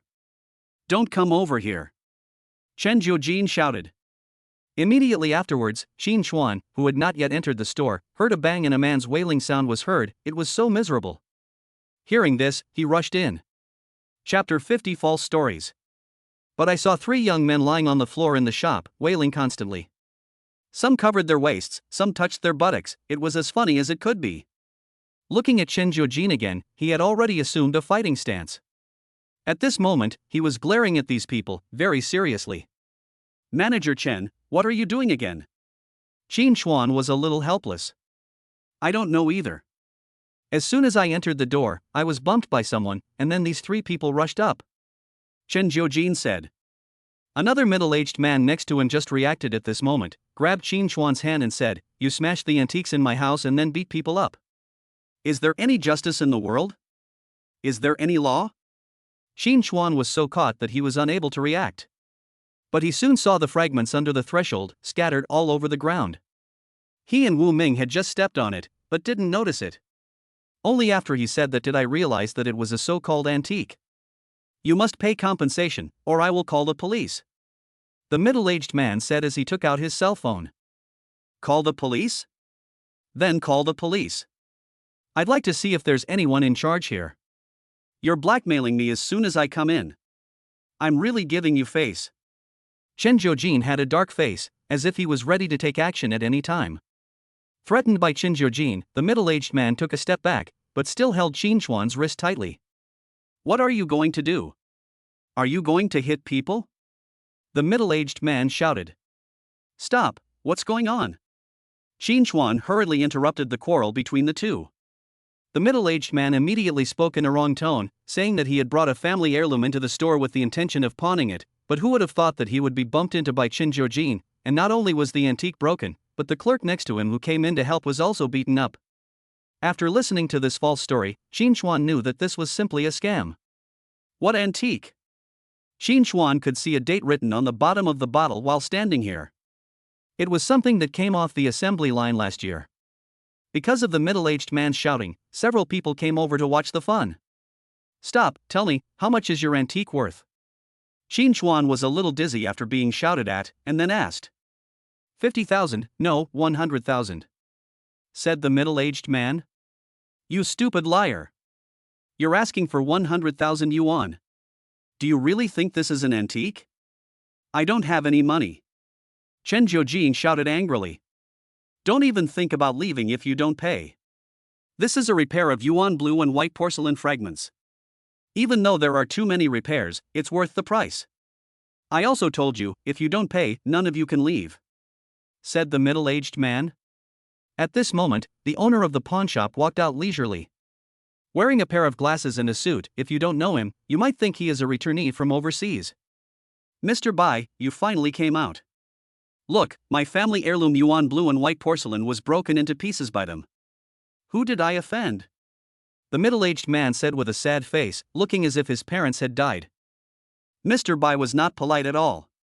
He squatted down and began to study the so-called yuan blue and white porcelain. He took a few pieces and looked at them under a magnifying glass for nearly 3 minutes before he said, yes, this is yuan blue and white porcelain. Although it was added later, the price is not low. Qin Chuan sneered. If he couldn't see that these people were in the same group, then he would be really stupid. Since it is yuan blue and white porcelain, how can it cost only 100,000? It must be 200,000. Qin Chuan said. Qin Chuan. When Chen Jiujin heard what Qin Chuan said, he hurried to interrupt, but was stopped by Qin Chuan. 200,000? The middle-aged man hesitated when he heard this. Yuan blue and white porcelain, this is yuan blue and white porcelain. Since it is authentic, I won't say anything. I'll buy it for 200,000 yuan. Do you want to pay by credit card or by bank transfer? Qin Chuan said as he took out his mobile phone. You can pay by swiping a card. The middle-aged man quickly took out a card swipe machine and handed it to Qin Chuan. Qin Chuan didn't hesitate to enter the password and pay by credit card. Ding, it costs 200,000. Rebate of 2 million has been received. Hearing the prompt sound, Qin Chuan couldn't help but breathe a sigh of relief. He was afraid that the system would think he was taking advantage of a loophole. If the system was gone, it would be a waste of time. But fortunately, I paid for these fragments, so it can be considered as a serious consumption. When the middle-aged man saw the money arrive, his face was full of joy. Then, he said to Qin Chuan very respectfully, you are a fair person and you will have good luck in your life. Yes, I will have good luck, but you are different. Qin Chuan said as he squatted down, took a plastic bag from the side, and collected all the fragments. What are you doing? When Mr. Bai saw the scene, a hint of worry flashed in his eyes. I spent 200,000 to buy the yuan blue and white porcelain, so I have to take it back. When I get back, I will have someone check it to see if it is real. If it is fake, I can call the police. Qin Chuan said with a smile. Hearing this, Mr. Bai could no longer stand, and hurried over to grab Qin Chuan's wrist and said, do you suspect this is fake? How would I know? When selling antiques, you rely on your eyesight. If you don't have good eyesight and buy a fake, you can only blame yourself. This is the rule. But Mr. Bai said it was true, so I think it is real. Qin Chuan said slowly. When Mr. Bai heard this, he winked at the person next to him. Immediately the man staggered and pounced towards Qin Chuan. Qin Chuan stretched out his hand to block, then pushed the man against the doorframe with his shoulder. Brother, you must have drunk fake wine. You must stand firmly. If you can't stand firmly and destroy these fragments of mine, you will have to compensate me. Qin Chuan said. As he spoke, Qin Chuan collected all the fragments. When Mr. Bai saw this, a cold sweat broke out on his forehead. Brother Wu, the filming is finished. Let's study it carefully when we get back. Qin Chuan turned his head and looked at Wu Ming over there. Wu Ming made a gesture and filmed the entire scene. Hearing this, Mr. Bai panicked. He quickly grabbed Qin Chuan's wrist and said, "My friend, why don't we go inside and talk? I'll take a good look at this thing for you. In case it's fake, I can ask him to return the money to you." Without waiting for Qin Chuan to answer, he pulled him and walked towards the back. When the people who were watching the fun nearby saw this, they immediately dispersed. Only Qin Jiujin had a confused look on her face. She didn't understand why Qin Chuan did this. Even though I won a little money, I can't just give it away for free. Thinking of this, I followed him. Chapter 51. What is this friend's name? Who would have thought that there was a small courtyard behind this small shop? The courtyard is very tidy and the mask is not small, at least hundreds of square meters. There were small houses on both sides, and it was obvious that they lived here. There is also a special flower bed in the yard, and the flowers in it are very bright. There is also a set of stone tables and stone chairs next to the flower bed, all of which are carved from marble and are very beautiful. There is an armchair next to the stone table, and a complete set of tea sets is placed on the table. It can be seen that Mr. Bai lives a very particular life. A group of people sat at the stone table. Mr. Bai was followed by the middle-aged man who had collected the money. Several waiters were also standing aside, glaring at Qin Chuan. "Friend, have some tea, have some tea." Mr. Bai quickly poured 3 cups of tea and handed them over. Qin Chuan was not polite and just took it and started drinking. "Mr. Bai, just tell me what you want to say. I'm listening. You are not also interested in yuan blue and white porcelain, are you? It's a pity that you are a step late. It's already mine. A gentleman does not take away what others love. Mr. Bai, don't think about it." Qin Chuan teased. No, this friend calls me that?" Mr. Bai smiled awkwardly. "Just call me Qin Chuan. My dear Qin, there is no use for you to take these fragments back. Give them to me. I am an expert and I can restore it. You also know that yuan blue and white porcelain is very precious. There are only so many on the market. If it is destroyed, there will be one less. I just hope that my dear Qin can name a price and sell it to me." Mr. Bai said. "Mr. Bai, this is not fair. You just said you didn't want to buy this thing, but now you want to buy it?" Qin Chuan raised his eyebrows and said, "My dear Qin, I have no choice. I just like these antiques, so I set up a pawn shop. I just want to see if I can find some treasures. So naturally I can't bear to part with them. So, I will offer 100,000 yuan, and I will keep these fragments. If they are repaired and sold, I will give you a share of the profits. How about that?" Mr. Bai said. 400,000. Qin Chuan said while holding the teacup in his hand and turning it continuously. When Chen Jiujin heard this, her eyes almost popped out. She didn't understand why Qin Chuan didn't take action when someone was willing to stop the loss, but instead asked for a huge amount of 400,000 yuan. Mr. Bai didn't expect Qin Chuan to ask for so much, and his whole face became very ugly. 400,000? Why don't you just go rob? The middle-aged man blurted out almost subconsciously. You are right, but I won't rob you. I will sue you instead. You are guilty of defrauding 200,000 yuan. According to the laws of our country, once convicted, you will be sentenced to at least 3 years but less than 10 years in prison. You will also have to be fined and compensate me. You should think about this deal yourselves." Qin Chuan lit a cigarette and said. "What do you mean, Mr. Qin? You just said that when buying antiques, you rely on your eyesight. How can you say it is a scam now?" Mr. Bai said in a deep voice. "I did say it, but that was on the premise that Mr. Bai was sure that it was yuan blue and white porcelain. Of course, you can deny it, but my friend filmed the whole process. Everything is in the mobile phone. Take it out and show it to the police when the time comes. Let's see whether the police believe the video or your words." Qin Chuan said slowly. When the 3 guys heard this, they clenched their fists so hard that veins bulged. It's a pity that they didn't dare to act rashly when facing Chen Jiujin. After all, they had experienced shoulder throws before. 300,000. Mr. Bai was silent for a long time before he spoke. 500,000. Qin Chuan's price increased instead of decreasing. Mr. Bai suddenly stood up. Chen Jiujin thought he was going to fight, so he stood up.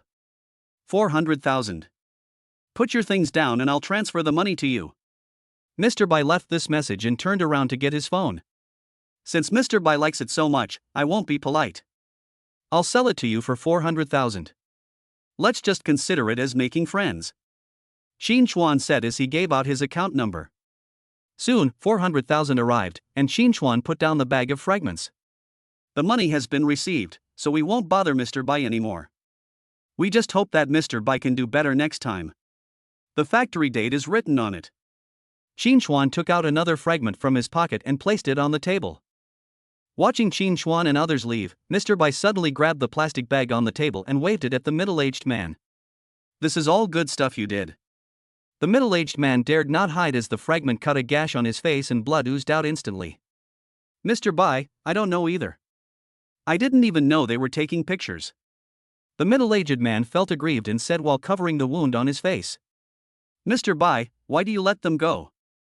A waiter next to him asked in a low voice. I told you that you are stupid, but you still refuse to admit it. Do you know why they gave you $200,000? That's because according to the law, $200,000 is enough to send all of us to jail. But $100,000 is different. Even if we call the police, the most we can do is pay it back. That's how smart he is. More importantly, he wants to take the fragments for inspection. Once the inspection is done, none of us can escape. What other options do we have besides paying compensation? If you don't let them go, can you beat that woman?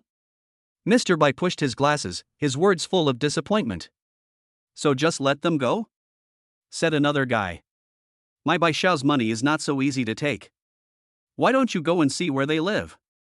That woman is good at fighting. Call other people over and let her beat them to her heart's content. Bai Xiao said coldly. Yes. The waiter next to him tried to make arrangements immediately, but Bai Xiao slammed his fist on the table. I've been hunting geese all day, but today I got my eye pecked by a goose. On the other side, Qin Chuan had already walked out the door. Chen Jiujin pulled Qin Chuan aside and asked, Did you deliberately give so much money before, just for this moment? Certainly. But how do you know all this? Chen Jiujin was very puzzled. You know, Qin Chuan is just a delivery man, how could he know all this? This is a long story, let's talk about it when we have time. Qin Chuan didn't want to get entangled anymore, and the best plan at the moment was to leave here. Mr. Bai dares to do this kind of fraudulent business, so he must have some influence here. Compared with the three of us who are from other places, he can be considered a local tyrant. If he wants to take revenge, it is a piece of cake. But Chen Jiujin didn't think about these things at all and kept pestering Qin Chuan. There's a tea room over there. Go have some tea and I'll tell you, okay? Qin Chuan was defeated and looked at Chen Jiujin begging for mercy. Sitting in the tea room and admiring the water flowing outside, it felt so comfortable. Chapter 52 This is life, this is enjoyment. This is life, this is enjoyment. Leaning on the chair, crossing my legs and rocking them constantly, the sound of opera coming to my ears, that's the feeling. Just tell me. Chen Jiujin became unhappy when he saw Qin Chuan enjoying it so much. Manager Chen, let me talk to you. Wu Ming couldn't stand it anymore and took over the conversation. You say. It's actually nothing. I know that, so I started filming the video right after I got in. Actually, this happened 2 years ago. We were both poor at the time, and Xiaochuan was always thinking about how to get rich overnight. At the time, he watched a lot of treasure appraisal programs, so naturally he knew some related knowledge. It's a pity that I did watch the show, but later on, several of you experts were caught for replacing other people's treasures, so Xiaofeng gave up the idea and never watched a similar show again. But who would have thought that the delusion at that time would be useful today? Wu Ming briefly explained the matter. Get rich overnight? You really dare to think about it. Chen Jiujin looked at Qin Chuan speechlessly. If I didn't know that, you wouldn't be able to leave today. You would have to give him the 100,000 yuan. But Mr. Bai is not a simple person. If he didn't have a stupid teammate, he wouldn't have obediently paid 400,000 yuan. Qin Chuan retorted. I have half of the 400,000. Give it to me. Chen Jiujin stretched out his hand and placed it in front of Qin Chuan. What do you mean by giving you half? What did you do? Qin Chuan was completely dumbfounded. Come, let me tell you, there must be a cause for everything, right? The cause is me. I broke the bottle, so I am the person involved in this incident. You just helped to deal with it. If you hadn't broken the bottle, you wouldn't have gotten the 400,000. Chen Jiujin said solemnly. Oh my god, what kind of excuse is that? It's totally perverted. I helped you solve the problem, otherwise you would have to pay for it. Qin Chuan was so angry that he sat up. Look, you are an unreasonable person. So, you return the money and I will solve it myself. Then I will give you half of it. How about that? Chen Jiujin said. Qin Chuan's forehead was covered with black lines. He was convinced and completely subdued. Okay, I'll take a picture of you and give you 50,000. Are you satisfied? Qin Chuan said. 200,000. 200,000 is impossible. My own capital is only 200,000, so I got 200,000. The three of us will each get 50,000, and the remaining 50,000 will be used as travel expenses. If you are not willing, I won't give it to you. What can you do to me? Eat me if you have the guts. Qin Chuan said unhappily. After hearing what Qin Chuan said, Chen Jiujin was satisfied. After the transfer, Chen Jiujin slipped away. Brother Wu, I will transfer the money to you. Qin Chuan transferred 50,000 yuan to Wu Ming. I didn't do anything, so don't ask. Wu Ming shook his head and refused. Brother Wu, without your cooperation, those people would not be able to give the money here so easily. Take it. It's a free thing, so why not take it? Besides, if you meet the right person today, you have to show your appreciation to him. Qin Chuan teased. Wu Ming had no choice but to accept the money. Just when I was enjoying this pleasant time, the next second, I saw Chen Jiujin walking in with a beautiful woman. The beauty had a tall figure, almost the same as Chen Jiujin. More importantly, the beauty had a Sassoon hairstyle, which made her whole face look big. Exquisite facial features and perfect pink lipstick. A black long dress and a pair of crystal shoes give people a solemn and romantic visual feeling. Let me introduce you. This is my best friend, Wu Miao Miao. She happened to be in Lijiang, so I called her over. Chen Jiujin introduced her directly. Hello, Miao Miao, I'm Qin Chuan and he is Wu Ming. Qin Chuan immediately sat back down, extended his hand formally, and introduced Wu Ming as well. Wu Miao Miao looked at Qin Chuan with her big eyes and then burst out laughing. What's wrong? Qin Chuan then looked at his clothes and found nothing funny. It's nothing, I just feel that you are not a dull person, but Xiaojiu said that you are a straight man, the kind of person who won't turn back until he hits the wall. Wu Miao Miao chuckled. Really? Am I that exaggerating, Manager Chen? Qin Chuan turned his head and looked at Chen Jiujin. Isn't it? Aren't you straight? If you're not straight, who is?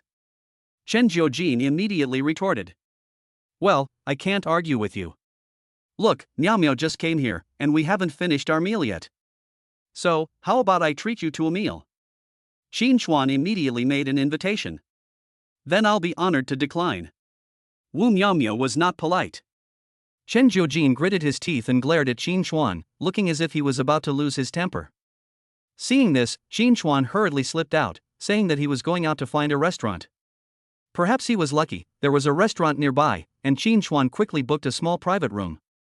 As soon as we sat down, we saw Chen Jiujin pulling Wu Ming and saying that they wanted to go out to buy some snacks. After all, it was boring to come here just to eat.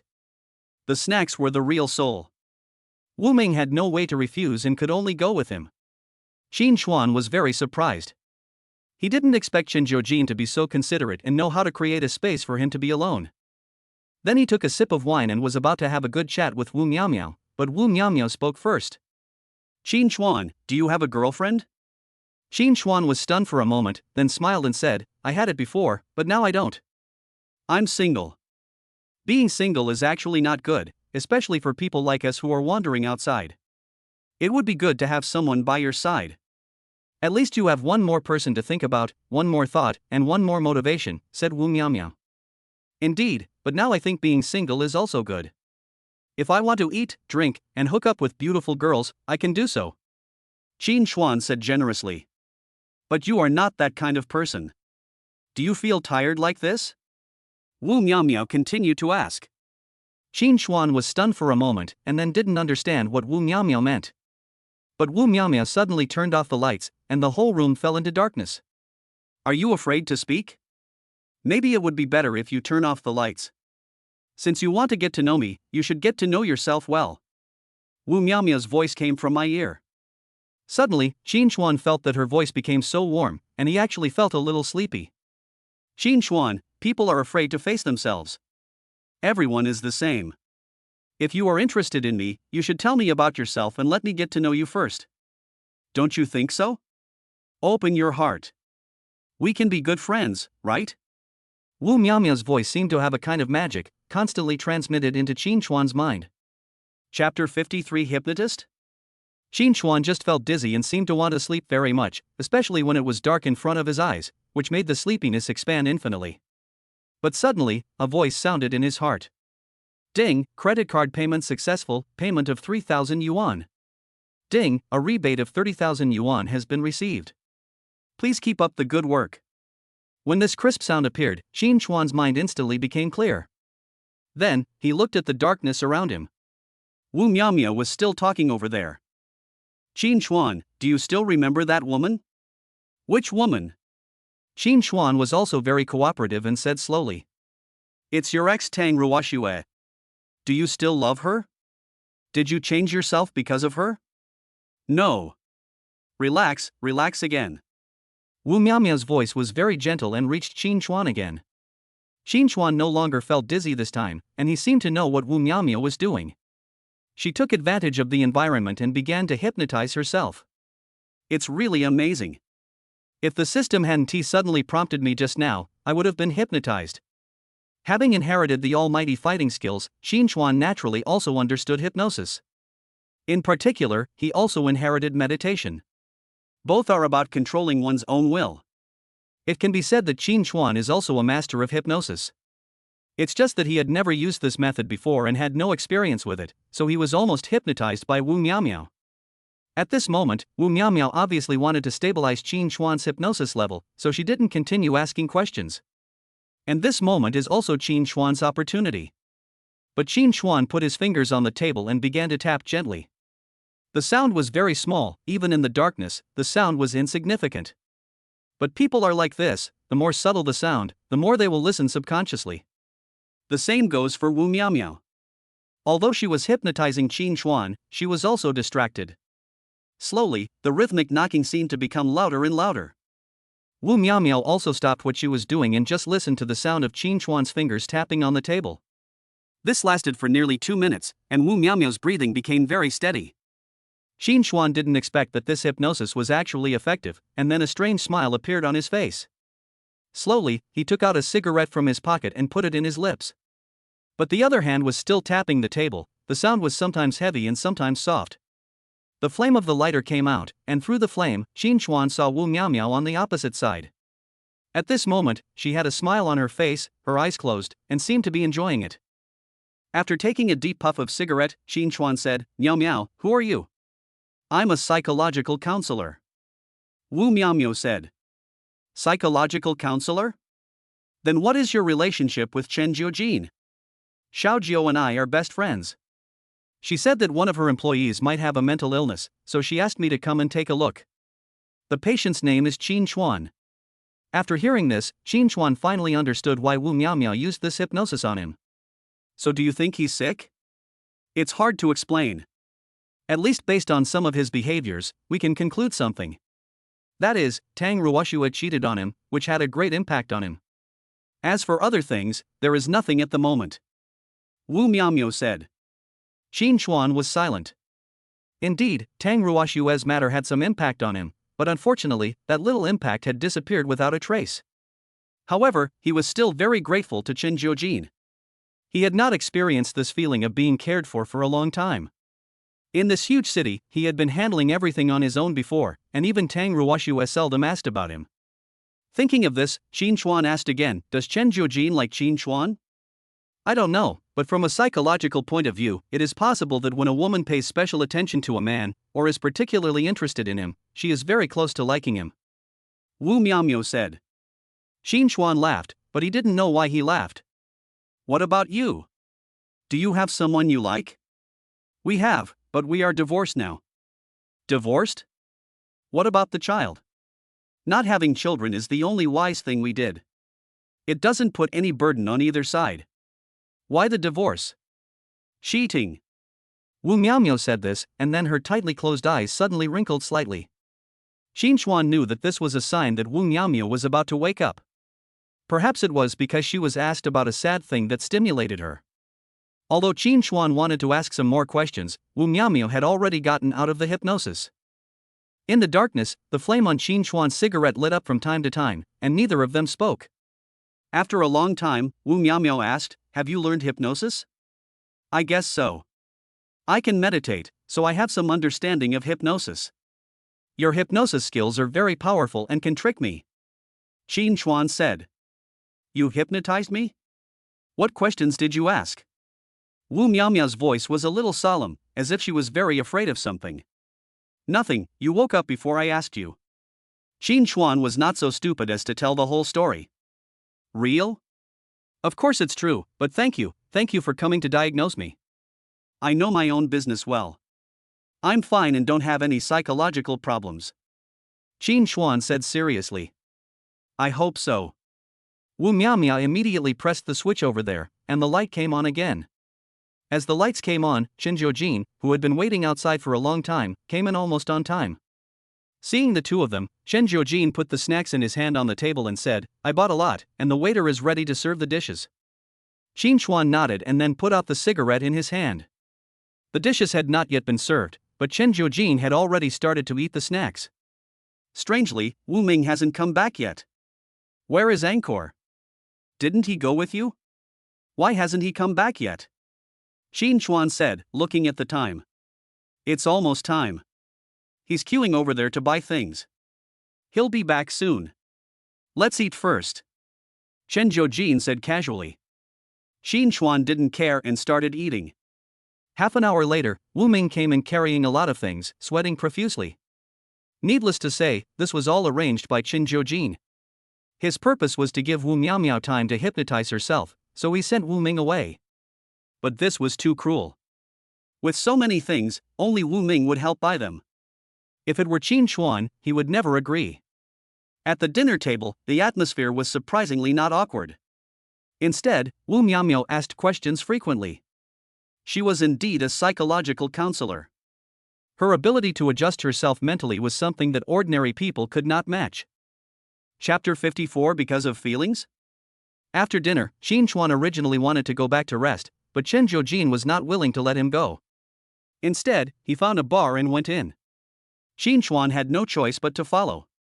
In the words of Chen Jiujin, since it is the city of romance, how can you miss going to bars? The bars here are different from other places. They are not that noisy. The faint music resounds throughout the place, making people feel psychologically relaxed. After finding a corner, Xin Chuan also enjoyed the leisure time at this moment. "Beauty, could you please have a drink?" At this time, a young man came over. He had a very handsome face and 2 glasses of wine in his hands. He placed one glass in front of Chen Jiujin.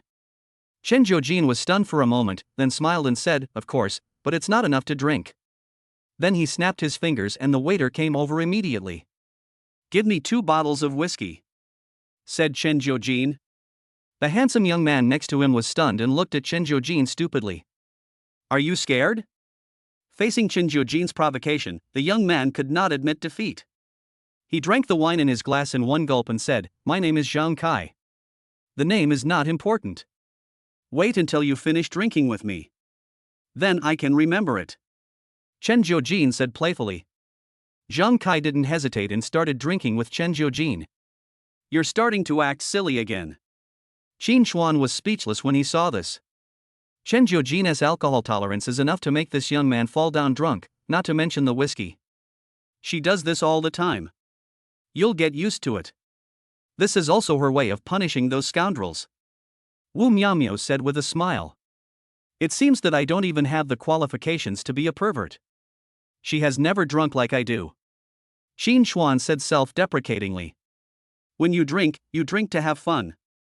What's the point of getting drunk? People often say that a drunk can relieve 1,000 worries, but what's the use? It just numbs you temporarily. You still have to face everything the next day. Wu Miaomio said. You have also escaped? Was it because of feelings? Qin Chuan asked slowly. Wu Miaomio was stunned for a moment, then put down the wineglass in her hand. Suddenly, she grabbed Qin Chuan's collar and pulled him hard in front of her. Qin Chuan was almost unprepared and was pulled over by her. Just when the two were a few centimeters away from kissing, Wu Miaomio asked, Did you ask a question you shouldn't have asked? What's the meaning? Tell me honestly, what did you ask after you hypnotized me? Wu Miaomio's red lips moved slightly, and the faint fragrance came out. Actually, it's nothing. I just know that you are divorced, and I'm curious about what it feels like to live with a rational woman like you? Qin Chuan said slowly. Wu Miaomio's eyes changed so quickly that it was impossible to describe them in words. I don't feel anything. Wu Miaomio suddenly let go of her hand, then drank the wine in one gulp. Then he stood up and moved towards the window over there. Standing here, he could see the artificial lake over there. A breeze blew, and the lake's surface sparkled. Qin Chuan followed with a drink in hand, leaning to one side and saying, You are avoiding, which means you haven't let go of that person. It's no wonder, after all, marriage and love are two different feelings. But I am very curious about one thing, that is, have you ever been impulsive as a rational person like you?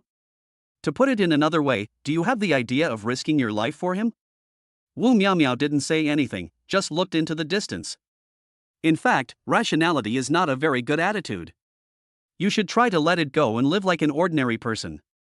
Fighting for fame and fortune may be more comfortable. Following your heart is the real life. Qin Chuan said. Are you a layman? Of course I am. I am a vulgar person, the most vulgar one. Do you want to hear my thoughts? From the first time I saw you, I have been thinking about winning you over. Qin Chuan teased. Then why didn't you move? Wu Miaomio asked back. Who said no? Qin Chuan suddenly put his arms around Wu Miaomio's waist and pulled her towards him. Their bodies were almost pressed together, and Qin Chuan could feel Wu Miaomio's body shaking, which was caused by nervousness. Aren't you afraid that Xiaojiu will be jealous? Wu Miaomio forced herself to calm down. Jealous? That's impossible. We are in a superior-subordinate relationship. Although it happened before, I never thought about how long it would take to create sparks. Maybe a long time. Qin Chuan said seriously. So you are really a vulgar person. Wu Miaomio smiled and pushed Qin Chuan away. Suddenly, the music around me changed. But then a DJ appeared and stood there shouting wildly. Because of the noise, Qin Chuan only heard a few words, and that was when the carnival began. The deafening music, stimulated by alcohol, stirs up the restlessness in everyone's body. Even Wu Ming began to shake at this moment. Slowly, a spotlight shone on Chen Jiujin. Zhang Kai, who was with her, had already taken off his shirt and was swaying to the music. The colorful tattoos on his body became even more conspicuous under the intense flashlights. Slowly, Zhang Kai was completely released. He jumped up, stood directly on the table, and began to twist his body. The enchanting dance posture stunned everyone. What followed was even crazier shouts and various whistles. A dance that brought everyone's emotions to a peak. To be honest, Qin Chuan really couldn't get used to this kind of place. After all, he had only been focused on making money before. Although he occasionally delivered food to such places, he would leave after delivering it. And now, he was even less adapted to this kind of place. He lit a cigarette and went straight to the door while those people were going crazy. Sitting on the steps, a man was smoking. Common people, what's wrong? Shouldn't you go in and play? You're hiding here alone. Wu Miaomio followed Qin Chuan out at some point and sat next to him. I'm just not used to it. Qin Chuan said. Not used to it? I don't think you are that kind of person. Then what kind of person am I? Qin Chuan looked at Wu Miaomio in surprise. From the moment I saw you, I felt that you were a proud person. To put it simply, you are the kind of person who refuses to accept fate. If given a chance, you dare to fight against fate. But after getting to know you, I also felt that you have all kinds of shortcomings, such as lust, laziness, etc., all of which are reflected in you. And your hypnotic skills are even more surprising to me. Wu Miaomia spoke very seriously and even started analyzing it from the very beginning. Then what? You are a contradiction. I always feel that you have some secrets, and those secrets attract people to explore you. Wu Miaomio said. Then you are in danger. Chapter 55, Interested. Danger? That's right. When a woman becomes interested in a man, she is not far from falling in love with that person. You said this, so you should be worried, especially since I want to be a scumbag who takes advantage of everyone. Qin Xuan said with a smile. When Wu Miaomia heard this, she suddenly grabbed Qin Xuan's waist. You said you didn't use hypnosis to ask me personal questions, but you asked quite a few. First you knew I was divorced, and now you say this. Have you been on guard against me from the beginning? Wu Miaomiao asked fiercely, gritting her teeth. Ha, guess what? Qin Xuan laughed. As we were chatting, we suddenly heard shouting from inside. Qin Xuan looked over subconsciously and saw Chen Jiujin taking action inside. The dancing Zhang Kai was knocked down onto the table by Chen Jiujin, and the scene was in chaos. In addition, some people rushed over while drunk, but Chen Jiujin accepted them all and knocked them down one by one. The boss on the side saw this and called the security guard over. This situation is very dangerous. If you are not careful, it is easy to cause a big accident. You stay here, I'll bring her out. Qin Xuan said as he stood up.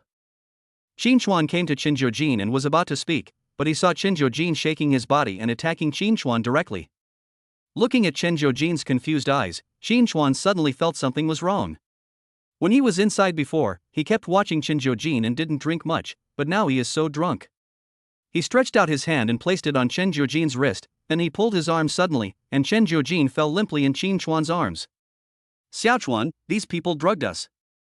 Wu Ming shouted from the side, holding a plate for serving wine in his hand and waving it vigorously. Qin Xuan then realized what had happened and a hint of coldness flashed in his eyes. Come here, let's go out. Qin Xuan called out, then held Chen Jiujin's hand and walked towards the door. Wu Ming endured those punches and came to Qin Xuan, then escorted Chen Jiujin to the door. During this time, those who rushed over were all dealt with by Qin Xuan with one punch. Occasionally, Wu Ming would use the plate in his hand to knock a few people away. 3 familiar faces appeared at the door. They were the 3 guys following Mr. Bai. But I saw them standing there with baseball bats, shaking them constantly. The end of the baseball bat kept hitting his hand, just like the thugs on TV. Is it you? Qin Xuan said in a deep voice. It's not so easy to get Mr. Bai's money, said one of the guys. Interesting. It seems that you have been following me for a long time. You must be the ones who drugged me, Qin Xuan said with a dark face. Of course, that woman is too difficult to deal with, and we brothers don't have a habit of being beaten, so we can only drug her. But the effect is still good. Don't worry, I will treat you well later. A guy rushed up and said. Qin Xuan took a step forward and put his shoulder against the man's chest. He let go and grabbed the man's wrist, pulling it towards him again. With a kick, the man knelt in front of Qin Xuan. This move made the other 2 people around stunned. They looked at each other and could see the shock in each other's eyes. Then, without saying a word, he ran away. Let's go first. Qin Xuan didn't think that the other party only had these tricks. If Mr. Bai dared to do something like scamming someone, he must have a backup plan. Wu Ming nodded and supported Chen Jiujin on the other side and walked outside. The chaos in the bar has been stopped, and the bar owner has sent people to maintain order and check the damage. He completely turned a blind eye to what was happening at the door. It was obvious that the boss here was acquainted with Mr. Bai. Only after seeing through this did Qin Xuan feel that he absolutely could not stay here. What happened? Wu Miaomiao, who was outside, saw 2 people helping Chen Jiujin out and asked hurriedly. Someone has plotted against her and drugged her. Let's leave here first. Qin Xuan shouted. As soon as he left the bar, a lot of people appeared on the road in front of Qin Xuan. There weren't many people coming along this path at the moment, so those people didn't hide anything. They were holding various weapons in their hands, and it really looked like the real thing. What should we do? Looking at so many people, Wu Miaomio whispered. You and Brother Wu go from the left. Although the road over there is a bit roundabout, you can still get back to where we are staying. Once you get there, lock the door. If all else fails, call the police. Qin Xuan ordered. What about you? Wu Miaomio looked at Qin Chuan anxiously. Someone has to cover our retreat. Besides, I haven't had a fight for a long time. I didn't dare to fight before. If I won, I would lose money, and if I lost, I would go to the hospital. Now someone comes to my door, and I feel itchy. Qin Chuan grinned. I'll go with you, Wu Miaomio said as she took off her high heels. You'll accompany me? Don't underestimate me. I'm a black belt in Taekwondo. Otherwise, how could I become Xiaozhou's best friend? Wu Miaomio said as she rolled up the black skirt and tied a knot around her abdomen. I can handle it. Qin Chuan was helpless. He had inherited the fighting skill but had not had a chance to play with it properly. He was just about to experience it properly, but then Wu Miaomio became a burden. Stop talking. These people are just thugs. They don't hold back when they attack you. I don't want to see you go to the hospital, said Wu Miaomio. Helplessly, Qin Chuan could only let Wu Ming carry Chen Jiujin away. Wu Ming also frowned and seemed unwilling to leave. Manager Chen has been drugged and is in danger.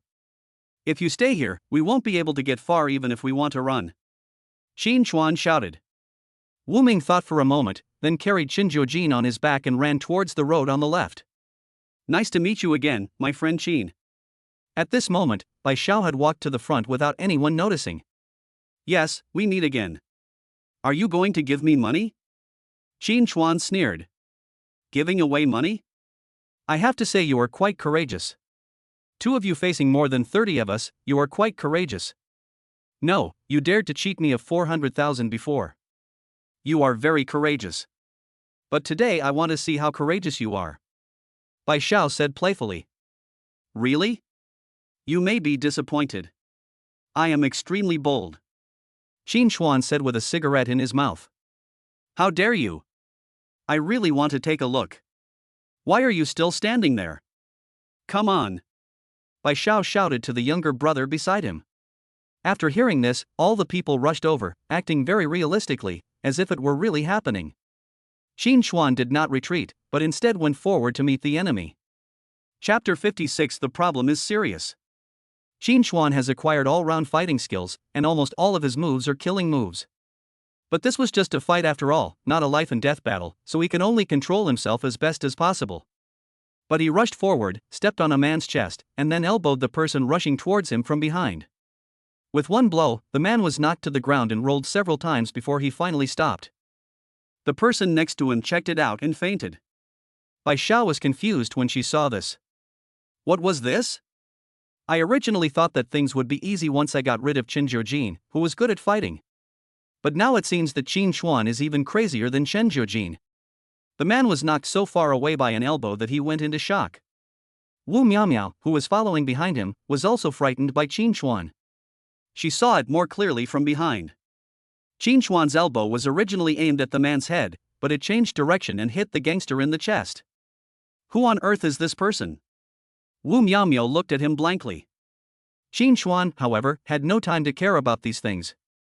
He combined the strengths of hundreds of schools and the best of various boxing techniques. Each punch contained various forces, and each kick had several variations. More than 30 people fell to the ground in less than 5 minutes. Looking at Qin Chuan again, he was actually standing among these people, lighting a cigarette leisurely. Anything else? Qin Chuan looked at Bai Xiao and asked. Bai Xiao's brows couldn't help but twitch at this moment. He rubbed his eyes, obviously unable to believe what was happening before his eyes. You know, there were more than 30 people, but these 30 people were like dried radishes in front of Qin Chuan, and they were dealt with in no time? Well, wait a minute, my glasses are a little blurry. Bai Xiao took off her glasses, then went to the side to find a piece of tissue, wiped it, then turned around and ran away. Without any hesitation, he ran so fast that he covered the distance of 100 meters in only 10 seconds, almost breaking the world record. By the time Qin Chuan reacted, Bai Xiao had already disappeared. He ran away? Qin Chuan said hesitantly as he looked at the disappearing figure. He is not stupid. Seeing that so many people can't beat you, how can he dare to show off? It's good enough that he didn't pee his pants out of fear. Wu Miaomio walked over and said. Is it that exaggerated? Qin Chuan muttered. Exaggeration? Brother, do you think those are 30 cabbages? You can wave them around as you like, but they are 30 people. Wu Miaomio said in a deep voice. I didn't notice. Qin Chuan was a little embarrassed. He was just enjoying the pleasure of that moment and didn't notice these things. You're awesome, Qin Chuan. I didn't expect you had such a trick. You hit it so well. Are you trying to get close to Xiaojiu? Wu Miaomio looked at Qin Chuan in circles. No, absolutely not. I'm just not that high profile in normal times. Qin Chuan said modestly. Okay, let's go. Who knows if there is anyone else? Besides, we don't know what the situation is with Xiaojiu. Wu Miaomio called out, grabbed the high heels and rushed towards the path where Wu Ming and the other person were running. But after running a few steps, he saw a wooden stick waving. Wu Miaomio had no time to notice and was knocked down by the stick. Miaomio. Qin Chuan rushed over, only to see that it was Bai Xiao. I didn't expect that he ran so far and actually turned back here. Seeing that the person knocked down was not Qin Chuan, Bai Xiao had almost no hesitation and wanted to run away again. Court death. Qin Chuan grabbed a brick next to him and threw it out while biting his cheek. The brick came later but arrived first, whizzing onto Bai Xiao's head. Maybe it was because of the angle, it was actually aligned directly on the back of Bai Xiao's head. Bai Xiao just paused for a moment, then fell straight to the ground. Qin Chuan didn't care about all this and hurried over to pick up Wu Miaomio. After checking, I saw that blood was oozing from Wu Miaomio's head and he had fainted. Without hesitation, Qin Chuan found the nearest clinic on his mobile phone and then ran following the navigation. 10 minutes later, in a private clinic, the doctor had already started helping with the examination. A few minutes later, the doctor came out from behind the medical curtain. What's the matter, doctor? Qin Chuan asked hurriedly. The bleeding has stopped, but I still suggest you go to the hospital for a checkup. After all, that's the brain, not somewhere else. If any problems are found, they can be solved in advance. The doctor really spoke the truth and didn't hide anything. Qin Chuan nodded, then went outside to stop a car, and then got in the car holding Wu Miaomio. In Lijian Hospital, Wu Miaomio had been sent to the ward, and Qin Chuan was guarding her side. After a while, the doctor came in and waved to Qin Chuan. Qin Chuan quickly put down the apple in his hand, turned around and followed him out. After examination, it was found that the patient suffered a severe blow to the head. We cannot make any judgment now and need clinical observation for a few days. During these days, I hope your family members can stay by his side so that we can communicate in advance if there is anything. The doctor said in a deep voice. You mean, the problem is very serious? Qin Chuan asked with a frown. It's hard to say. We need to make a judgment based on the patient's reaction.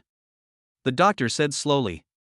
Qin Chuan thanked him quickly and took out a cigarette to hand to the doctor. This is a hospital, smoking is not allowed. The doctor smiled, then turned and left. Qin Chuan looked at Wu Miaomio inside and finally felt relieved. Sitting on the chair next to him, he took out his cell phone to contact Wu Ming and found that the two had already returned to the BB, so he felt relieved. Qin Chuan didn't say much about Wu Miaomio's matter at this moment. He just said that he would go out and stay for a night, which again caused Wu Ming to tease him. Qin Chuan didn't fall asleep all night. He just sat there and stared at Wu Miaomio. He knew that Bai Xiao had gone through so much trouble just to get him, and Wu Miaomio was just trying to ward off disaster for him. Just as I was lost in thought, I heard some people shouting outside. Doctor, doctor, come quickly, save our boss. Hearing the sound, Qin Chuan subconsciously turned his head, only to see Bai Xiao lying on a stretcher, being carried in by a group of people. It is true that enemies often meet each other. Qin Chuan walked out with a sneer, and those people didn't even see Qin Chuan. They just carried the person and shouted wildly.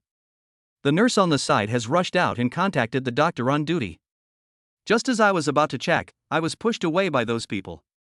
Little girl, what do you know? Call your doctor over.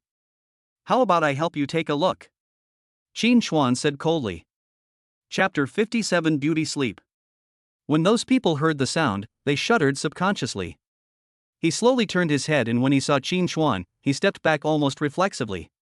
Perhaps because the steps of the few people were not coordinated, Bai Xiao on the stretcher was directly hit on the duty desk over there and rolled to the ground.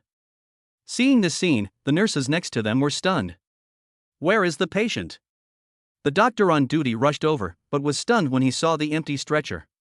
What's going on? No one answered, but finally, at Qin Chuan's gesture, they saw Bai Xiao rolling on the ground. What are you standing there for?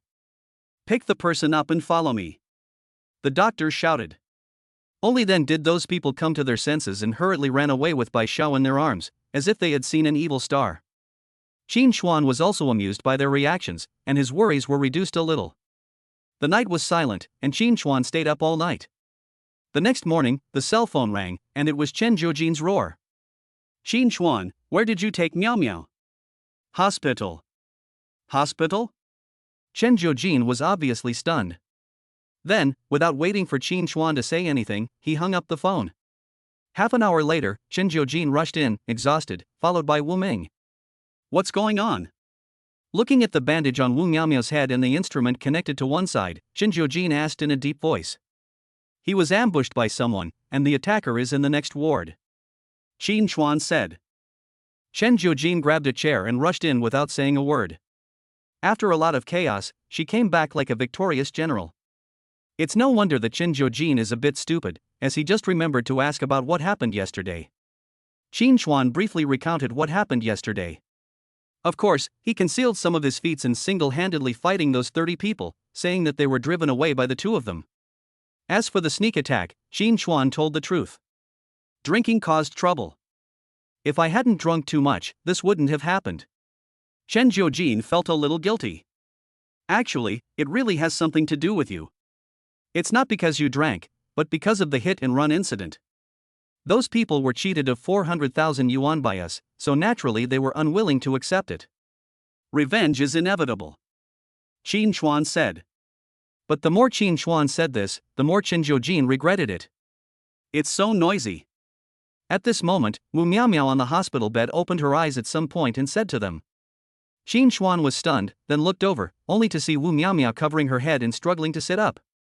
"No, don't move, have a good rest." Chen Jiujin hurriedly held her hand, and then he started chattering. Qin Chuan didn't say anything and just pulled Wu Ming out of the ward.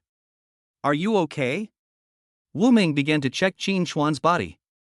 "It's okay, I'm fine, just a little sleepy. I sat in the car all day yesterday and stayed up all night. I can't hold on any longer and want to sleep for a while." Qin Chuan yawned. "The car is outside. You can go upstairs and rest for a while. It's comfortable with the air conditioner on," Wu Ming said hurriedly. "Well, take this card. If you need to pay later, Brother Wu, you go over. We can't let others pay if they get injured because of us," Qin Chuan said. Wu Ming nodded. He did not refuse this kind of thing. After leaving the hospital, the sunlight shone on his body, but Qin Chuan felt more and more tired. "I got in the car and fell asleep immediately." In his sleep, Qin Chuan dreamed that he had achieved the system's targets and the assets under his name had exceeded those of the world's richest man. Moreover, he is surrounded by many wives and concubines, making it quite lively. Just as I was about to take another step, I felt a pain on my face and woke up immediately. When he opened his eyes, he saw Chen Jiujin appeared beside him at some point. Looking at Chen Jiujin again, his eyes were fixed on Qin Chuan, and his hands holding the lunchbox were shaking. "Why don't you let go? Do you need to be punished?" These words almost popped out from between Chen Jiujin's teeth. Qin Chuan immediately came to his senses, withdrew his hand, and subconsciously rubbed his face a few times. "You know what, it smells a little bit good. Let's eat. Miao Miao is awake. You take care of her at night. I'll go back to rest," Chen Jiujin said. "Why me? Why not find a nurse?" Qin Chuan looked at Chen Jiujin in a daze. "What? Are you showing off just because you have a little money? It's better to save as much as possible. Besides, that guy is right next to us. I'm afraid of his revenge. It's more reassuring to leave you there," Chen Jiujin said. "Then why don't you keep it?" "I have to go back to sleep. Women who stay up late will get older." Chen Jiujin threw down the lunchbox in his hand, then turned and left. Qin Chuan was left alone, staring blankly in a daze. Finally, he smiled bitterly and started to finish the lunchbox in his hand. At this moment, it was already dark outside, and he didn't expect that he would sleep until dark. After going to the bathroom to wash his face, Qin Chuan entered the ward. Wu Miaomiao was playing with her phone in the ward. When she saw Qin Chuan coming in, she immediately asked, "Where's Xiaozhou?" "Go back and get some beauty sleep," Qin Chuan said helplessly. It's his personality. Anyway, I'm fine now, so I just need someone to help look after him. Wu Miao Miao seemed extremely relieved. How are you? Qin Chuan asked. It's okay. The doctor said that as long as I wake up, everything will be fine. He was worried that I would become a vegetable. Wu Miao Miao said easily. I'm glad you're okay. Do you want an apple? Qin Chuan asked as he grabbed the apple next to him. If you peel it, I'll eat it. Wu Miao Miao said with a smile. Then you are lucky. I never peel apples easily. Qin Chuan said as he put the apple in his mouth and began to clean the skin quickly with his teeth. Stop, is this how you peel an apple? I can't enjoy your treatment, you should eat it yourself. Wu Miao Miao was frightened by Qin Chuan's actions and shuddered. Look at you, you just don't know how to enjoy yourself. Qin Chuan teased and started eating the apple in his hand. Maybe, I really don't need this kind of enjoyment from you, but shouldn't you thank me? Wu Miao Miao said. Thank you? That's right, I took the beating for you, don't you have any expression of gratitude at all? Wu Miao Miao said, staring at Qin Chuan. Of course there has to be a sign. There has to be one. Otherwise I'd feel embarrassed. But according to past practice, the hero who was saved by the heroine should give himself to her. In this way, we don't have to go through all these formalities. You just need to take care of me. Qin Chuan said very seriously. Ah? Wu Miao Miao was stunned when these words came out. I haven't said anything yet, but I'm just telling myself to take care of myself. What does this have to do with anything? Chapter 58 Under the Quilt. Don't be so surprised. Let me introduce myself again. I eat little and work a lot. I can work in the living room or in the kitchen. I can carry gas and beat up hooligans. I work during the day and warm your bed at night. I can find my way back home by myself when I go out. You can only make money if you keep me as your sponsor. Qin Chuan said confidently. Wu Miao Miao just looked at Qin Chuan stupidly and still didn't react. Don't worry, I'm a man of my words. I'll get the contract right away. Qin Chuan said as he took out paper and pen, ready to draft a contract on the spot. Wait a moment. Seeing that Qin Chuan was serious, Wu Miao Miao hurriedly stopped him. Any questions? I have so many questions. Have you forgotten that you are thick-skinned? I have never seen someone as shameless as you. You praise yourself to the sky. Do you think I am a little girl of 17 or 18 and let you fool around here? Wu Miao Miao looked helpless. Isn't it? Are you in your 30s this year? I really can't tell. Qin Chuan teased. Get lost, that's not what I'm telling you. Wu Miao Miao said through gritted teeth. Then what do you want to say?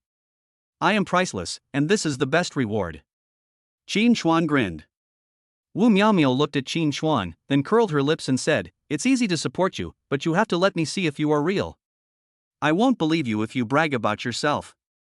Don't worry, I'm coming. Qin Chuan said as he prepared to get into Wu Miao Miao's quilt. Stop. I mean, go run up the stairs and run with the video on. This Lijian hospital has at least 23 floors. This way, you don't have to run too much. Just do 100 laps. Wu Miao Miao said. Are you kidding? 100 laps in 23 floors of stairs.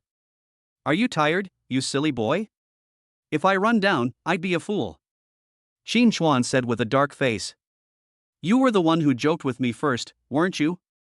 Wu Miao Miao said with a smile. Okay, if you don't want to support me, then don't do it. It's not like no one wants me. If you miss this opportunity, you'll miss it. Just wait in line. Qin Chuan said as he sat on a chair, crossing his legs. You look so proud, but to be honest with you, Xiaojiu really has feelings for you.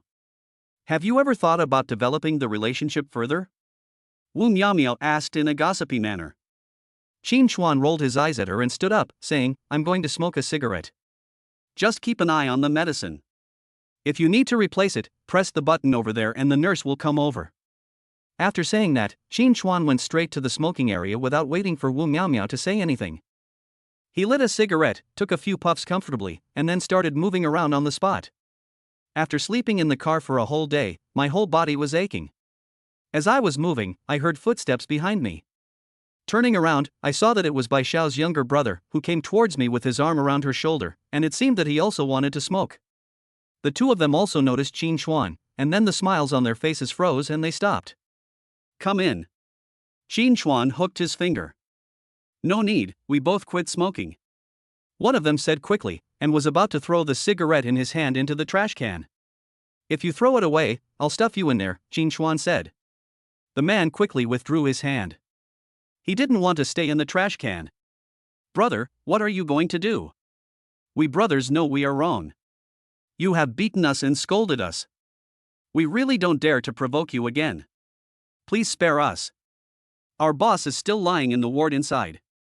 The guy said with a sad face. I just want to ask you something. How is Bai Xiao? Qin Chuan flicked the ash from his cigarette. Please show mercy. That brick almost turned my boss into a fool. He was out of danger at noon today and is still in the intensive care unit. The guy replied quickly. Not dead? Qin Chuan was stunned. When these words came out, the two younger brothers were stunned.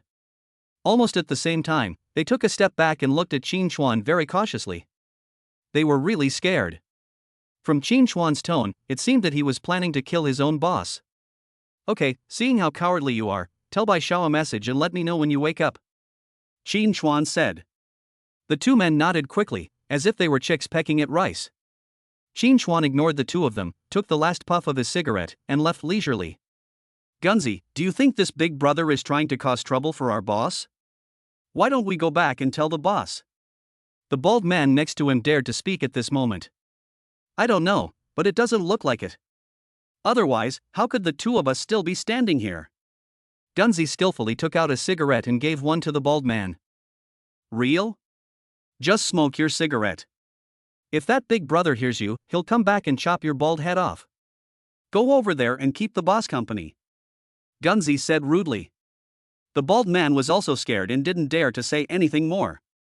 When I returned to the ward, I saw that the nurse had just changed the medicine and Wu Miaomio was watching the live broadcast on her mobile phone. What are you looking at? Qin Chuan looked at Wu Miaomio with a frown and asked in surprise. Just watch a girl being bullied. Wu Miaomio turned the phone towards Qin Chuan. Qin Chuan leaned over to take a look, and saw that it was actually Chris Wu. What's going on? Qin Chuan looked at Wu Yufei drinking mineral water over there and asked in surprise. It's the law of the jungle, it's a feature of the game. The winner makes the loser take the punishment. This girl is really pitiful. She has been beaten 3 times in a row by the opponent.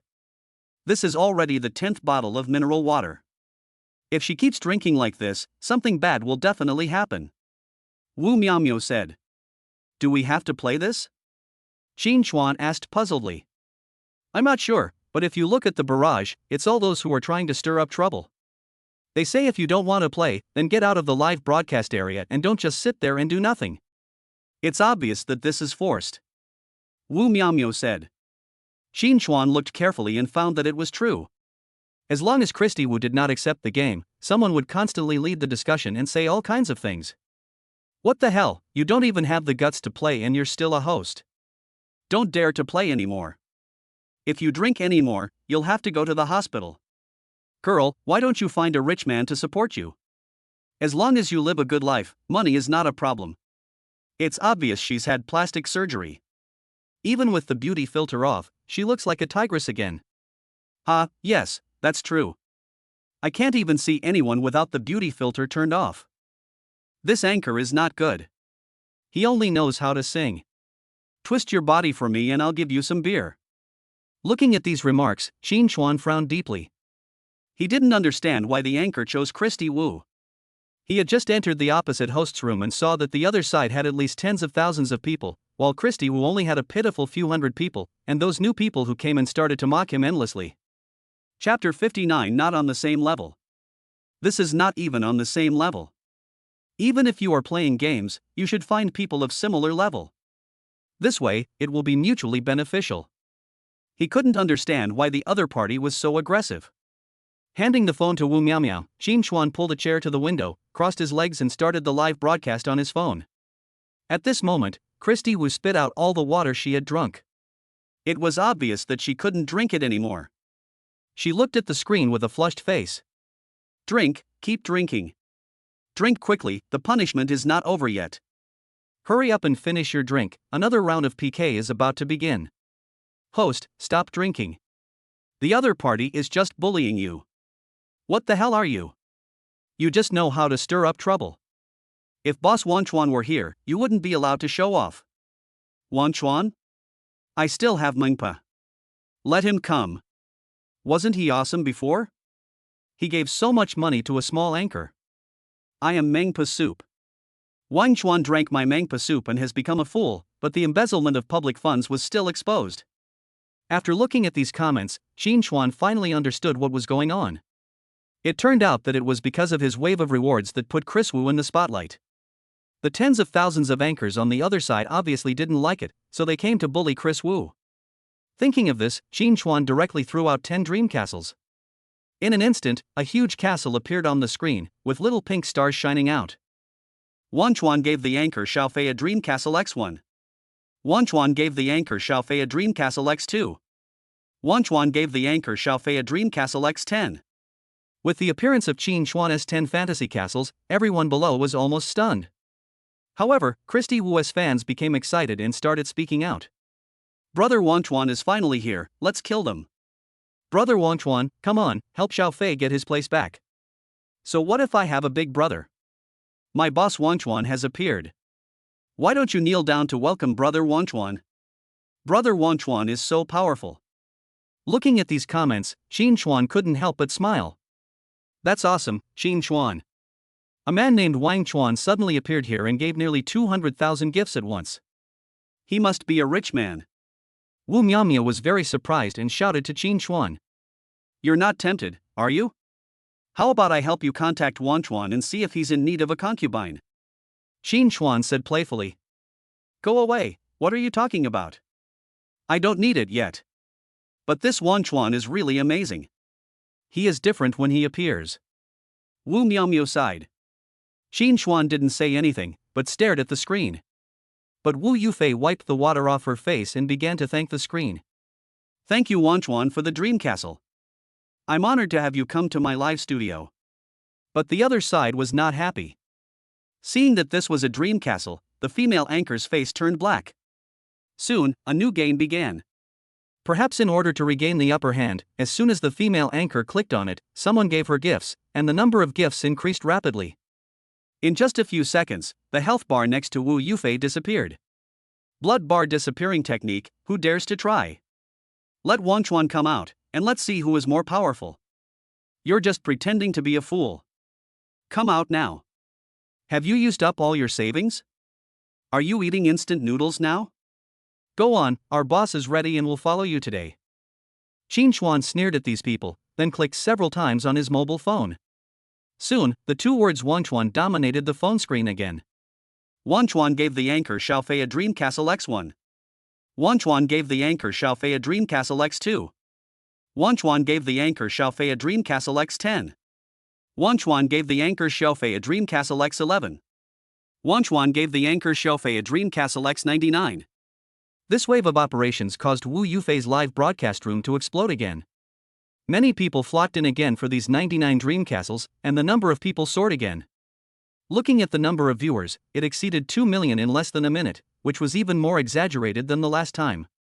I caught a super rich guy, please connect with me. Brother, please give me a hug. Can you still give me the pendant? This is the real boss. Every time he takes action, the earth shakes. The other party must be dumbfounded. Can they afford a gift worth nearly 3 million? Boss, I'm a beautiful woman, and I want to give birth to a baby for you. I have a younger sister. If you don't mind, I will introduce my sister to you. I only ask you to take me flying. The impact of the 3 million gifts was huge, and for a moment, Christy Wu was dumbfounded again. She really didn't expect that Wanchuan would appear again, and be even more exaggerated than last time, and be so generous in his first move. Everyone was holding back their curiosity, and now Christy Wu and Xinchuan were actually connected via live broadcast. For a while, the words Lianmai were all over the screen. Seeing this scene, Chris Wu was also somewhat moved. Wanchuan, everyone wants to see you. I wonder if you are willing to accept my invitation to join us online. Christy Wu's voice was so sweet that Qin Chuan felt moved. But at this moment, Wu Miaomio sighed and said, I don't understand the world of rich people. 3 million was just thrown away like that. I really don't know how these people think. Why do you have so many regrets? In fact, you have the capital to do so, don't you? As long as you keep your head down, spending millions will be a piece of cake. Qin Chuan said playfully. I can't do it, and I'm not suitable for it. But what Wang Chuan did is really satisfying. You see, the host's face has turned green. She has hit a wall this time. Let's see if she can still be arrogant. This time the punishment must be harsher. Make her drink 10 bottles of water in a row. Wu Miaomio whispered. I didn't realize you were so chivalrous. Qin Chuan said jokingly. Come on, I just can't stand seeing those villains succeed. No, I have to help too. Wu Miaomio said and ignored Qin Chuan and started to operate on her own. Soon, Qin Chuan saw a name called Don't Leave After School appear, and a dream castle was thrown out. There is no doubt that the person who said don't leave after school was Wu Miaomio. The smile on his face had already betrayed him. Seeing that Qin Chuan didn't reply, Chris Wu on the screen could only smile bitterly and said, Brother Wang Chuan must be busy. Let's connect again next time. Although the people below were not happy, they had no choice. Soon, as the topic of don't leave after school came up, the more than 2 million people below went almost crazy, saying all kinds of things. There are all kinds of ways, some even say banging your head against the wall 100 times. Chapter 60, Sneaky. Seeing that things were about to go off track, Qin Chuan immediately sent a line of words. Drink 10 bottles of mineral water in 5 minutes. At this moment, everyone stopped arguing and typed these words on the screen. For a moment, the female anchor on the opposite side was stunned. She simply turned off the game and disappeared without a trace. Seeing the other party running away, more than 2 million people were stunned. However, netizens are the most difficult to deal with. Soon, more than 2 million people rushed to the live broadcast room of the female anchor, and the scene was very lively. Finally, thanks to the efforts of the majority of netizens, the female anchor turned off the live broadcast in shame. The army returned triumphantly, and Qin Chuan was generous enough to give out another red envelope of 500,000 yuan. For a moment, the entire screen seemed to be raining red envelopes. More than 2 million people are clicking their screens frantically at this moment, their fingers are about to burst. Those who got the red envelope were overjoyed and kept thanking Qin Chuan. Those who didn't get one didn't say anything, they just hoped that Qin Chuan would get another one. Qin Chuan was not polite and gave out another red envelope of 500,000 yuan. With this, Christy Wu's popularity soared to 3 million, and she was promoted to the first echelon of live broadcasts. Even her anchor level soared by 10 levels. Just as Qin Chuan was about to exit the live broadcast room, Chris Wu said, Wang Chuan, let me sing a song for you. No, I'm tired enough today, maybe next time. I'm not tired, I just drank too much water, I'll be fine after a while. It's getting late, you should deal with the things around you first and talk about it next time. Qin Chuan typed this line of words. At this moment, Wu Yufei was stunned. She stared at the two words Wang Chuan and her brows couldn't help but frown. Do we know each other? Chris Wu asked. Qin Chuan didn't expect Wu Yufei to ask this, and for a moment he didn't know how to answer. After thinking for a moment, he replied, carrying the burden and moving forward, there are you and me on the road, and there are many people, come on. After saying that, Qin Chuan turned off his phone. As for what happened to Christy Wu afterwards, Qin Chuan just listened to Wu Miaomiao's description. It was not until Christy Wu turned off the live broadcast that Wu Miaomiao put down her phone. Did you have enough fun? Don't you see what time it is? If you don't take a rest, I'll go to sleep for a while. Qin Chuan handed over a glass of water. This Wang Chuan must know that anchor. Wu Miaomio said seriously. Why? It's simple. From a psychological point of view, these two people may not have seen each other for a long time. They just saw each other occasionally on the internet. For some reason, they didn't want to show up, but they wanted to help the anchor. Wu Miaomio analyzed. When Qin Chuan heard this, he was stunned. He never thought that Wu Miaomio could infer so much from just one sentence. It's impossible that some rich man has taken a fancy to that anchor? Qin Chuan asked back. It's impossible. I've watched some videos of this anchor before. They were all talent shows and he was dressed conservatively. You can tell at a glance that he's not the kind of person who would sell his body for money. So your idea can be ruled out. My guess is more likely. Wu Miaomio said. Come on, it's other people's business. Don't worry about it. You should take good care of your injuries. I wanted to have a good time in this city of romance, but end up having to accompany you in the hospital every day. Qin Chuan quickly interrupted Wu Miaomio. What? Are you unhappy? Some people wanted me to support them before, but with this attitude, who would dare? Wu Miaomio looked at Qin Chuan provocatively. Okay, for the sake of money, I'll endure it. Qin Chuan pretended to be angry and sat aside. Wu Miaomio smiled complacently, turned around and went to rest. For 3 consecutive days, Qin Chuan stayed in the hospital, and as for Chen Jiujin, he never showed up again. Qin Chuan contacted Wu Ming, and during these 3 days, he took Chen Jiujin out to play. Hearing this, Qin Chuan was so angry that his teeth were itching. On the morning of the 4th day, Qin Chuan was washing up with a bitter face, but he saw the bald little brother of Bai Xiao standing behind him stealthily. Feeling uncomfortable? Qin Chuan turned his head and asked while biting his toothbrush. No, big brother, didn't you say before that you had something to talk to our boss about? Our boss has woken up and is feeling better. Do you want to come over? Said the bald man. After hearing what the bald man said, Qin Chuan remembered this matter, and then waved his hand and said, I know, you go first, and we'll talk after I finish washing up. When the bald man heard this, he turned around and disappeared without hesitation. Qin Chuan ignored him and continued brushing his teeth. After serving Wu Miaomio breakfast, Qin Chuan leisurely came to the next ward.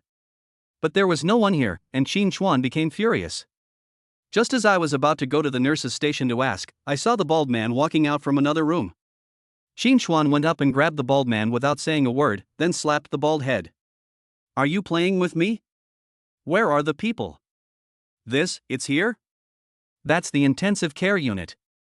We have changed rooms. The bald man pointed at the door behind him with grievance.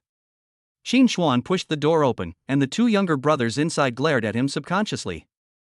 However, after seeing Qin Chuan, that little look quickly disappeared, and he lowered his head and stood aside. Qin Chuan walked in and saw Bai Xiao eating a banana there. When she saw Qin Chuan, Bai Xiao put the banana in her hand into her mouth all at once. Without even chewing, the banana got stuck in her throat. She coughed several times and finally drank a glass of water. My dear Qin, you are not trying to take advantage of someone's misfortune. Bai Xiao stared at Qin Chuan, with both hands on the hospital bed, as if she was ready to run away at any time. I don't have the time. I just want you to introduce me to some antiques that I want to play with. Qin Chuan said speechlessly. Just don't do anything. I have plenty of antiques.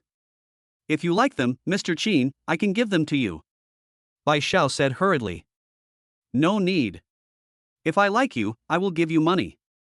But if you try to play dirty with me, I don't mind making you stay here for the rest of your life. Qin Chuan said. Don't worry, it won't happen. I have some credibility in this line of business. There won't be any fakes. Bai Xiao quickly assured. How could Qin Chuan believe his nonsense, even using the scam? If he believed him, then there must be something fishy. When can you take me over to have a look? Qin Chuan asked. Anytime, as long as Mr. Qin needs me, I'm available now. Bai Xiao said. Qin Chuan looked at his head and said, rest at it for 2 more days, and we will go there together in 2 days. Yes. Bai Xiao quickly nodded in agreement. After chatting for a few more sentences, Qin Chuan left Bai Xiao's ward. 2 days later, Wu Miaomio was finally discharged from the hospital, and Chen Jiujin, who had been missing for such a long time, also rushed over today. Chapter 61, Picking Up a Bargain. Qin Chuan was originally planning to have a good chat with Chen Jiujin, but when he saw Chen Jiujin got a syringe from somewhere, he immediately gave up the idea. After completing the discharge procedures and paying some additional fees, Qin Chuan saw the bald man again. Mr. Qin, our boss has also been discharged from the hospital. Do you want to go over and take a look? Said the bald man. Okay, I'll be there in a minute. Qin Chuan waved his hand. Okay, then we'll wait over there. Said the bald man. After leaving the hospital and getting in the car, Chen Jiujin grabbed Qin Chuan and said excitedly, Are you ready to cause trouble for those people? Why are you looking for trouble? Go buy something, some antiques. Qin Chuan said unhappily. Buying antiques? When did you start liking this kind of stuff? Chen Jiujin was very surprised. I just liked it, but that's not okay, Qin Chuan said with his eyes wide open. But what followed was Chen Jiujin's cordial greeting. The little hand grabbed Qin Chuan's waist and turned 90 degrees in an instant. If I can't afford to offend you, can't I just hide away from you? Qin Chuan endured the pain and said nothing. In fact, Qin Chuan thought for a long time before deciding to buy antiques. This can be considered a serious business. After all, he still has system tasks to complete. Since he has come across this, he might as well give it a try. Although Wu Ming didn't understand why Qin Chuan started to like antiques, he didn't say anything and drove the car directly to the place where he was yesterday. Originally Chen Jiujin wanted to go in, but was stopped by Qin Chuan. If this tiger woman went in, who knew what trouble she would cause, so they forced her to stay in the car. Qin Chuan just took Wu Ming in and asked her to take care of Wu Miaomia. As soon as I entered the store, I saw the bald man. The bald man hurriedly came over with a smile and said politely, Mr. Qin, our boss has been waiting in the backyard for a long time. Qin Chuan nodded, and then walked towards the backyard. Bai Xiao had been waiting there for a long time.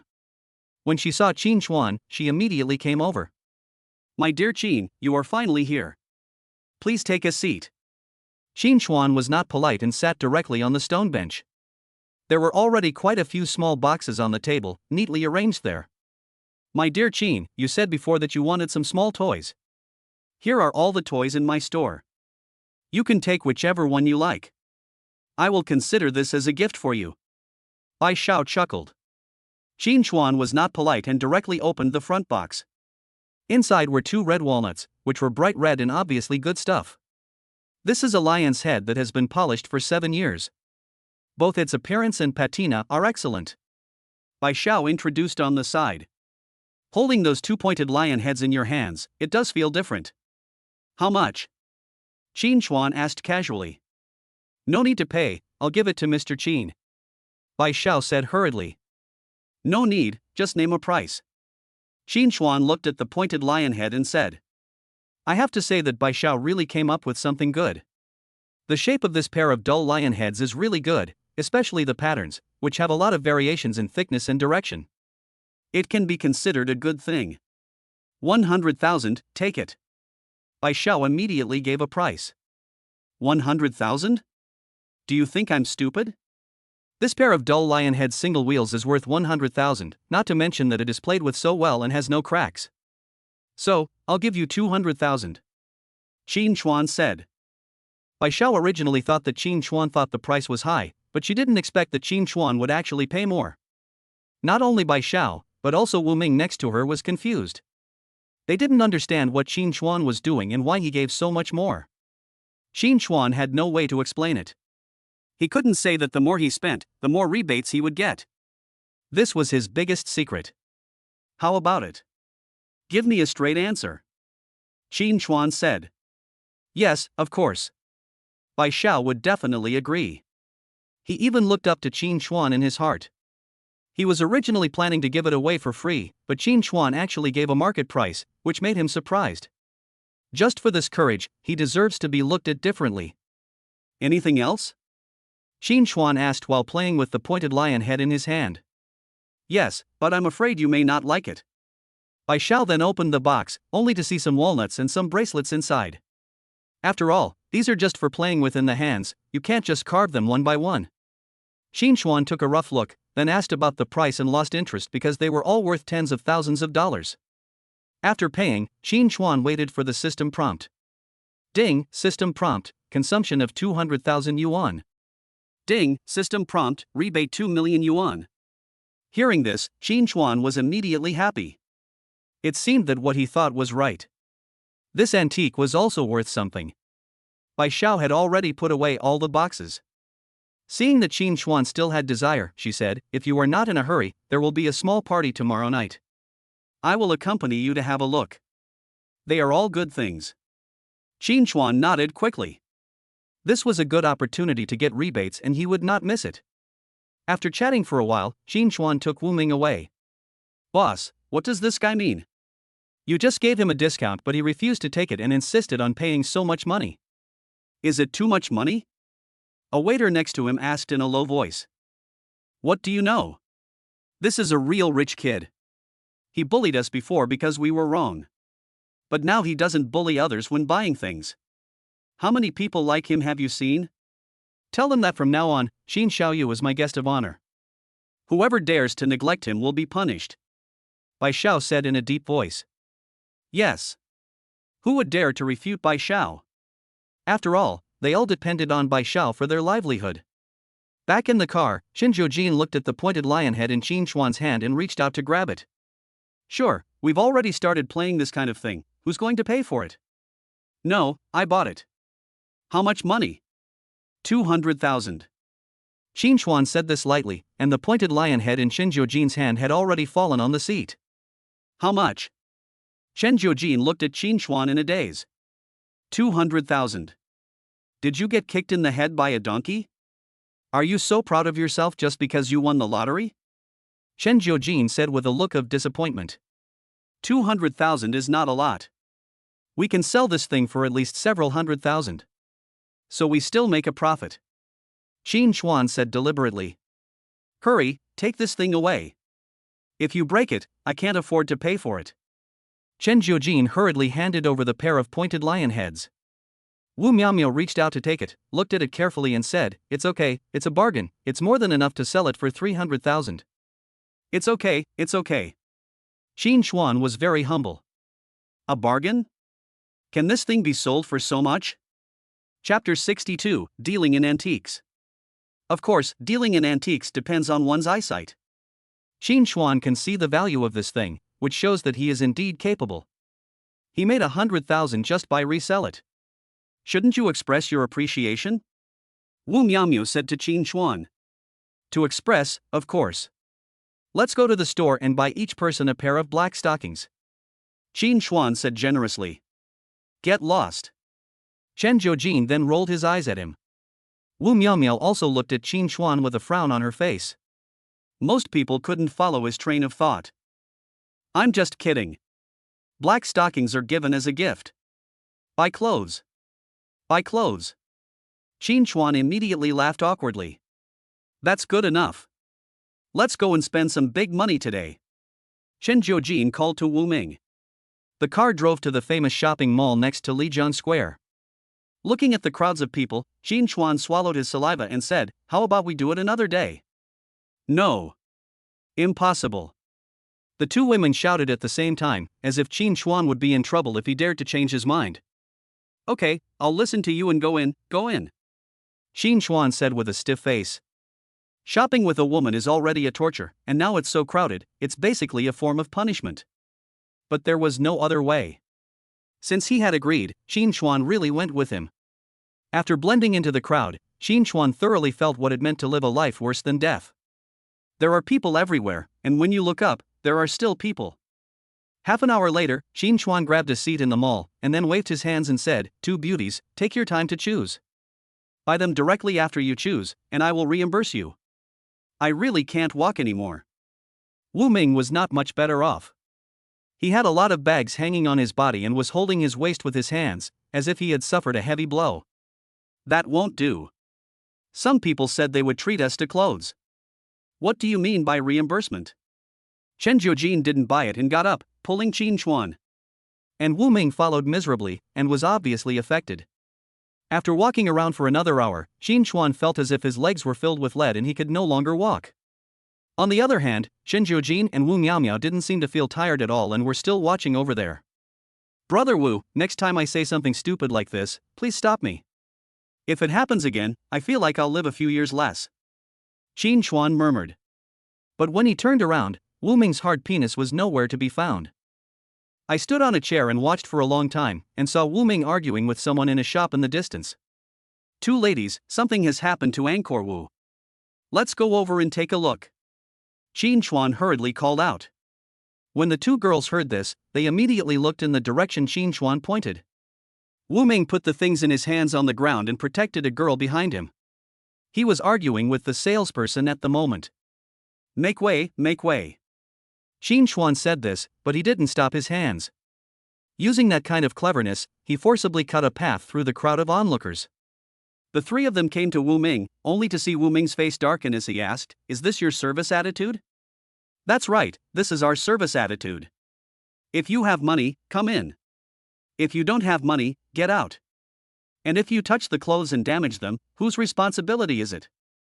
One of the female salespeople said sarcastically. To see the clothes you have to touch them, and after touching you have to try them on. You don't allow anything else in this place, and yet you sell clothes? Wu Mingdao said. What do you care? Just look at the way you're dressed and I can tell you're a poor guy. You're pretending to be a big shot even though you have no money. Let me tell you, the dress she just touched cost 7,000 yuan. Come and buy it with the money.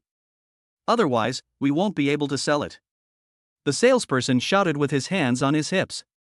Hearing this, Xinchuan probably knew what had happened, and then walked to Wu Ming and said, Brother Wu, your salary has not been paid to you yet, so I'm going to advance it today. As he was speaking, Xinchuan transferred Wu Ming's salary via WeChat. Wu Ming quickly understood what Xinchuan meant, and nodded gratefully.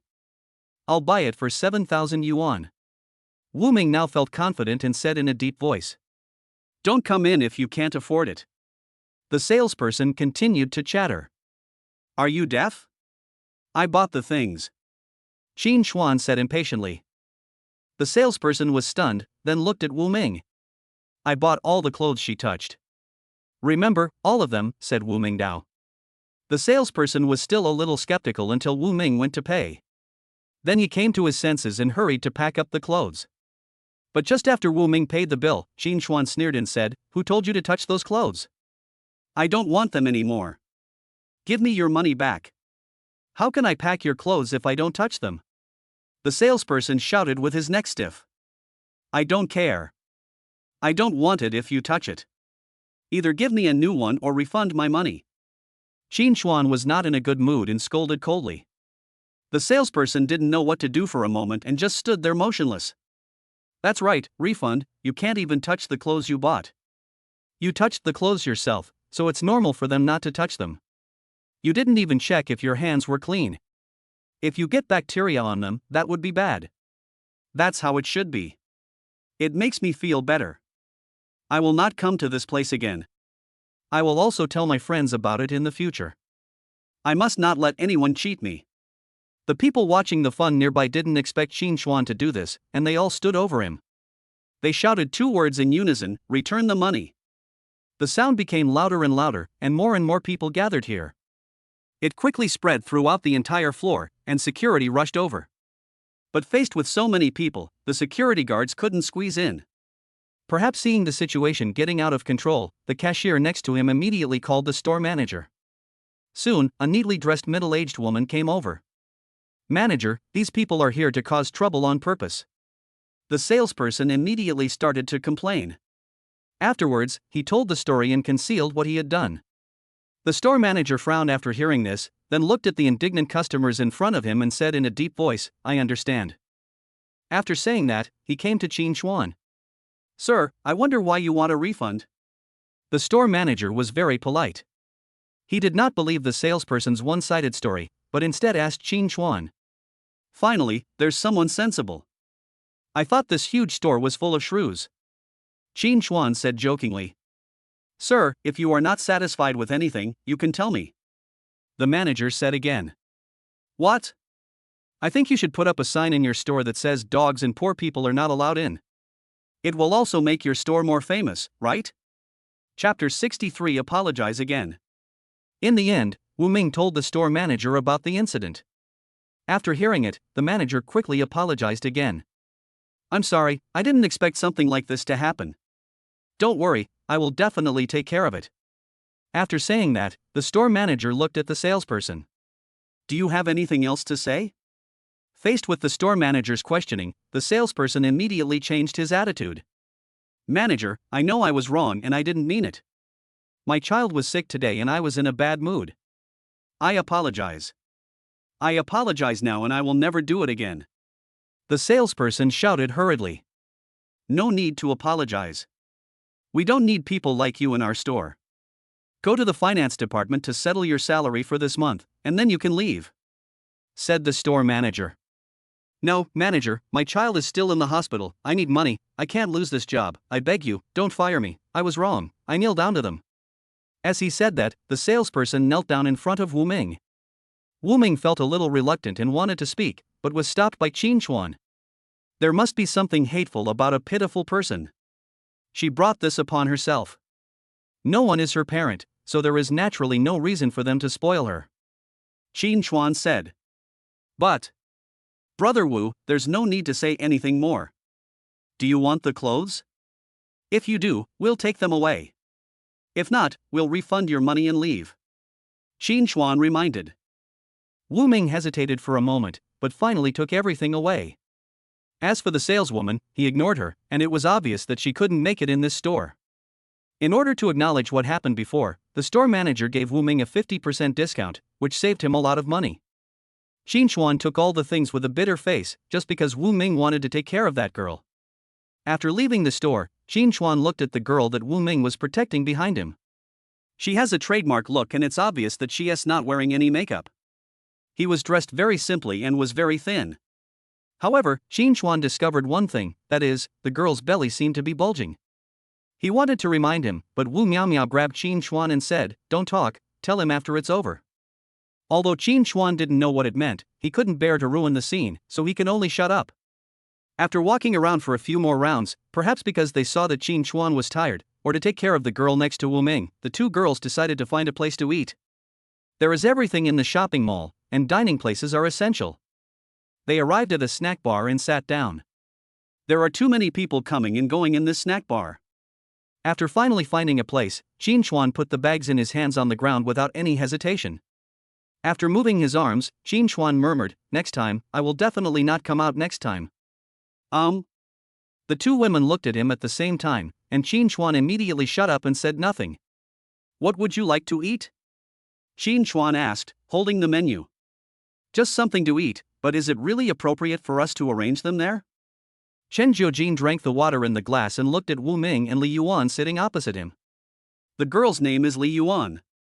She is a rural girl. She graduated from high school and stayed in the village for a few years. Now she is preparing to go to the city to work. Who would have thought that after going out for a stroll, she would encounter these things? All of these were gathered by Wu Miao in just a few words, which once again demonstrated what a psychological counseling expert is.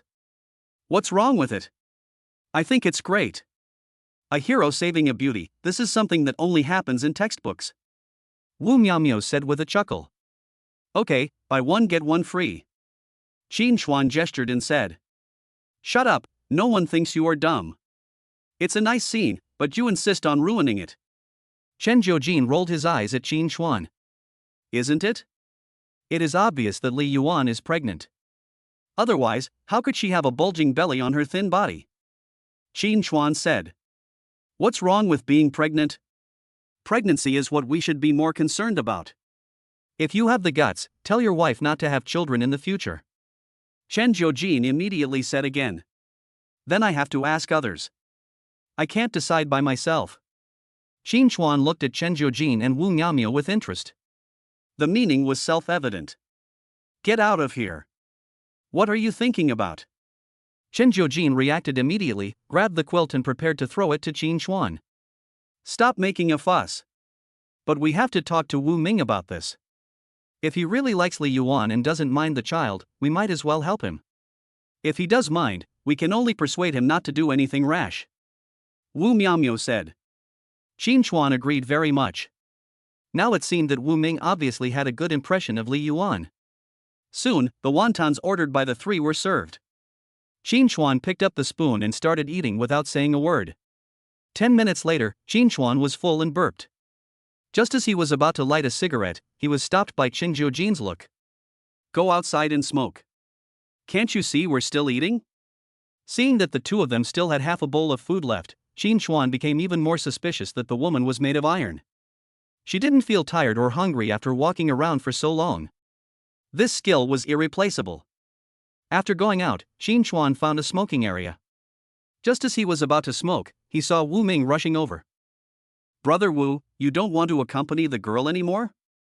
Qin Chuan leaned aside and joked. How could that be? I came out to smoke and chat with you about something. Wu Ming said with embarrassment. Just talk about whatever you want to talk about. There's no need to be pretentious about our brotherly relationship. Qin Chuan handed a cigarette to Wu Ming. Wu Ming lit up and took a puff before saying, I want another month's salary in advance. What's it for? Xiao Yuan is pregnant now. It's hard for her to survive alone in a place like Lijiang. She doesn't have a proper job. Besides, she needs nutritional supplements, so I think. Wu Ming said hesitantly. So you want to help her and give her your 2 months' salary? Qin Chuan followed Wu Ming's words. That's right. Wu Ming responded. Are you stupid? You want to give her your salary after only knowing her for less than an hour? Qin Chuan was speechless. It's just that it's not easy for her. Don't you think she is the same as us before? The only difference is that we are men and she is a woman. Wu Ming said. I don't know. I only know that you are being deceived. Being cheated? Wu Ming was stunned. Come with me. Seeing that he still didn't understand, Qin Chuan pulled him to a cold drink cabinet. Pointing to 2 young people playing with their cell phones in the distance, he asked, Do you know them? Don't know him? You know, they have been following us since the mall. Chapter 64, Shall we talk outside? That's impossible. There are so many people in the mall. You must have seen it wrong. Wu Ming hesitated. It seems that you really like Li Yuan. So, let's make a bet. You go in and ask Li Yuan to see if she admits it? Qin Chuan said. Wu Ming was silent for a moment and walked straight into the store. When Wu Ming came to Li Yuan, he was about to speak, but Qin Chuan said in advance, Beauty, your brother is here to see you. Li Yuan was stunned for a moment, not understanding what Qin Chuan meant. Qin Chuan pointed through the glass at the 2 people sitting outside, and coincidentally, the 2 people also looked over. Li Yuan panicked immediately and quickly stood up and said, I don't know him. Don't know them? Are you sure? They have been following you. We went around the mall for so many times before coming here to eat. Would you believe it if it was a coincidence? Qin Chuan said playfully. Me. Li Yuan said and started crying. When she cried, the 2 people outside came running over. He came to Li Yuan and pointed at Qin Chuan and said, You little bastard, are you bullying my woman? Don't do anything. I didn't do that. There are surveillance cameras here. Qin Chuan pointed at the surveillance camera in the corner. If there are surveillance cameras, there are surveillance cameras. I like to have surveillance cameras. You hooked up with my woman and cheated on me.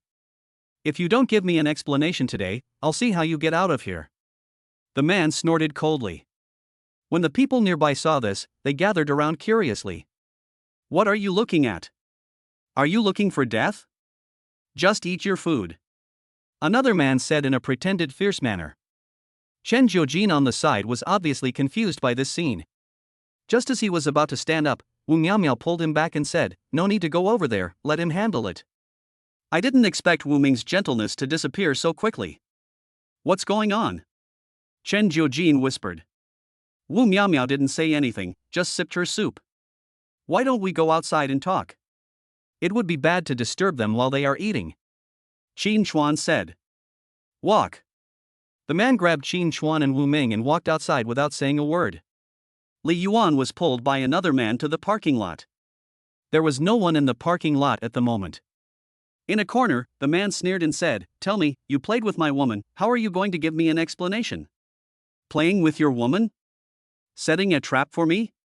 Qin Chuan chuckled and slowly lit a cigarette. You still don't admit it? The man said, pulling out a butterfly knife from his pocket. The butterfly knife shook twice in his hand and then pointed at Qin Chuan. I'm telling you, don't act recklessly, otherwise the consequences will be something you can't bear, Qin Chuan warned. Stop talking nonsense and give me the money. If you play with my woman, you have to pay. It won't work if you have less than 100,000 yuan. The man said slowly. 100,000 is too little. How about 1 million? Qin Chuan said. 1 million? Are you stupid? The man was suddenly unhappy with Qin Chuan's trick. No, I'll give you 1 million. I just want to know when you started targeting us. Did you do something about the mall on purpose? Qin Chuan smiled and blew out a smoke ring. Are you really going to give me 1 million? The man still didn't quite believe it. You can give it a try. There's nothing to lose by trying. Qin Chuan said playfully. Yes, we were the ones who arranged the mall incident. You can say that the salesperson was also one of ours. We staged this drama on purpose just to seduce the rich man, but we didn't expect you to be so ruthless and ruin his job. Do you think 100,000 is too much for you? The man said in a deep voice. When Qin Chuan heard this, he immediately looked at Wu Ming next to him. But Wu Ming had a dark face, and it was obvious that he was the fool those people were talking about. Is what they said true? Everything you said was just an act. You lied to me? Wu Ming grabbed Li Yuan's hand and said. I didn't lie to you. I had no choice but to do those things before. What we talked about later was all true. I was threatened by them. If I didn't come out to work, those people would beat me. Li Yuan hurriedly explained. The next second, the person standing next to him slapped him with great force. Half of Li Yuan's face immediately became red and swollen, and she staggered and almost fell to the ground. Bitch, I gave you food and you still talk nonsense, you deserve to be punished. The man was still not satisfied after the beating, so he stretched out his arms, ready to hit again. But this time, he was stopped by Wu Ming. But Wu Ming roared in anger, picked up the man by the waist, and slammed him against the wall behind him. The collision made the man's head dizzy. But Wu Ming didn't care and just punched him hard. This outburst made Qin Chuan dumbfounded. He had never seen Wu Ming like this before. When he was delivering food before, Wu Ming would just laugh it off when he received bad reviews. But today, he just exploded. Son of a bitch. Son of a bitch. The guy punched one after another with great force. Even Qin Chuan's accomplices standing next to him were stunned at this moment, and even felt a little bit at a loss. Just as he was about to go over, he saw Qin Chuan putting his hand on his shoulder. What are you doing? The man turned his head and looked at Qin Chuan. Your opponent is me. Qin Chuan swung his arm and slapped him. The slap was so loud that it could be heard from far away in the huge parking lot. The guy was knocked unconscious by Qin Chuan's slap, and half of his face became red and swollen in an instant. It seems that he really likes you. I have known him for several years and have never seen him fight. Qin Chuan said while smoking slowly. I was really tricked by them. I didn't lie, and I'm not pregnant. Li Yuan said as she took out a shriveled pillow from her clothes. It's useless to tell me, tell him instead. By the way, let me remind you, if you just want to escape from the clutches of these people, you can leave now. If you really have any feelings for Angkor Wu, then you'd better be careful. Qin Chuan gave a warning and then stepped aside. Li Yuan stood there in a daze, looked at the two people who were still fighting over there. She suddenly took off her shoes and rushed over. The quality of that pair of cheap high-heeled shoes was quite good, especially the heels, which were thin and pointed, and they smashed hard at the remaining thing of Wu Ming. After a few times, the man began to wail. Looking at this scene, Qin Chuan couldn't help but laugh. Is there going to be any danger if we keep fighting like this? Wu Miaomiao and Shen Jiujin arrived at some point and stood aside, asking with a playful look. It's okay. You can take 10 more hits and be fine. Qin Chuan said with a smile. Chapter 65 Vent. He beat him for 5 full minutes, and the guy was beaten so hard that he couldn't even cry. Perhaps he had vented his anger, so Wu Ming pulled Li Yuan back. Then he pulled Li Yuan into the car. Behind the car, Qin Chuan and the other two had been waiting for a long time. Brother Wu, are you relieved? Then why are you still standing there? Go drive. Qin Chuan teased. Wu Ming subconsciously looked at Li Yuan, only to see Li Yuan suddenly lean over and give Wu Ming a light kiss on the face. The car started, but Qin Chuan couldn't stand it anymore. He said to Wu Miaomiao beside him, I think there's something wrong with me. I can't stand other people showing off their affection. It's okay.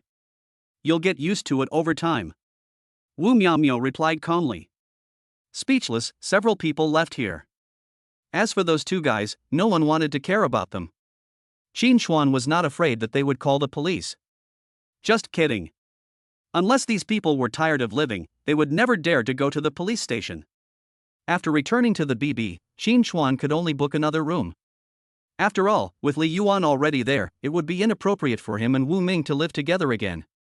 After freeing himself from the clutches of the two women, Qin Chuan was finally able to take a shower and have a good rest. During the past few days in the hospital, he felt that his lumbar disc was about to bulge. When I woke up, it was already past 9 o'clock in the evening. I looked at the situation outside and it was still so lively. Just when I wanted to invite Qin Jiujin and others to go out for dinner, I found out that they had already gone out to play. Qin Chuan was so angry that no one even called him. Just as I was about to go out, my cell phone rang. Looking at this unfamiliar number, Qin Chuan was a little surprised. After the call was connected, I found out that the person calling was Bai Xiao. My dear Qin, are you busy? If you are not busy, come over. The party has been rescheduled to today. If you are interested, come over quickly. Today? Didn't it mean tomorrow? Why is your party so casual? Are you in a hurry? Qin Chuan was very puzzled. That's not what I meant. Someone organized a party today, so everyone came here and we could have some fun communicating. Bai Xiao said. Okay, tell me the place and I'll be there right away. Qin Chuan said. The location was sent to us soon, which was a hotel called Red Rose Hotel. Wu Ming was also missing, so Qin Chuan could only stop a car and rush over. Just kidding, if you are not proactive in making money, there is something wrong with your brain. It would be a good thing if you can get the rebate sooner. I arrived at the Red Rose Hotel, but before I could enter, I was stopped by the security guard next to me, who actually asked for an invitation. Qin Chuan didn't have that thing, so he could only call Bai Xiao. It's true that Bai Xiao was quite respectful. After she came out, the security guards became much more respectful and kept apologizing to Qin Chuan. Bai Xiao, this party is quite interesting. We still need invitations. Qin Chuan said in surprise. It's okay, it's okay. Today is a gathering of friends from several nearby places.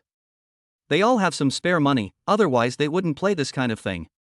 But let me tell you, the person who organized this party today is not simple. He is definitely an old hand. 3 generations of his ancestors have been doing this, and he has good things in his hands. Bai Xiao said in a low voice. Really? Then I'll have to take a closer look. Qin Chuan immediately became interested. Otherwise, they would have to send an invitation. This hotel is already the kind of party that only appears on TV. Various foods were placed around, and various drinks were neatly placed on both sides, which made Qin Chuan's appetite grow. Everyone was holding a glass of wine and greeting each other, and of course, they were still talking about the antiques. Qin Chuan only knew Bai Xiao in the whole place. She was sitting next to him with a pig's head in front of her. I say, Bai Xiao, you are too pretentious. It's just a party. Just bring out whatever you have and see it. And you're making such a big fuss. I would have thought it was a banquet for foreign guests.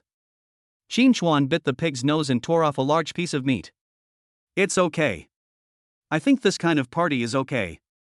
At least it's much more formal than before. Although the previous parties were casual, there were more fakes. It can be said that most of them are here to fish in troubled waters. But this one is different. The Shen family specializes in this business. No one would dare to bring fake things to this party, so it can be considered of high quality. Bai Xiao explained on the side. After Qin Chuan heard this, he had an idea in his mind. Now, he only needed to buy what he could use, and he could get the rebate. Thinking of this, his appetite improved. After a while, half of the pig's head entered its stomach. Ever since obtaining the all-round fighting skills given by the system, Qin Chuan's body has changed, especially in terms of eating. He can be said to be a glutton. In the past, she only needed to eat 1 bowl of wontons, but now she needs to eat 10 bowls and still only feels 70% full. Because of this at noon, Wu Miaomiao made a lot of fun teasing. Qin Chuan also began to doubt his condition, but soon learned that it was due to nutritional deficiency and he would be fine after a period of supplementation. You know, he was just a delivery man before, his physical fitness was not as good as it is now. Qin Chuan was drinking a glass of orange juice and leaning comfortably in his chair, but he saw that everyone was looking in one direction. Qin Chuan also turned his head subconsciously, but saw a woman in a white dress walking down the stairs over there, and she was followed by several strong men, obviously bodyguards. That woman has an ancient charm in her look. How can I describe her? Compared with Qin Jiujin and Wu Miaomiao, this woman seems more dignified and elegant, with natural features that cannot be described in words. If I have to say, I can only use one person to describe her, and that is the beautiful little dragon girl described in Mr. Jin's book. She is as beautiful as a fairy, with fair skin and delicate bones, extremely bright and beautiful, and a natural and graceful figure. Who is this? Qin Chuan also became interested for a moment. This is the eldest daughter of the Shen family, Xin Yuer. It can be said that all the affairs of the Shin family are managed by her. She is a strong woman. She is the goddess in the hearts of many friends and is no worse than those first-line stars. Bai Xiao whispered, as if speaking louder would be a blasphemy to Shin Yuer. Shan Yuer? The name really suits her. Qin Chuan nodded. My dear Qin, please don't act rashly. The power behind Shin Yuer is huge, and we can't afford to provoke them. We just need to watch from afar. Otherwise, her followers may very likely sink us into the Lijiang River. Seeing Qin Chuan's look, Bai Xiao hurriedly reminded him. I don't have that idea. After all, we are not the same kind of people. Besides, I'm not the kind of person who falls in love with everyone I meet. Qin Chuan curled his lips. Chapter 66 Men Cheng. He said so, but his eyes still betrayed him. Qin Chuan stared at Shin Yuer with his eyes fixed, admiring this woman again. Everyone, thank you for coming to the party organized by my Shin family. I hope you can eat and drink well, and also participate in the exchange meeting organized by our Shin family. Shin Yuer's voice was even sweeter, and could be described as a heavenly sound. Isn't the exchange meeting here? Qin Chuan said. No, he's in another room. Just wait and see, many people will go up there to offer their treasures. Bai Xiao said in a low voice. Sure enough, soon two young men walked up side by side. Don't worry, Yuer. I brought a lot of good things to this exchange meeting. After all, I will unconditionally support the exchange meeting hosted by you, Yuer. Me too, Yuer. We haven't seen each other for a long time. After the exchange meeting is over, could I treat you to a simple meal? Seeing the two people being so attentive over there, no one dared to stop them. Who are these two people? The fat guy on the left is a famous playboy here. His family is rich, so he always looks impressive when he goes out. His name is even more domineering, Wang Jingang. What about the one on the right? The one on the right is not simple either. I heard that his family owns several mines. He is a rookie in the industry, but he has set his eyes on Shin Yuer. Isn't this a crazy pursuit? His name is also impressive. It's Niu Ben. Bai Xiao knew everything about these people and spoke very clearly. Wang Jingang and Niu Ben, indeed, these two names are not simple. Anyone who doesn't have some money at home would not dare to have these names, otherwise they would never come back after leaving. Qin Chuan joked. At this moment, Shin Yuer directly declined them and went upstairs. Let's go, stop laughing, let's go up and take a look. If you like anything, tell me and I'll help you talk about the price. Those people are very shrewd, don't be cheated. Bai Xiao warned. No need, the price is fine, as long as the item is real. Qin Chuan didn't want Bai Xiao to cut off his source of income, as he was still waiting for the rebate. Seeing that Qin Chuan was still so persistent, Bai Xiao didn't say anything. When I went up to the second floor, I saw a lot of tables. There were glass cabinets on the tables, which contained various antiques. There was everything including pens, ink, paper, inkstones, porcelain, paintings, ancient books, and various bracelets. Qin Chuan was really enlightened. He even saw a statue of Guanyin that was more than 1 meter tall. It was placed there. It was carved entirely from jade and the workmanship was very exquisite. Just let you look? Qin Chuan said, staring at the things inside. These are the exchange items provided by the Shin family this time. Other people's things are not here. You can look at them, or you can exchange them with your own things, or you can buy them. It's all up to you. Then isn't this exchange meeting just a promotional measure by the Shin family to get everyone to come and buy? Qin Chuan was speechless. Yes, that's the truth. Bai Xiao admitted it directly. Qin Chuan couldn't help but admire this method of theirs. They let you come to buy things and also gave you the whole term, the exchange meeting. Moreover, those who can come here are either rich or noble, and they all like these things. The target audience is clearly positioned. Is there anyone you like? Bai Xiao looked at Qin Chuan looking around and asked uncertainly. Just tell me what is the most expensive thing here. Qin Chuan didn't want to look at these and asked casually. You're not here just to throw money, are you? Bai Xiao looked at Qin Chuan in surprise. Of course we're going to buy things, but we've got to buy good ones, right? Just tell me which one is the most expensive, and I'll go over and take a look, Qin Chuan said. Bai Xiao took Qin Chuan to a jade counter without saying a word. The jades here are not cheap. Each one costs hundreds of thousands, especially the ring over there. It is said to be the favorite thing of a certain prince. It is definitely imperial green, and the price is this much. Bai Xiao held up 2 fingers. 2 million? Yes, this is the estimated price in my mind. If you want to buy it, the price may go up. Bai Xiao said. That waiter. Qin Chuan heard this and shouted around. After the shout, everyone looked over here. Well, my friend Qin, there are no waiters here, only people from the Shin family. See the label? You just need to go over there and tell them which one you like, and they will bring the item over for you to inspect. Bai Xiao explained somewhat embarrassedly. Qin Chuan was also embarrassed, but there was nothing he could do. It was his first time attending such an exchange meeting, and he had no idea there were such rules. When he arrived at the registration desk, Qin Chuan directly revealed the number of the imperial green ring. The man registered immediately, and as expected, someone ran over, opened the glass cabinet, and took the ring out. But when he put it on the table, Qin Chuan found something wrong, because this ring was completely different from the one he had just seen. Seeing the things being delivered, Bai Xiao immediately began to study them and started to explain to Qin Chuan the patterns and carving techniques on them, but Qin Chuan simply couldn't listen. Although he didn't understand, his eyesight was exceptionally sharp after the system transformed his body. He had already reached the point of having a photographic memory. This ring was totally different from the one he had just seen. Bai Xiao, we've been tricked. This is not the one just now. Qin Chuan said coldly. Bai Xiao was stunned for a moment, then she checked it carefully. When she saw the cracks below, her face looked very unhappy. Thinking himself to be an expert, he was cheated at this moment. He almost went crazy. Call your manager over here. Is the Shin family planning to bully its customers by taking advantage of its size? Bai Xiao's voice was equally cold. Although Bai Xiao was not that great, she was still a well-known figure in Lijiang. Many people came over immediately when they saw Bai Xiao like this. Brother Bai, what's going on? Bai Xiao didn't say anything, but looked at the registration staff over there with a gloomy face. Soon, a fat and big-eared man came over. It was none other than Wang Jingang. What's the matter, Brother Bai? Why are you so angry right away? Did I provoke you in any way? Tell your brother and I will help you deal with it.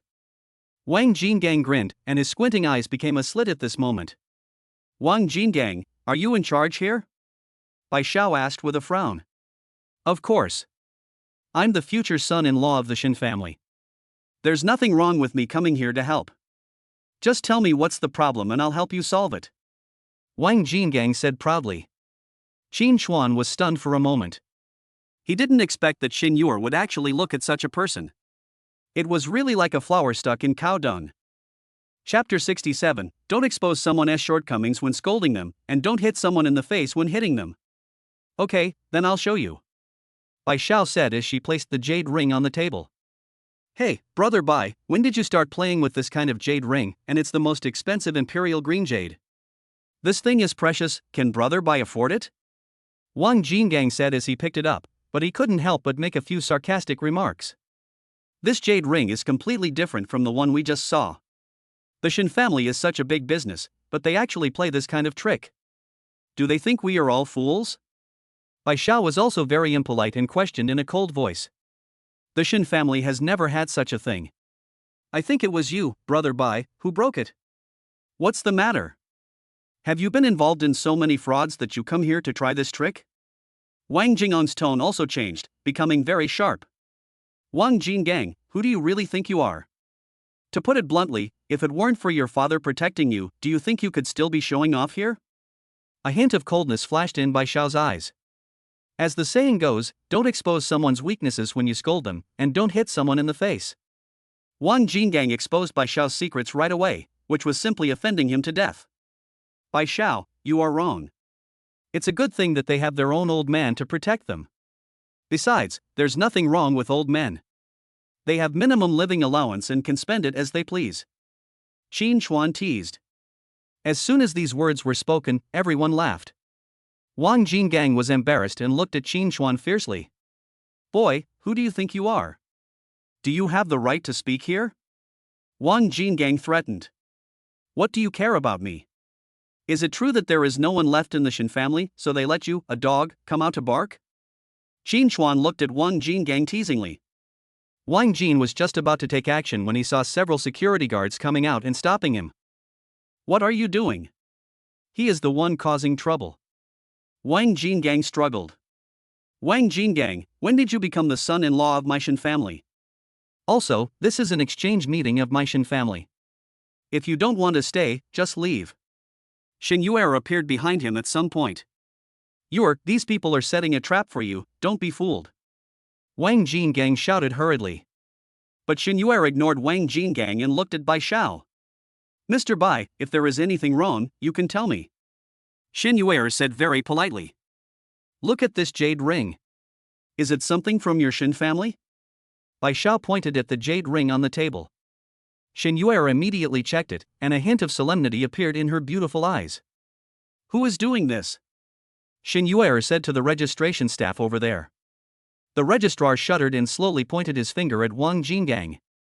Young Master Wang gave me 100,000 yuan and asked me to exchange the jade ring. I didn't agree, so he found someone else to exchange it. The registration staff said in a low voice. Listen to me, I just want to buy it, I don't have any other intentions. Wang Jingang shouted hurriedly when he saw that the truth was revealed. It is obvious that Wang Jingang wanted to step on Bai Xiao and Qin Xuan to show his affection to Shen Yuer, so he used this trick of transplanting flowers and trees just to get in the spotlight. But I didn't expect that Qin Xuan saw through me at the very beginning. Now, the goal is to lose not only the wife but also the army. Take him away and punish him according to family rules. As for Wang Jingang, kick him out. Shen Yuer was really angry. She could tolerate other things, but she couldn't tolerate this matter. Wang Jingang was destroying the reputation of several generations of the Shen family. I bought the jade ring. I really bought it and I really like it. Don't chase me out. Besides, how can those two poor bastards afford it? Wang Jingang shouted. When Shen Yuer heard this, she immediately looked at Qin Xuan. You want to buy it? That's right, bring the jade ring over here. I want to see the goods, so as not to get cheated and help others count money. Qin Xuan said bluntly. After all, anyone who encounters such a thing will inevitably feel uncomfortable, let alone being tricked by others. Shen Yuer waved her hand and someone rushed over immediately. The imperial green ring was brought over. Qin Xuan only took a glance and knew that this was the one he had just seen. Name a price. Qin Xuan took it in his hand, looked at it, and said casually. 5 million, but since something like this happened today, I'll give you a 20% discount and you only need to give me 4 million. Shen Yuer said in a deep voice. 5 million, not bad, the price is quite good, pay by credit card. Qin Xuan said as he handed over a card. Why aren't you processing it yet? Shen Yuer glared at the remaining people, and they hurriedly took the cards. 5 million, I don't need any discount, lest people say I'm a beggar. Qin Xuan shouted. Those people were stunned for a moment, then looked at Shen Yuer. Shen Yuer didn't expect Qin Xuan to be so disrespectful. She saved him nearly 1 million, but he didn't appreciate it. Ding, system prompt, spending 5 million. Ding, system prompt, rebate 50 million. Ding, friendly reminder, you need to use it when buying antiques, otherwise your purchase will be void. Hearing this, Qin Xuan was stunned for a moment, but he also felt relieved in his heart. He used to worry that his random purchases would be seen as taking advantage of loopholes, but now it seems that just buying what he needs is normal consumption. Qin Xuan was naturally happy when he got the 50 million. Bai Xiao was also dumbfounded. That would save 1 million, but Qin Xuan didn't need it. Is there anything else you need? Shen Yuer looked at Qin Xuan and said. Do you have anything expensive here? Let me see. Qin Xuan asked. Shen Yuer frowned slightly, but still said nothing. She pointed to the guanyin statue in the distance and said, that is a guanyin statue made of Hutian jade. The price is as high as 150 million. I wonder if you are interested. Shen Yuer pointed to the guanyin statue in the distance. I'm not interested. If I could carve it into myself, I would still have a little interest in it.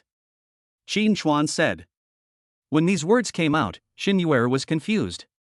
It was the first time she heard such a request. Yes, but it will cost carving fees, and after carving, the value of this jade statue will be greatly discounted. It can only be sold at the price of ordinary Hutian jade at most. Shen Yuer reminded. If possible, I will buy it, but I have a small request, that is, can you be carved on it? It would not look good for a grown man like me to be on it.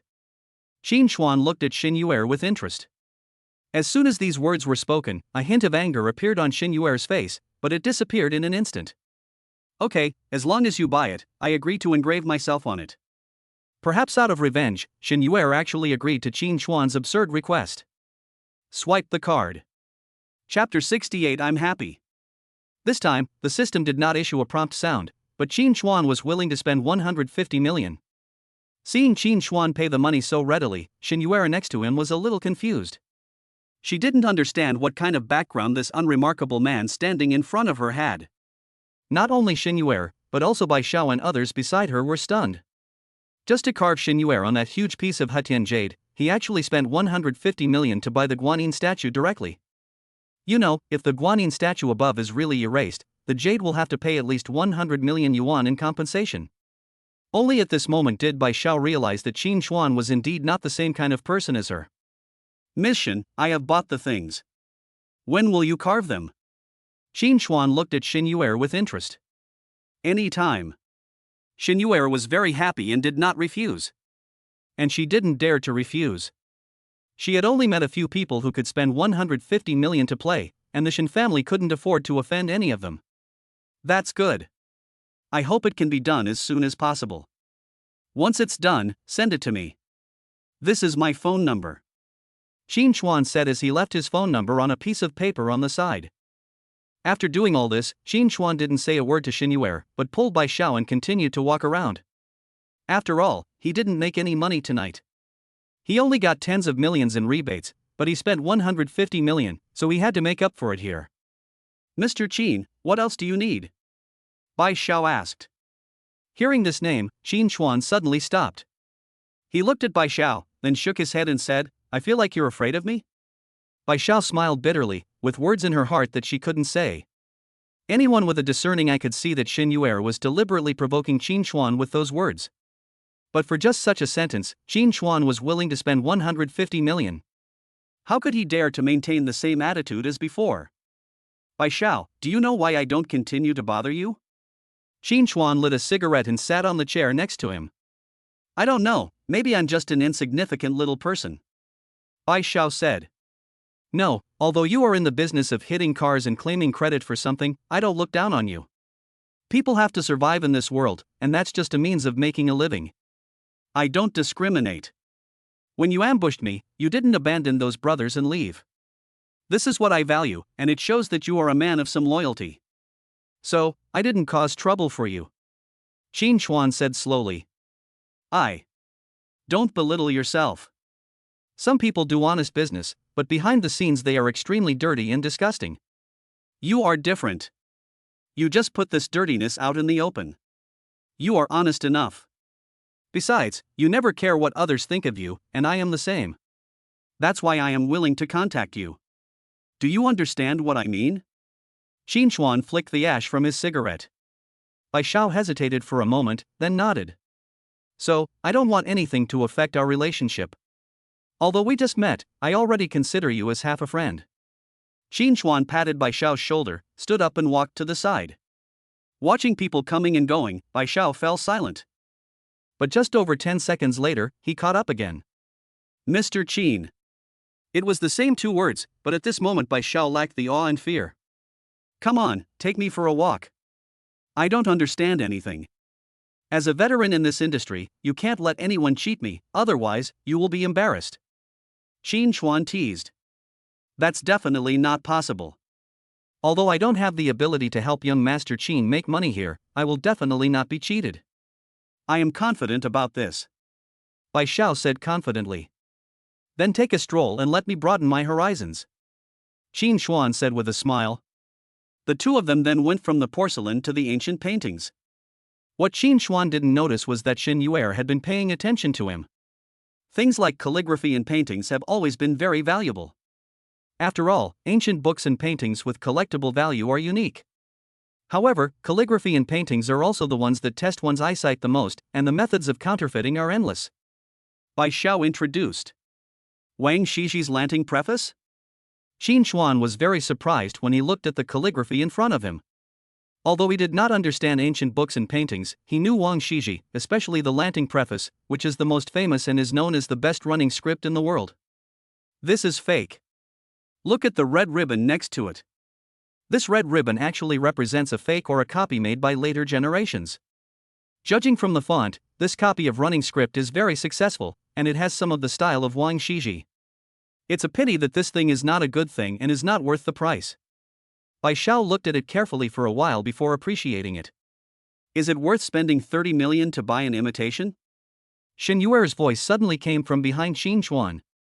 Qin Chuan turned his head in surprise and took a look, then smiled and said, "Then Miss Xin, can you tell who copied this?" It's hard to tell, but I have studied it.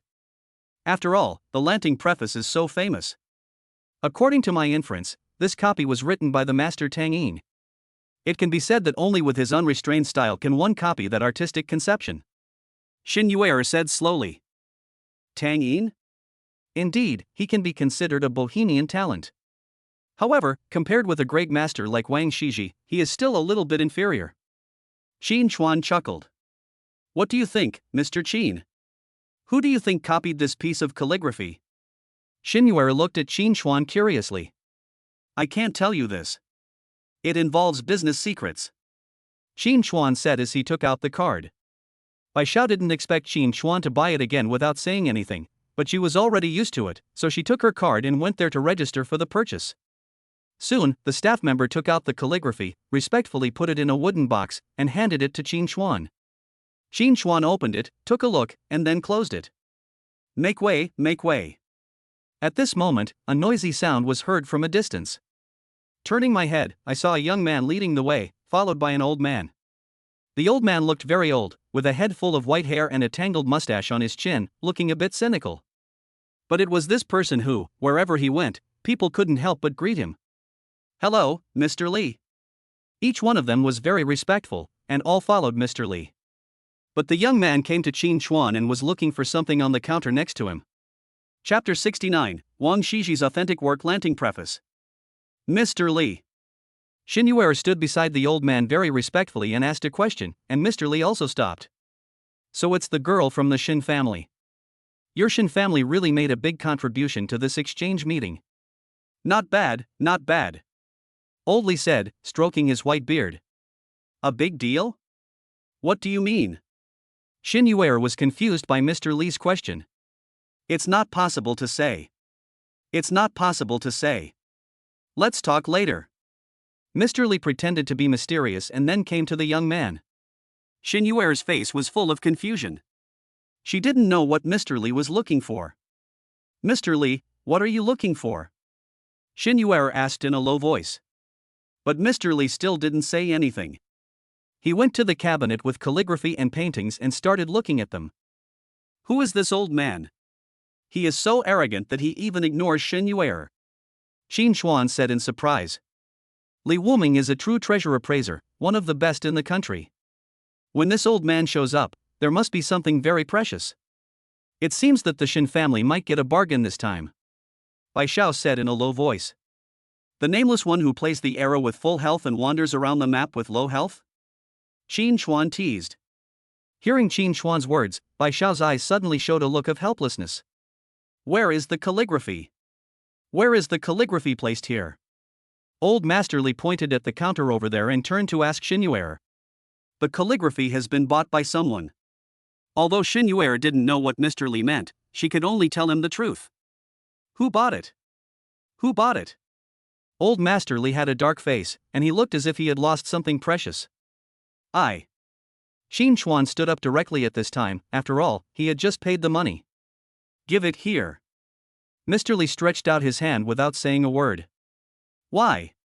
Seeing that Mr. Li was so rude, the smile on Qin Chuan's face immediately disappeared, and his original desire to make friends with him also faded. Mr. Li was stunned for a moment, probably because he didn't expect Qin Chuan to have this attitude. But he just smiled, and then said to Qin Chuan, "My friend, I was too anxious just now. I apologize to you. I wonder if you are willing to give up the calligraphy in your hand and sell it to me. I am willing to pay double the price." I don't want to. Qin Chuan refused very straightforwardly without any hesitation. Why? No reason. I just like it too. Qin Chuan said in a deep voice, with a hint of stiffness in his words. Mr. Qin, why don't you let Mr. Li take a look at the things? Bai Xiao didn't expect Qin Chuan to not even give face to Li Wuming, so she hurriedly advised him. Others may not know, but he knows Li Wuming too well. Not only is he famous, but there are also many powerful people behind him. He doesn't want Qin Chuan to completely offend Mr. Li. Master, that piece of calligraphy may not be authentic, and there is no need for us to waste so much time talking to him, said the young man leading the way. What do you know, kid? That's the real thing, said Mr. Li. Then, he looked at Qin Chuan and said, My friend, do you know that the calligraphy in your hand is a real ancient relic, written by Wang Shiji, and is priceless? I know, Qin Chuan said. Mr. Li was stunned for a moment, and then he didn't know what to say. Mr. Li, what are you saying is true? Shen Yuer asked with a puzzled look on her face. It's nothing. It's just that the calligraphy is real. It's the original work of Wang Shiji. Mr. Li suddenly dropped this bomb. Shen Yuer was stunned for a moment and looked at Qin Chuan mechanically. Not only him, but everyone around him was stunned. You have to know that Mr. Li's identity is there, it is impossible for him to tell lies. He said it was authentic, so the calligraphy must be authentic. The original copy of Lanting Preface by Wang Shiji is a priceless treasure. Bai Xiao shuddered and even reached out to touch her ears. You said that the Lanting Preface is an authentic one? But that's not right. Hasn't the authentic one been sent to the museum? How is it possible that there is another authentic one here? Shen Yuer still didn't believe it. He would definitely not make a mistake about such an important matter. You don't believe me? Let me tell you, 3 years ago, another copy of Lanting Preface appeared at a foreign auction. It was bought for $10 billion at that time. It was also an authentic work of Wang Shiji, Mr. Li said while staring at the box in Qin Chuan's hand. 2 authentic paintings? Impossible? Mr. Li, did you remember it wrongly? You know, Wang Shiji only wrote a piece of calligraphy, how could there be so many of them? It must be a misunderstanding. You must have been deceived. Impossible. If both of them are real, then with the one here, there will be 3. It's impossible. A group of people nearby were talking at once, and at this moment they all began to question whether Mr. Li had seen it wrong. Mr. Li ignored these people and said to Qin Chuan again with a flattering face, My friend, I won't buy it. How about I take a look? Let me see the Lanting Preface in your hand. That's fine, but don't break it. Qin Chuan was not that stingy. After all, Shen Yuer was standing next to him. With such a beauty by his side, he had to give her some face. When Mr. Li heard this, his eyes began to shine. He rubbed his hands, then carefully took the box from Qin Chuan's hand. He opened the box, slowly took out the calligraphy, and placed it on the counter on the side. Everyone gathered around, wanting to see what was different about this copy of calligraphy. Sure enough, it is true. It seems that my guess is correct. Mr. Li was so excited that he couldn't even hold the magnifying glass in his hand steadily. Mr. Li, do you think this is true? Can you explain it to us? Someone next to him spoke. Elder Li suppressed his excitement, then looked at Shen Yuer and said, You little girl, your Shen family is getting worse with each generation, and you don't even recognize this kind of thing. Mr. Li, isn't this a copy by Tang Yin? The style here is really different from that one. Shen Yuer asked in a low voice.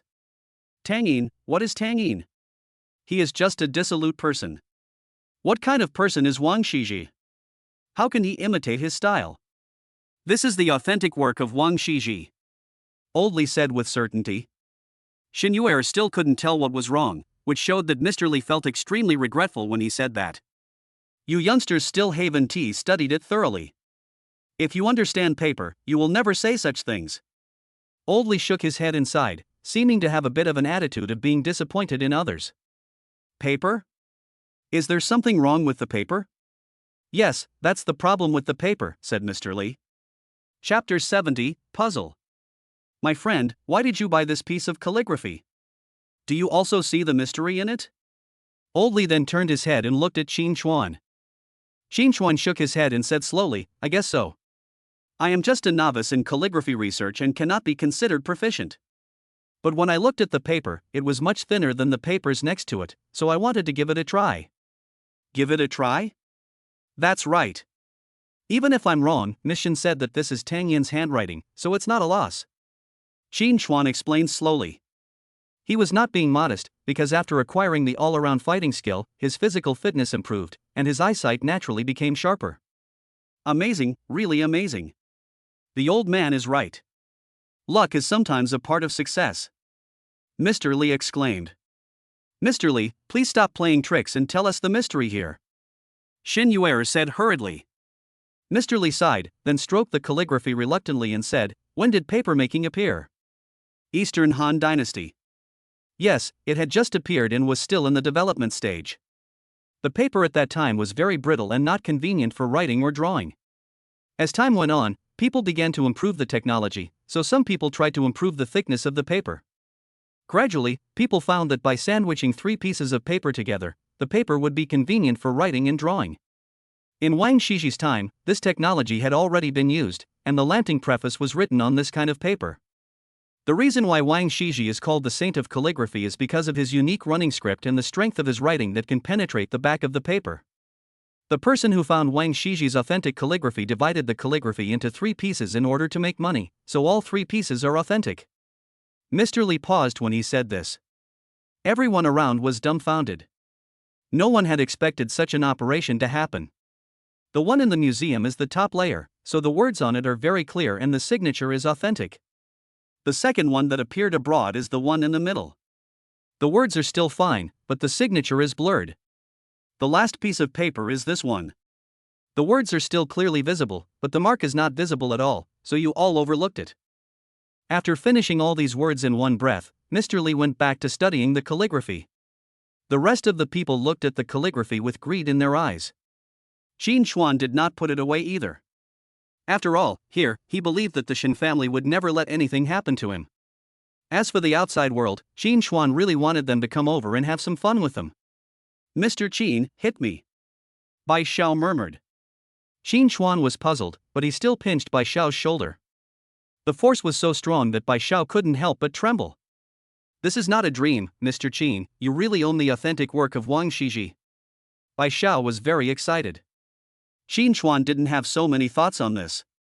Instead, he looked at Mr. Li. To be honest, he didn't particularly like this kind of thing. He just bought it to complete the task. Who could have thought that such a thing would happen? If Mr. Li could offer a high price, Qin Chuan would be willing to buy it. My dear friend, are you really unwilling to sell this calligraphy? Mr. Li looked at it again and finally asked again. If you really want it, just name a price. Qin Chuan said with a smile. When these words came out, Mr. Li felt like he might be hallucinating, but after Qin Chuan confirmed it, he was so excited that he couldn't speak. Alas, I don't have that much money. Suddenly, Mr. Li's face fell. Qin Chuan, if you are willing to sell, I am willing to buy it. As for the price, we can negotiate. At this time, Xin Yuer next to him spoke. She really didn't want to let go of such a priceless thing. This is not just a copybook, but also a kind of heritage and a symbol. Sure. Qin Chuan didn't expect Xin Yuer also had this idea, so he naturally wouldn't refuse. When Mr. Li saw that Xin Yuer had spoken, the worries in his mind disappeared even more. Soon, Qin Chuan brought the calligraphy to a lounge next to him. Xin Yuer immediately asked the person next to her to go downstairs to make tea, and Old Li followed eagerly, leaving the apprentice who was traveling with him outside. In the lounge, Bai Xiao was feeling a little restless, not knowing whether to leave or stay. Mr. Qin, your calligraphy has been confirmed to be an authentic work of Wang Shiji. It can be said that you have picked up a big bargain. Moreover, it is on the territory of my Shin family. This is undoubtedly a slap in my face. Shen Yuer said helplessly. I'm not as skilled as others, what else can I say? Mr. Li blurted out. Xin Yuer suddenly became more embarrassed. She pretended to cough softly and then said, well, I wonder how much Mr. Qin wants to sell it for. Miss Shin is more clear about this, right? Miss Shin, give me a price. Qin Chuan lit a cigarette, crossed his legs and said slowly. Xin Yuer didn't expect Qin Chuan to kick the ball back, and she didn't know how to give a price at this moment. After all, this is Wang Shiji's Lanting preface, and its value is immeasurable. Stop dithering. I, an old man, can't stand it anymore. The second painting was sold for $1 billion. Although this one doesn't have a seal, it is also authentic. There must be at least 7 of them. Old Lee said as he looked at the calligraphy. $700 million? That's nearly $4 billion. You know, although the Shin family has a solid foundation, it is unrealistic for them to come up with these $4 billion. Mr. Chin, my Shin family cannot come up with so much money at the moment, but I have an idea. I wonder if Mr. Chin would like to listen to it. Shin Yuer looked at Qin Chuan hesitantly. Miss Shin, just say whatever you want to say. There's no need to be hesitant.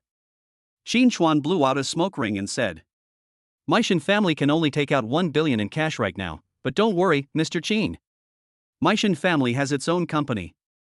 I can transfer 10% of the company's shares to Mr. Chin to compensate for the $3 billion. What do you think, Mr. Chin?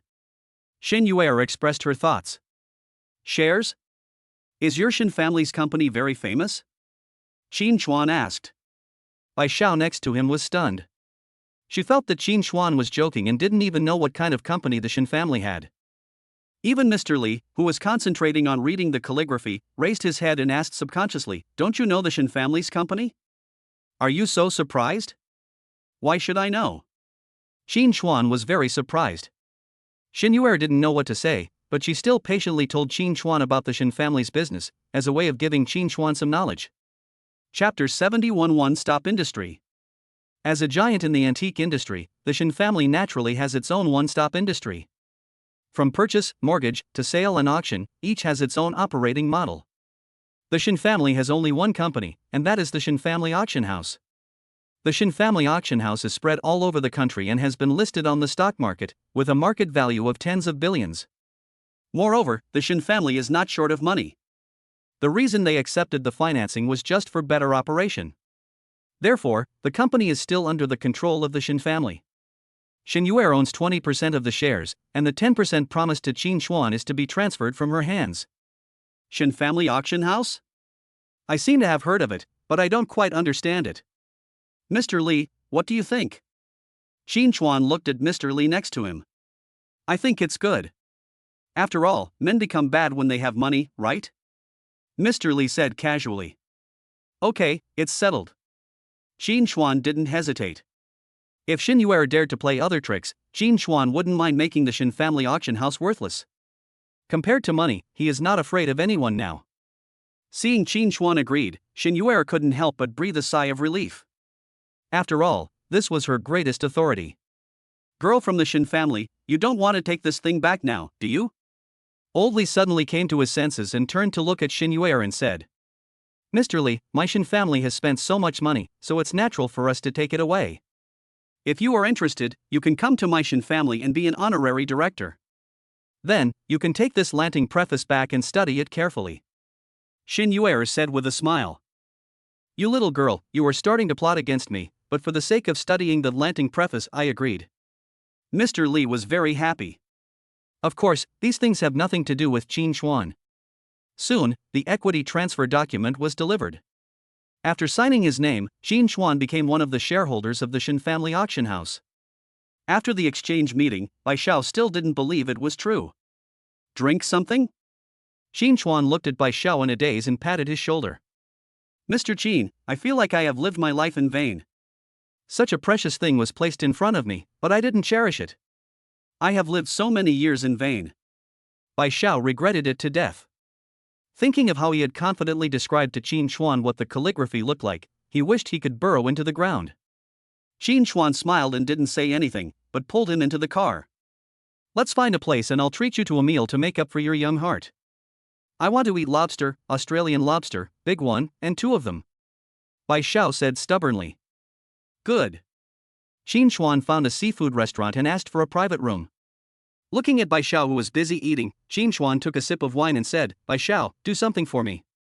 Bai Xiao suddenly stopped what she was doing and slowly looked at Qin Chuan, still chewing the lobster meat in her mouth. What? Are you surprised? Qin Chuan asked back. Mr. Qin, I'm just an antique dealer. I can't do anything. Bai Xiao said. I just want you to work with antiques. You know more about this than I do, so I need you, Qin Chuan said. Why? Are you still short of money? Bai Xiao was very puzzled. I just want to have a legitimate livelihood. It's actually pretty good to set up a stall like this, isn't it? Qin Chuan said with a smile. Forget it, grown man, keep dithering. Are you willing to give me a straight answer? Qin Chuan said unhappily. I'll think about it. Bai Xiao did not agree directly. Okay, I'll be leaving here in 2 days, and I need you to give me an accurate answer. Qin Chuan said. After 3 rounds of wine and 5 dishes, Bai Xiao really felt that she was being treated unfairly today. She even drank several bottles of the best red wine. After calling someone to take Bai Xiao away, Qin Chuan directly hailed a car and returned to the BB. No matter how it goes, we still gained a lot from today's exchange meeting. It's just that the rebate was a bit small, but instead, 4 billion was earned for free. Lying on the bed, Qin Chuan took out his mobile phone, but saw that Chen Jiujin and Wu Miaomiao had sent a message respectively, saying that they would not be back in the evening because they had a party. Wu Ming took Li Yuan to report the case. After all, some things still needed to be resolved, so there was no need to think about coming back tonight. For a moment, Qin Chuan actually felt a little empty. He even began to miss his charming secretary. I opened my phone and watched Christy Wu's live broadcast for a while. This time, her live broadcast room was peaceful and no one came to bully her anymore. Even when they were playing games, they were just minor fights. After all, the 3 million Qin Chuan had used to repel many people, and they were afraid that Qin Chuan would remember them again and they would lose face. When it was 12 o'clock, Qin Chuan fell asleep in a daze. The next morning, Chen Jiujin and Wu Miaomiao returned exhausted. He said hello to Qin Chuan, then lay down on the bed and fell into a deep sleep. Qin Chuan didn't know what to say, so he could only go out for a walk alone. 3 days passed in a flash, and Wu Ming's case had made great progress. After all, the police took this kind of human trafficking very seriously. They had already arrested those thugs, leaving only the leader of the organization. For this reason, Qin Chuan had a little more trust in Li Yuan, but it was still just a little bit. In the evening, Qin Chuan also held a special banquet to celebrate that Wu Ming had found the person he loved. Wu Ming didn't refuse and kept drinking, finally passing drunk on the table. After shopping for another 2 days, Qin Chuan received a call from Bai Xiao. Mr. Qin, I've thought about it.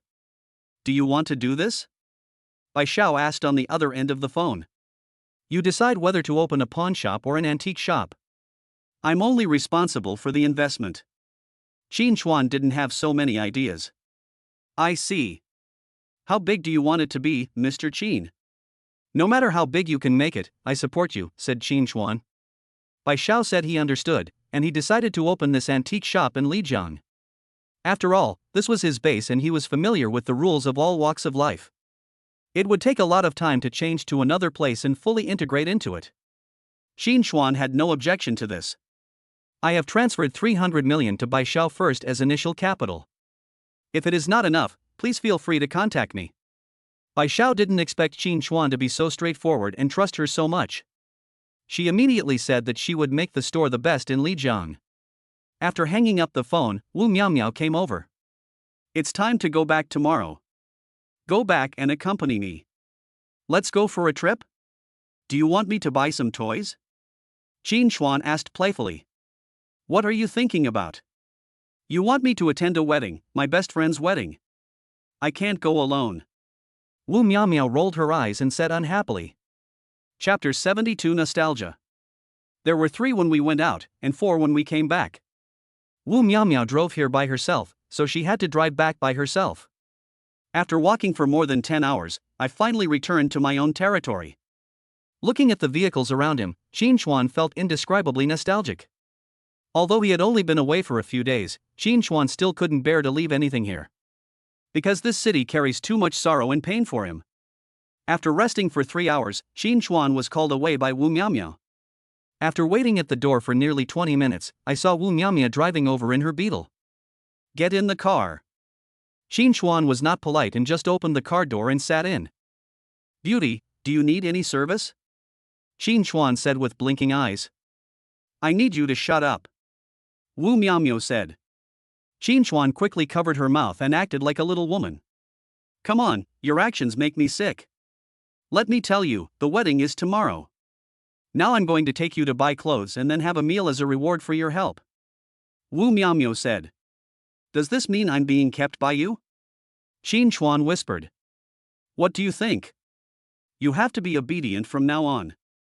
Wu Miaomiao joked. Yes. While chatting and laughing, Xin Chuan was brought to the mall by Wu Miaomiao. After buying a suitable casual suit, Xin Chuan looked a lot more energetic, especially considering the price, which was 30,000 yuan. Wu Miaomiao was about to swipe the card but was stopped by Xin Chuan. What? I don't have the habit of spending women's money. Xin Chuan said as he paid the bill first. Wu Miaomiao didn't expect Xin Chuan to be so chauvinistic, and she didn't know what to say for a moment. Why are you standing there? I've been traveling all day and haven't eaten yet. I'm waiting to eat at a rich restaurant. Xin Chuan grabbed Wu Miaomiao's wrist while speaking.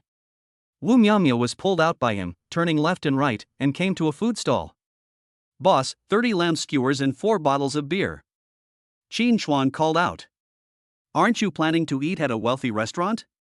Why did you choose such a place? Wu Miaomiao said, looking at the smoky food stall. You are going to support me, so I will save you some trouble so that you don't abandon me tomorrow. Xin Chuan said in a low voice. Wu Miaomiao rolled her eyes. Xin Chuan was starting to act frivolous again. Soon, the skewers were served. Xin Chuan started eating the skewers right away, taking a sip of beer and a bite of meat. He felt so happy and comfortable, nothing to say. Perhaps because Wu Miaomiao was not used to this kind of food stall, she felt uncomfortable after eating just a few bites and went to the restroom in the store across the street. There is no other way. Roadside food stalls are fine anywhere, but the toilet problem is difficult to solve, so I can only go to the shopping mall. But after Xin Chuan finished eating 20 large skewers of meat, Wu Miaomiao had not returned yet. Xin Chuan made a call, but the call was hung up directly. What's going on? Xin Chuan muttered and looked across the street. But I saw Wu Miaomiao squatting on the side of the road, not knowing what she was doing. Xin Chuan stood up to pay the bill, then walked over leisurely. Beautiful lady, what's wrong with you? Xin Chuan sat aside and asked in a low voice. It's okay. Wu Miaomiao wiped the tears from the corners of her eyes and turned her head to the side. Xin Chuan keenly noticed that Wu Miaomiao's cheeks were a little red, and it was obvious that she was bullied. Turn around, Xin Chuan said in a deep voice. But Wu Miaomiao was not moved at all. Instead, she turned her back to Xin Chuan. Xin Chuan put his hands on her shoulders and twisted her around. He placed his finger at her chin and slowly lifted her whole face up. But I saw that the left side of his face was red and even began to swell. I reached out and touched it, and it felt a little hot. Who did it? Xin Chuan asked with a dark face. It's okay, I touched it myself. Wu Miaomiao lied. When people lie, their eyes will unconsciously look to the side. This is what you taught me, so you should tell me what is going on. Xin Chuan said. Wu Miaomiao could only tell the truth, and as she spoke, tears appeared in the corners of her eyes again. After hearing this, Xin Chuan pulled Wu Miaomiao up and walked directly to the Western restaurant next door. Xin Chuan, stop making trouble, I'm fine. Seeing Xin Chuan like this, Wu Miaomiao hurriedly persuaded him. It's okay, it's just red and swollen, and you say it's okay. Let me see what kind of beast would do such a thing. Xin Chuan was not going to listen. After entering the restaurant, Xin Chuan snapped his fingers and found a seat to sit down. I ordered a few random things and then asked, which one is your ex-husband? Xin Chuan, can you please stop making trouble? Wu Miaomiao said, grabbing Xin Chuan's hand. No, since you support me, I should handle things for you. Otherwise, what's the use of me? Xin Chuan retorted. As they were talking, the lights around suddenly dimmed, and a beam of red light illuminated a dining table not far away. But a man slowly stood up, came to the woman who was eating at the same table, bent his knees and half knelt down, then took out a diamond ring from his pocket and held it high. Darling, marry me. The sound of saxophone immediately rang out all around, helping to create the atmosphere. Following the direction of Wu Miaomiao's eyes, Xin Chuan knew that the man proposing to her was Wu Miaomiao's ex-husband. Thinking of this, he stood up and walked over there. The people around him didn't pay any attention to Xin Chuan at all and thought he was a waiter. Dear, marry me, please. I will love you forever, accompany you forever, and spoil you. The man spoke so affectionately that the woman even cried. At this moment, a waiter walked over with a cake with a sign on it that read Lu Zhuo loves Li Yan. The people around him also joined Lu Zhuo in shouting, marry him. Li Yan also stood up slowly, and seeing Lu Zhua's face lit up with joy, he was about to stand up and put the ring on Li Yan's finger. At this moment, a hand appeared on Lu Zhua's shoulder and held him down tightly. Propose, how romantic. The person who suddenly appeared was none other than Qin Chuan. Lu Zhu was stunned and was about to scold, but he saw Qin Chuan exert force with his hands, and he almost sat on the ground. Who are you? Li Yan looked at Qin Chuan, somewhat confused. For me, it's also a big surprise. It depends on whether you want to accept this surprise. Qin Chuan said with a smile. Surprise? Just bring out any surprise you have. Li Yan still said with a smile. Qin Chuan hooked his finger, motioning Li Yan to come closer. Li Yan was really caught off guard and came straight over. The surprise is that Lu Zhua seduced my neighbor Wang Sa and had a child with her. Chapter 73 Suspicion. As soon as these words were spoken, Li Yan's face changed immediately, sometimes blue, sometimes purple, as if it could change its expression. Impossible. Li Yan is still the boss of a company after all, and she can still control her emotions. Impossible?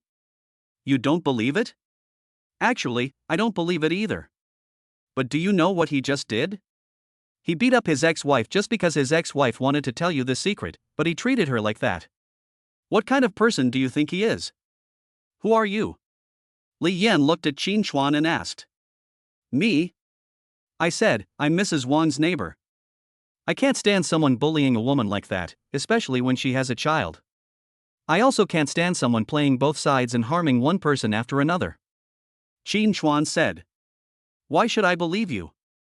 Li Yan gritted her teeth and asked in a deep voice. Did you meet yesterday? Did you see him last night? Qin Chuan asked playfully. We met yesterday during the day, and he went out for social events in the evening, Li Yan replied. Do you believe in so-called social events? In fact, he is out looking for girls again. If you don't believe it, you can look in his clothes pockets. There should be underwear that doesn't belong to you. After Qin Chuan said this, he turned around and left. You stop right there. Seeing Qin Chuan let go, Lu Zhuo was finally able to stand up and spoke viciously to Qin Chuan. Lu Zhuo. Li Yan didn't know what Lu Zhuo had been through, so she shouted harshly. Lu Zhuo hurriedly turned around. After all, compared to Li Yan, the little pain he had just felt was nothing. Lu Zhuo, tell me honestly, do you have another woman outside? Li Yan pointed at Lu Zhuo's nose and asked. I didn't, I really didn't. Lu Zhuo hurriedly explained. The people around were dumbfounded and didn't understand what was going on. However, watching the fun is in the hearts of every Chinese, and they are all quietly waiting for the development of things. No? Li Yan snorted coldly, then reached into Lu Zhuo's pocket. The next second, I saw a pair of pink lace panties being pulled out. What is this?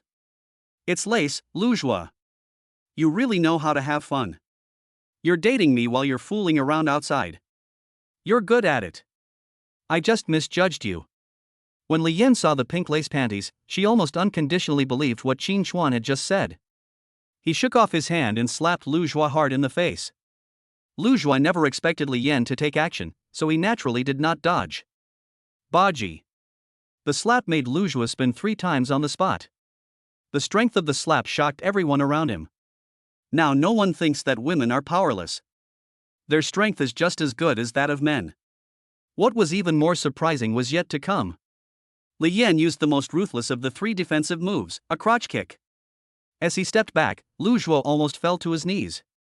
The diamond in his hand fell to the ground without him even bothering to pick it up. He rolled over and over, holding his vitals. Then Li Yan grabbed her bag, turned around and left angrily. Everything was over. The men and women present were all stunned. The situation turned sour too quickly. How did you do it? Seeing this, Wu Miaomio whispered to Qin Chuan. Nothing, I just made up a few words. You know, a woman in love has 0 IQ, especially a strong woman like Li Yan, who is even more insecure, so she disguises herself as a strong woman, but she is also suspicious. Qin Chuan said with a smile. But even if she has suspicions, she won't turn hostile. And what about that lace panties? Wu Miaomio was puzzled. Well, it's hard to say. Qin Chuan smiled awkwardly. Speak. Wu Miaomio almost subconsciously reached out and pinched Qin Chuan's waist. I said, it's not enough for me to say it. I also saw it accidentally. I told Li Yan that Lu Zhua had the underwear in his pocket, and she also found it. With the fact of the underwear in front of her, how could Li Yan not believe the other things I said? This is just people's inertial thinking. Qin Chuan hurriedly explained. That's great, Qin Chuan. We've only known each other for a few days, but you're better at psychology than me? Wu Miaomio looked at Qin Chuan with interest. No, I've seen a lot and I know that I'm still a little bit behind you. But now is not the time to argue. Instead, I think you should go up and give that guy another hard blow to let everyone know what kind of person he is. Qin Chuan suggested. I don't have that thought in mind. My current mentality is actually the same as yours. I can't say I hate that kind of person, and I don't care about him at all. This is probably what it means to be sadder than having a dead heart. Wu Miaomio smiled self-deprecatingly. Qin Chuan was silent for a moment, then stood up and walked to the counter next to him. Do you have Lafite from 1982? Qin Chuan asked in a deep voice. Yes, sir. Help me get 2 bottles. Qin Chuan said. The waiter immediately went to get the wine, but Wu Miaomio next to him was a little confused. Nowadays, all the 1982 Lafite is fake. They are all refilled, and each bottle is very expensive. Wu Miaomio whispered. I know, when it comes to wine, you have to drink expensive wine, no matter if it's real or not, as long as it's expensive, Qin Chuan said. Soon, the waiter brought 2 bottles of Lafite and 2 highball glasses. Sir, do you need to open it? No, I want to take it away. Qin Chuan didn't want to stay here. Then do you want to pay the bill? The waiter looked at Qin Chuan and said. My friend is checking out, the one over there. By the way, his wallet was left on my car, so I brought it back. When he checks out later, please help him return the wallet. Qin Chuan said as he put the wallet on the counter. The waiter was smart. He opened the wallet and took a look. He found several bank cards and some cash in it. Most importantly, the ID document was correct. Sir, your wine. The waiter quickly packed the wine into 2 boxes and handed them to Qin Chuan. Thanks. After Qin Chuan finished speaking, he left with the wine. How did you get Lu Zhua's wallet? Wu Miaomio's eyes were full of confusion. Why do you care about this issue? Shouldn't you be feeling relieved now and curse at that Lu Zhua? Qin Chuan said playfully. Am I such a little woman? Wu Miaomio rolled her eyes, then snatched the 2 bottles of Lafite from Qin Chuan's hands, turned around and got into the car not far away. Hey, that's my wine. Qin Chuan hurriedly chased after him. After being busy for a while, this was his reward. He couldn't let Wu Miaomio take it away like that. Chapter 74. Do you like me? Drive, what are you waiting for? Qin Chuan looked at Wu Miaomio in confusion, lit a cigarette and asked. I want to see what expression that man will have. His proposal failed, and you tricked him into spending 2 bottles of Lafite. His expression must be very interesting. Wu Miaomio said with a smile. Qin Chuan ignored him and took out an ice pack from his pocket and applied it on Wu Miaomio's left cheek. Feeling the coldness, Wu Miaomio suddenly turned her head and looked at Qin Chuan. Ice packs heal faster. Wu Miaomio hummed, then turned around again with the ice pack in hand. Soon, Lu Zhua limped up from the table, came to the front desk, and was about to leave when he was stopped by the waiter. Soon, a dispute broke out, but in the end, Lu Zhua still paid the money obediently. He is a bad guy and has been doing nothing until now. If he hadn't gotten some money when he divorced, he would never have hooked up with a woman like Li Yan. Faced with this kind of Western restaurant with a background, he could only consider himself unlucky and didn't even dare to call the police. Once the police are called, his reputation as a scumbag will spread, which will be very disadvantageous to him. How about it, are you relieved now? Qin Chuan said as he put out his cigarette. Not bad. Come on, accompany me to have a couple of drinks. Wu Miaomio said as she stepped on the accelerator, and the red beetle disappeared directly in the traffic. Half an hour later, Wu Miaomio's car actually stopped under Chen Jiujin's bachelor apartment. Are you looking for Chen Jiujin? Qin Chuan looked around hesitantly, afraid that Chen Jiujin would suddenly appear from somewhere. No, she and I both live here. Don't worry, I won't call her tonight. Wu Miaomio smiled mysteriously, then pulled Qin Chuan upstairs. Wu Miaomio's house is on the 7th floor of Unit 3, which is considered a middle location. After all, the highest floor of this single apartment is the 13th floor. They took the elevator to the 7th floor and the door was opened, but Wu Miaomiao did not let Qin Chuan in. Instead, she pointed to the house opposite and said, "You know, Xiaojiu lives over there." Hearing this, Qin Chuan rushed into the house like a frightened hen and closed the door directly. He really didn't expect that the two of them lived so close to each other and even lived across the street. Perhaps because the sound of the door closing was loud, Chen Jiujin's door opposite suddenly opened. Then I heard Chen Jiujin shouting over there, "Miao Miao, are you back?" Wu Miaomiao originally wanted to answer, but Qin Chuan covered her mouth. It was dark, and Qin Chuan could feel that Wu Miaomiao's heartbeat quickened a lot. Miao Miao? After shouting a few times and seeing that there was no light inside, Chen Jiujin returned to his room unwillingly. But soon, the phone rang. Qin Chuan looked at the phone in Wu Miaomiao's hand and immediately pressed the mute button. The voice disappeared, and Chen Jiujin also stood opposite. "Don't disturb her," Qin Chuan said in a low voice, and then put the phone to Wu Miaomiao's ear. "Miao Miao, are you back?" Chen Jiujin's voice came from the phone. Wu Miaomiao did not answer and continued to lie in Qin Chuan's arms. "Miao Miao? Are you back? I just heard the door closing on your side." Chen Jiujin asked again. Seeing that Wu Miaomiao didn't answer, Qin Chuan couldn't help but touch her. Only then did Wu Miaomiao come back to her senses. "Oh, I'm in the company. A client said he wanted to consult me, so I came here," Wu Miaomiao said. "What kind of client is this? Coming to consult you so late at night?" Chen Jiujin was a little unconvinced. "He's a new client from another city. He made appointments with me several times, but I was not there. Today he happened to be on a business trip and I came back, so I met him. After all, the client is God," Wu Miaomiao said. "Okay, then I won't wait for you. I'm too tired. My waist is sore after sitting in the car for a whole day," Chen Jiujin said and hung up the phone. Wu Miaomiao, however, held the phone in her hand and was reluctant to put it down. "Why are you standing there? You don't need to turn on the lights, but a candlelight dinner would be nice," Qin Chuan said as he placed the wine on the dining table over there. He also found 2 white candles from somewhere and placed them in the middle of the table. "Wait a moment, I'll go order some food," Qin Chuan said and went to the kitchen. Seeing Qin Chuan go to the kitchen, Wu Miaomiao came back to her senses. I changed my shoes and slowly stood outside the kitchen.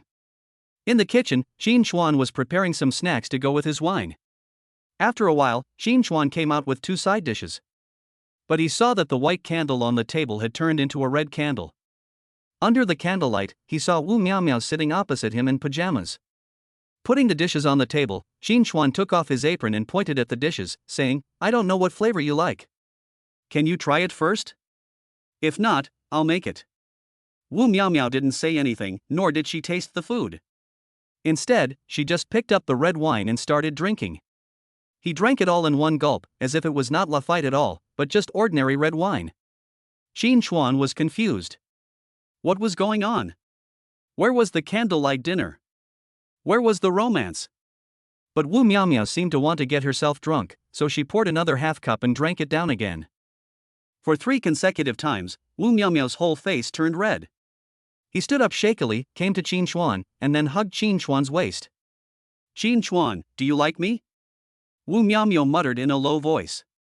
Qin Chuan did not answer. He could feel the heat on Wu Miaomiao at the moment, especially the red silk pajama she was wearing, which was extremely smooth. "When we were in Lijiang, you were able to stay alone and let us go." At that moment, my heart was moved. To be honest, I have never seen a man who would do that. The men I have seen are all lustful and irresponsible. They are all spineless, just like Lu Zhua. He would never do that.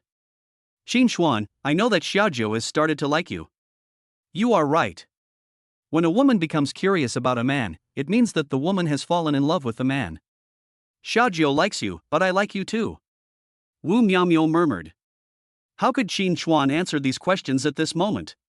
He was in great pain in his heart. What was tormenting him was not the choice, but the fact that Wu Miaomiao was hugging him and rubbing against him. A single man and a single woman were in the same room. Although Qin Chuan was not a virgin, he could not stand such teasing. The fire in his heart also rose at this moment, and he felt extremely hot.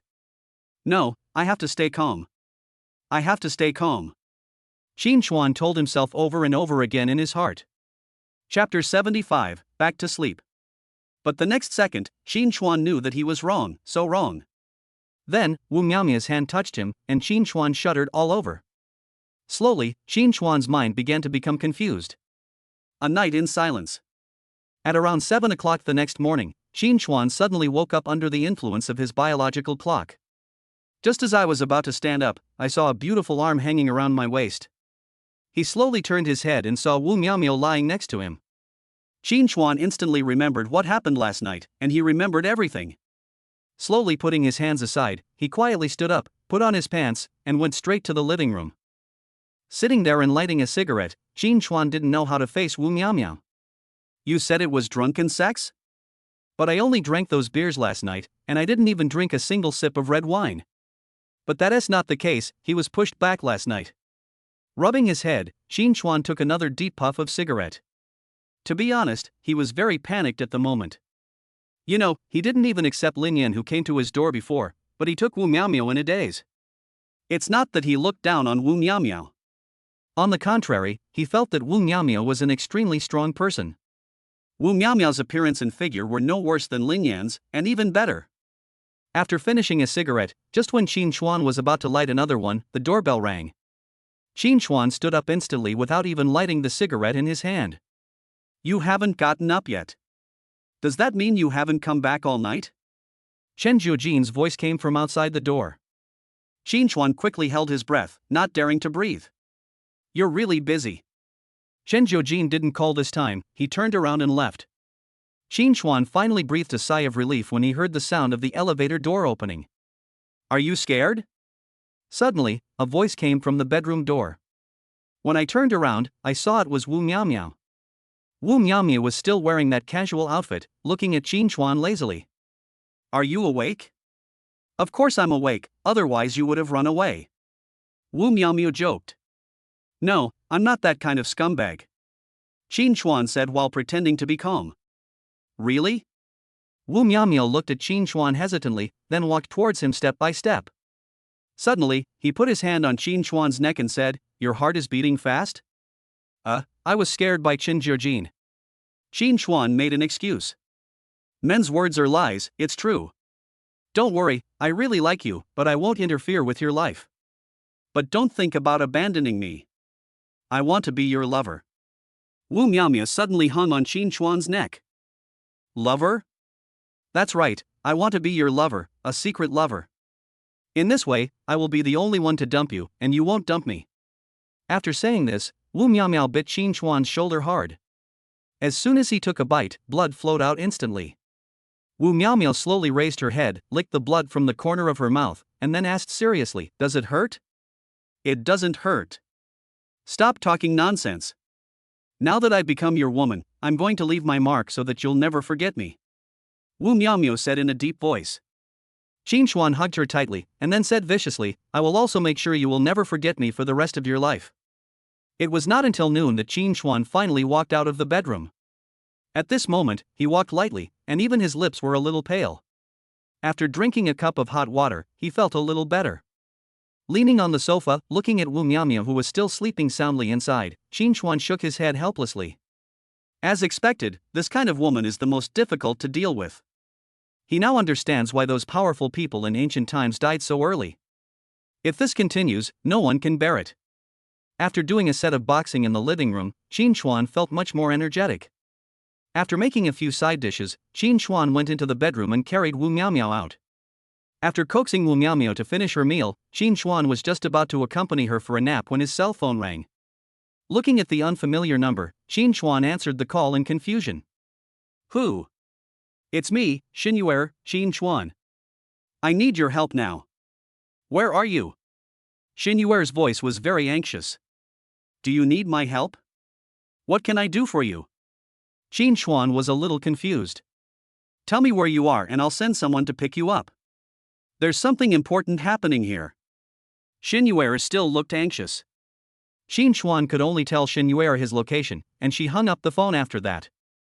It's incomprehensible. Qin Chuan muttered, but he knew that he couldn't take a nap today, so he could only go to the side and get dressed.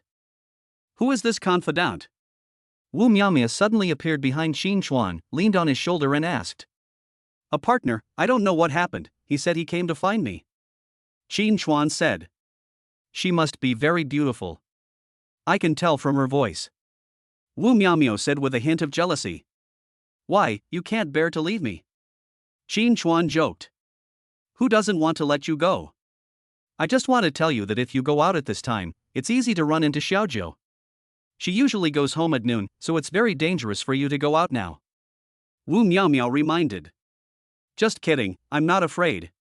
Qin Chuan said proudly. Really? If Xiaojiu knew about this, guess what the consequences would be for you? Wu Miaomio said as she helped Qin Chuan tidy up his clothes. As soon as he finished speaking, the doorbell rang. It can't be him. Qin Chuan's heart was lifted. Speak of the devil and he'll appear. Hurry up and hide in the bathroom. Wu Miaomio was a little panicked at this moment and shouted quickly. Qin Chuan immediately put on his clothes and hid in the bathroom. Wu Miaomio straightened her clothes and then leisurely went out to open the door. Sure enough, as the door opened, Qin Chuan heard Chen Jiujin's voice. You drank alcohol when you came back last night? And it was La Fight. Could it be that someone is pursuing you? That's not the case. I got back yesterday at almost 3 o'clock. I couldn't sleep, so I drank a little. I was originally planning to look for you, but then I thought you must be tired after a whole day, so I didn't go. Wu Miaomio is worthy of being a psychological counselor. Her answer at this moment was flawless. Then call me. I didn't sleep well last night. I was a little groggy when it got light. Can't sleep? That's impossible. You are usually very punctual. Are you thinking about the man? Wu Miaomio asked playfully. No way, I'm not like you. I have strong self-discipline, okay? Chapter 76 Unruly. Listening to the two girls' jokes, Qin Chuan, who was hiding in the toilet, was extremely anxious. It was because Xin Yuer's calls came one after another, and he didn't have time to turn to silent mode. His fingers were always on the line, and whenever it vibrated, he would hang up immediately. But Wu Miaomio outside had no idea about this. She chatted for 5 minutes before she heard Chen Jiujin getting ready to change his clothes. As the footsteps faded away, Qin Chuan finally breathed a sigh of relief. Suddenly, the light in the bathroom was turned on and Wu Miaomio appeared at the door. How is it? Is it exciting? Wu Miaomio looked at Qin Chuan proudly. It's too exciting. My heart can't take it. I have to go. Qin Chuan said hurriedly. Then why are you still standing there like an idiot? Xiaojiu changes clothes very quickly. Wu Miaomio's face turned pale and she immediately urged him. Well, Qin Chuan didn't know what to say, but he didn't want to be stuck in this toilet again. After going out, Qin Chuan didn't dare to take the elevator directly. He ran directly to the safety passage over there and ran down the stairs. As soon as I walked out of the building, I received a text message on my phone. Xiaojiu has gone downstairs to buy something. You'd better not get caught. Seeing this, Qin Chuan turned his head and looked at the elevator, only to see that the elevator was continuously descending. Qin Chuan didn't dare to hesitate and ran away. But the person who came out of the elevator was not Chen Jiujin, but a bald middle-aged man with a bag of garbage in his hand. Wu Miaomio above saw this scene clearly and couldn't help but laugh out loud. What are you looking at? Chen Jiujin, who was sitting there playing with his mobile phone, asked in surprise. It's nothing. I just saw a bald guy with his upper body naked being chased by someone. He just ran out of the community. Wu Miaomio said. I don't know which family's people are disobedient. Such people should be beaten to death. Chen Jiujin said, so domineeringly. Qin Chuan left the community and did not dare to stay for a moment. He immediately stopped a car and got in.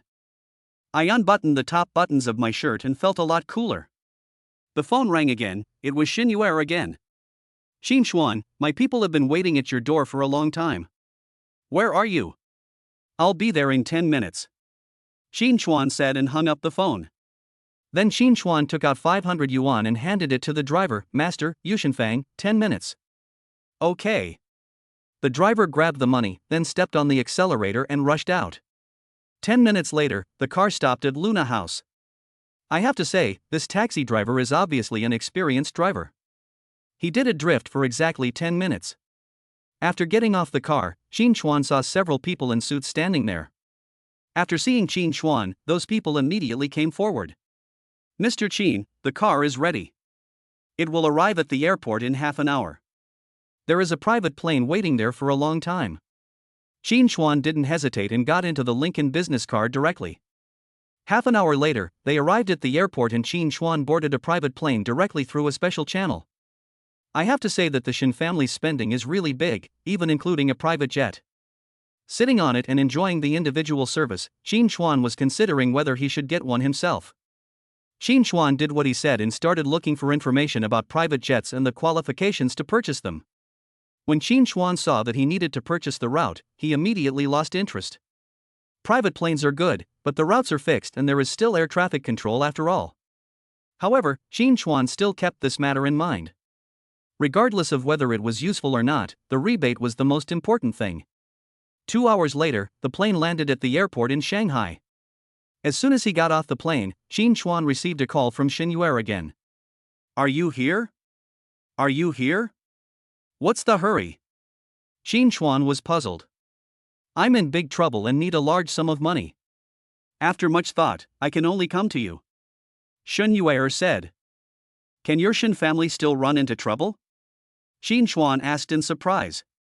Some things cannot be explained clearly in a short time. I will tell you when you come over. Mr. Li is here too. Shin Yuer said and hung up the phone. Now, Qin Chuan became more and more curious. For Shin Yuer to say such words, she must have encountered big trouble, otherwise Shin Yuer would not have lowered her face to come to him. Thinking of this, Qin Chuan got directly into the car that had been waiting for a long time. An hour later, Qin Chuan arrived at the headquarters of Shin's auction house. This is a 33-story building surrounded by various supporting facilities. It is obviously very valuable at first glance. In a place like Shanghai where every inch of land is valuable, this 33-story building would definitely require a sky-high price. Or, should I also buy a few buildings in a place like this and then sublet them? Qin Chuan said to himself. He felt like he was a little crazy at the moment. Whenever he saw a project that cost a lot of money, he would involuntarily calculate it. I followed the bodyguard and took the private elevator straight to the 33rd floor, only to see Shin Yuer had been waiting there for a long time. After seeing Qin Chuan, Shin Yuer exchanged a few words of greeting and then went straight to the point. Qin Chuan, I need 10 billion in cash, I wonder if you can lend it to me? Qin Chuan was silent for a moment after hearing this, then he lit a cigarette and said, We have 10 billion in funding, but you have to tell me what you want to do. Shin Yuer looked around, then took Qin Chuan to her office. As soon as I entered the door, I saw Mr. Li sitting there with a gloomy face. Li Wuming is now the honorary director of the Shin family auction house, so it is not surprising for him to appear here. What is strange is the expression on Mr. Li's face, as if someone owed him 5 million. Mr. Li, long time no see. Qin Chuan greeted him. Mr. Li did not look back, but closed his eyes instead. Qin Chuan, the matter is actually not complicated. The original copy of Lanting Preface by Wang Shiji in Mr. Li's hands was stolen. Now I have called the police and the police have intervened. But I now need 10 billion yuan to fill this gap. Otherwise, there will be loopholes in the Shin's auction house, and my current position will be in jeopardy. Shin Yuer briefly recounted what happened. It turned out that it was old Li who lost the Lanting Preface, which resulted in Shin Yuer being unable to explain to her grandfather. Coupled with the conflicts within a large family like the Shin family, some people became interested and said that Shin Yuer had embezzled public funds and was ready to get rid of her in one fell swoop. The price of the Lanting Preface itself, plus the 10% of the shares, so Shin Yuer now needs to come up with 10 billion yuan to fill the gap. Once the Lanting Preface is found, the crisis will naturally be resolved. Hearing this, Qin Chuan couldn't help but sigh at the cruelty of the wealthy. No matter how well you do, once you make a mistake, countless people will catch up with you and step on your head until you are crushed to pieces. Chapter 77, Protecting Shortcomings. I have 10 billion and can give it to you at any time, but how can you give me a guarantee? You can't just say that I am your shareholder and I have the responsibility to help you with everything. Qin Chuan said slowly. Of course, this is a small amount after all. I will try my best to satisfy your conditions. Shin Yuer said in a deep voice. But at this moment, a young man walked in from outside with a smug smile on his face. He was wearing a red suit and was as flashy as he could be. I thought you had found some reinforcements, but it turns out you're just a young boy. It seems like you can't get over this hurdle. So, as long as you agree to my proposal, I will ask your family to send money to me immediately, and I guarantee that there won't be any mistakes. How about it? The young man said jokingly.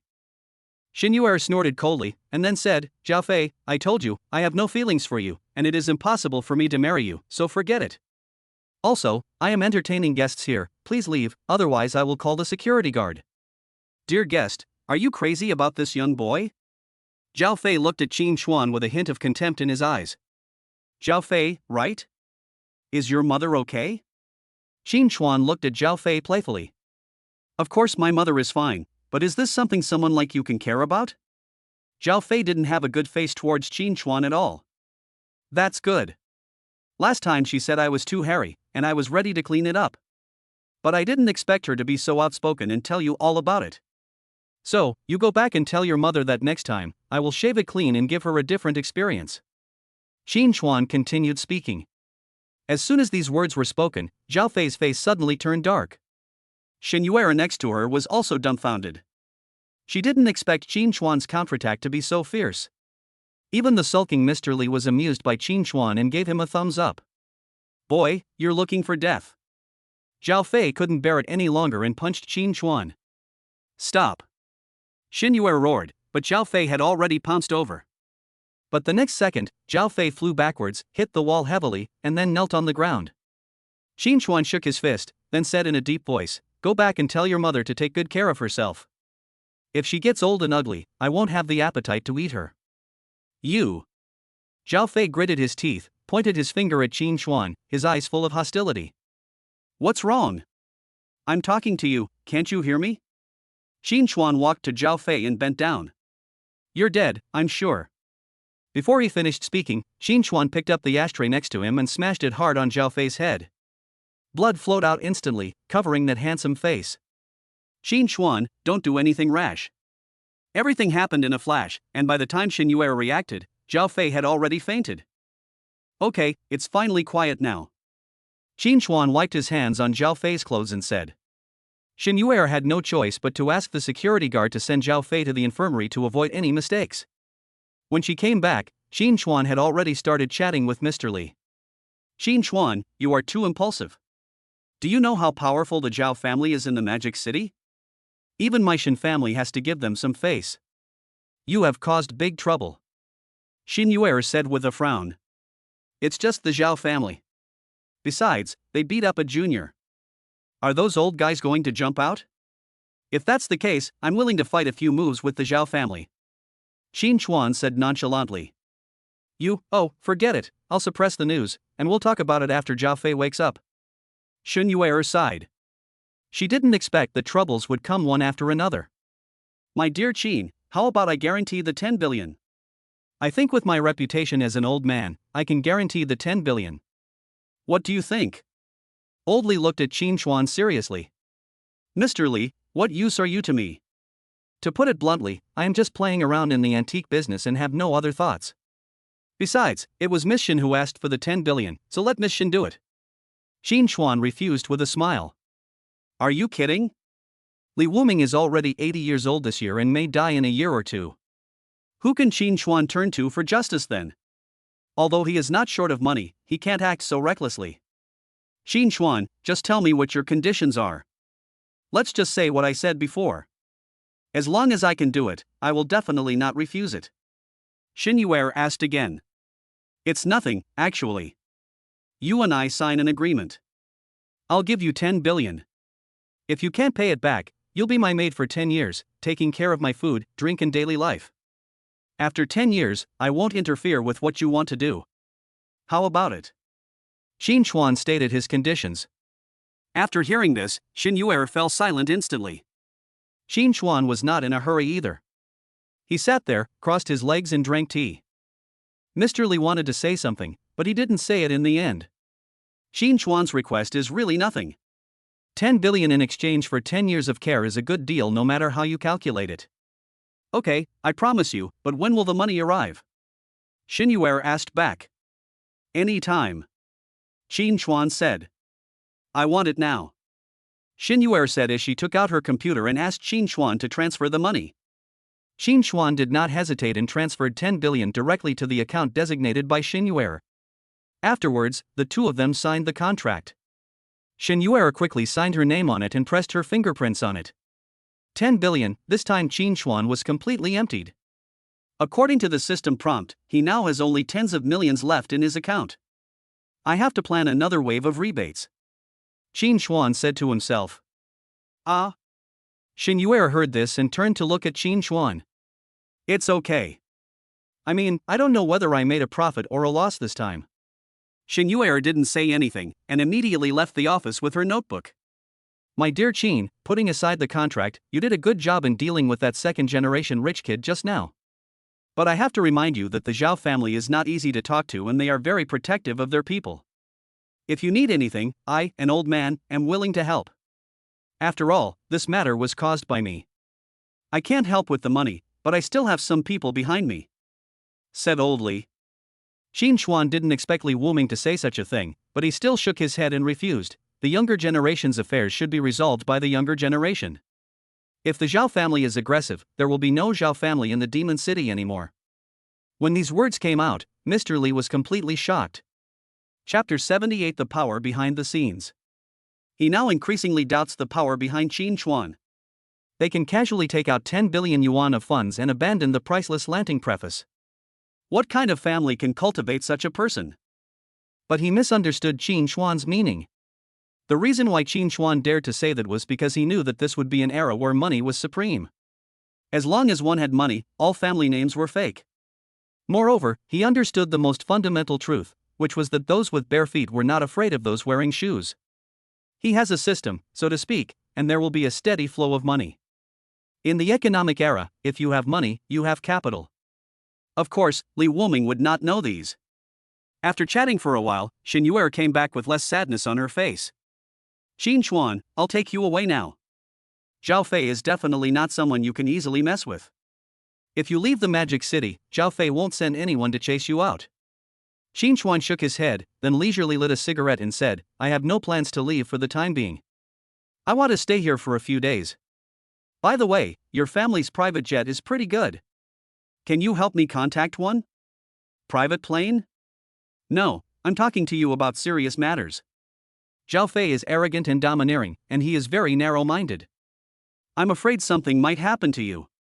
Xin Yuer thought Qin Xuan was angry, so she hurriedly tried to persuade him. "It's just right that I got into trouble.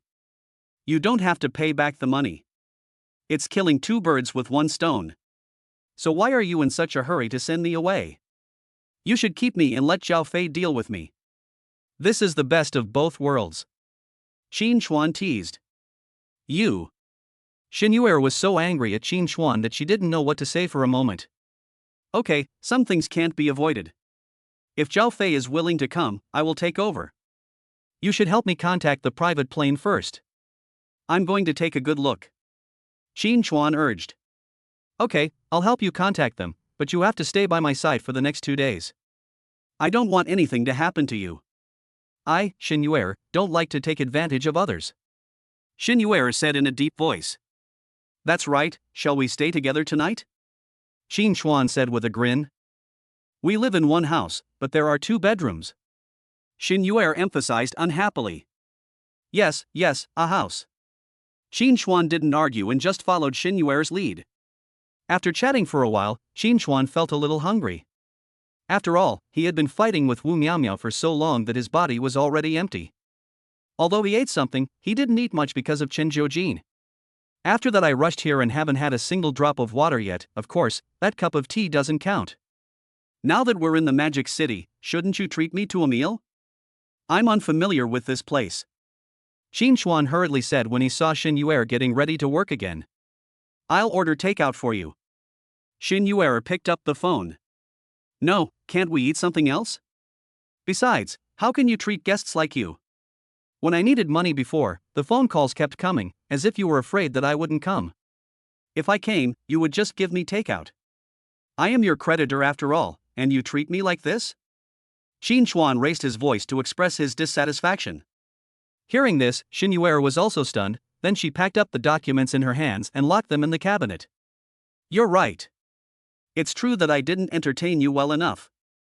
Just tell me what you want to eat. I'll treat you.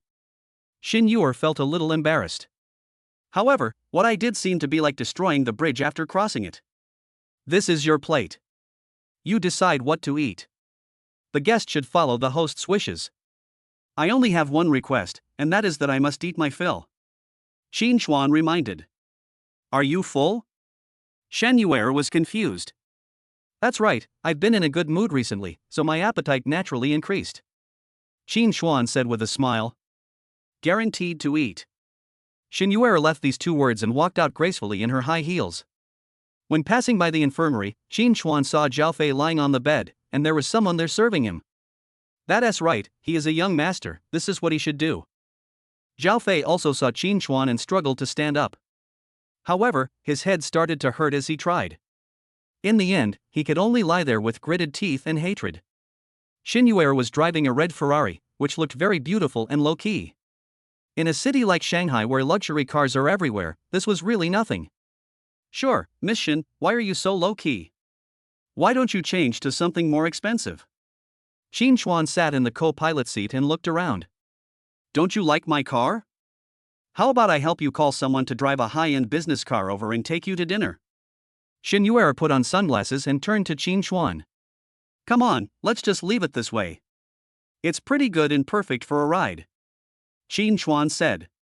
Then just sit still. Shen Yuer reminded, then stepped on the accelerator and the car rushed out of the underground garage in an instant. Driving along the way, I have to say that Shen Yuer's driving skills are absolutely impeccable. Even on that section of road without a speed meter, Shen Yuer's speed soared to around 200. Qin Chuan also experienced what it means to drive at lightning speed. You know, he didn't have the opportunity before. Although he has bought a car now, Wu Ming's driving skills can only be described as steady, which has nothing to do with driving at lightning speed. This is it. The car suddenly stopped in front of an old house. Juyi Zhai? Qin Chuan said, looking at the old plaque at the door. Yes, it is Juyi Zhai. This plaque is an old item. It was written by Emperor Qianlong himself, and there is also a signature on it. Shen Yuer pointed to the seal on the plaque. Is this opened by a descendant of the royal family? No, the ancestor of the boss here was an imperial chef in the palace. That was an honor. People who could enter the palace to cook had unique skills. This boss was no exception. He got this plaque because of his specialty, Buddha jumps over the wall. Shen Yuer introduced. But what does this have to do with righteousness? This story is a bit long to tell. At that time, the boss's ancestor was a well-known figure in the imperial kitchen. In order to clear the injustice of his fellow villager, he directly pressed his head on the display board and filed a complaint directly to the emperor, directly to Emperor Qianlong. What they used was the dish called Buddha jumps over the wall, and the word injustice was engraved on the ingredients in it. At this time, an old man came over and started talking along with what Shen Yuer said. Mr. Tian, you are here too? Shen Yuer said respectfully. That's right. I'm free anyway, so I invited 3 or 5 old friends to come over and chat. Li Wuming is here too, so how about you sit with us? Old man Tian invited. Chapter 79 Protecting Food? Shen Yuer was flattered by old man Tian's invitation. Although Qin Chuan didn't know who the man was, he could tell from his few words that the old man was not much different from Li Wuming. Thank you for bothering me then. Shen Yuer agreed directly. And what happened next? In ancient times, if you dared to do such a thing, you would lose your head. Qin Chuan had no intention of guessing the old man's identity.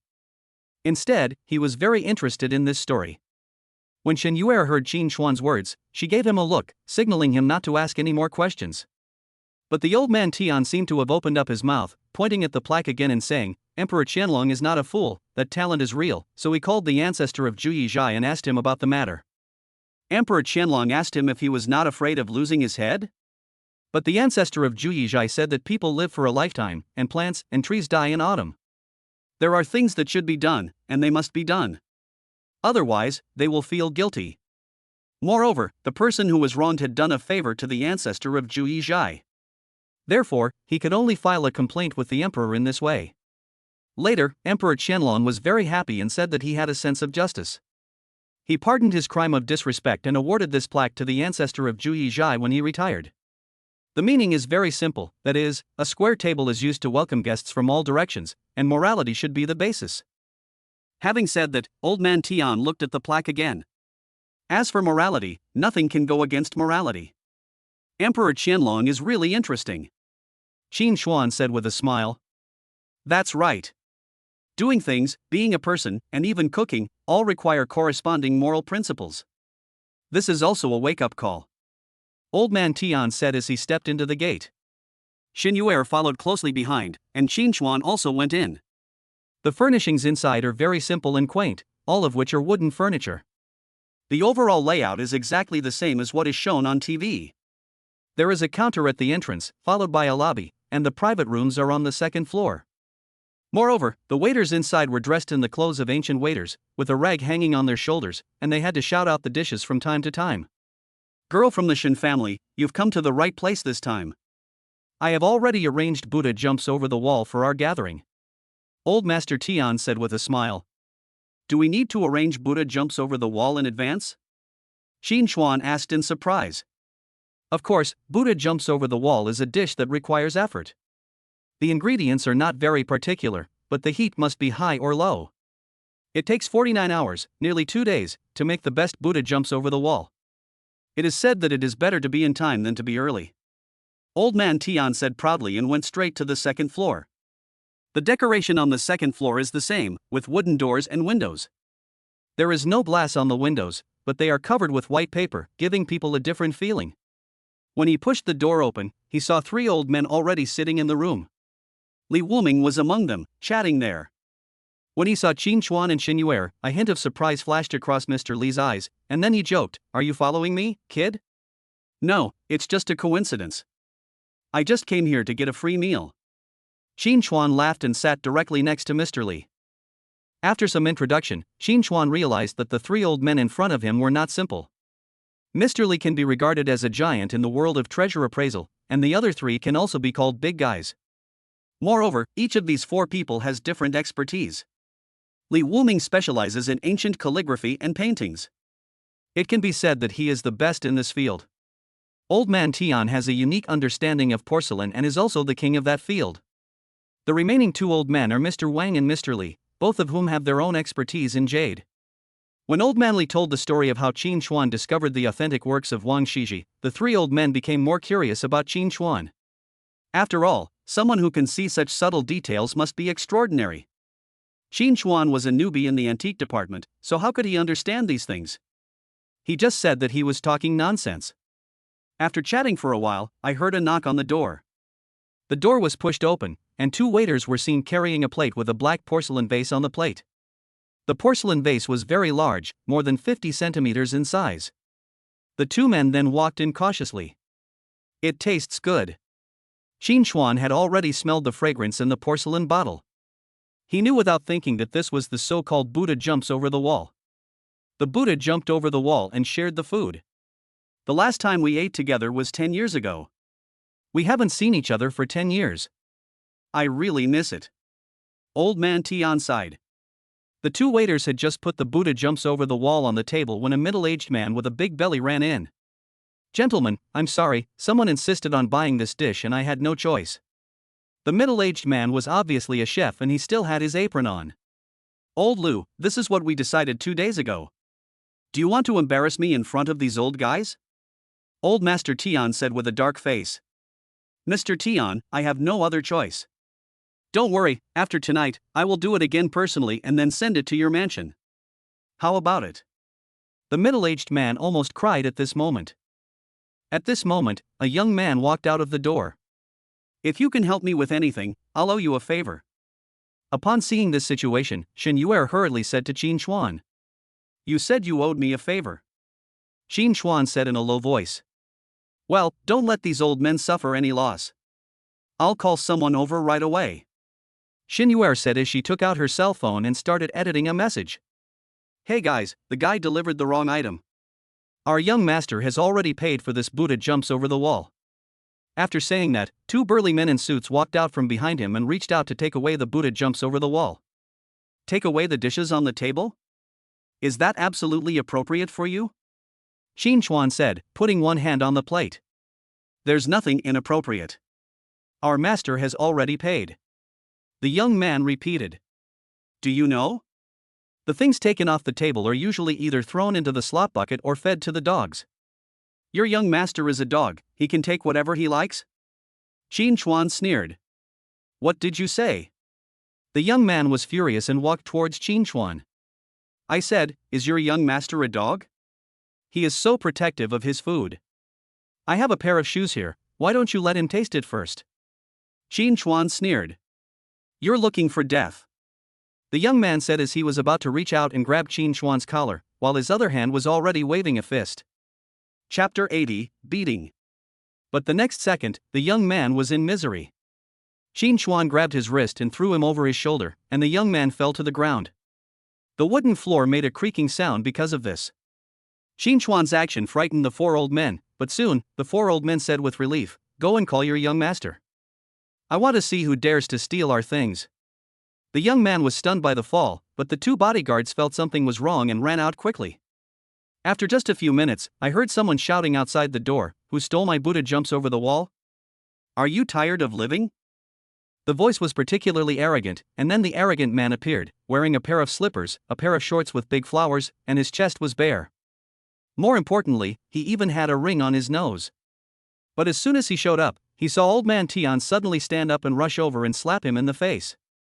Bad boy, it turned out to be you. The man was stunned by the attack, and when he came to his senses, he was about to fight back, but when he saw Mr. Tian, he was completely stunned. The arrogant look disappeared instantly, and he lowered his head and said obediently, Grandpa. At this moment, everyone present was stunned. Old Tian, your grandson is a real grandson. He has snatched everything from you. This is terrible. Old Master Li started to mock. Old Master Tian suddenly felt embarrassed, thinking that if Qin Chuan had not stopped the young man, he and others would have really had their food stolen. Thinking of this, Mr. Tian's anger rose again. You were asked to go to school so you could play these with me. Still pretending to be arrogant, I'll let you be arrogant. What the hell is that on your nose? Take it off for me. One slap after another was thrown, and the frequency was very stable. The bodyguards nearby wanted to stop him, but they didn't dare to do anything. After all, their employer's grandson was still being slapped in the face by Mr. Tian. Gradually, Mr. Tian's grandson's face became red and swollen, and he was beaten into a pig's head by Mr. Tian. Grandpa, I was wrong. He spoke with a nasal tone and looked at Grandpa Tian with grievance. You are wrong, you are not wrong, I am the one who is wrong. If I had known you were such a bastard, I should have asked your father to interrupt you at that time. Do you dare to show off again? Old Master Tian said angrily. After all, he was almost beaten up by his own grandson. He couldn't swallow this anger. Okay, old Tian, we're almost there. The child is still young and doesn't understand. If you really beat him to death, you won't be able to explain yourself when you go back. Old Master Li spoke at this moment. But it would have been better if he didn't say anything. Once he opened his mouth, the anger in Mr. Tian's heart burst out again. He pointed at Qin Chuan and said, Come on, it's your turn to beat him. Beat this little bastard until he can't move. Okay. Qin Chuan moved his wrist, then went straight up and started taking action. But Xin Yuer stopped Qin Chuan directly, and then said to Mr. Tian, this is all a misunderstanding. Besides, there is no loss, so let it go. Mr. Tian was a little hesitant, but at this moment he heard a scream from outside, and then a man rushed up from downstairs with a kitchen knife in his hand. Third brother? Qin Chuan looked at the person who came and was completely confused. Before dropping out of school, Qin Chuan got along well with everyone in the dormitory. They even arranged them in order of age. Because Qin Chuan was older, he was given the title of the second oldest in the dormitory. But later, because of Tang Ruoxue, Qin Chuan dropped out of school. He had not been in contact with these brothers for a long time. He did not expect to meet the third oldest in the dormitory here. The man who rushed in was knocked down by the bodyguard, and the kitchen knife fell to the floor. Tian 1, you bastard, I will not forgive you. I will make sure you know what regret is. Your whole family should be killed. The third brother didn't pay any attention to Qin Chuanhao. He struggled and roared all the time. Third brother, it's me. Qin Chuan hurried over and pulled the man up from the hands of the 2 bodyguards, grabbing his shoulders and said, Second brother. The third brother saw Qin Chuan at this time and said tremblingly. Third brother, what are you doing? Qin Chuan asked the third brother in confusion. Second brother, Tian was forced to jump off the building. It was all his fault. It was all his fault. The third brother cried.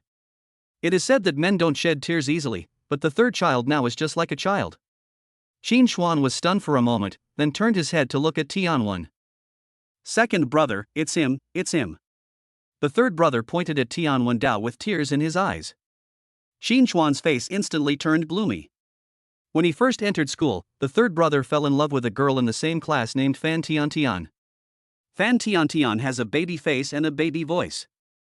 At that time, they all teased the third brother, saying that if he caught up with Fan Tian, he would not only have a girlfriend, but also a daughter. After not seeing each other for 2 years, Fan Tian ended up like this. Why are you standing there? Save people first. Mr. Li next to him saw that something was wrong and shouted to the bodyguard who was standing there stupidly. Qin Chuan finally came to his senses and without bothering to settle the score with Tianwen, he pulled the third brother downstairs. Soon, the ambulance arrived and after a simple examination, they said it was heavy bleeding. The third brother was completely stunned, but Qin Chuan pulled him directly into the ambulance and accompanied him to the hospital. Outside the emergency room, the red light was still on. The third brother just stared at the red light stupidly, muttering something unconsciously. 20 minutes later, Shin Yuer came over. How's it going? You came here like this? I came to see how he is doing now. The person has entered the emergency room, and we don't know yet whether he is out of danger or not. But what about Tianwen? Qin Chuan said in a deep voice. The person was taken away by Mr. Tian, and he will inevitably be beaten when he returns home. Shin Yuer said. Beat? Qin Chuan sneered and ignored Shin Yuer. 2 hours later, the lights in the emergency room were turned off. The third brother also came to his senses at this time and stood guard at the door over there. It took a full 5 minutes before the door of the emergency room was opened. Then, the nurse came out pushing a small cart, and no one knew what was on it. After waiting for several more minutes, I finally saw the doctor's figure. The third brother couldn't wait and rushed over directly. The doctor was frightened, and immediately took off his gloves and asked, What do you do? Chapter 81 You name a price. Doctor, how are the people inside? Are you the patient's family members? That's right. The operation went smoothly, but the baby in the belly is gone. Because of the collision, the baby has been miscarried. The patient is also very weak and needs good nutrition. The anesthetic effect has not worn off yet. She needs to be nursed inside for another hour. After an hour, she will be transferred to the general ward over there, and you also need to go through the hospitalization procedures. The doctor said tiredly. I'll go and do it. Shin Yuer shouted, then ran to the toll booth over there. Qin Chuan patted the third brother on the shoulder and said, It will take more than an hour. Go outside and wait. It's too crowded here. The third brother was silent for a moment, then followed Qin Chuan to the smoking area next to him. Qin Chuan handed over a cigarette, and the third brother lit it and started smoking. Third brother, what's going on? How come Fan Tian appears in the Magic City? Qin Chuan asked in confusion. Second brother, you have been on leave from school for 2 years. We are both seniors, and it's time for us to go out for an internship. Tian said that this is a first-tier city with many opportunities, so the two of us came here. I joined Tianwen's company, and Tian also worked as a clerk. We thought that if we worked hard, we could gain a foothold here, but unexpectedly, Tianwen showed up and asked Tian to go out and drink with him. The third brother took deep puffs of cigarettes, as if he was using the cigarettes to vent his anger. When Qin Chuan heard this, the cigarette in his hand became a little wrinkled. I know, it's my fault. Every time Tian went out to a company drinking, I would be asked to work overtime by the supervisor. I thought this was our chance until Tian got pregnant. I went to the supervisor to discuss whether I could replace her with someone else to accompany drinking. But the supervisor refused, saying that it was Tianwen's idea to appoint someone to accompany drinking. So I went to find Tianwen. But Tianwen didn't care about that and kicked me out. Just a week ago, Tian was called out again. That time, I followed him. It wasn't until I realized that Tianwen was deliberately humiliating Tian that I rushed in. As a result, I was beaten and sent to the hospital for 3 days. Tian has been advising me to be patient, but now, I really can't bear it anymore. I want Tian Wen's life. If he hadn't insisted on asking Tian to drink with him, the child in Tian's belly wouldn't have died. I must make the Tian family pay the corresponding price. The third brother said as he put out the cigarette in his hand, his eyes full of murderous intent. Third brother, don't worry. Second brother will accompany you in this matter. Qin Chuan said in a deep voice. Second brother, no need. I can handle my own problems. The third brother shook his head and refused. Since you call me second brother, I will take care of this matter. You go and take care of Tian first. Nothing is more important than Tian. Qin Chuan said. The third brother didn't say anything, but just lit another cigarette. Qin Chuan knew the bitterness in the third brother's heart. After all, anyone would feel uncomfortable watching his girlfriend being dragged out all day long, not to mention that Tian was pregnant. One person smoked several cigarettes before leaving the smoking area filled with smoke. Xin Yue had already completed the hospitalization procedures and handed them over to Qin Chuan. Qin Chuan, I think you should pay a little attention to Mr. Tian. Xin Yue was interrupted by Qin Chuan before she could finish her words. A little what? Don't worry, I won't be that impulsive. I just went to take a look. I didn't say anything else. Qin Chuan said jokingly. Looking at Qin Chuan's appearance, Xin Yue knew that there was trouble again. Zhao Fei's issue hasn't been resolved yet, and now Tian Wen shows up. Xin Yue is really overwhelmed. Although I don't know what methods Qin Chuan has, it seems that Qin Chuan will never give up. Only after escorting Tian back to the ward did the third brother feel relieved. Mission, please help me call 2 nurses. I'm going to take the third child out for a while. Qin Chuan said. Xin Yue didn't say anything, but just nodded slowly. Soon, the 2 nurses arranged the work, and Qin Chuan took the third child out of the ward directly. Xin Yue followed behind him. No matter what, Qin Chuan was now a shareholder of the Shin family auction house, and also his creditor. There were some things she had to get involved in. Where is Tian Wen? Qin Chuan asked Xin Yue beside him while sitting in the car. Qin Chuan, I think you should think about this matter for a while and don't be so impulsive. Shen Yue persuaded. Miss Shen, the third brother is my brother, not yours, so you don't have to be in a hurry. I, Qin Chuan, am not a gentleman. I am a real villain. It is never too late for a gentleman to take revenge, but a villain never leaves it overnight to take revenge. Qin Chuan said as he took out his cell phone to contact Li Woming. At number 33 Sakura Road. Xin Yue said and started the car. After hearing this, Qin Chuan put away his phone.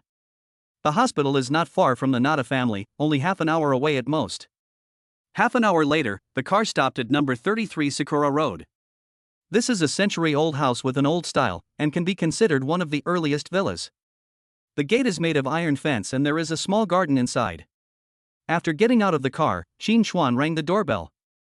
But after pressing the button for a long time, no one came out, and even the lights in the house went out. It seems that old man Tian is quite protective of his son.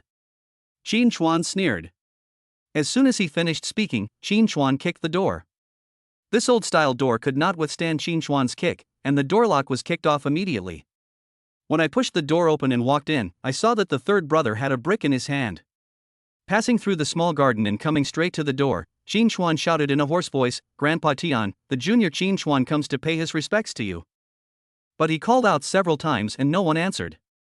Just when Qin Chuan was about to kick the door again, he saw the door suddenly open. Immediately, many bodyguards were seen running out, more than a dozen in total. Then, a middle-aged man who looked similar to old man Tian came out and said to Qin Chuan in a deep voice, "I know why you are here, but some things need to be investigated, not just fabricated by you, so please leave quickly. If it weren't for my father's face, I would have asked the bodyguards to kick you out long ago." Really? In that case, I have to thank you. Thank you for not letting the bodyguards throw me out. Qin Chuan said playfully. I've seen a lot of people like you.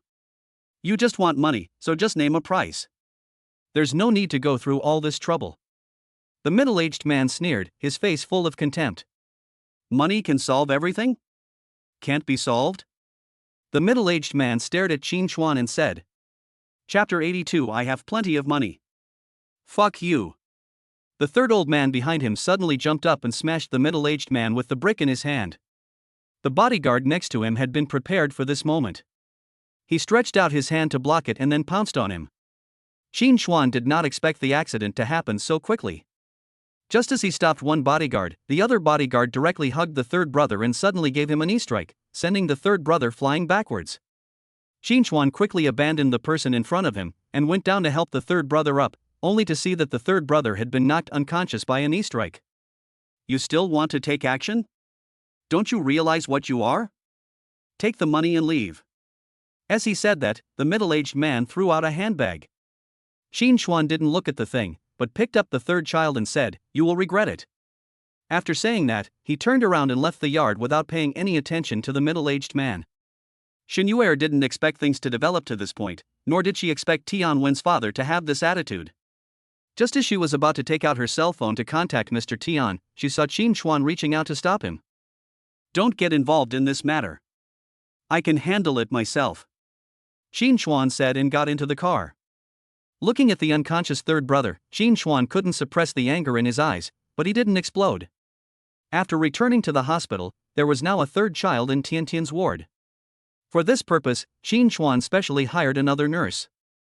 Shen Yuer did not go home all night and stayed by Qin Chuan's bed in the hospital. But in the morning, just as she was about to fall asleep, she saw Qin Chuan disappeared. She then ran out, only to see that Qin Chuan had already stopped a car and disappeared from her sight. She made several calls in a row, but Qin Chuan did not answer. Helplessly, Shen Yuer could only return to the ward again. After all, his brother was here. It was not until noon that Qin Chuan arrived, carrying a lot of health products in his hands. Come and help me, I can't carry anything like this anymore, Qin Chuan shouted. Shen Yuer looked at the things in Qin Chuan's hand and said speechlessly, "You didn't empty the health product store, did you?" As soon as he finished speaking, 3 more people came in from behind, each of them carrying a lot of large and small bags, more than what Qin Chuan had in his hands. What are you standing there for? Come over and help me. Qin Chuan put his things down and walked out. As soon as I went out, there was still a lot of health products. Ginseng, deer antlers, and so on were all piled there. It took 2 trips to get everything back. Looking at the supplements all over the floor, 3 words suddenly popped up in Shen Yuer's mind: get rich overnight. Qin Chuan's approach is no different from the nouveau riche of decades ago. Didn't you go and cause trouble for the Tian family? Shen Yuer handed Qin Chuan a bottle of water and asked in a low voice. Why should I go looking for it?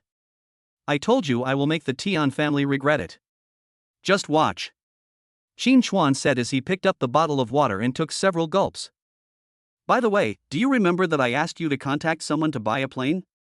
Please make an appointment for me and see when you can go over. It would be best if you can go in the afternoon, Qin Chuan said. Shen Yuer didn't understand what Qin Chuan was going to do again. He always did things in an abnormal way. I'll help you contact them later, but I don't know much about these things, so I can't help you much, Shen Yuer said hurriedly. It doesn't matter. I have plenty of money. Just help me make the contact. By the way, also ask about the flight routes, Qin Chuan reminded. Good. Shen Yuer was happy to help with this kind of thing. After eating a few bites at noon, the third child woke up. However, according to the doctor's instructions, the third child also needed to be observed for a day. For this reason, the third child had an argument with the doctor. Finally, Qin Chuan stepped in and the third child lay down on the bed obediently.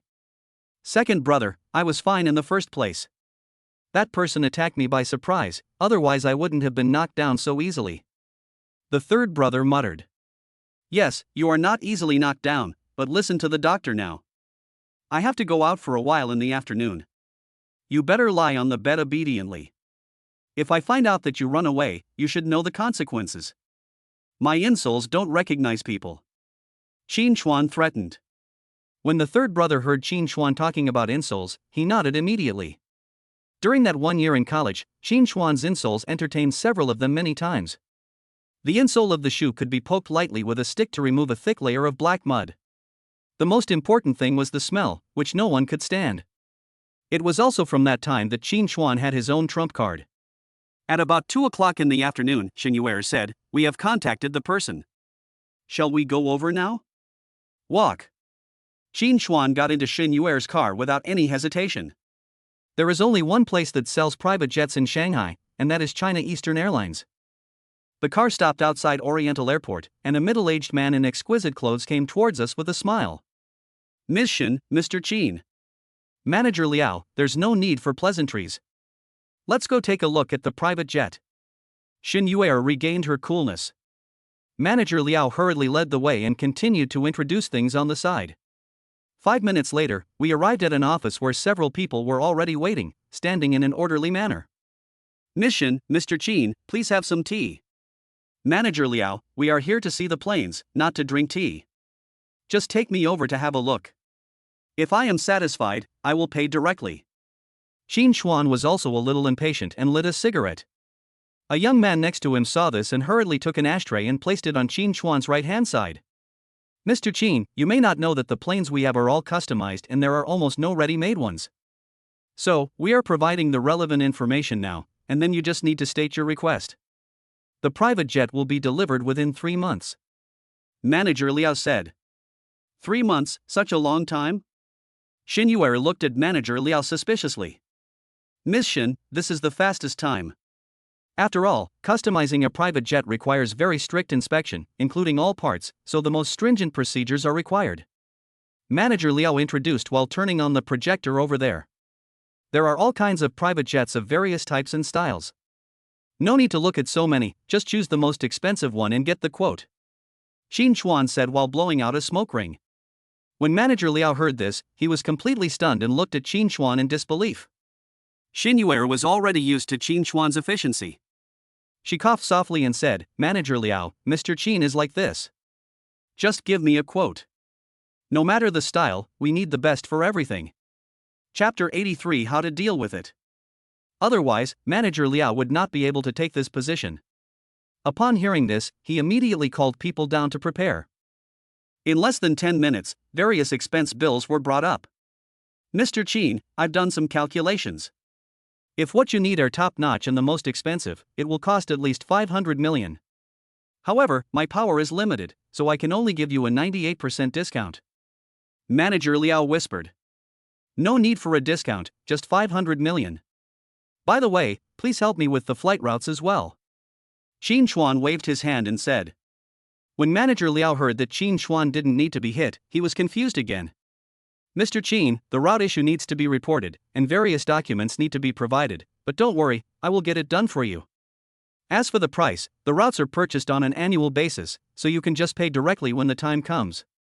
Manager Liao said. Qin Chuan stood up and prepared to swipe the card. Manager Liao was completely impressed by his efficiency and even began to guess Qin Chuan's identity. This was the first time he had seen such a joyful experience. Soon, 500 million was transferred to the account, and Qin Chuan heard the voice of the system.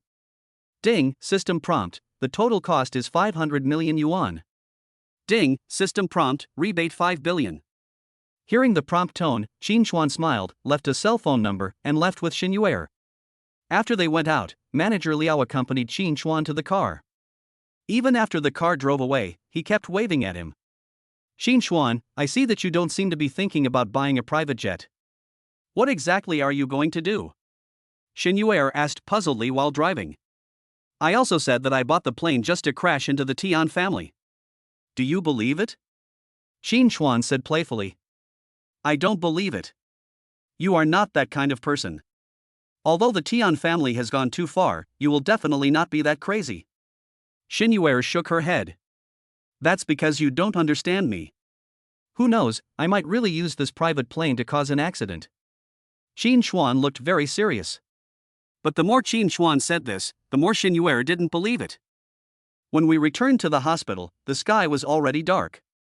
The neon lights all around lit up, and the magic city truly revealed its charm at this moment.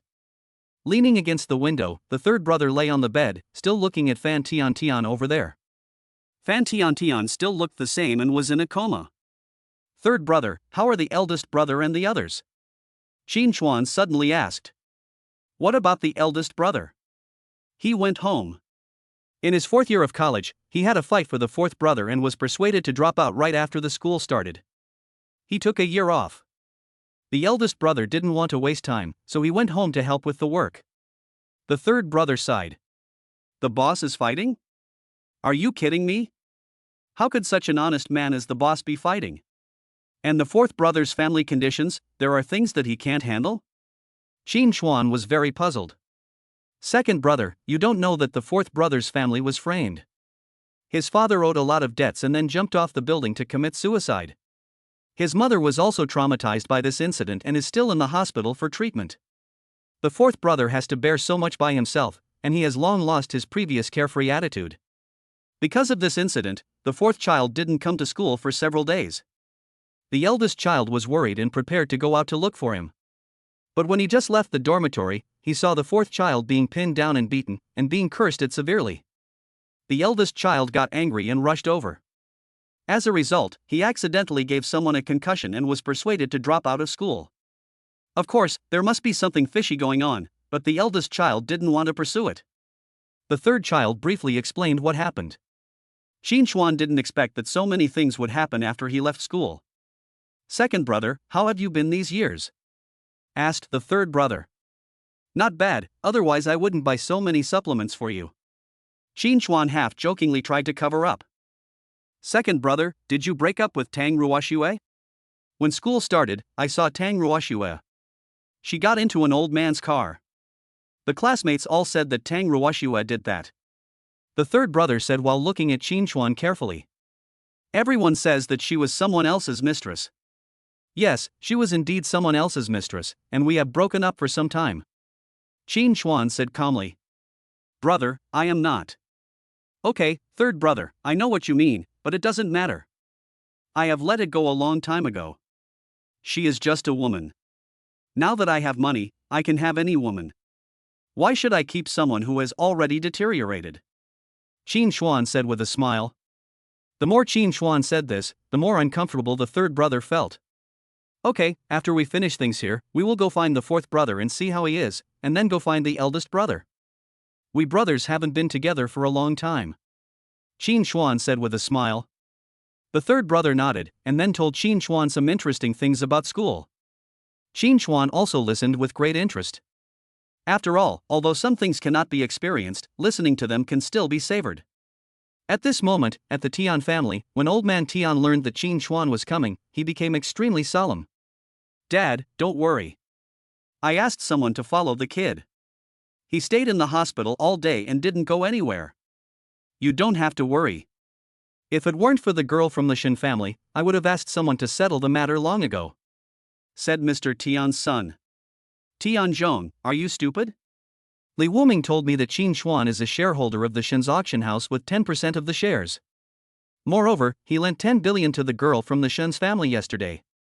He just wrote a simple contract and there is nothing else. Who do you think is the person who can take out 10 billion in one breath? Old Master Tian cursed with a dark face. Tian Zhong was stunned. Although the Tian family was rich, their total assets were only a few billion yuan. How could Qin Chuan dare to lend so much money without any guarantee? Dad, did you hear it wrong? Uncle Li must be joking with you. That kid doesn't look like a rich kid at all. Tian Zhong still didn't quite believe it. Although old man Li Wuming is not reasonable, he will definitely not lie to me on this matter. Therefore, Qin Chuan is not easy to deal with. Originally, I wanted to ask old man Li to help, but who could have thought that such a thing would happen? Old man Tian sighed.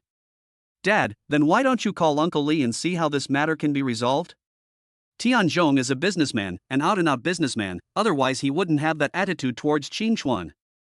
I didn't know it before, but now that I know Qin Chuan's identity, I am naturally worried. Ah, you are such a grown-up, and you are still getting into trouble. I'll go ask, but the hope is not very high. Chapter 84, Trouble. Under Tian Zhong's sharp gaze, as expected, Li Wuming refused. After hearing what Tian Zhong had done, he refused directly. The reason is very simple. Since Qin Chuan came to the door, he was given face. However, Tian Zhong not only drove him away, but also attacked him. This completely destroyed the face. After hearing this, old man Tian sighed and couldn't say anything else. After hanging up the phone, old man Tian looked at Tian Zhong, not knowing what to say. Tian Zhong also heard what Li Wuming said on the phone, and for a moment he didn't dare to speak. After a long silence, old man Tian looked at the time. where's Tian-1? Are you still in the company? I'll call and ask. Tian-Zhong said as he picked up the phone.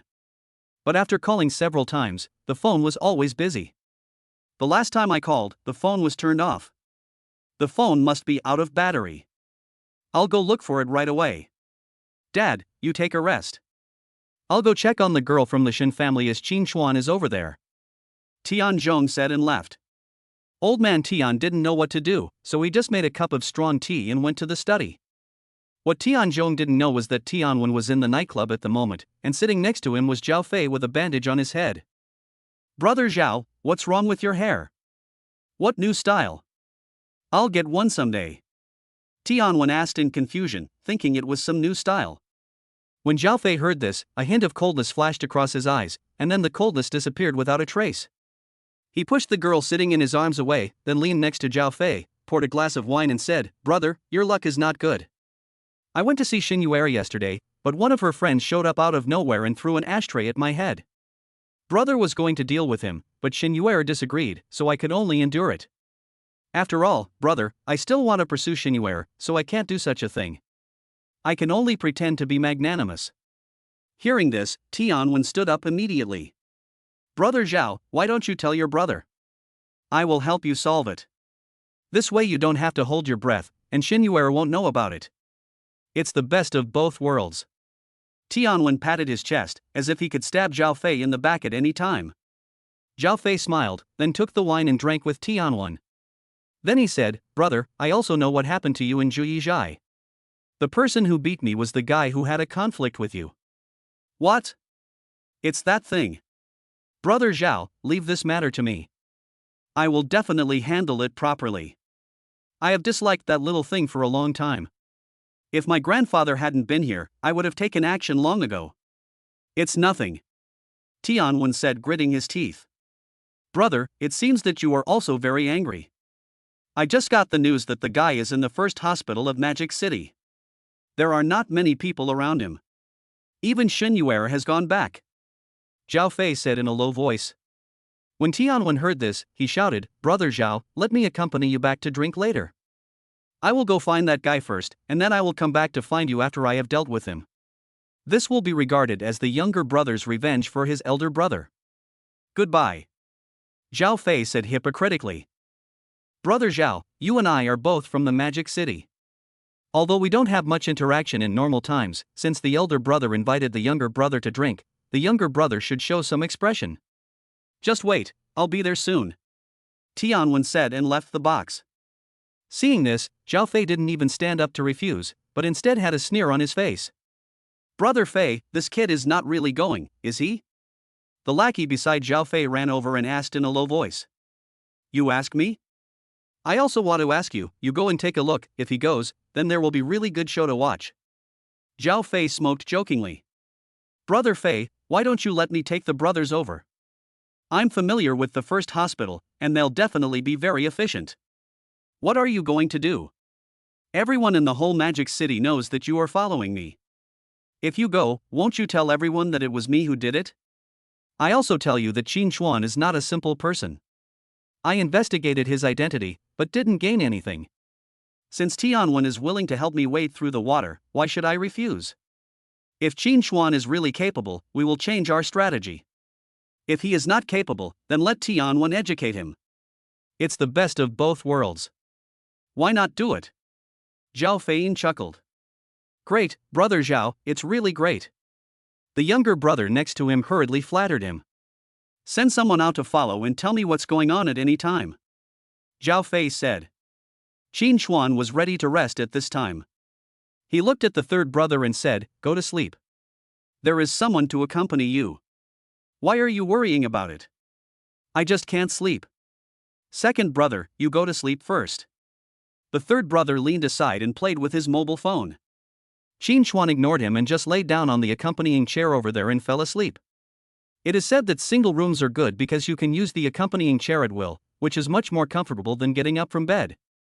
In his dream, Qin Chuan dreamed that he spent hundreds of billions and got back 100 times. So he spent money all over the place and showed off all over the place. When he went out, he was followed by more than 10 beauties, and when he came back, there were more than 20 beauties following him.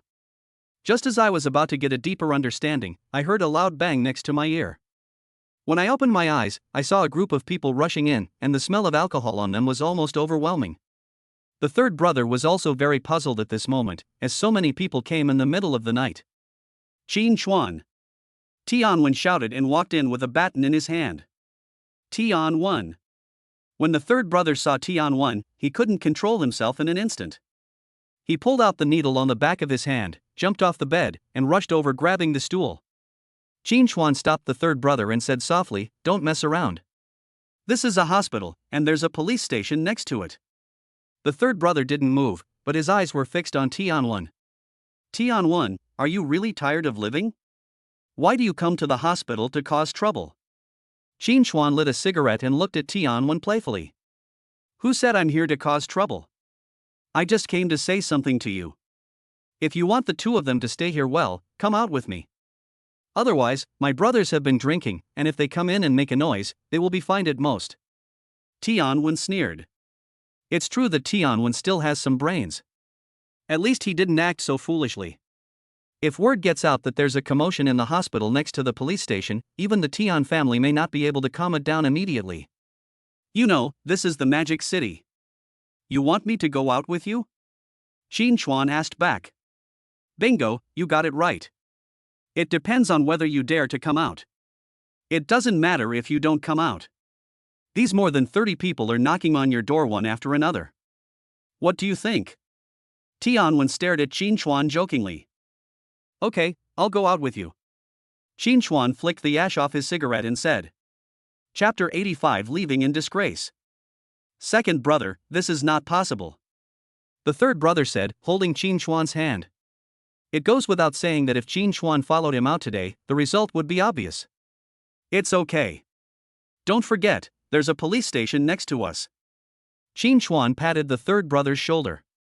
But the third brother still disagreed and insisted on following out. "What are you doing? What are you doing? Why have you gathered so many people together?" The nurse's blaming voice came from outside. Tianwen ignored him and just looked at Qin Chuan. "Let's go, why are you still standing there?" Qin Chuan said. Tianwen smiled, put away the baton, and then turned around and walked out of the ward leisurely. The two caregivers nearby were stunned at this moment and hid in the corner. "Take good care of yourself, and you won't be short of money," Qin Chuan reminded. The two men nodded, and no one spoke. After the group left, the nurse didn't say much. After all, she was used to these drunks coming to the hospital. After leaving the hospital, there is an unfinished building next to it. I don't know why this thing appeared. You know, the first hospital is located in the center of Shanghai, an unfinished building should not appear here. Tianwen went straight into the fence. The gatekeeper was a young man who greeted Tianwen when he saw him. It is obvious that Tianwen often comes here to handle things, otherwise he would not be so familiar with it. There is a large open space outside the unfinished building, with various construction facilities on it. The people following Tianwen consciously picked up the rusty steel pipes on the ground and kept shaking them in their hands. The third brother did not hesitate. He took off his hospital gown, put 2 bricks in it, tied his cuffs, and held it in his hand. "Qin Chuan, don't you want to take something?" Tianwen looked at Qin Chuan jokingly. "There's no need. I don't really take scum like you seriously," Qin Chuan said as he flexed his wrist. "Second brother, let me do it." The third brother stood beside Qin Chuan. "You'd better stand at the back. I'll take this." Qin Chuan chuckled and then pulled him. Tianwen over there was already fed up with what these two people were doing. He sneered and made a gesture, and more than 30 people rushed up instantly. Qin Chuan had been waiting for this moment, but he saw that his speed was even faster, and he reached the front of those people in just a few steps.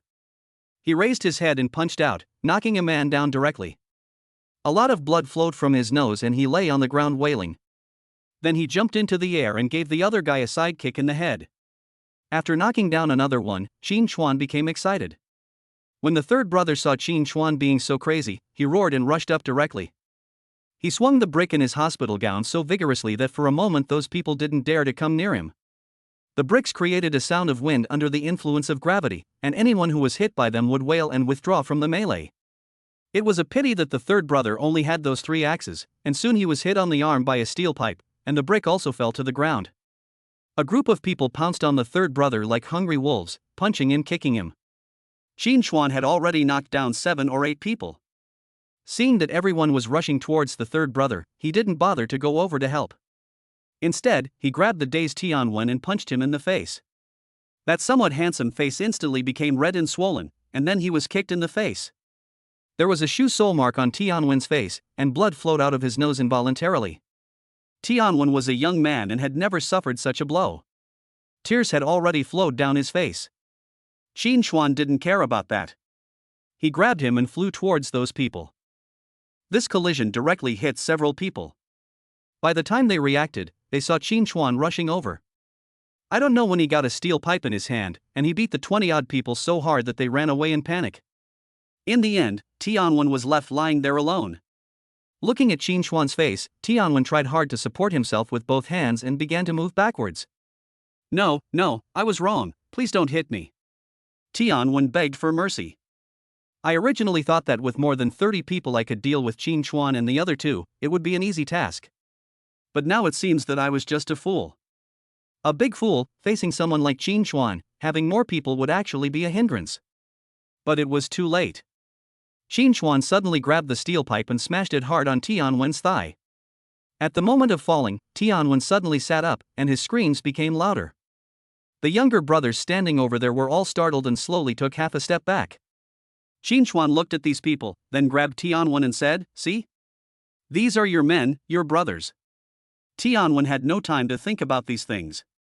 He clenched his teeth, and cold air kept coming in through his teeth. It was obvious that the pain occupied his mind. "Second brother, let me do it." The third brother struggled to stand up from that side, the bruises on his face were so clear. Qin Chuan quickly stopped him and said helplessly, "I told you to stay here safely." Now, how can I explain this to Fan Tian when I go back? The third brother then remembered that Fan Tian was still in the hospital and stopped for a moment. "Go away. There's no need to lie here pretending to be dead. What's going on between us has just begun. I just hope you can hold on in the future." Qin Chuan patted Tianwen's face, then grabbed his feet and threw him out suddenly. Those younger brothers grabbed Tianwen, then turned around and left in shame. Qin Chuan looked at the backs of those people and then sat on the ground. Even though he looked so relaxed just now, his back was hit by several steel pipes. Those people were ruthless and he felt a burning sensation on his back. I took out a pack of cigarettes from my pocket, but found that the cigarettes were all deflated and several of them were even broken. Qin Chuan didn't throw it away, but took out the broken cigarette and started to connect it together bit by bit. In just over 10 seconds, he had a cigarette in his hand, which was twice as long as ordinary cigarettes. After lighting up and taking a deep breath, Qin Chuan said calmly, "Old 3, do you remember when we were in the dormitory, we pooled our money to buy a pack of cigarettes, and you were the most cunning one at the time, secretly hiding 3 of them. In the end, little 4 found them in your shoes. No one could stand the smell, but you enjoyed smoking it." When the third brother heard this, he had a half-smoked cigarette in his mouth and a silly smile on his face. He did not refute, but his eyes were full of relief, as if the person in the story was not him, but someone else. Chapter 86, Money is the best solution. Third brother, does it hurt? After returning to the hospital, Qin Chuan looked at the bruises on the third brother's body and reached out to touch it. "It hurts, second brother, please stop messing around. Why don't you go find a nurse? Your method here won't work." The second brother wailed with a bitter face. "The nurse has no time to care about you. Besides, Tian is here. If you let the nurse see your body naked and Tian gets angry, I won't care." Qin Chuan threatened. The third brother looked at the young lady who was wiping alcohol on Qin Chuan's back and helping to heal the bruises. There was a trace of struggle on his face. Finally, he said something cruel, "You are so cruel." Qin Chuan smiled, but his hands became heavier. Just like that, the nurse helped Qin Chuan rub his back, and Qin Chuan's hands appeared on the third brother's back, bringing out some wails from time to time. It was late at night when Qin Chuan finally breathed a sigh of relief when he saw that the bruises on the third brother's back had faded a little. But that night, the third child could only sleep sitting up.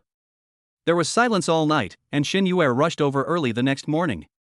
After entering the room, he frowned slightly when he saw the third brother who was meditating and Qin Chuan who was sleeping soundly on the accompanying chair. Then she put the breakfast in her hand aside and walked to Qin Chuan. But at this moment, Qin Chuan's hand suddenly raised up, and the next second it was placed on Xin Yuer's shoulder. The next second, there was a slap mark on Qin Chuan's face. At this moment, Lao San and Qin Chuan both woke up. Looking at the position of his hand, Qin Chuan immediately took it back, and then asked without blushing, "Why are you here? Why can't I come over?" Xin Yuer bit her teeth, as if she wanted to whip Qin Chuan with her eyes. "It's okay, do whatever you want. I'll go get the toilet." Qin Chuan looked at Xin Yuer's appearance, quickly got up and slipped into the bathroom. Half an hour later, he finally walked out leisurely. But the third brother was already eating there. He had already finished several meat buns. He was even drinking milk and telling Xin Yuer about what happened last night. He described it vividly. Cough, cough. Qin Chuan coughed after hearing this. The third child understood immediately and stuffed the remaining half of the bun into his mouth, then turned around and played with his phone. Seeing the third brother's reaction, Xin Yuer's face immediately became gloomy. She put the remaining breakfast on the table for Qin Chuan, and Qin Chuan picked one up and started eating it. "Did you take action against the Tian family?" Xin Yuer asked. "What? Don't play dumb." "I received news from the stock exchange this morning saying that someone is planning to take action against the Tian family." "Now I'm just waiting for the market to open," Xin Yuer said. "I don't know anything." Qin Chuan still looked unmoved, sitting aside drinking milk and eating meat buns. Qin Chuan stopped after eating the seventh one, stretched his body and prepared to go out. But Xin Yuer just reached out and grabbed his wrist, as if she would stick to Qin Chuan unless he gave her an answer. "Miss Shen, you are the president of the Shen's auction house. Aren't you afraid of being seen following me like this?" "I am a lonely person, but if this gets out, it will have a bad impact on you," Qin Chuan said slowly. "If you don't give me accurate information, I will depend on you," Xin Yuer said in a deep voice. Qin Chuan looked at Xin Yuer, who was actually playing rogue with him, and for a moment he didn't know what to do. However, Qin Chuan still brought Xin Yuer to the hospital gate. "There is a business car parked here." Seeing Qin Chuan coming, the car door was suddenly opened, and Qin Shu walked out of it, wearing a well-fitting women's suit that set off her figure to the perfect effect. "Mr. Qin." Qin Shu glanced at Xin Yuer beside Qin Chuan, and then hurriedly whispered. "How are the preparations going?" Qin Chuan asked back. "Everything was prepared. The person who was operating the business was my college classmate who had just returned from abroad. After hearing about the plan, he started working without asking for any compensation," said Qin Shu. "The reward is indispensable. Remember, there is only one purpose, and that is to make the Tian family disappear completely," Qin Chuan said as he got into the car. Sitting in the car, Xin Yuer was also looking at Qin Shu. Seeing that such a woman was actually Qin Chuan's subordinate, Xin Yuer became even more curious about Qin Chuan's identity. The car drove out, circled a few times, and then entered a villa area by the sea. Qin Chuan got out of the car and started walking around as if he had arrived at his own home. Xin Yuer discovered that there were nearly 30 people gathered in the hall, all wearing glasses, typical IT guys. The leader was a fat man, who sat in the most conspicuous place at the table, pushing his glasses on the bridge of his nose from time to time, and then writing and drawing on paper. "Miss Shen, this is my home. Please feel free. I won't run away," Qin Chuan said helplessly when he saw that Xin Yuer was still holding his wrist. "Your home?" "Yes, I went to buy some houses yesterday morning. I have to say, the scenery and layout here are quite good." Qin Chuan sat on the sofa over there with his legs crossed. Just when Xin Yuer was about to say something, the fat man over there suddenly stood up. "It's almost 9 o'clock. Everyone get ready. The funds have been diverted. Follow my instructions and get ready to start," the fat man shouted. Everyone nodded, their original ease disappeared, and they all opened the 2 notebooks in front of them. "It seems that the information I received is correct. You are indeed planning to take action against the Shen family," Xin Yuer said in a deep voice. "Killing people is heartbreaking. What's more, this is an economic era. Those who take action are fools. Things that can be solved with money are not problems," Qin Chuan said lightly. "That's right, his purpose is very simple, that is the Shen family's listed company. The investigation data showed that the reason why the Shen family expanded was due to the contribution of Mr. Tian, but more importantly, it was due to Mr. Tian's son, Tian Zhong. Tianzhong has 3 companies under his name. After so much development, these 3 companies have become the main pillars of the Tian family. Since it is a listed company, Xinchuan has countless options. As time passed, the fat man's face became more and more solemn. As the clock reached 9 o'clock, the fat man shouted, "Let's do it. Our goal is to target the 3 companies under the Tian family. They are buying high and selling low, confusing everyone's attention." As soon as he finished speaking, he saw more than 30 people in front of him moving, their fingers operating on the computer quickly. "Mr. Qin, it has already started. The funds have been diverted. I believe it won't be long before the Tian family will get the news." Qin Shu walked over with a cup of coffee. Chapter 87 Shin Family Girl. There was no portion for Xin Yuer in the cup of coffee, which clearly showed that he didn't like her. As a woman, Xin Yuer immediately noticed this. She once again looked at the capable and beautiful Qin Shu in front of her, and whispered to Qin Xuan, "Okay, Mr. Qin, a beautiful woman in a golden house?" As soon as these words came out, the coffee in Qin Xuan's mouth sprayed out. When Qin Shu saw this, she took the handkerchief beside her and wiped Qin Xuan carefully, as if it was a very normal thing. Suddenly, Qin Xuan found that the atmosphere was a little different. He felt that the 2 women in front of him seemed to be at odds with each other. "Well, let me go to the roof and take a look.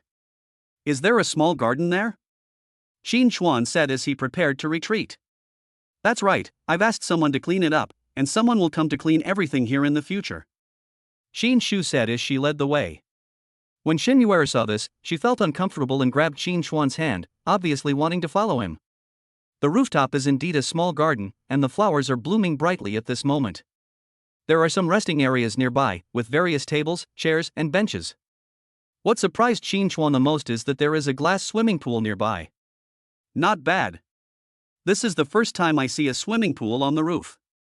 Qin Xuan chuckled, then dived down. Qin Shu sat on the side and watched Qin Xuan swimming in the water. Unfortunately, the only thing Qin Xuan could do was dog paddling. A lot of water splashed up and scattered around. "Are you his secretary?" Xin Yuer asked Qin Shu at this moment. Qin Shu smiled, then took out a business card and said, "I'm the CEO of the Very Hungry Group, and I've just taken office." Looking at the business card, Xin Yuer was stunned for a moment. The CEO served him tea and water. "He is your boss?" Xin Yuer asked in a low voice. "That's right, but he doesn't like to be in charge of other people's business. Usually, he never takes responsibility for anything that is not his own business." "I just didn't expect that he would cause trouble in the Magic City," Qin Shu said. "Then why don't you try to persuade him?" "His behavior of commercial sniping can be said to hurt the enemy by 1,000 and hurt himself by 12,000. "Why don't you explain the situation to him?" Xin Yuer frowned. "No need. He does things in a fanciful way. He follows one principle, which is that if you punch me, I will kick you back," Qin Shu said seriously. Although she had only been with Qin Xuan for a few days, she had already seen through what kind of person Qin Xuan was, so she was not confused at all. "The Hungry Group is a company with great potential and is still in its growth phase. You are mobilizing funds on such a large scale. What's going on in the group? As the CEO of the group, you must put this matter first, right?" Xin Yuer said. "It's okay. The funds mobilized this time have nothing to do with the group. They were all provided by President Qin himself. And I have investigated the Tian family. They should not be able to hold on for 3 days unless someone intervenes. But I believe in President Qin. He will be the winner in the end," Qin Shu said with certainty. Xin Yuer just felt like she had walked into a group of crazy people. Qin Xuan's stubbornness and mysteriousness, as well as Qin Shu's confidence in front of him, all broke her understanding of human nature. "I always feel like something is wrong, but I can't put my finger on it." So, she secretly sent a text message, wanting to investigate Qin Shu's identity. Qin Xuan had no idea that Xin Yuer's curiosity about him had risen again, and she was happily doggy paddling. On the other side, Tianzhong was pulled into the conference room as soon as he arrived at the company. There were quite a few people in the conference room, all of them were senior executives of the company. "Are you so active today? You came to the meeting so consciously so early in the morning?" Tianzhong joked. But soon he discovered something was wrong and saw a report on the table. He picked it up and looked at the data on it, which made him stand up. "Who can tell me what's going on?" Tianzhong threw the data sheet in his hand directly onto the table, his eyes full of sharpness. Mr. Tian, as soon as the stock market opened today, our people discovered that someone was deliberately blocking us. It can be said that within 10 minutes, nearly tens of millions of shares were bought, and 3 minutes later, they were all sold out. This has happened 3 times, and our company's stock price has fluctuated dramatically. The secretary next to him whispered. In other words, it is now 9:15, and the other party has already bought 50 million shares and then sold them all?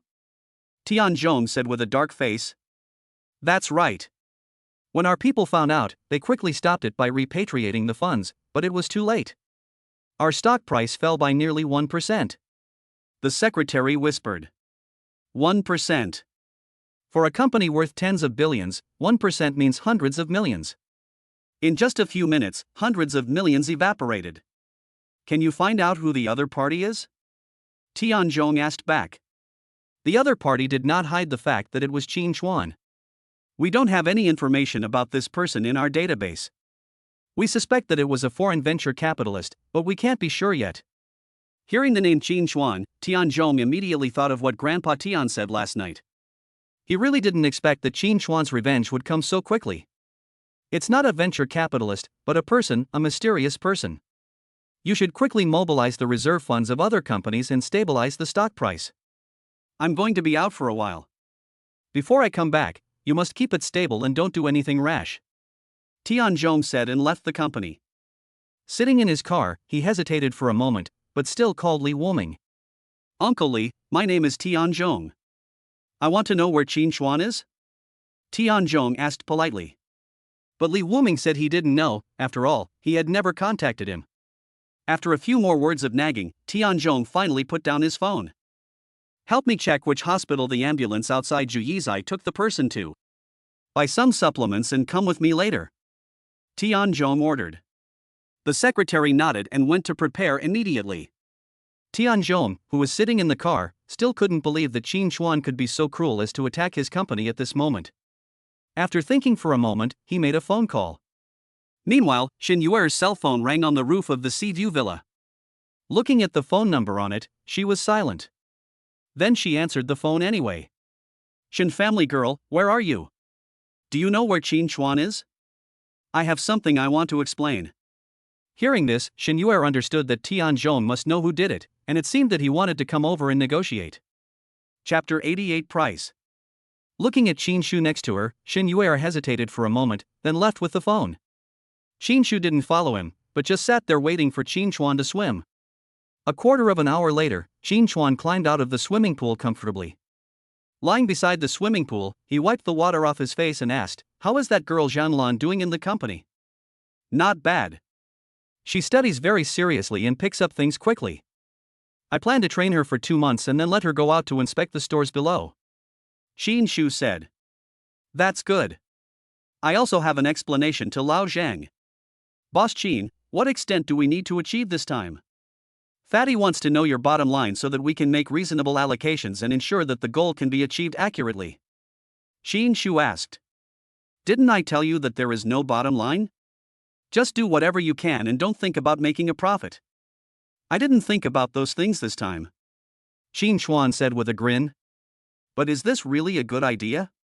If we continue like this, both sides will suffer in the end," Qin Shu reminded. "You are wrong. It's not a lose-lose situation. I forgot to tell you that Very Hungry needs further development.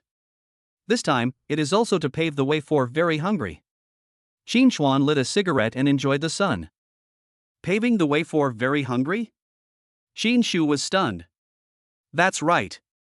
In the Magic City, hundreds of small companies are established every day, but hundreds of small companies also go bankrupt. Do you know why? Qin Chuan asked back after blowing out a smoke ring. The strength is not enough and the competition is too fierce. Qin Shu almost blurted out. She has always attached great importance to market research. After all, it is related to the future of the company. You are half right. It is true that they lack strength, but there is no competition because their methods are not sophisticated enough. This time, the reason why I asked you to come here is to let you go in front of those people, let them know our goal, and let them know that I am behind you," Qin Chuan said slowly. "Do you want to kill a chicken to scare the monkeys? Xin Shu immediately came to her senses. It's not about killing the chicken to scare the monkey, but about making a scene to frighten the tiger. Someone will definitely come out to stop the Tian family's affairs. This is the simplest human relationship. It's just a matter of time. So, why not make some plans on this? Xin Chuan said playfully. Xin Shu was silent, and she began to quickly figure out the situation in her mind. After more than 10 minutes, she suddenly looked up and looked at Xin Chuan with admiration. Have you figured it out? Xin Chuan asked back. That's right, but isn't the cost of doing so too high? You know, the funds invested this time can completely rebuild the very hungry group. Xin Shu said. Rebuilding after something is destroyed is not only a waste of money, but also time. If we can avoid these problems from the beginning, wouldn't that save a lot of trouble? Besides, who told you that you will definitely lose money this time? Xin Chuan said playfully. As he was speaking, he saw Xin Yuer walking over from the other side. Xin Chuan, Tianzhong wants to see you. How do you think we should handle this? No, I don't want to see anyone now. Xin Chuan waved his hand. But you can't go on like this. The Demon City is not as simple as you think. The interests of many people are involved here, not to mention the power behind Mr. Tian. You are playing with fire. Xin Yuer said slowly. Miss Shen, you may have really overestimated the Tian family. Mr. Tian does have some power, but unfortunately, he is just a treasure appraiser. Who is willing to spend all their money to help the Tian family? In the face of naked interests, all human relationships are fake. I think you know this better than me. Xin Chuan said slowly. Then what is your purpose? Xin Yuer understood the meaning of Xin Chuan's words. It's simple. If the third brother is satisfied, then I'm satisfied. Xin Chuan said seriously. Are you satisfied if the third brother is satisfied? Xin Yuer was still a little suspicious. She always felt that things would not be that simple. Just for revenge, they made such a big fuss, as if they were going to swallow up the Shen family's company. That's right, but what price do you think the Tian family should pay for losing a child? Xin Chuan asked back. What's the price? It's simple. Yesterday, Tianwen was alive and well and brought more than 30 people with him. He almost buried me and the third brother in the yard of the unfinished building next door. I don't ask for much. If the third brother is satisfied, I only want one of his legs. Xin Chuan said slowly. Xin Yuer just felt that the amount of information was a bit too much. Did Tianwen bring people to cause trouble last night? Xin Chuan said this and didn't say another word. Within the morning, the news that the Tian family was being targeted spread far and wide. In the general manager's office of Dingsheng Group, after hearing the news, Zhao Fei slammed the teacup in his hand heavily on the table. Mr. Zhao, you are really a master of strategy. You guessed right. Tianwen is in big trouble. Xin Chuan is not a simple character. He is planning to swallow up the Tian family's group. A lackey next to him hurriedly licked his lips. You know shit. It was indeed me who released Tianwen, but the forces behind Xin Chuan have not shown up yet. The more powerful he is, the harder it will be for me to take revenge. Zhao Fei started cursing, and one could tell from his voice that he was full of anger. Xin Chuan's actions really shocked Zhao Fei. Not to mention the action against the Tian family today, just the way Tianwen was treated yesterday made him feel a little scared. It can be said that he now has little desire for revenge. He is not a fool and will not cause trouble for himself for no reason. First, he lent tens of billions to Xin Yuer, and now he is taking action against the Tian family. He cannot ignore this financial resources alone. But even after being hit by an ashtray, he still couldn't swallow it. He didn't know what to do now, he just hoped that the people behind the Tian family could take action and get rid of Xin Chuan in one fell swoop.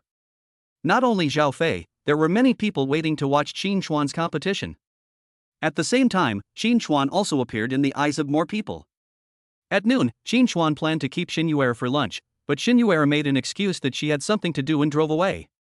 As soon as he left, Xin Chuan asked everyone to move to another place. Mr. Qin, why do you want to change places?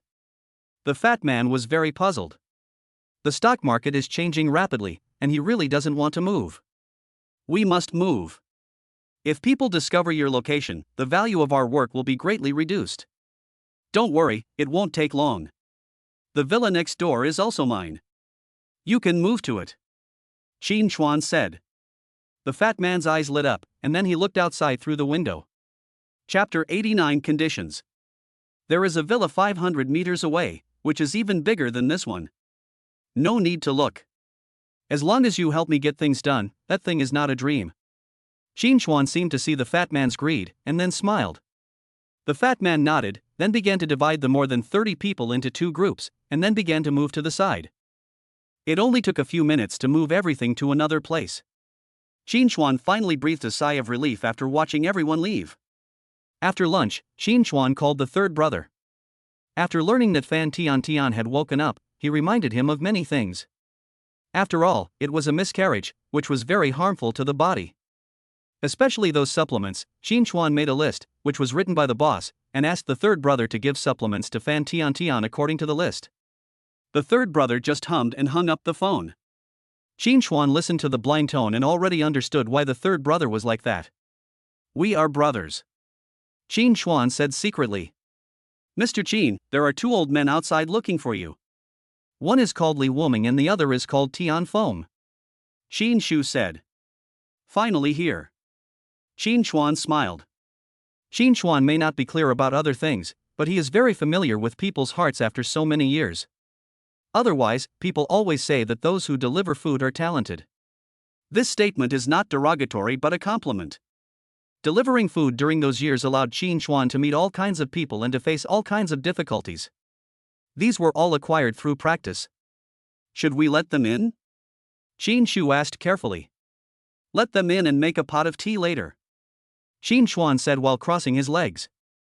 Qin Shu nodded and immediately went to open the door. The 2 old men were let in. As soon as Li Wuming entered the room, he sighed, it's good to be rich. A sea view villa must cost at least tens of millions. Little friend Qin really knows how to enjoy it. Qin Chuan also stood up at this moment. After hearing what Li Wuming said, he immediately said jokingly, if you come to work for me, you can live in this house. Come on, I can't stand your temper. Li Wuming shook his head.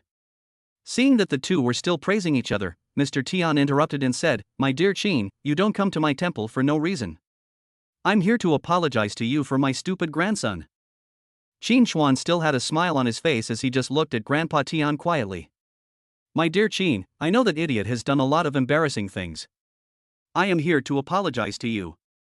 Don't worry, I will advance all the medical expenses of your friend and give corresponding compensation. If you need anything else, just ask.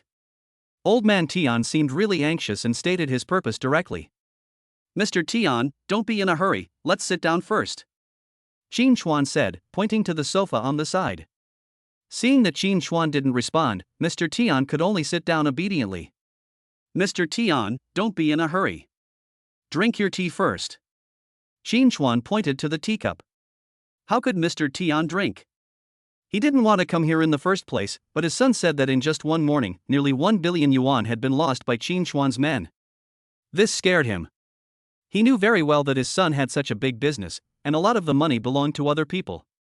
He was just a figurehead. If this continued, the Tian family would really be ruined. That's why he rushed over and took Li Wuming with him. But he was so anxious that Li Wuming sighed secretly at this moment. Although Mr. Tian's words just now were very sincere, it sounded like he was going to solve the problem with money, but is Qin Chuan a person who is short of money? He reminded him several times, but Mr. Tian didn't pay any attention at all. Helpless, for the sake of his old friend, Li Wuming said directly, Friend Qin, what old Tian meant is that you want to stop in any way. This matter is indeed Tian Wen's fault. Just tell me what you want to say.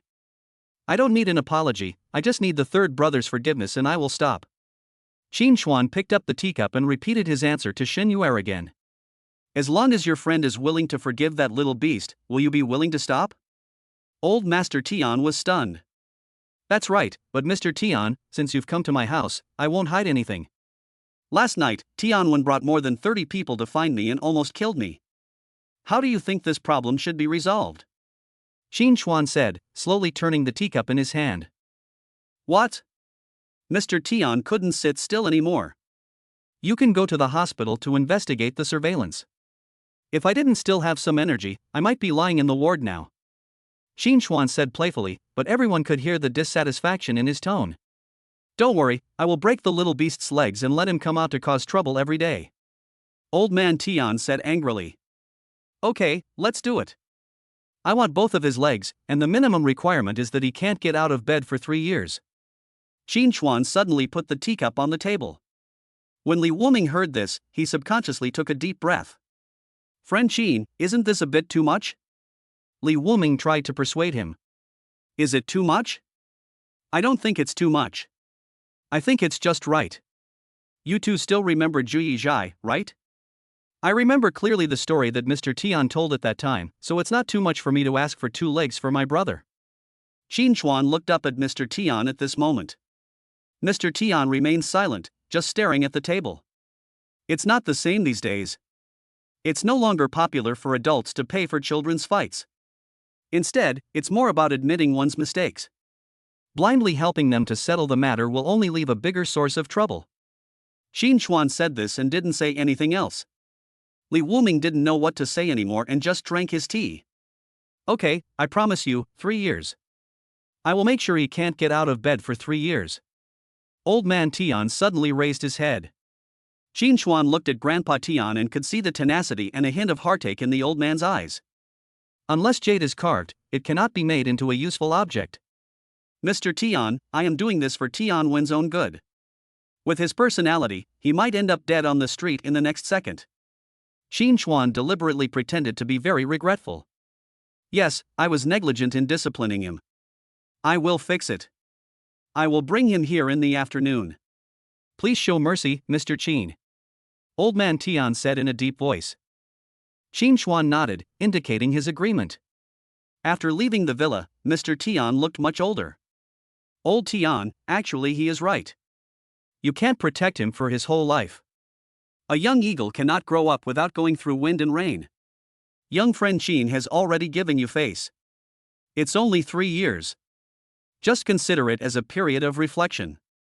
Li Wuming counseled. I know. Chapter 92 Legs Atonement. Looking at the backs of the 2 old men, Qin Shu whispered, Boss Qin, are we pushing them too hard?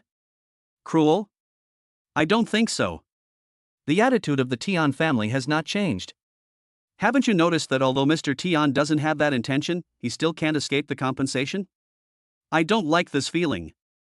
Besides, I'm not Tian Wen's father, and I have no obligation to clean up his mess. This time I did it for the sake of Xin Yuer and Li Wuming. Otherwise, I will let the Tian family thoroughly experience what life is like. Qin Chuan said coldly. Thinking of Fan Tian jumping off the building, the third brother's heart-wrenching cry, and the unborn child, Qin Chuan felt a toothache of hatred. At the Tian family, Mr. Tian told Qin Chuan about his request. Tian Zhong was stunned. Then he took the old man's hand and said, Dad, why don't you go again? What if you accidentally beat Xiao Wen to death? Go and talk to him and change him to someone else. I can't go. I've already lost face there once today. Do you want me to lose face a second time? Besides, you'd better ask your precious son what he did. Old man Tian shouted angrily. Tian Zhong then looked at Tian Wen next to him, and then stared at him and asked, What did you do again? Nothing? Tian Wen stood there limping. You didn't do anything? You brought people to cause trouble for Qin Chuan, and you said you didn't dare to do anything? How could my Tian family have someone like you who just eats and waits for death? Old Master Tian was furious, and he grabbed the crutch beside him and threw it at Tian Wen. Tian Wen was unable to dodge and was hit on the head by the cane. I tell you, if you go there by yourself this afternoon and can't solve this problem, you are not a member of my Tian family. Old Master Tian said harshly, then turned and went into the room. Tian Wen was stunned. He didn't expect that everything he did would be known to others.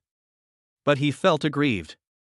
He originally went to find trouble with Qin Chuan, but who could have thought that Qin Chuan would actually fight against more than 30 people alone, and even he would become like this? Dad, I'm your son. Can you bear to watch me get my legs broken and be unable to get out of bed for 3 years? Tian Wen hurriedly looked at his father. The Tian family is going to break off relations with you, so you make the choice. Qin Chuan is now risking his life to lower the group's stock price. In just one morning, 1 billion has been lost. Do you think that if the group is gone, those shareholders will let you and me go? Tian Zhong said slowly. Tian Wen was stunned. He never thought that his affairs would have such a big impact. But Xiaowen, you have grown up. The Tian family will be handed over to you sooner or later. You should be sensible. After saying this, Tianzhong left the hall. Tianwen already understood that the father who doted on him all day long actually chose the company at this moment. He felt dizzy for a moment, but he gritted his teeth, stood up, and shouted to the hall, "I will go there by myself." Old Master Tian was standing behind the door of the study. Hearing this, he sighed. Until now, his grandson still didn't understand the root cause of this matter, and even felt a little resentful in his heart.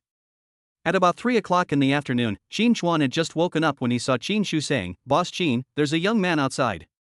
Do you want to meet him? Let him wait outside. Doesn't he like to play tricks on people with money?" "I'll play tricks on him too," Qin Chuan said. In the whole afternoon, the fat guy made a lot of progress, and even after receiving Qin Chuan's instructions, he started to make some money. It was a little after 5 in the afternoon and Tianwen had been standing for nearly 2 hours. During this time, the phone rang one after another. They were calls from his father Tianzhong. Every time I asked him if he had gone in, but I was disappointed every time. Gradually, Tianwen became numb, and the hatred in his heart piled up more and more. He had a thorough understanding of how his feelings could be ignored because of money. It was almost 6 o'clock when Qin Chuan opened the door. When Tianwen saw Qin Chuan, he subconsciously rushed over. But Qin Chuan just gave Tianwen a look and he wilted. "Mr. Tian, we meet again." Qin Chuan deliberately teased. "Qin Chuan, you are so cruel," Tianwen said with a dark face. "Am I cruel? I think it's okay. If your grandfather hadn't come to you with a stern face to beg for mercy, I would have let you experience what the life of a working man is like. I think those rich second generations you offended would definitely want to see this result. By then, do you think breaking your leg can solve the problem?" Qin Chuan said playfully. "I don't know, but I've made note of this matter." Tianwen still insisted at this moment. Qin Chuan was actually very puzzled. Mr. Tian was so smart and Tianzhong was also very shrewd, so how could they come up with such a thing? However, Qin Chuan didn't have the heart to think about these things. He pointed at the coffee table and said, "Remember this slowly. I'm waiting for your revenge. But now, please lift your legs." Tianwen hesitated for a long time, and finally slowly raised one leg. But Qin Chuan suddenly grabbed the stool next to him and smashed it hard. The heart-wrenching pain made Tianwen fall to the ground and wailed, and beads of sweat on his head fell all around him as if they were free. Qin Shu was also frightened by Qin Chuan and couldn't help but take a step back. Qin Chuan did not stop, but shook the chair in his hand and said, "Shouldn't it be broken? That's how it's played on TV." As soon as these words came out, Qin Shu suddenly felt a few black lines appear on her forehead. After wailing for 3 full minutes, Tianwen finally recovered his breath. He looked at Qin Chuan viciously, his teeth almost breaking. "Don't be in a hurry, there is still a leg." Qin Chuan smiled playfully, then grabbed the stool and smashed it down again. This time, Tianwen couldn't shout. His voice had become hoarse and he could only hum. But this time the pain seemed to be even worse than before. He rolled over and over on the ground and finally fainted. Notify Tianzhong and ask him to bring people over. He cannot be treated for 3 years. Otherwise, I don't mind completely crippling him," Qin Chuan said coldly. Qin Shu nodded and immediately went to contact Tianzhong. But at this moment, Shen Yuer came in from the door. Looking at the unconscious Tianwen, she quickly covered her mouth. "Did you really do it?"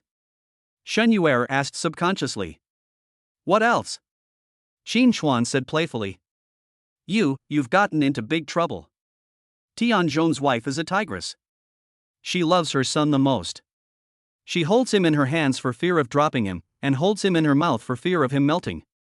She is on a business trip outside now, and she will definitely cause trouble for you when she comes back," Shen Yuer said anxiously. Chapter 91. Follow me. Really? That's great. I'm afraid of having no friends, being lonely, and being alone, but I'm not afraid of trouble. When that tigress comes back, you must tell me. I will definitely come to the Magic City again so that she can find me. Qin Chuan grinned. I really don't know what to say. Shen Yuer just felt that Qin Chuan was a little crazy. "Miss Shen, you are trying so hard to speak for the Tian family." "It's not just for me, right?" Qin Chuan lit a cigarette and said, leaning on the sofa. Alas, I originally wanted to let Mr. Tian come to work in our auction house, but now it seems that everything has gone down the drain. Shen Yuer sighed. Shen Yuer, although I like you a little and want to pursue you, it doesn't mean that I am a gun in your hand and you can use me at will. What I hate most is others making decisions for me and using me to exchange for benefits. Do you understand? Qin Chuan's face suddenly turned dark.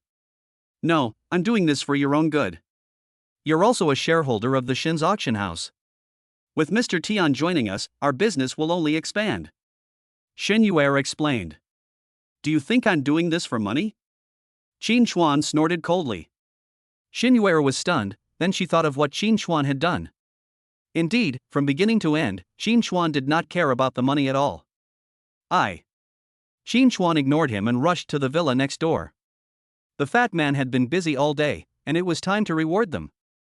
In the huge hall, only Shen Yuer and Tianwen, who was lying unconscious on the ground, were left. Actually, you are too arrogant. Qin Shu came over at some point. Am I arrogant? Shen Yuer looked at Qin Shu in confusion. That's right, you think you are superior and everyone should revolve around you, but you ignore Mr. Qin's thoughts. He is indeed interested in you, but he pays more attention to the people around him, especially their feelings. Qin Shu said. What do you mean? I want to tell you that the reason why the Hungry Group was acquired by President Qin was for one reason only.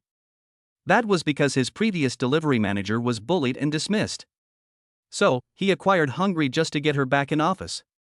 It's that simple. This time too, he didn't do it for money or power, he just wanted to help his brother vent his anger. Think about it, if it were you, could you do better than him? Qin Shu said slowly. When Shen Yuer heard this, she was shocked. Acquiring a company means I can help my boss get his job back. He confronted the Tian family just to seek justice for his brother. What kind of person is this? Shen Yuer became more and more curious. There is one more thing I want to tell you. Although Mr. Qin is a little bit perverted, it doesn't mean he is a bootlicker. After saying this, Qin Shu turned around and left the villa. Shen Yuer didn't know how long she had stayed there until Tian Zhong sent someone to pick up Tianwen and left, which alarmed her. She originally wanted to say a few words, but when she thought of Qin Chuan's warning, she could only shut up. Qin Chuan, what kind of person are you? Not only Shen Yuer, but also Zhao Fei and Dingshen Group was completely confused at this moment.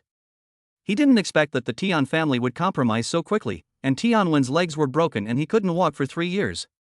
When he first heard the news, he didn't believe it at all, but soon someone sent him pictures showing Tianwen's miserable condition.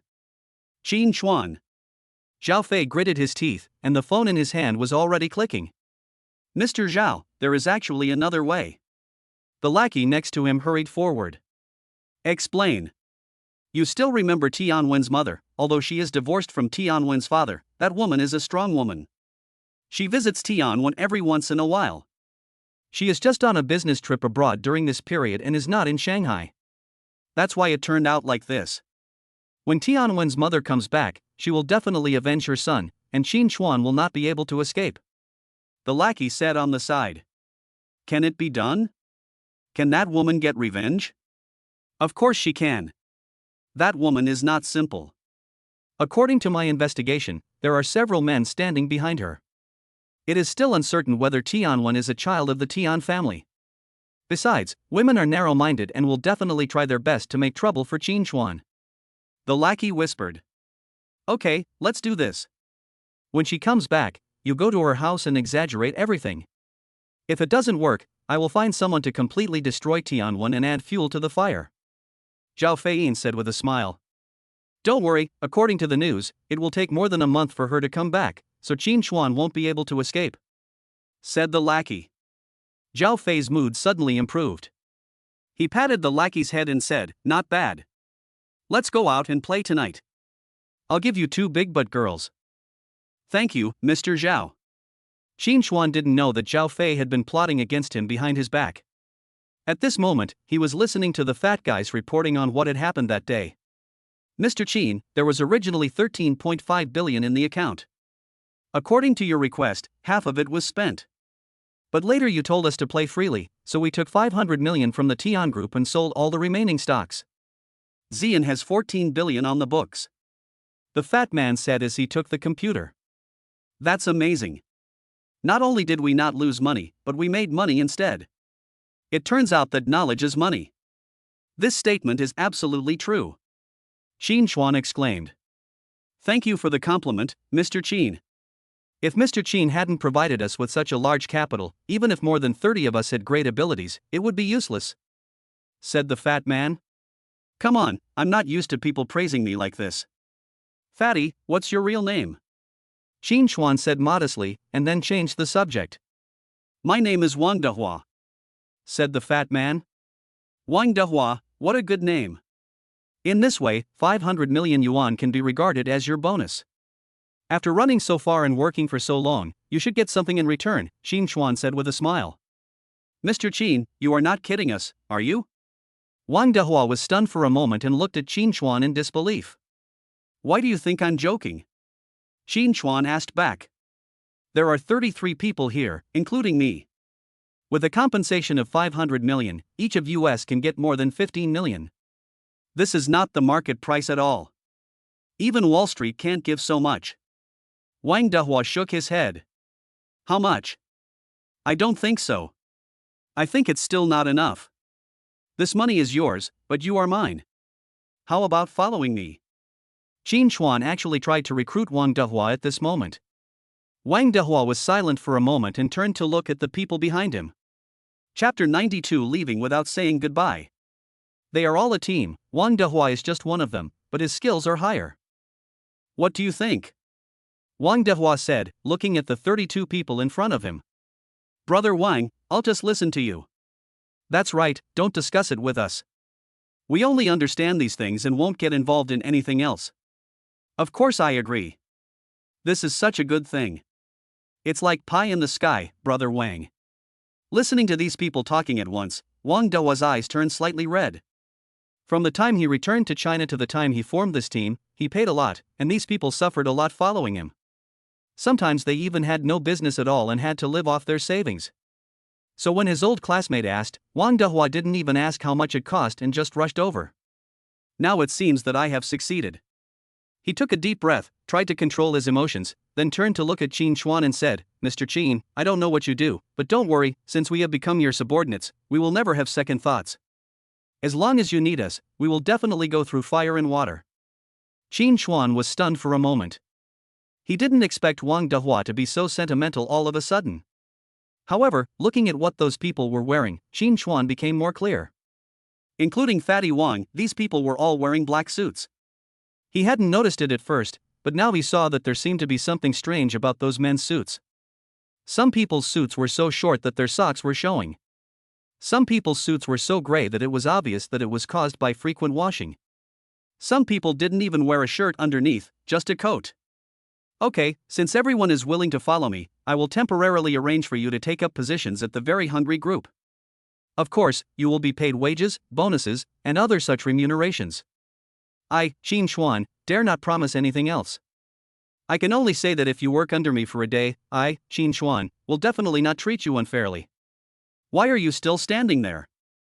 Why don't you thank Mr. Qin? Suddenly, Qin Shu's voice came from behind Qin Chuan. After hearing what Qin Shu said, those people said in unison, Thank you, President Qin. You came at the right time. I was just about to tell you something.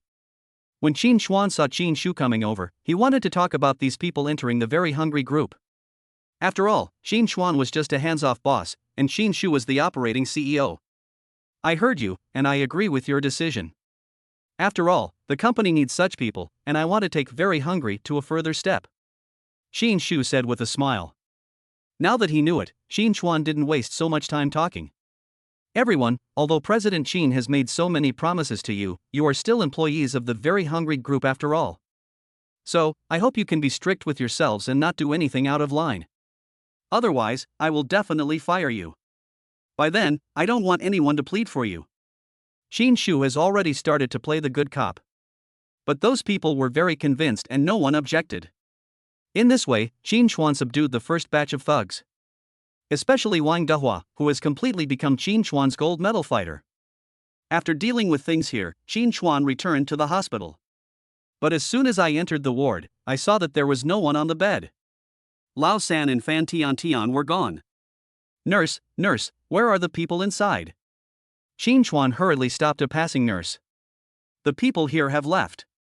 They've been gone for an entire afternoon. The remaining nutritional supplements are placed at the nurse's desk over there. You can go get them. By the way, there's also a letter left for you over there, said the nurse. Qin Chuan hurried to the nurse's station over there, and saw that there were indeed a lot of supplements piled up there. Qin Chuan also got the letter, which was the third brother's notes. Brother, Tian is awake, and we have to go too. I know you will be angry about my leaving, but I have to do this. Tian is right, we are brothers, and your money didn't come easily. You helped me a lot, and I will remember this favor, brother 3. Brother, I know you've suffered a lot of injustices outside these years. I may not have understood it before, but in the past few months, I can clearly feel the fatigue. But I will persist. I won't pay back the medical expenses, and you won't want it even if I pay it back. When I, the third brother, become rich one day, I will definitely come to find you. Brother, you don't have to look for me. I've already bought the plane tickets and checked out of the house. I'm going to go out with Tian. We've been too tired in the past few months, especially Tian. I want to change to a new environment. The letter was very long and Qin Chuan read it for a long time. Then he put the letter away and put it in his pocket. Poochie. Qin Chuan laughed. You little brat, you're still trying to trick me like this. But next time we meet, I'll make sure you're in trouble, Qin Chuan murmured. He could understand the third brother's thoughts and knew why he did this.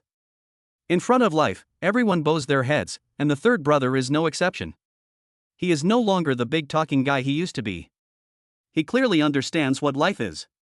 Qin Chuan was very pleased to have such a change. The reason why Qin Chuan was furious from the beginning was because the third brother was originally an optimist. When he was a freshman, he kept saying that he wanted to be someone. But under Tian Wen's means, everything was ruined. Qin Chuan took out his cell phone, looked at the number of the third brother on it, and dialed it. After one ring, the call was connected. Third brother, just wait for me and don't let me touch you, otherwise, I will let you taste the power of my insoles. As soon as the phone was connected, Qin Chuan started cursing angrily. Second brother, I'm on the plane. Next time we meet, I'll eat your insoles. The third brother said proudly, then immediately hung up the phone without giving Qin Chuan a chance to scold him again. Rough. Qin Chuan cursed with a smile, put away his phone, turned around and was about to leave. Sir, your things. The nurse at the nurse's station shouted hurriedly. No need, I'll leave it to you. The angels in white should also take good care of their health. Qin Chuan waved his hand behind him, then leisurely left the hospital. Are you really giving it to us? The nurses were all stunned, looking at the huge pile of supplements. That should be the case. That person is gone, but these supplements are too expensive. Yes, we have ginseng, deer antlers, and ajiao and others. Each one costs thousands of dollars. Should we ask the head nurse to notify the higher-ups? After all, these things are too valuable. If they come back, we won't be able to afford to pay for them. Some people kept chatting about it, and the fundamental reason was that these things were really too valuable. Chapter 93 Fatty Wang Who Knows Martial Arts. When he returned to the villa, Qin Shu was still there and had even prepared dinner for Qin Chuan. Seeing Qin Shu sitting on one side, Qin Chuan pointed at the chair and said, "There's no outsider here, sit down and eat together." Qin Shu hesitated for a moment, but still sat next to Qin Chuan. Qin Chuan opened a bottle of red wine, and then poured himself a full glass. At this moment, he didn't care about any rules, as long as he drank it comfortably. Would you like to drink some too? He raised the bottle of red wine and looked at Qin Shu. Qin Shu nodded, and then just poured a third of the wine into the goblet. Actually, there's no difference between rich people and ordinary people. They all live the same life and have things to be afraid of. The only difference is that they seem to have one more choice.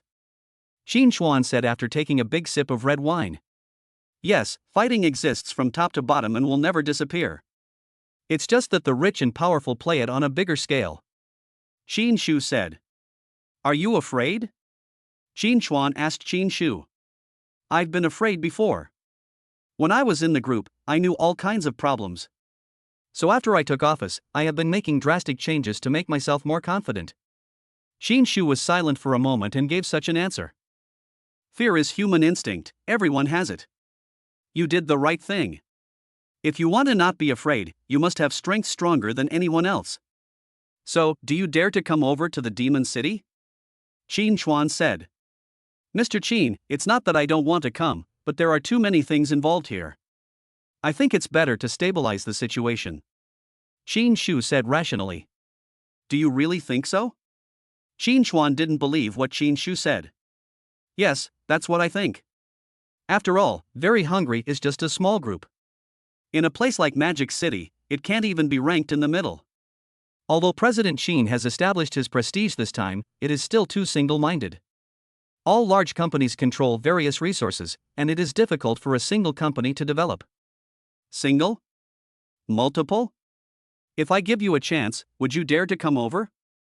Qin Chuan muttered. When Qin Shu heard this, her eyes suddenly lit up and she just stared at Qin Chuan blankly. Since it is very single, let's make it diversified. You also have to break out of the constraints of the frame of very hungry and make it a part of diversity.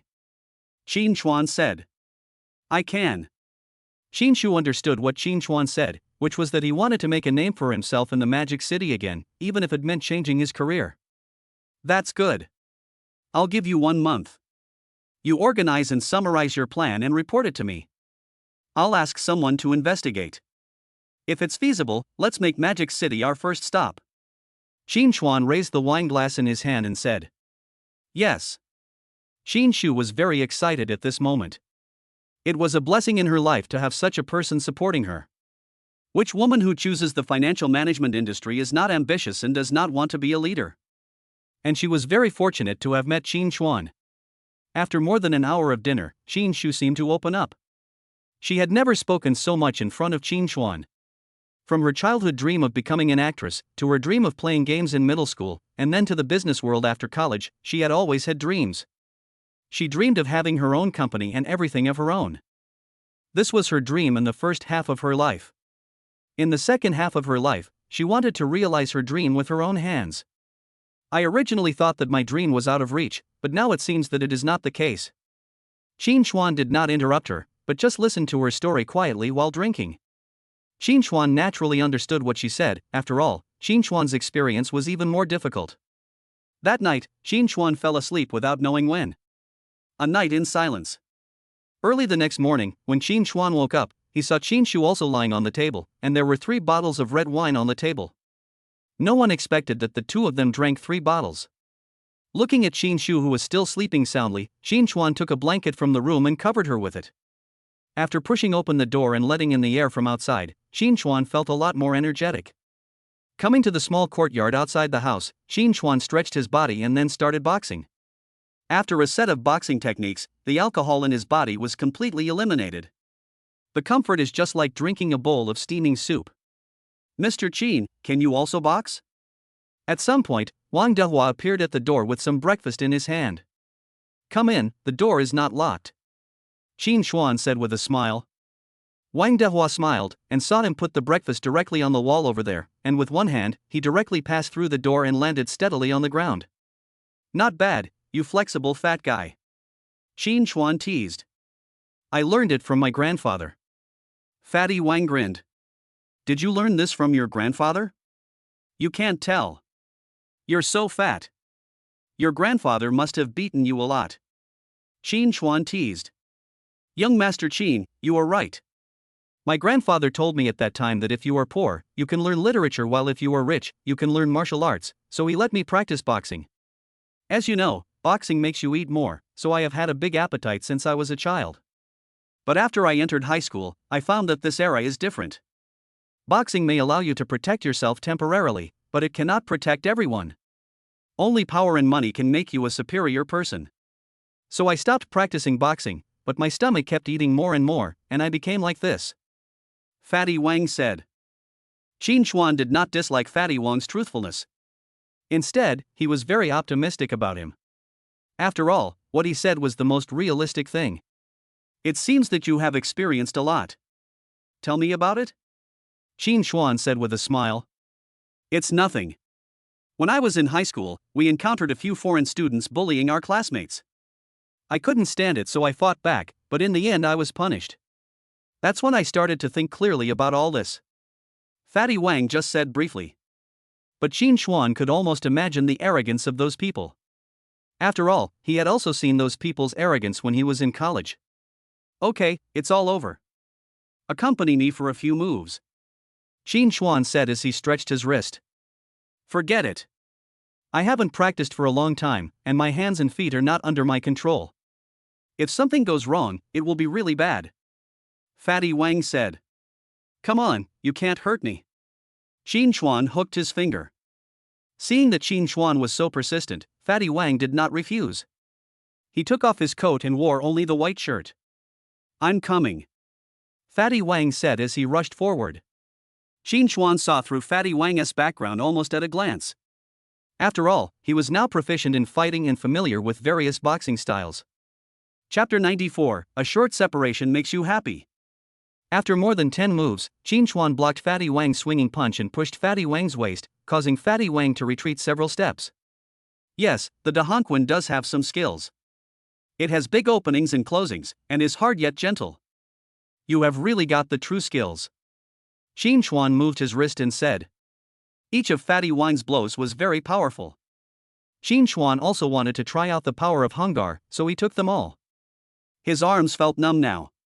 When Fatty Wang heard what Qin Chuan said, he couldn't help but give him a thumbs up and said, "Young Master Qin is amazing. He actually saw through my moves. Could it be that young Master Qin has also learned Hungar? I've learned some, but not as proficient as you.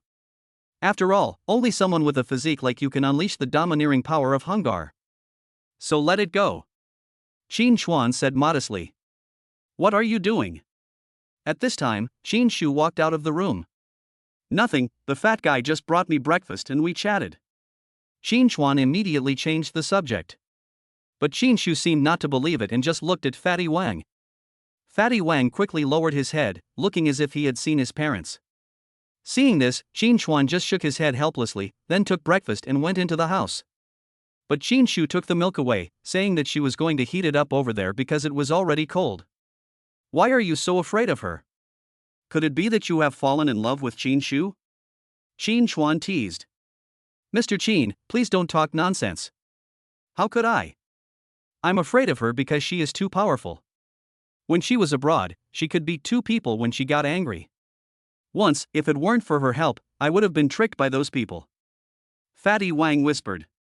Then Fatty Wang told Qin Chuan about some things that happened abroad, which made Qin Chuan laugh continuously.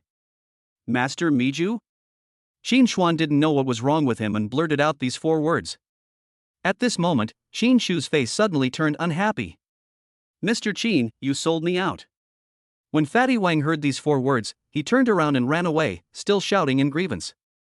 Fatty, stop right there, Qin Shu shouted, gritting her teeth. But Fatty Wang would never stay and just ran away. When Qin Chuan looked at the 2 of them, he knew that Fatty Wang was really afraid of Qin Shu. When they chased him to the door, Fatty Wang had already run out of the yard. He turned his head and looked at Qin Chuan, only to see Qin Chuan making an innocent gesture. Boss Qin, what did that fat guy say to you? It's nothing. I just mean that I'm not making fun of your heroic deeds abroad. I admire you. That's how people should be, especially abroad. You must never be bullied, Qin Chuan said seriously.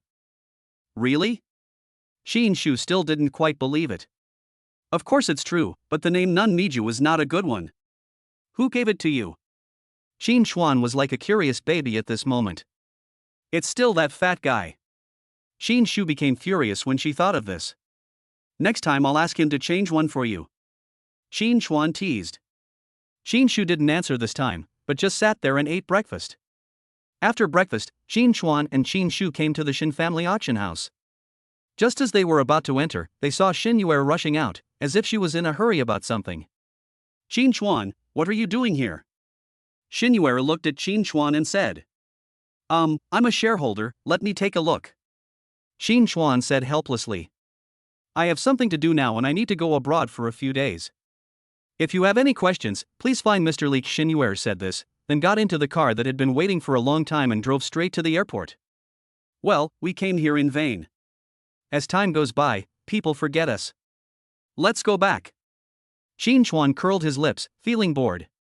Originally, you were planning to develop a relationship with Xin Yue over the next 2 days, but now it seems that is impossible. When Qin Shu heard this, she immediately booked 2 plane tickets. In the afternoon, Qin Chuan returned to his city. After hailing a taxi to take Qin Shu back to the company, Qin Chuan asked the driver to take him to Wu Miaomiao's community. Hiding at the door, Qin Chuan observed for a few minutes before contacting Wu Miaomiao. Who? Wu Miaomiao's voice on the phone became particularly cold. It's me. Qin Chuan said unhappily. If you have anything to say, let's talk after get off work. Wu Miaomiao said and hung up the phone. Qin Chuan could only find a coffee shop and sit inside to kill time. An hour later, the phone rang. It was Wu Miaomiao. You're crazy. Xiaojiu was right next to me just now.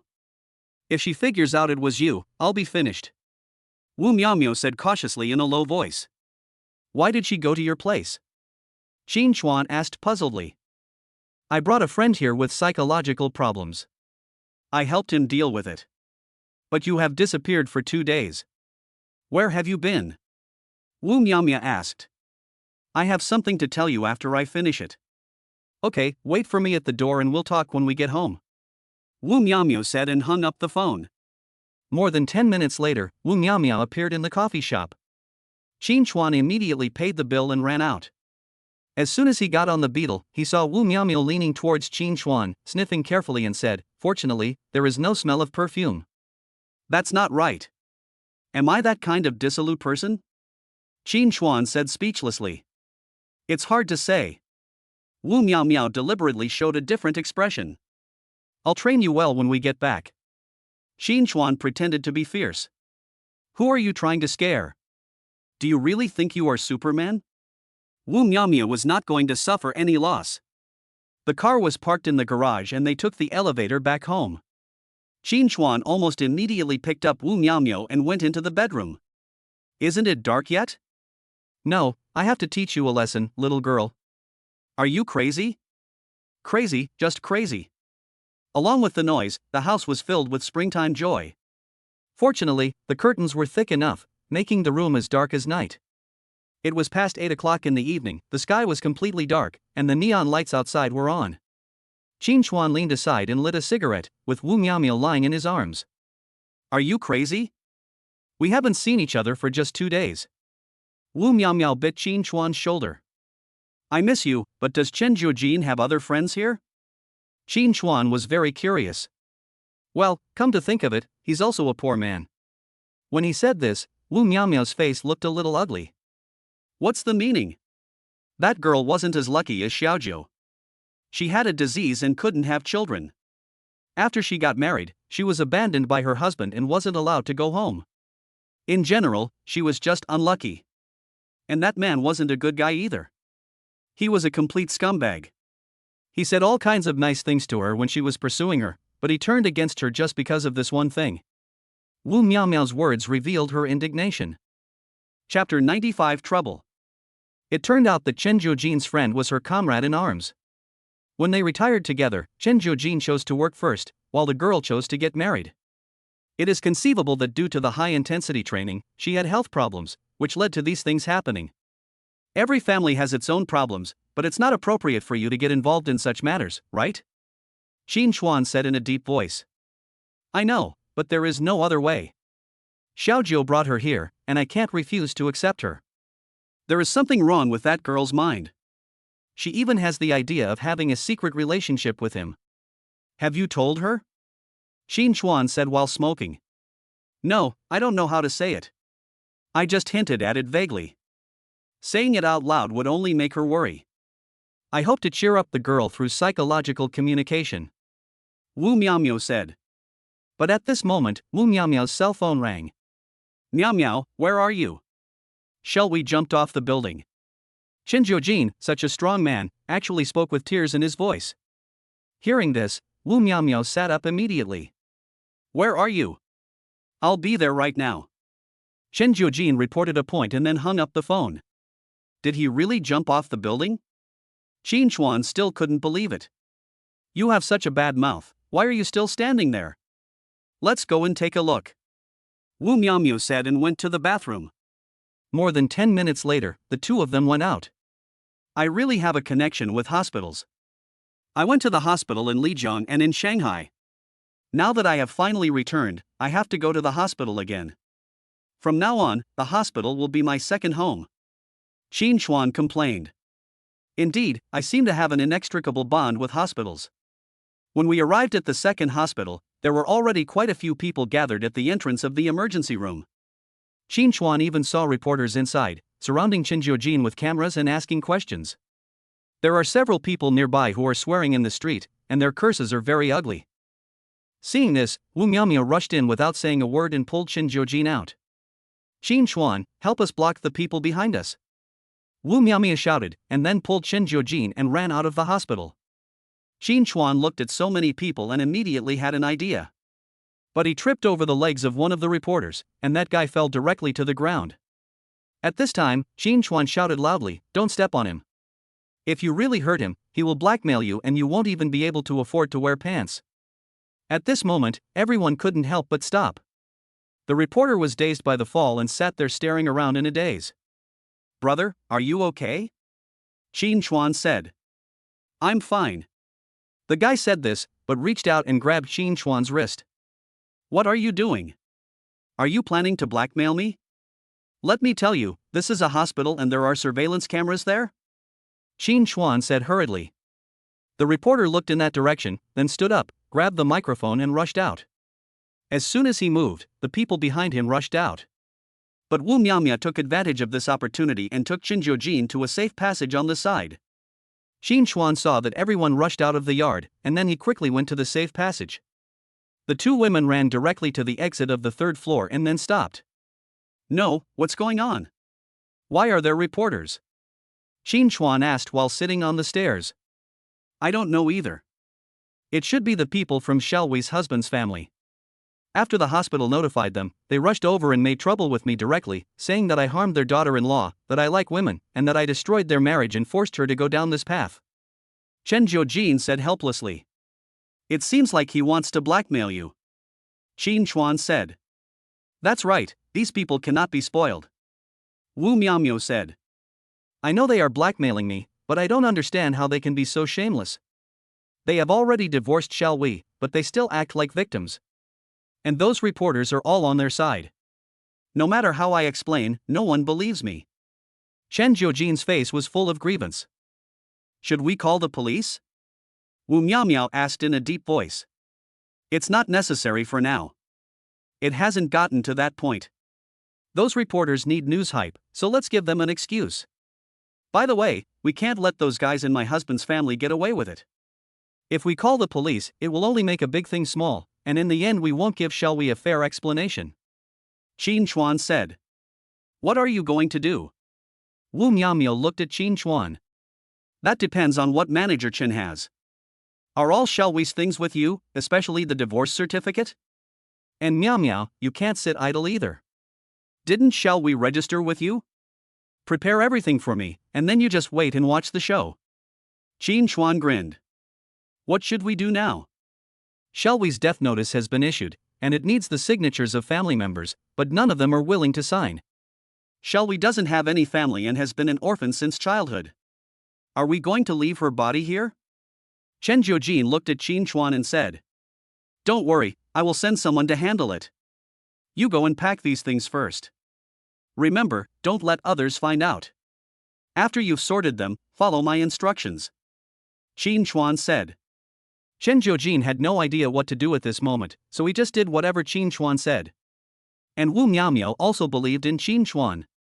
After all, that confident look was not fake. "Okay, I'll leave this to you. If you can't do it well." Wu Miaomia suddenly took out an eyebrow pencil and broke it with a snap. Qin Chuan suddenly felt a chill in his lower body, and then he quickly assured, "Don't worry, I will do it beautifully, and I will not let anyone who dares to show off go." Only with Qin Chuan's guarantee did Wu Miaomia agree. Then, under Qin Chuan's cover, he slipped directly into the underground garage. Watching the two women leave, Qin Chuan contacted Qin Shu directly. This matter required an important person to come forward, so as to attract those people here. He could not be exposed, so he could only let Qin Shu come. "Are you asleep?" "No, Mr. Qin, what's the matter?" Qin Chuan then briefly explained the matter. After Qin Shu listened to everything Qin Chuan said, she said, "I'll be there in 10 minutes. Okay, take 2 people with you so nothing goes wrong," Qin Chuan reminded. Good. 10 minutes later, Qin Shu came over with Fatty Wang. That's right, having Fatty Wang is enough, after all, he is considered a master. Hurry up, go over there and deal with it. Remember, don't admit anything and keep a low profile. Don't give those reporters any chances, Qin Chuan reminded. Chapter 96, Crying and Making a Trouble. Qin Shu nodded, then walked straight over. When they heard that Qin Shu was the CEO of the Very Hungry Group, the reporters quickly surrounded her. Boss Qin, did you rush here because your employees were involved in this matter? Boss Qin, how are you going to solve this problem? Boss Qin, the emergence of this type of employee in the Very Hungry Group is due to the system? The victim's family is asking for compensation. What does Mr. Qin think? Does this matter require police intervention? The reporters surrounded Qin Shu and kept talking, but Qin Shu's face remained calm. Okay, I've heard everyone's questions, so let me express my attitude. This matter is very clear. Xiaowei died of suicide. As for whether it has anything to do with my employees, I will investigate. If the investigation shows that it is related, I will give a reasonable solution. Of course, if it has nothing to do with my employees, I will also give an answer. Yes, there is one thing I want to confirm, that is, where is Xiaowei's family? Qin Shu looked around in confusion, unable to tell who those family members were. I am Xiaowei's husband, this is my mother, and this is my sister. A tall and thin man walked over and said hurriedly. Leader, you must make a decision for us. That Chen Jiujin is a real good for nothing. He destroyed the relationship between my daughter-in-law and my son, and forced her to jump off the building and commit suicide. Such a person should not live in this world. Xiaowei's mother-in-law immediately sat on the ground, hugged Qin Shu's legs and began to wail. Looking at the 3 people, Qin Shu said, "Auntie, you get up first.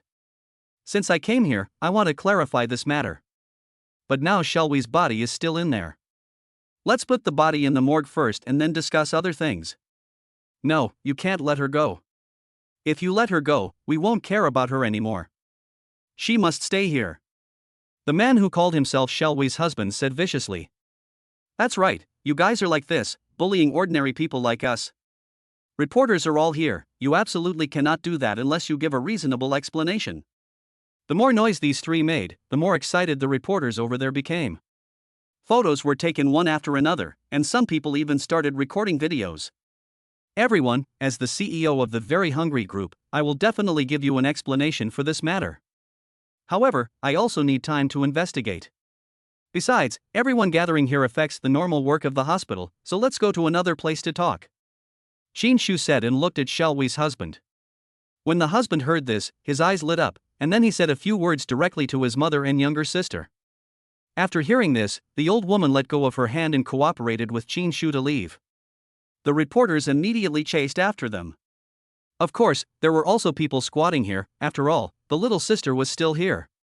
They found a hotel next to the hospital, booked 2 rooms, and Qin Shu walked straight in. The man and his mother looked left and right before carefully following in. Qin Chuan had been waiting in the house for a long time. "Please sit down." Qin Shu pointed to the sofa next to her. "What do you want to say?" Xiaowei's husband realized that there was no danger at this moment, and said with a dark face. "Nothing, just talk about Xiaowei." "Why did Xiaowei commit suicide?" Qin Shu asked. "It's all because of your department manager. If she didn't have an abnormal sexual orientation and hooked up with our Xiaowei wouldn't have had a conflict with me and then jumped off the building to commit suicide." The man put almost all the blame on Chen Jiujin. "What's your name?" Qin Shu asked. "My name is Lu Quan," said the man. "Mr. Lu, don't get excited. If the problem really occurs to my employees, I will definitely give you a suitable solution," Qin Shu persuaded. "Solution? How to deal with the death of a person? I tell you, if you don't care, I will sue you. I will sue your employee for being a mentally ill person and causing the death of my wife," Lu Quan said viciously. After hearing this, Qin Chuan knew that this man was simply a veteran who was only after the money. "So what kind of solution does Mr. Lu want?" Qin Shu asked slowly. "You have to pay compensation. Someone in my family died. This happened because there is a problem with your company's management system. Lu Quan said it directly. If it is confirmed that the problem lies with my employees, then I am willing to pay compensation, but what if it is not? Qin Shu asked. Impossible, this has to be your problem. You don't have to play tricks on me. I've also told you that I won't buy it. You must give me an explanation for this matter. Lu Quan didn't care. If it's not my employee's problem, but Xiaohui's own problem, then I'm sorry, our company is a humane management company and will only compensate some of the burial expenses. As for the rest, we will definitely not give any compensation. Qin Shu said very seriously. Are you kidding me? I'm telling you that you must pay the compensation, otherwise I will expose you and expose your black-hearted company. Lu Quan stood up directly. Lu Quan's mother, who was standing nearby, also heard this and stood up, pointing at Qin Shu and said, You look like a man dressed like a man, but you speak like that. How could you possibly force our own daughter-in-law to death? I tell you, I have nothing but my life. If you don't give it to me, I will go to your company and kill myself. When Qin Shu heard this, a cold light flashed in her eyes. Since you two have this attitude, there is no need to talk about it. I have already notified the judicial authorities to intervene. After all, our very hungry group will not suffer from unwarranted smears. After saying this, Qin Shu turned around and left the room. Qin Chuan followed closely behind, and the other two also hurriedly followed. Now, there is no way they will let Lu Quan go. After leaving the room, Lu Quan's mother hugged Qin Shu's legs again and started rolling around. The reporters waiting outside took photos frantically again. This is bullying. Come and see, ordinary people like us have no way to survive. This is too bullying. I even lost my wife, and they still say it's our fault. Can rich people distort the facts like this? Lu Quan also blocked the side and shouted loudly. Qin Chuan found this scene somewhat amusing. Sure enough, it was still the same old tricks, crying, making a fuss, and threatening to hang oneself. These were once women's magic weapons, but now they have become the necessary means for those who blackmail people. Just as they were arguing, they saw the hotel elevator coming up and several people walked over. Chapter 97, Small Tricks.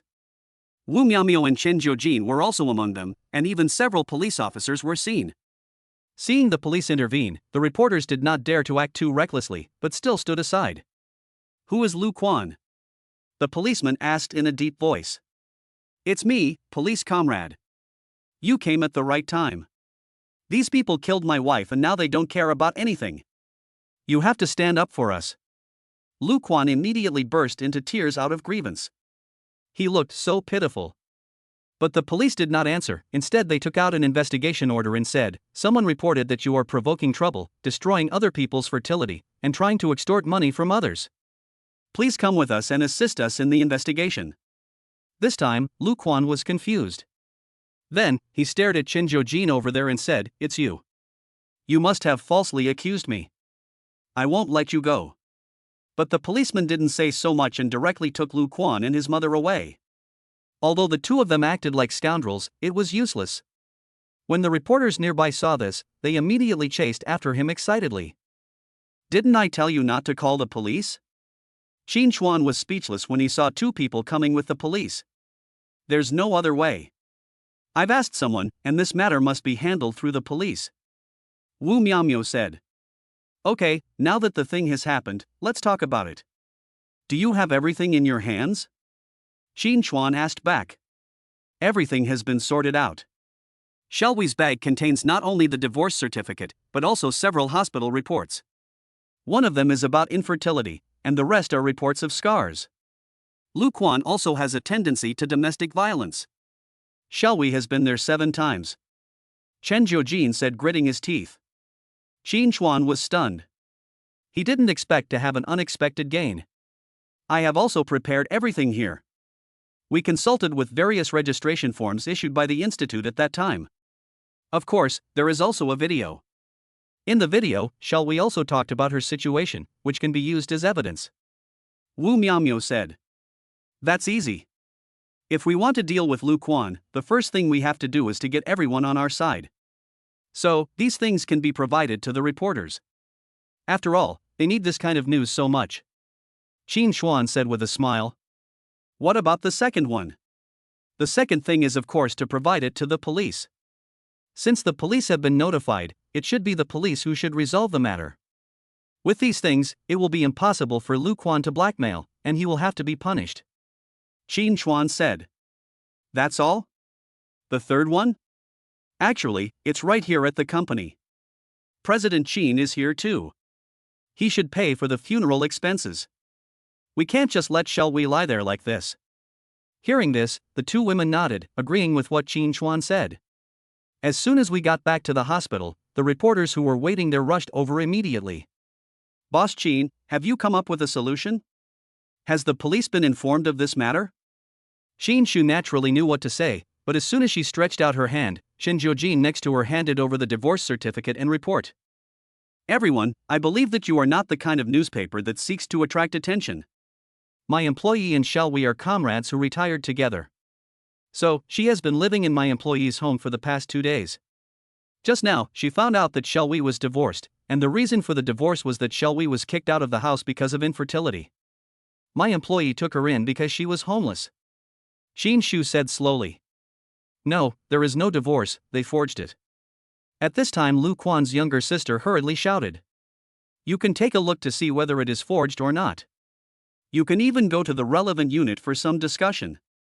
Xin Shu said as she took out the divorce certificate. After another round of photo taking, some people have already realized that this is a real divorce certificate. Secondly, I have some reports here. Lu Quan has a tendency to domestic violence. Shall We, a friend of my employee, has gone to the hospital for checkup several times. She was covered in wounds every time she went there. You can imagine how cruel Lu Quan was. Xin Shu said as she took out the reports again. There are seals on them, which shows that they are all authentic. In addition, my employee once took Shall We to receive psychological counseling. The counselor also provided relevant materials, as well as some treatment videos. We will send these to the police. I believe there will be a fair and just result. Of course, my promise remains unchanged. No matter what, out of humanitarianism, we at Very Hungry will pay for all Shall We's funeral expenses as a token of our remembrance of her. Xin Shu said this and turned away. As soon as she got in the car, Wu Miao frowned. What's wrong? Lu Quan's sister is really shameless. She started a live broadcast directly. Now it has attracted quite a lot of people to watch, and under her distorted commentary, many people stand on Lu Quan's side. Wu Miao said with a dark face. It doesn't matter. Isn't this what we really want? Let him show off. He has so many things. There will be no problem sending them over to clear Manager Chen of suspicion. Besides, the bigger the trouble they make, the more serious the consequences will be. Qin Chuan said with a smile. Looking at Qin Chuan's appearance, the two women felt something was wrong. They stared at Qin Chuan from the left and the right, as if they were interrogating a prisoner. Don't look at me like that. I admit that I was the one who arranged for people to go there for the live broadcast. Aren't you trying to take revenge on this family? Then let them be crazy and proud first. When the results come out, there will be no place for them here. Qin Chuan could only explain his little trick to the teacher. You are cruel enough. Wu Miao gave a thumbs up. Is this really okay? Shen Jiujin was the one who was a little hesitant. After hearing this, you won't think so. Qin Chuan said as he took out his mobile phone and clicked on the recording in the hotel. As expected, with Qin Chuan's instigation, more and more people began to pay attention to this matter, and even the Hungry group was constantly mentioned. This is simply bullying.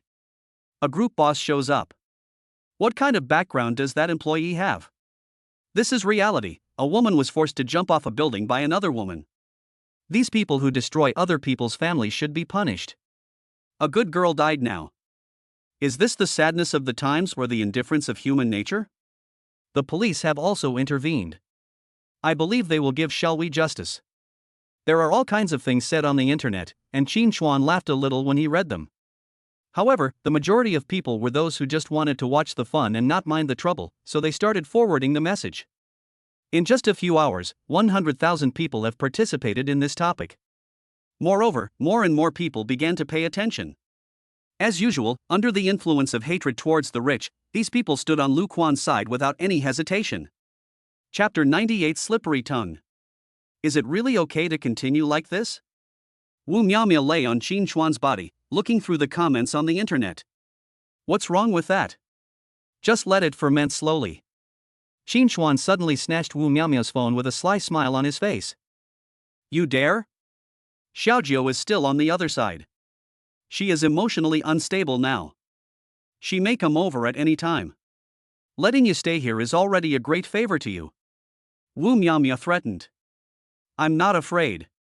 Qin Chuan pulled up the quilt and got in at once. But at this moment, the doorbell rang. Here it comes. Wu Miaomia looked at Qin Chuan proudly. Qin Chuan walked slowly towards the guest bedroom next to him and then went straight into the closet. It was obvious that he had planned it in advance. However, that expression was very unpleasant. This look made Wu Miaomia find it even funnier, but she still took Qin Chuan's clothes, cell phone, and other things to him and put them in the closet. After checking, he rubbed his eyes and walked out looking sleepy. Xiaojiu. The door opened, and it was Chen Jiujin. I couldn't sleep alone, so I came to find you. Chen Jiujin looked a little haggard. Although the incident happened not long ago, no one would be in a good mood if they encountered such a thing. How could Wu Miaomia refuse? She poured a glass of water for Chen Jiujin, and the two of them started chatting. If it weren't for the fact that Wu Miaomia was a psychological counselor, Qin Chuan would have felt a little drowsy after listening to her eloquence. I don't know how much time had passed, but Qin Chuan fell asleep in the closet. This night was perhaps the most frustrating night Qin Chuan had ever experienced. The small space was so awkward. Until the next morning when Wu Miaomia came and opened the wardrobe, Qin Chuan was curled up and sleeping soundly inside. Perhaps it was because he felt the air was circulating more, or perhaps it was because of the sound of Wu Miaomia taking pictures. Qin Chuan woke up in a daze. Gone? Qin Chuan asked with a yawn. Not leaving. Suddenly, Chen Jiujin appeared beside Qin Chuan. After the sound, Qin Chuan shuddered and subconsciously stood up. But the next second, his head hit the partition above with a bang. Covering his head, Qin Chuan cursed in his heart that he was unlucky, and then secretly looked outside. But Chen Jiujin was holding a kitchen knife in his hand and looking at Qin Chuan with a playful look on his face. Well, I came here to talk about that matter last night. I was afraid that you would misunderstand me. Qin Chuan explained stutteringly.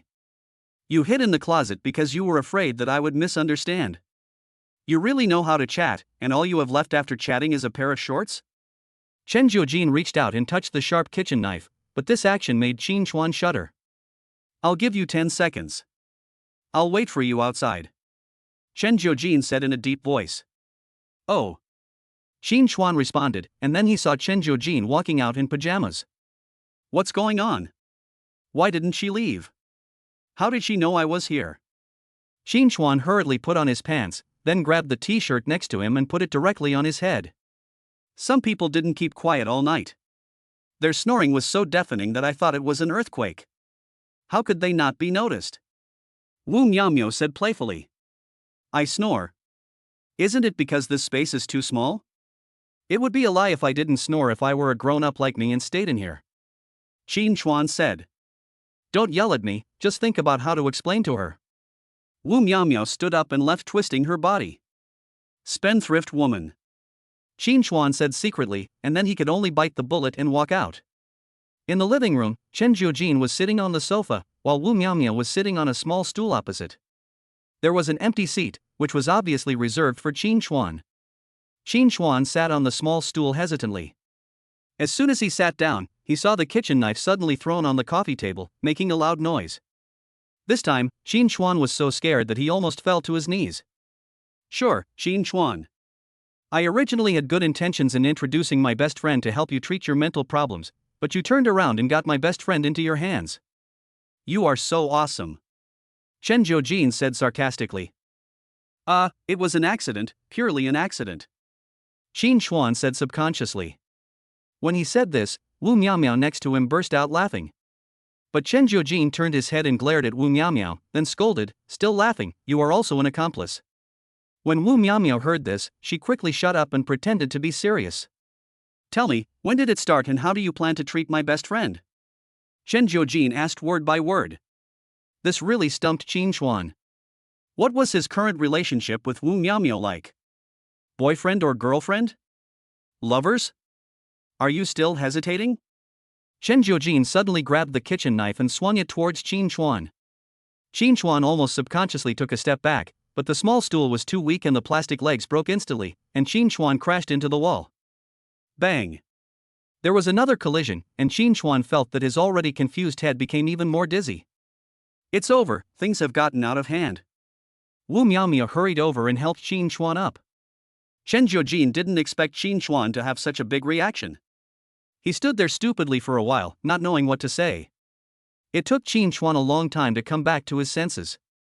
Looking at Chen Jiujin in front of him, Qin Chuan sighed and said, "I don't know how to treat her either."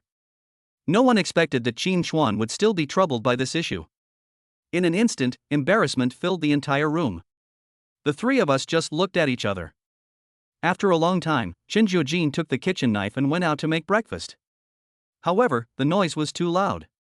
Those who knew her would understand that she was making breakfast, while those who didn't would think she was doing some renovation. Are you stupid? Why does your brain suddenly stop working? Wu Miaomia asked hurriedly. I'm telling the truth. Qin Chuan was very serious. I spent the whole night doing ideological work for Xiaojiu last night and managed to get her to accept our relationship. If you just said a few nice words, it would have been over. But you insisted on saying this and you're making yourself uncomfortable.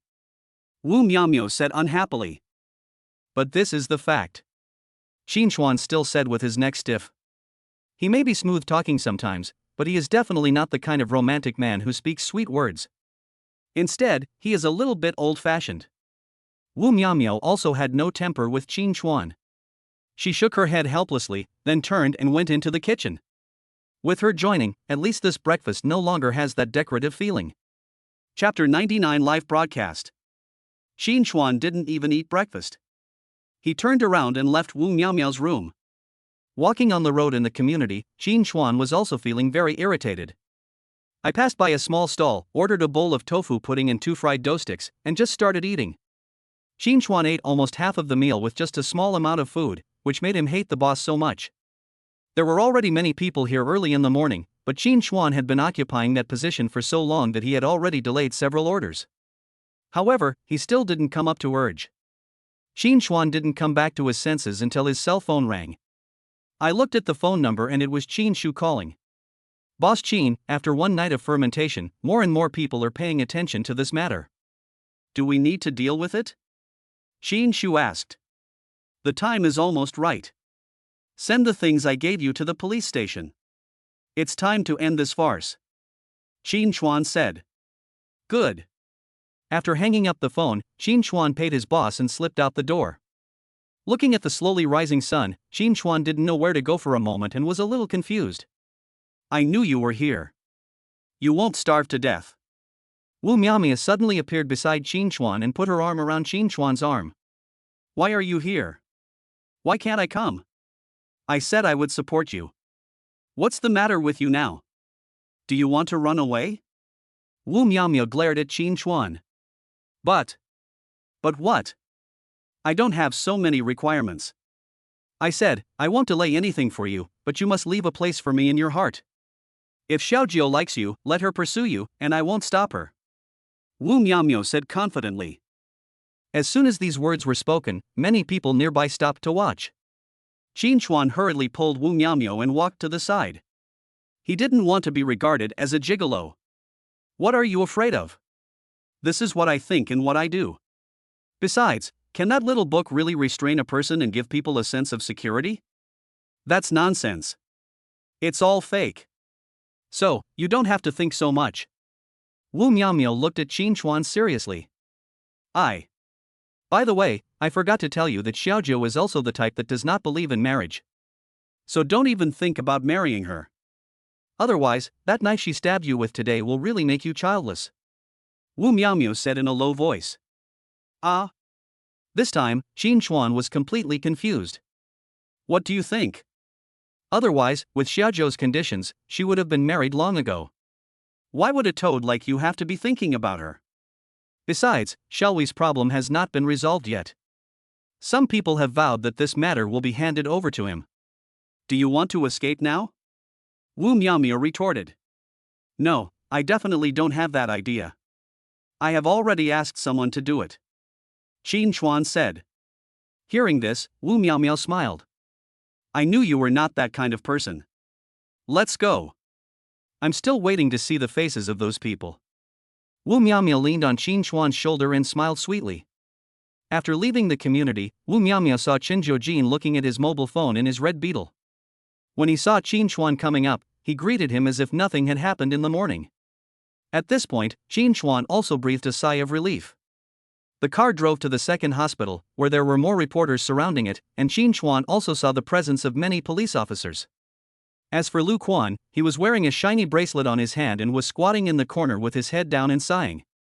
When Qin Chuan and others went in, they did not attract the attention of the reporters, only because the lawyer brought by Qin Shu had already sued Lu Quan's family of 3 according to the law.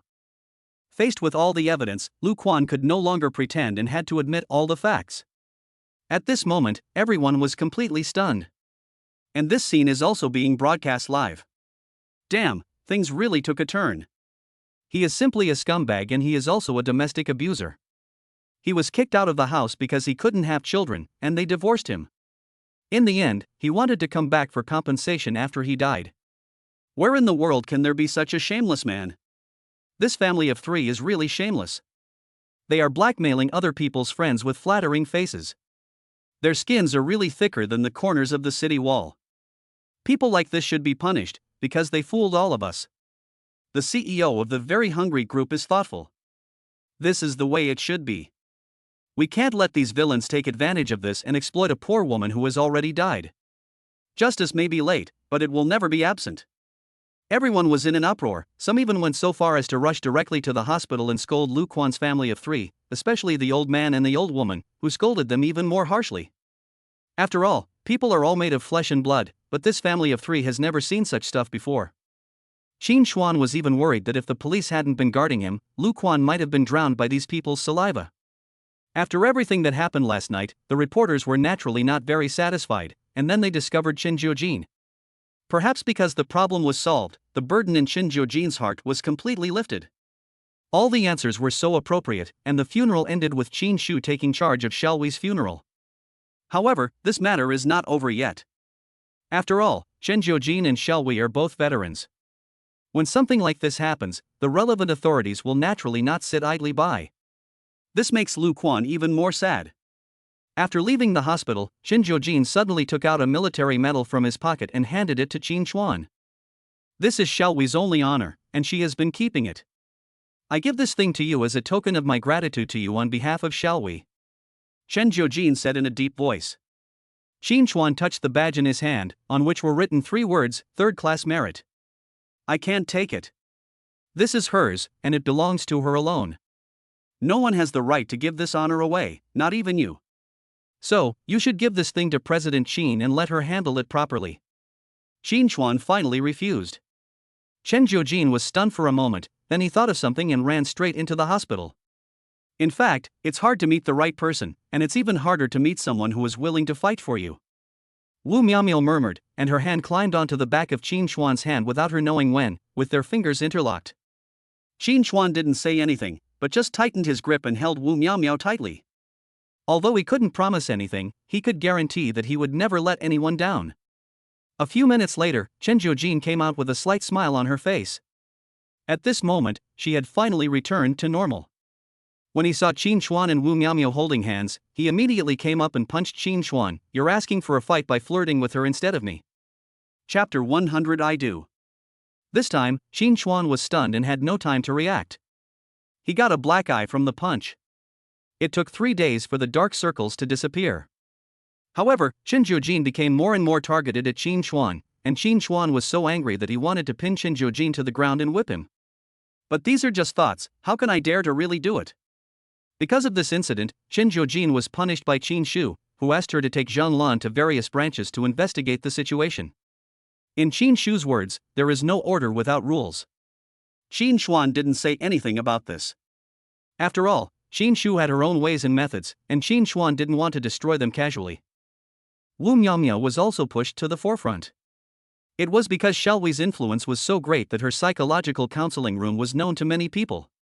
During this period, she began to expand her business and was so busy that she was rarely seen all day long. At this moment, Wu Ming was taking Li Yuan for a tour in Qin Chuan's luxury car, and Qin Chuan approved of this. After all, I have known Wu Ming for such a long time, and I have never seen him so concerned, so naturally I gave him a month's vacation and even advanced him a month's salary. Everyone around him was busy, leaving Qin Chuan alone. Suddenly, he thought of the third brother and what he had said about the fourth brother. He took out his cell phone, looked at the phone number he had saved for more than 3 years, and dialed it directly. The phone rang several times, but no one answered. On the 8th time, the call was finally answered. Hello, who is this? The environment on the other end of the phone was very noisy, and the voice sounded a little tired and hoarse. Xiaoxi, where are you? Qin Chuan said. After these 5 words were spoken, the person on the other end of the phone was stunned for a moment, and then heard the call being hung up, with a dead tone continuing to echo in the receiver. Qin Chuan didn't understand and called again, but this time, he was told that the other party's phone was turned off. Helplessly, Qin Chuan could only dial the third brother's phone number. But no one answered the call from the third brother, as if he had disappeared too. Finally, Qin Chuan had no choice but to look at the boss's phone. This time, the call went through. Second brother? Qin Chuan didn't feel awkward when he heard this familiar name, but instead felt a little more intimate. Boss, where are you? Qin Chuan asked. Where can I be? I'm at home. My family has a pig farm and I'm helping out here. Why don't you come over sometime? I'll treat you to pork and green onion dumplings. The boss on the other end of the phone was still so cheerful. Okay. The words Qin Chuan had been brewing for a long time finally turned into just this one word. Okay, I'll send you the address right away. Please let me know in advance when you arrive. The boss said with a smile. Soon, the call came and the address was a small mountain village at the foot of Mount Wutai. Qin Chuan booked a flight to Longqing on his mobile phone, then packed a bag, hailed a car and rushed to the airport. It takes 3 hours to get from here to Longqing. If you take a bus or train, it will take longer. After arriving at the airport, I looked at the travel time on my phone and found that there was still more than an hour before check-in, so I simply found a seat in the waiting area and sat down. As soon as he took out his cell phone, a beautiful woman suddenly rushed over and fell into Qin Chuan's arms. Qin Chuan was just about to say something when he saw the beautiful woman sitting directly on him and gave him a passionate kiss. Then I saw several strong men rushing over from that side, looking for something in the waiting hall. After searching for 3 full minutes, he finally left. When the beautiful woman saw those people leave, she let go of their hands and continued to breathe heavily. Qin Chuan now had time to look at the beauty in front of him. He saw that she was wearing a white t-shirt and a pair of denim shorts, with her long hair draped over her back without any restraint. The fair skin and delicate face are so beautiful, with a pair of big eyes and the lipstick on the red lips is a little messy. Thank you, handsome boy. The beautiful woman said softly, then turned over and ran straight to the toilet. 5 minutes later, a beautiful woman in women's work clothes came over. She was wearing a pair of black high heels and a pair of black stockings. Her long legs were so attractive. Coming to Qin Chuan, the beauty sat down directly. Are you the one just now? Qin Chuan was really surprised at this moment. If the girl just now was a hot girl, then the one in front of me with glasses is basically a mature woman. Little brother, you see it clearly. But I still have to thank you for what I did just now, otherwise I would have been entangled by those people. The woman said with an extremely charming look. Charming or not, can you please return my wallet to me first? Qin Chuan slowly stretched out his hand. The woman was stunned for a moment, then took out a black wallet from the bag next to her. After searching for a while, he looked at the ID card and asked, Your name is Qin Chuan? That's right. Qin Chuan snatched the wallet and put it in his pocket. My name is Su Mei. How did you find out that I took your wallet? Su Mei was very surprised. Qin Chuan didn't say anything, but just rummaged through his pocket and took out a plane ticket. This is yours. Qin Chuan handed it over. When Su Mei saw this, she immediately rummaged through her bag and found that her plane ticket was missing. That's amazing. It seems like we are of the same kind. Su Mei looked at Qin Chuan, becoming more and more surprised.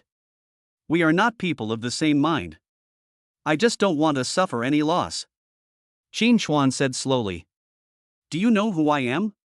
Su Mei seemed to hear the hidden meaning in Qin Chuan's words. You are a beautiful woman, but you are a thief. Qin Chuan sighed. He. Su Mei was instantly amused by Qin Chuan, and this smile attracted Qin Chuan's attention again. Putting aside everything else, Sumei at this moment really has a unique flavor. You really don't know me? Sumei looked at Qin Chuan and asked again.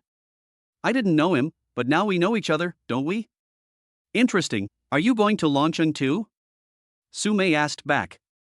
That's right, it's just a small village next to Longcheng. Qin Chuan said. Can you take me with you? Sumei asked excitedly. Of course, I'm willing to let the beautiful lady accompany me first, but we have to make it clear in advance. That kind of clumsy habit is not good. Qin Chuan said slowly. Don't worry, I just felt itchy just now. Besides, that was my first kiss, and I have to know who took it away. Sumei rolled her eyes. At this moment, Qin Chuan felt a flame rising in his heart. Chapter 101, The Old Village. First kiss? Don't take advantage of me and pretend to be nice. Be careful or I'll sue you. Sumei warned. I'm not being nice, I'm just curious. How did you get targeted by those people? Did you take something from them? Qin Chuan looked at Sumei suspiciously. How is that possible? Those people are all my sister's suitors, but my sister just doesn't like them. Sumei said. Really, I don't want to go to police station with you. Qin Chuan still didn't quite believe it. But at this moment, the broadcast reminded Qin Chuan that it was time to register. As luck would have it, what Qin Chuan didn't expect was that he and Sumei would actually sit together. I saw that Sumei had changed into a pair of glasses, and the big black sunglasses covered half of her face. That just means we are destined to be together. Sumei giggled. Indeed, it is quite fate. Brother. Before Qin Chuan finished speaking, a strong man appeared beside him and patted Qin Chuan on the shoulder. Qin Chuan turned his head and was almost scared. This guy had a full beard and looked like a savage. He was wearing a unique t-shirt and the muscles on his arms were so big. Brother, let's change positions. The muscular man bulged his arms towards Qin Chuan, and his biceps bulged instantly. No change. Without waiting for Qin Chuan to speak, Sumei next to him directly refused on Qin Chuan's behalf. Then she hugged Qin Chuan's arm and put her head on Qin Chuan's shoulder. My girlfriend doesn't like sitting with strangers. Besides, are your muscles real? They can't be built up with protein powder. Qin Chuan looked at the muscular man in front of him suspiciously and reached out his hand subconsciously. He pinched the muscle with his fingers, but the muscular man shivered and his bulging arm relaxed. You can tell from the taste of this that you ate it. Next time you must exercise on your own and stop taking those protein powders. Qin Chuan looked at her in a way that was giving her advice. Little did he know that there were 2 more finger marks on the muscular man's arm, which had turned blue. After sending the muscular man away, Qin Chuan turned his head and looked at Sumei, who had returned to normal, and sighed. Sure enough, flowers attract flies wherever they go. And what are you? I am the flower protector. Qin Chuan joked. With your small body? I really couldn't tell. Sumei had already put on the blindfold while speaking. That's because you have little contact. With more contact, you will be able to feel it. Qin Chuan had just said this when he felt Sumei lying on his shoulder again. For 3 hours, Sumei seemed to have fallen into a deep sleep and did not move at all.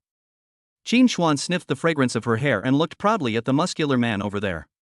The muscular man had a dark face, and it was obvious that he was holding a grudge against Qin Chuan. When the plane landed, Qin Chuan was just about to wake up Sumei, but he saw her get up and go into the bathroom over there. Soon, when she came out, she was seen wearing a big mask, and the big black sunglasses appeared again, covering her entire face tightly. Seeing that Qin Chuan was still waiting for her under the plane, she didn't hesitate and took Qin Chuan's arm again. Could it be that you've done too many bad things and are afraid that someone will catch you again? Qin Chuan always felt that there was something wrong with the way she was dressed. But Sumei didn't say anything and followed Qin Chuan out of the airport. After looking at the address sent by the boss, Qin Chuan was about to stop a car and rush over, but he saw that the book did not shake, and pointed to the left and said, "Your trouble is coming." Qin Chuan looked over in confusion, only to see the muscular man walking towards him dragging a handbag. It was obvious that he was looking for Qin Chuan. Is there something? Qin Chuan looked at the muscular man's bearded face and asked in confusion. Of course, I'm watching you're greeting me. Let's practice. The muscular man said, pointing to the bruise on his biceps. Practice? Are you qualified? Qin Chuan suddenly raised his leg and kicked the muscular man in the crotch. After this kick, the muscular man's face turned red instantly, and then his body bent like a shrimp, lying on the ground and squirming constantly. Retreat! Qin Chuan waved his hand, and a taxi drove over. Qin Chuan and Su Mei got in. The car started, but the muscular man had no time to stop it. Because Qin Chuan's kick really used some force, he could only watch Qin Chuan leave in the car. Is this your surprise attack? Su Mei was also amused by Qin Chuan's actions, and pointed at the muscular man behind her. That's right, and this person taught us a lesson, that is, never go to the gym to eat protein powder, that thing will confuse your brain. Qin Chuan said seriously. This time, the driver in front was also amused. Brother, he who strikes first is the strongest, and he who strikes later will suffer. You are really amazing, you have used all the tactics of war. But shouldn't you continue talking? I can't drag you around the roundabout. The taxi driver said helplessly. Xingshui village at the foot of Mount Wutai. Qin Chuan said. Xingshui village? That village is very remote. Why are you going there? The taxi driver was very puzzled. Go find a friend. Why don't you really go to Mount Wutai to have a look? It's a very nice place, and I'm not just bragging. Once the taxi driver started talking, he couldn't stop and immediately started talking. Qin Chuan was also very interested. He listened to the taxi driver's stories and occasionally interjected. The car drove for 3 hours before stopping at the entrance of a village. Looking at the hardened surface, what appeared before Qin Chuan was a small village with a sense of age. At this moment, the sky had darkened. In the afterglow of the setting sun, Qin Chuan could still see someone herding a flock of sheep walking leisurely over there. Smoke has risen from the bungalows in the distance, giving people a very warm scene. This place is nice. It seems like it's nice to follow you. Su Mei took off her sunglasses and mask at this moment, feeling the tranquility of the moment and breathing the air here. Aren't you afraid that I'll sell you out? Don't be afraid, you are not that kind of person. Besides, your crotch-kicking skills are not yet up to par. Do you want to try mine? Su Mei said with a smile. Qin Chuan shook his head helplessly, then lit a cigarette and started contacting the boss. Boss, I'm here, at the entrance of the village. In less than 5 minutes, a Chagan Benban drove out of the village. The car body was orange in color, and in the afterglow of the setting sun, it looked so tall and classy. But when Qin Chuan thought that the car was going to stop, he saw the Chanan Benban driving directly past him, and Qin Chuan even saw the boss in the driver's seat. Chapter 102. One person takes charge. Boss. Qin Chuan had no choice but to shout at the top of his voice. After Qin Chuan shouted very hard, the Chanan Benban turned around and rushed over. I have to say that driving such a car is indeed a bit unfair for the eldest brother. The 1.8 meter tall guy actually feels a bit out of place in this small car, as if he can't stretch out. Just when the boss was about to give her a hug, he parked the car and drove straight towards Su Mei. Are you still Su Mei? The boss almost blurted out. Yes, you know me? Su Mei was very surprised. Of course, who doesn't know celebrities? My little sister likes the TV series you starred in the most. Are you here to film a movie? The eldest brother was very excited. This time, it was Qin Chuan's turn to be confused. He never thought that the woman who stole his things as soon as they met was actually a star. No, I just came out for a walk with my boyfriend. Su Mei then took Qin Chuan's arm again. The boss then noticed Qin Chuan, whose mouth could hold a fist. Second brother, is this your girlfriend? It took the eldest brother a long time to come back to his senses. I picked it up on the way. Qin Chuan said unhappily. Awesome, it seems you have made great progress in recent years. The boss punched Qin Chuan on the shoulder. It's okay, it's okay. I can just make ends meet. Qin Chuan said modestly. Who are you trying to fool? Xiao Xi's goals have been achieved by you, but that guy has always wanted to be a gigolo. The boss leaned close to Qin Chuan's ear and whispered. Qin Chuan smiled awkwardly but didn't explain anything. After all, some things become more confusing the more you explain them, so it's better to just be misunderstood. Then we came to the old man's house, which is at the very edge of the village, next to the mountain, and a 2-story courtyard that belongs to the old man alone. The car drove into the yard, and Qin Chuan couldn't help but admire. Boss, it's great, a small second floor, a separate door and a separate house. I earned a little money from working and renovated it. It didn't cost much, the eldest brother said with a grin. This is well done, but the decoration is a bit old. When I have time, I will help you get one. It won't cost much, and I guarantee that your home will be transformed, Sume said on the side. Thank you, sister-in-law. The eldest brother was no longer as introverted as he was before school, and he climbed up the pole. Sure enough, nothing else is needed to change a person, life can make him undergo earth-shaking changes. Well, you guys sit down first. I'll go cook. The old folks at home and my younger sister are out playing, so they're not at home. So I have to let you try my cooking skills, the eldest brother said as he went into the kitchen. Soon, the small fire started. I want to eat barbecue, Qin Chuan shouted. Okay, but we need to light the fire so that we can do it. After working for half an hour, the boss put the charcoal into a barbecue grill nearby, and various ingredients were already placed next to it.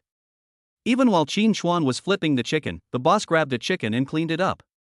Soon, all kinds of things were brought out and placed on the table at the side.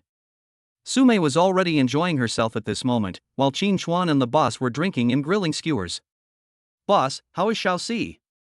Qin Chuan took a sip of wine and suddenly asked. The boss was silent for a moment. He didn't look at Qin Chuan, but kept staring at the barbecue grill in front of him. I called Xiaoxi before I came, but he didn't say a word and just hung up. Finally, he turned off his phone. Qin Chuan spoke again. The boss still didn't say anything, but put down the roasted chicken in his hand and placed it on the table beside him. Then he lit a cigarette and took several puffs. Are we still brothers? Qin Chuan suddenly put the bottle in his hand on the ground. Perhaps because the force was too great, the bottom of the bottle burst and the beer inside immediately flowed out. The boss silently took a bottle of beer and handed it to Qin Chuan, but Qin Chuan did not take it. Seeing Qin Chuan like this, the boss sighed and said, he is actually quite good. You know his family background. He has money to spend even if he just lies down. Are you still lying to me? Qin Chuan said coldly. The boss was stunned and took a few deep puffs of his cigarette again. I met the third brother in Shanghai, and he told me everything. You helped the fourth brother, but you were persuaded to back out, right? The fourth brother's family went bankrupt, and his mother is in the hospital after suffering a cerebral hemorrhage. How long are you going to keep lying to me? Qin Chuan spoke word by word, the bottle of beer shaking in his hand. Second brother, it's not that I don't want to tell you, but what's the point of telling you? Can any of us help? Now he even doesn't want to see my little fourth. He said that he doesn't want to implicate us. He is now a bottomless pit. Whoever gets close to him will be in trouble. The eldest brother took 2 more puffs of his cigarette and then put out the butt. So, you are going to lie to me all the time? Or do you think I'm just a worker and I was blind to drop out of school for such a person, but has our friendship really faded? Qin Chuan could no longer suppress his emotions and roared. When Sume next to him heard this, she immediately turned around and looked over. Second brother, listen to my advice. Now that you have a girlfriend, you should live a good life. Fourth brother is right. None of us has the ability to pull him up. If he goes, he will just feel more indebted. The eldest brother seemed to want to suppress Qin Chuan's emotions. No need to say so much, just tell me where Xiaoxi is? I'll go find him and see if this ungrateful guy is really that heartless. Qin Chuan snorted coldly. The boss didn't say anything, just took a sip of beer and stared at the charcoal in the barbecue grill. Boss, I didn't come here to argue with you, I just want to help. Can you bear to watch him bear it all alone? Don't forget, when we were in school, Xiaoxi helped us a lot. You, me, and Lao San, which one hasn't been helped by Xiaoxi? Do you want to give up this relationship now just because he is a burden? Qin Chuan adjusted his mood and spoke seriously again. I know, but what can I do? Xiaoxi usually looks happy, but he has the strongest self-esteem. Do you want to pull the little bit of self-esteem he has left to the ground and stomp on it? The boss looked at Qin Chuan with a pair of bull eyes. Qin Chuan could also see the unwillingness, anger, and pity in his eyes. Qin Chuan was speechless for a moment, not knowing what to say. He just kept drinking beer, one sip after another. He finished 3 bottles in a row before he felt a little better. Chapter 103, Shooting with a Borrowed Shot. A cool breeze blew, and all the ashes in the barbecue grill were brought out. Qin Chuan and the boss sat opposite each other, and no one said a word. An hour later, the eldest brother stood up, glanced at Qin Chuan, and pointed to the second floor and said, "Take your sister-in-law to the second floor." After saying that, he turned and left. Sumei came over at this time, leaned against Qin Chuan and said, "You are too impulsive." Am I impulsive? Qin Chuan opened another bottle of beer and looked at Sumei in front of him with a dazed look. Yes, everyone has self-esteem. It is the last bit of bottom line for being a human being, so you should reflect on it. Sumei said seriously. Qin Chuan smiled, then lay down on the lime ground. He lay on his back, looking at the bright moon hanging in the darkness above his head. I don't know what self-esteem is. When I was a freshman, I dropped out of school for my first love. I worked outside all day to earn money. I worked on construction sites during the day and delivered food at night. At that time, I didn't have any self-esteem. I dragged my tired body home after 2 o'clock every night, and used alcohol to numb myself. What I thought about at that time was the beautiful things I had experienced. They are all my brothers, and I will never forget this in my life. But now, do I have to give up that beauty just because of my so-called self-esteem? I really can't do it. I used to work hard to save money, not only to give it to that woman, but also to get together with my brothers, but I never saved enough. Now, I am no longer that bootlicker. I want to come back and look for the original beauty, but I find that things and people have changed. As Qin Chuan spoke, there seemed to be a hint of moisture in the corners of his eyes. I am just an ordinary person. Ordinary people should just talk about life. I don't have the qualifications to talk about self-esteem. For the so-called self-esteem, I can even give up my brothers. What's the point? Qin Chuan seemed to be drunk and was talking nonsense. Slowly, he fell asleep completely. The boss then sighed, then carried him to the second floor. After putting it on the bed, the eldest brother did not leave, but stood by. "You go and clean up, I'll take care of him." Sumei went to the bathroom to get a towel, soaked it in water and put it on Qin Chuan's forehead. "Let me take care of him. This kid is particularly restless when he's drunk," the boss said softly. "Have you realized that I'm not his girlfriend?" Sumei asked slowly, sitting aside. "No, I never thought about it that way," the boss said, lighting a cigarette. "Why?" "Because people who know him well wouldn't think so.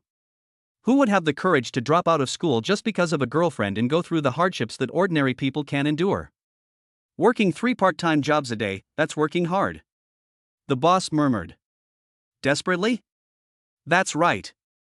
What's wrong with a college graduate going out to find a job? What's more, he only has a high school diploma and hasn't even finished college.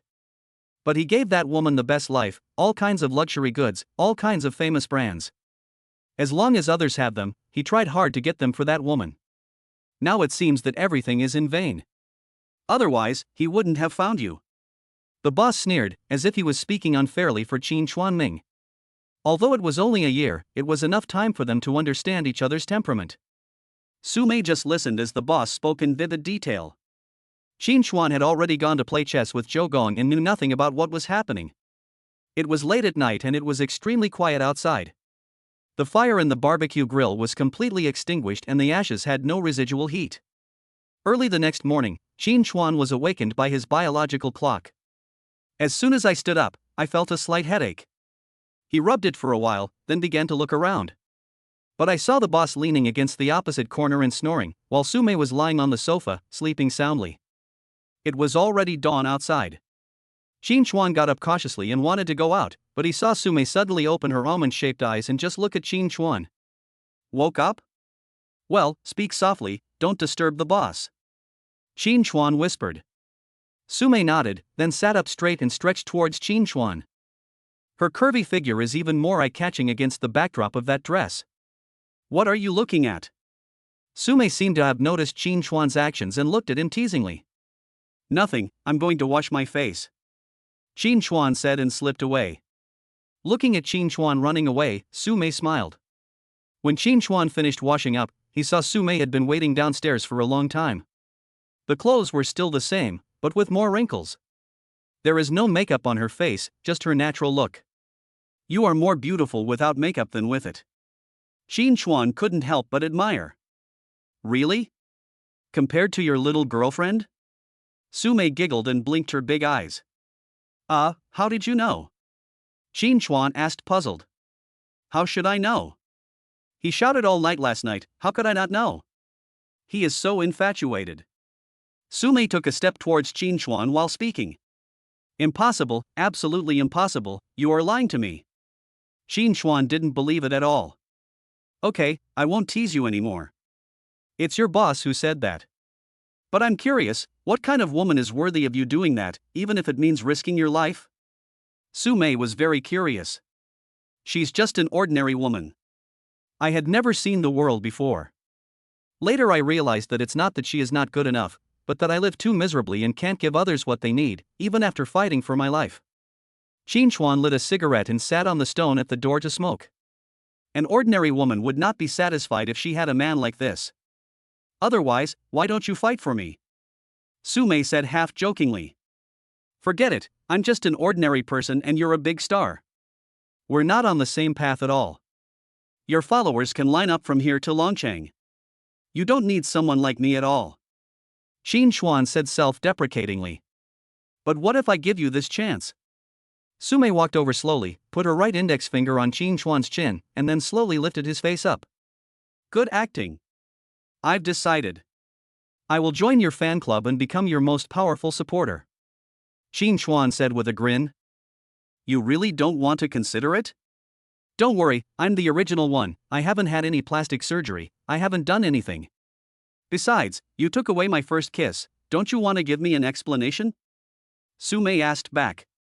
First kiss, do you think I'm stupid? How can celebrities not shoot kissing scenes? Qin Chuan teased. That's a borrowed shot. Do you understand borrowed shot? Sumei seemed to be looking at an old-fashioned person. Chapter 104 Black Coal Mine. Qin Chuan didn't want to dwell on this issue, so he found an excuse to make breakfast and went into the kitchen with a cigarette in his mouth. But once I got in, I saw the boss already busy on the shore. Aren't you still sleeping? Qin Chuan looked at the boss in surprise. Why am I sleeping? I woke up a long time ago, but I was just embarrassed to leave. The boss looked at himself helplessly. Boss? Are you still a rookie? Qin Chuan seemed to have found something interesting and pounced over. Get out of here, go and accompany your girlfriend. Why are you making trouble with me? After dinner, I'll drive you to find Xiaoxi. The boss kicked Qin Chuan in annoyance. Have you thought it through? Think about it carefully. You are right. Self-esteem is nothing. As long as I can help Xiaoxi get out of his current predicament, everything will be worth it. The old man said. Okay, I want fried eggs. I want them fried until they're golden brown, crispy on the outside and tender on the inside. Qin Chuan shouted. I get it. You're the only one who has too many things to do. The boss waved his hand. I have to say, the eldest brother's skills have improved a lot after he returned home. While eating the fried eggs, Qin Chuan kept showing off to Sumei. But the next second, I saw the boss handing over a plate of fried eggs. Sister-in-law, we don't have milk and bread at home, but we have free-range eggs. Don't worry, these are old hens raised at home. They grow up eating insects and definitely not feed on feed. The eldest brother explained while putting the eggs on the table. Soon, he brought a bowl of porridge. It's good. I like to eat nutritious food like this.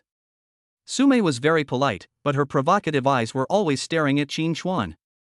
Qin Chuan was so angry that he gnashed his teeth, and while Sumei wasn't paying attention, he poked her with his chopsticks. But Sumei had already prepared for this move and moved the plate aside. The chopsticks poked on the table and broke immediately, and this scene happened to be seen by the boss. How about I buy you a new pair? No, I'm full.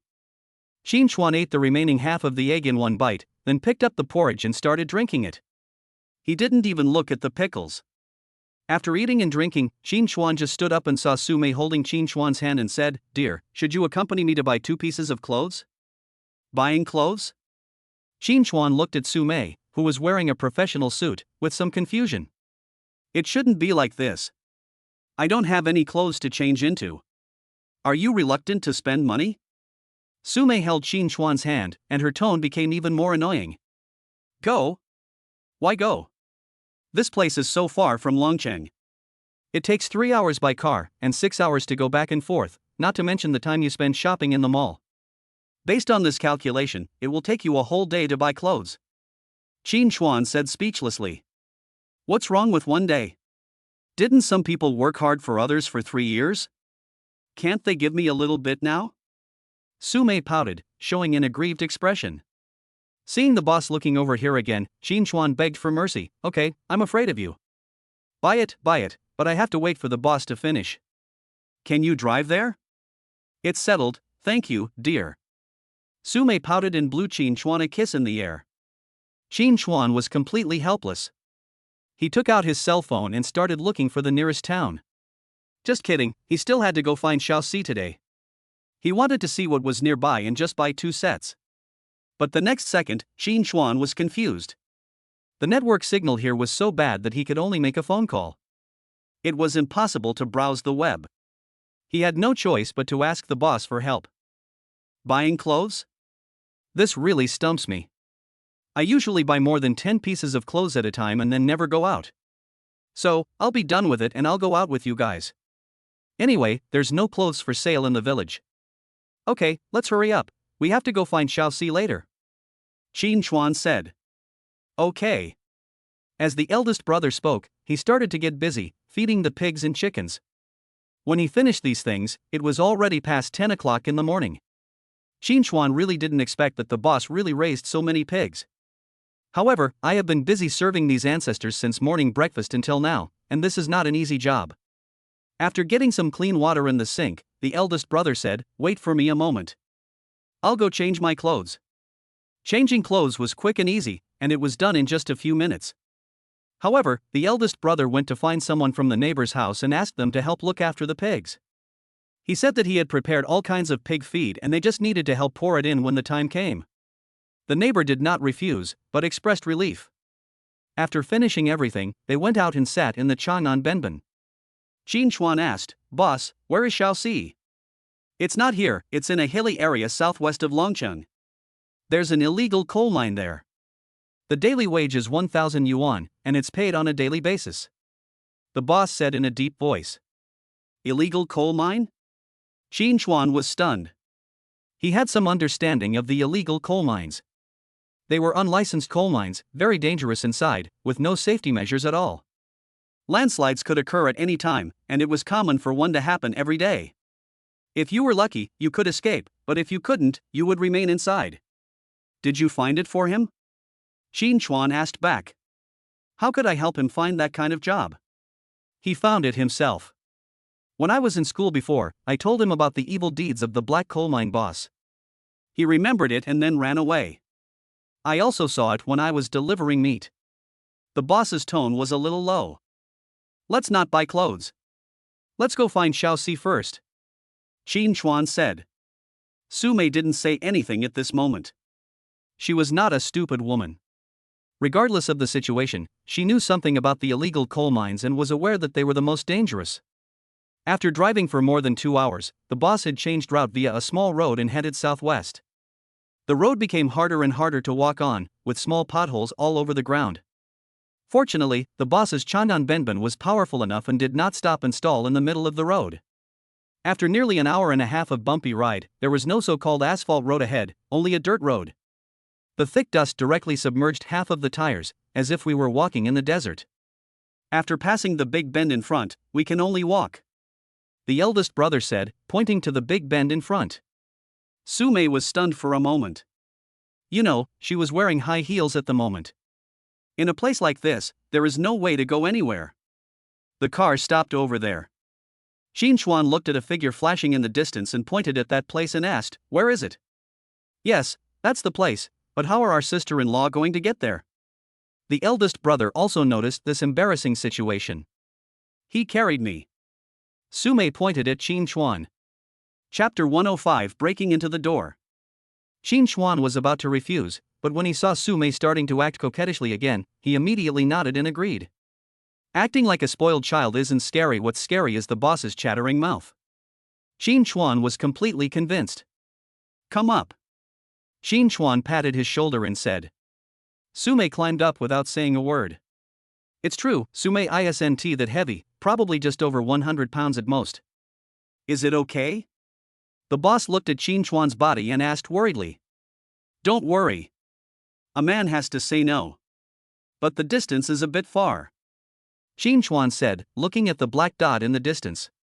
It's not far, just 3 miles. The eldest brother said and led the way. Fortunately, the system changed Qin Chuan's physical fitness, otherwise, how could he walk on the mountain road with Su Mei on his back? It took Qin Chuan nearly half an hour to arrive outside the black coal mine. But before they could do anything, they saw 3 big dogs running out of the yard, barking and rushing towards them.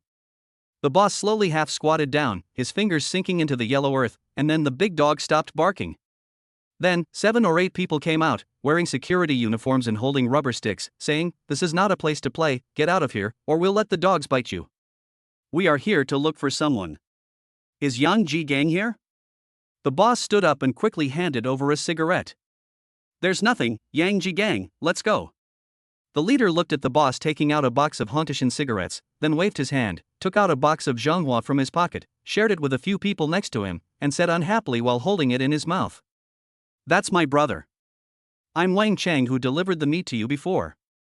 I came here last month. I want to talk to him about something." The boss hurriedly took out a lighter and lit cigarettes for those people. Wang Chang? The one from Qinshui village? Those people looked at Lao Dadeo. That's right. Last time I sent 3 pigs here, and Dog Brother asked me to continue sending them in the future. The eldest brother immediately brought up Dog Brother. Who are you looking for? As expected, Brother Go was very useful. Those people were no longer so arrogant and instead asked about the boss. Looking for Yang Jigang, my brother. I have something to talk to him about. I hope you brothers can inform him. The boss said hurriedly. Yang Jigang? Xiao Sanzi, is there such a person here? The leading security captain looked at a skinny young man behind him in confusion. But the third boy didn't hear it and kept looking at Su Mei. Although Su Mei was wearing sunglasses, her figure could not be concealed. Little Sanzi? The captain was suddenly annoyed and shouted again. Boss, there is such a person, that student who came to us on his own initiative. Xiao Sanzi finally reacted and shouted hurriedly. Go, call him out and tell him that I have something to discuss with him. After the captain said this, he also began to look at Su Mei. Okay. Xiao Sanzi reluctantly withdrew his gaze, then ran away. After more than 10 minutes, the third kid finally ran back and whispered, "Boss, those guys are fighting again, and that kid got beaten badly this time." Although the voice was soft, Qin Chuan heard it very clearly. Yang Jigang was beaten? Qin Chuan said with a frown. It's none of your business. The captain said unhappily when he saw Qin Chuan interrupting. Did Yang Jigang get beaten? Qin Chuan said and walked straight towards the captain. Hey, I'm talking to you, do you think I'm talking nonsense? If you come any closer, you can't leave. It's just right for that girl to stay and have some good fun with me. The captain threatened. But the next second, a brick hit the captain's mouth. The brick was hit with such force that it almost hit the big teeth. Only a wailing sound was heard, and the captain's 2 big teeth were knocked out, and the blood mixed with it was spat into his hands. They are looking for death. Deal with them for me. The captain covered his mouth and shouted to the people next to him. All of a sudden, those people pounced on him like wild dogs on break free. Seeing this, Qin Chuan didn't bother to say anything and pounced on him. The boss also knew that this matter would not end well, so he grabbed someone nearby and picked him up. After a wrestling hug, he grabbed the rubber stick and rushed in. But by the time he rushed over, Qin Chuan had already knocked down the last person. This. What's this? Boss, please help take care of Su Mei. Qin Chuan said, then picked up the third boy. Brother, please spare me, I'm just an employee. Xiao Sanzi covered his chin and begged for mercy. Take me to find Yang Jigang. If you find him, I will let you go. If you can't find him, just wait for me to deal with you. Qin Chuan said viciously. Xiao Sanzi nodded quickly, without even paying attention to the captain over there. The 3 dogs over there didn't dare to come closer at this moment, as if they were frightened by the aura of Qin Chuan. I followed him into the yard, but saw that the surroundings were not hardened at all. It was even worse than outside. There was black coal mixed in the soil. It was obvious that it was used to load trucks.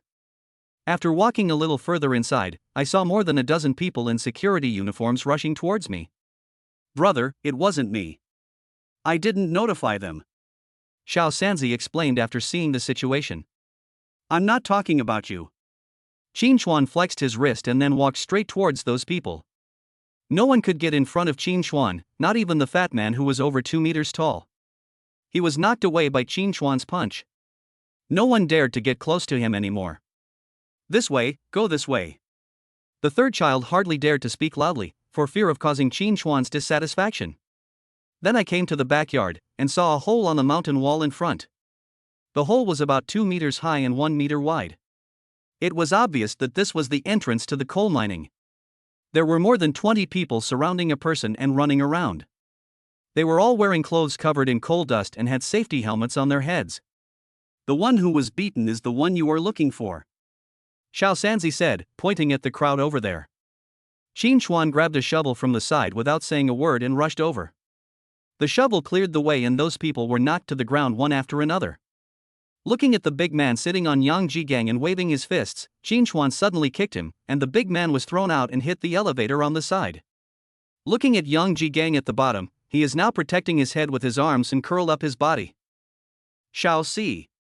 Qin Chuan quickly put down the shovel in his hand and helped Yang Jigang up. Hearing this familiar voice, Yang Ji slowly lowered his arms. Chapter 106 Dog Brother. Second brother, you? Why am I here? If I hadn't come, you would have been beaten to death, Qin Chuan said hatefully. Yang Jigang didn't say anything. His originally fair face was now coal black, but Qin Chuan could still see the blood on his face. Second brother, don't say that. Upon hearing this, the eldest brother hurriedly pulled the fourth brother up. Yang Jigang didn't dare to look at Qin Chuan, he just stood aside with his head down. At this moment, the group of people who had been beaten before rushed over, with dozens of people behind them. They looked like they wanted to keep Qin Chuan here. Boss, second brother, please leave quickly. These people are not easy to deal with. Seeing this, Yang Jigang hurriedly shouted to Qin Chuan. Qin Chuan ignored him and rushed forward, grabbing the shovel beside him. He now had a rage in his heart that he had no place to vent, and these people just happened to be the ones who were at risk. Second brother. Yang Jigang saw Qin Chuan about to rush over alone, so he pulled a shovel from the side and was about to rush over. At this time, Su Mei took action. But she reached out and tapped Yang Jigang on the wrist. Yang Jigang only felt his wrist numb, and then the shovel fell to the ground. You'd better not go over and make trouble. He will be fine. You. Yang Ji was about to refute, but when he saw Su Mei, he was stunned. This is your second sister-in-law, you must not lose sight of her, the eldest brother said hurriedly. Yang Jigang didn't dare to act presumptuously and turned to look at Qin Chuan. Qin Chuan rushed into the crowd, wielding a shovel with great force, and no one could match him. This time, Qin Chuan did not hold back. Anyone who was photographed was lying on the ground, unable to move. There were even several people who were knocked unconscious by Qin Chuan, as if he was playing whack-a-mole. Until the last bald fat man, Qin Chuan just raised the shovel in his hand, and saw the bald fat man begging for mercy. Brother, we must have some misunderstanding. Misunderstand? That's right, there must be a misunderstanding. I am the boss of this place. Brother, just tell me if you have anything to say, said the bald fat man. Qin Chuan took a look at the bald fat man and saw that he had a fat head and big ears, and a gold chain as thick as his little finger around his neck, and a big gold ring on his finger. Qin Chuan really didn't notice it just now. Boss, right? Tell me, my brother was beaten while working for you. Are you all blind? Or do you think that fists are the only thing that matter in the black coal mines? If that's the case, I don't mind sending you all down there to experience the life of digging coal. Qin Chuan looked at the bald fat man jokingly. No, it's better not to. It's my fault that I didn't handle this matter well. Please don't be angry, brother. Don't worry, I will definitely give them a good beating later, the bald fat man said as he handed out a cigarette in a flattering manner. Qin Chuan didn't want to offend the fat man. It wasn't because he was afraid, but because the boss was in Qingshui village. If he didn't handle it well, these people would definitely cause trouble for the boss in the future. Thinking of this, Qin Chuan took the cigarette, lit it and started smoking. Brother, I wonder what kind of business you are in to make you so powerful, the boss asked hurriedly to try to establish a relationship with him. I've been to both the black and white worlds. This time I came here to look for my brothers. But you guys are too arrogant. You even want to bully my girlfriend. You really don't know how to live or die. In my opinion, you don't need to open this illegal coal mine anymore. Qin Chuan pretended to be arrogant. The more he did this, the more flustered the boss became. After all, Qin Chuan's skills were so terrifying that he knocked down more than 30 people with just a shovel. You know, each of these 30-plus people is a good fighter, otherwise he would not have called them to help as security guards. But in front of Qin Chuan, they are nothing at all. No, just tell me what you want to say. We can discuss anything, the bald guy said and looked at the boss over there. When he saw the boss, his eyes lit up, and then he pointed at the boss and said, I know that kid Wang Chang, I'm Gogu, we have a good relationship, so brothers, there's no need for us to do this, let's go inside and talk. The boss didn't expect Brother Go to appear, and quickly gave Qin Chuan a look. Qin Chuan pretended to hesitate, but still followed him up to the office building. It is called an office building, but it is actually just a small 2-story building, but it has everything. Leather sofas, leather chairs, air conditioning, TV, bathroom, everything is available. It can be seen that this guy really knows how to enjoy life. And on the table are your 20-year-old Fenjiu and Zhonghua cigarettes, which are of quite high quality.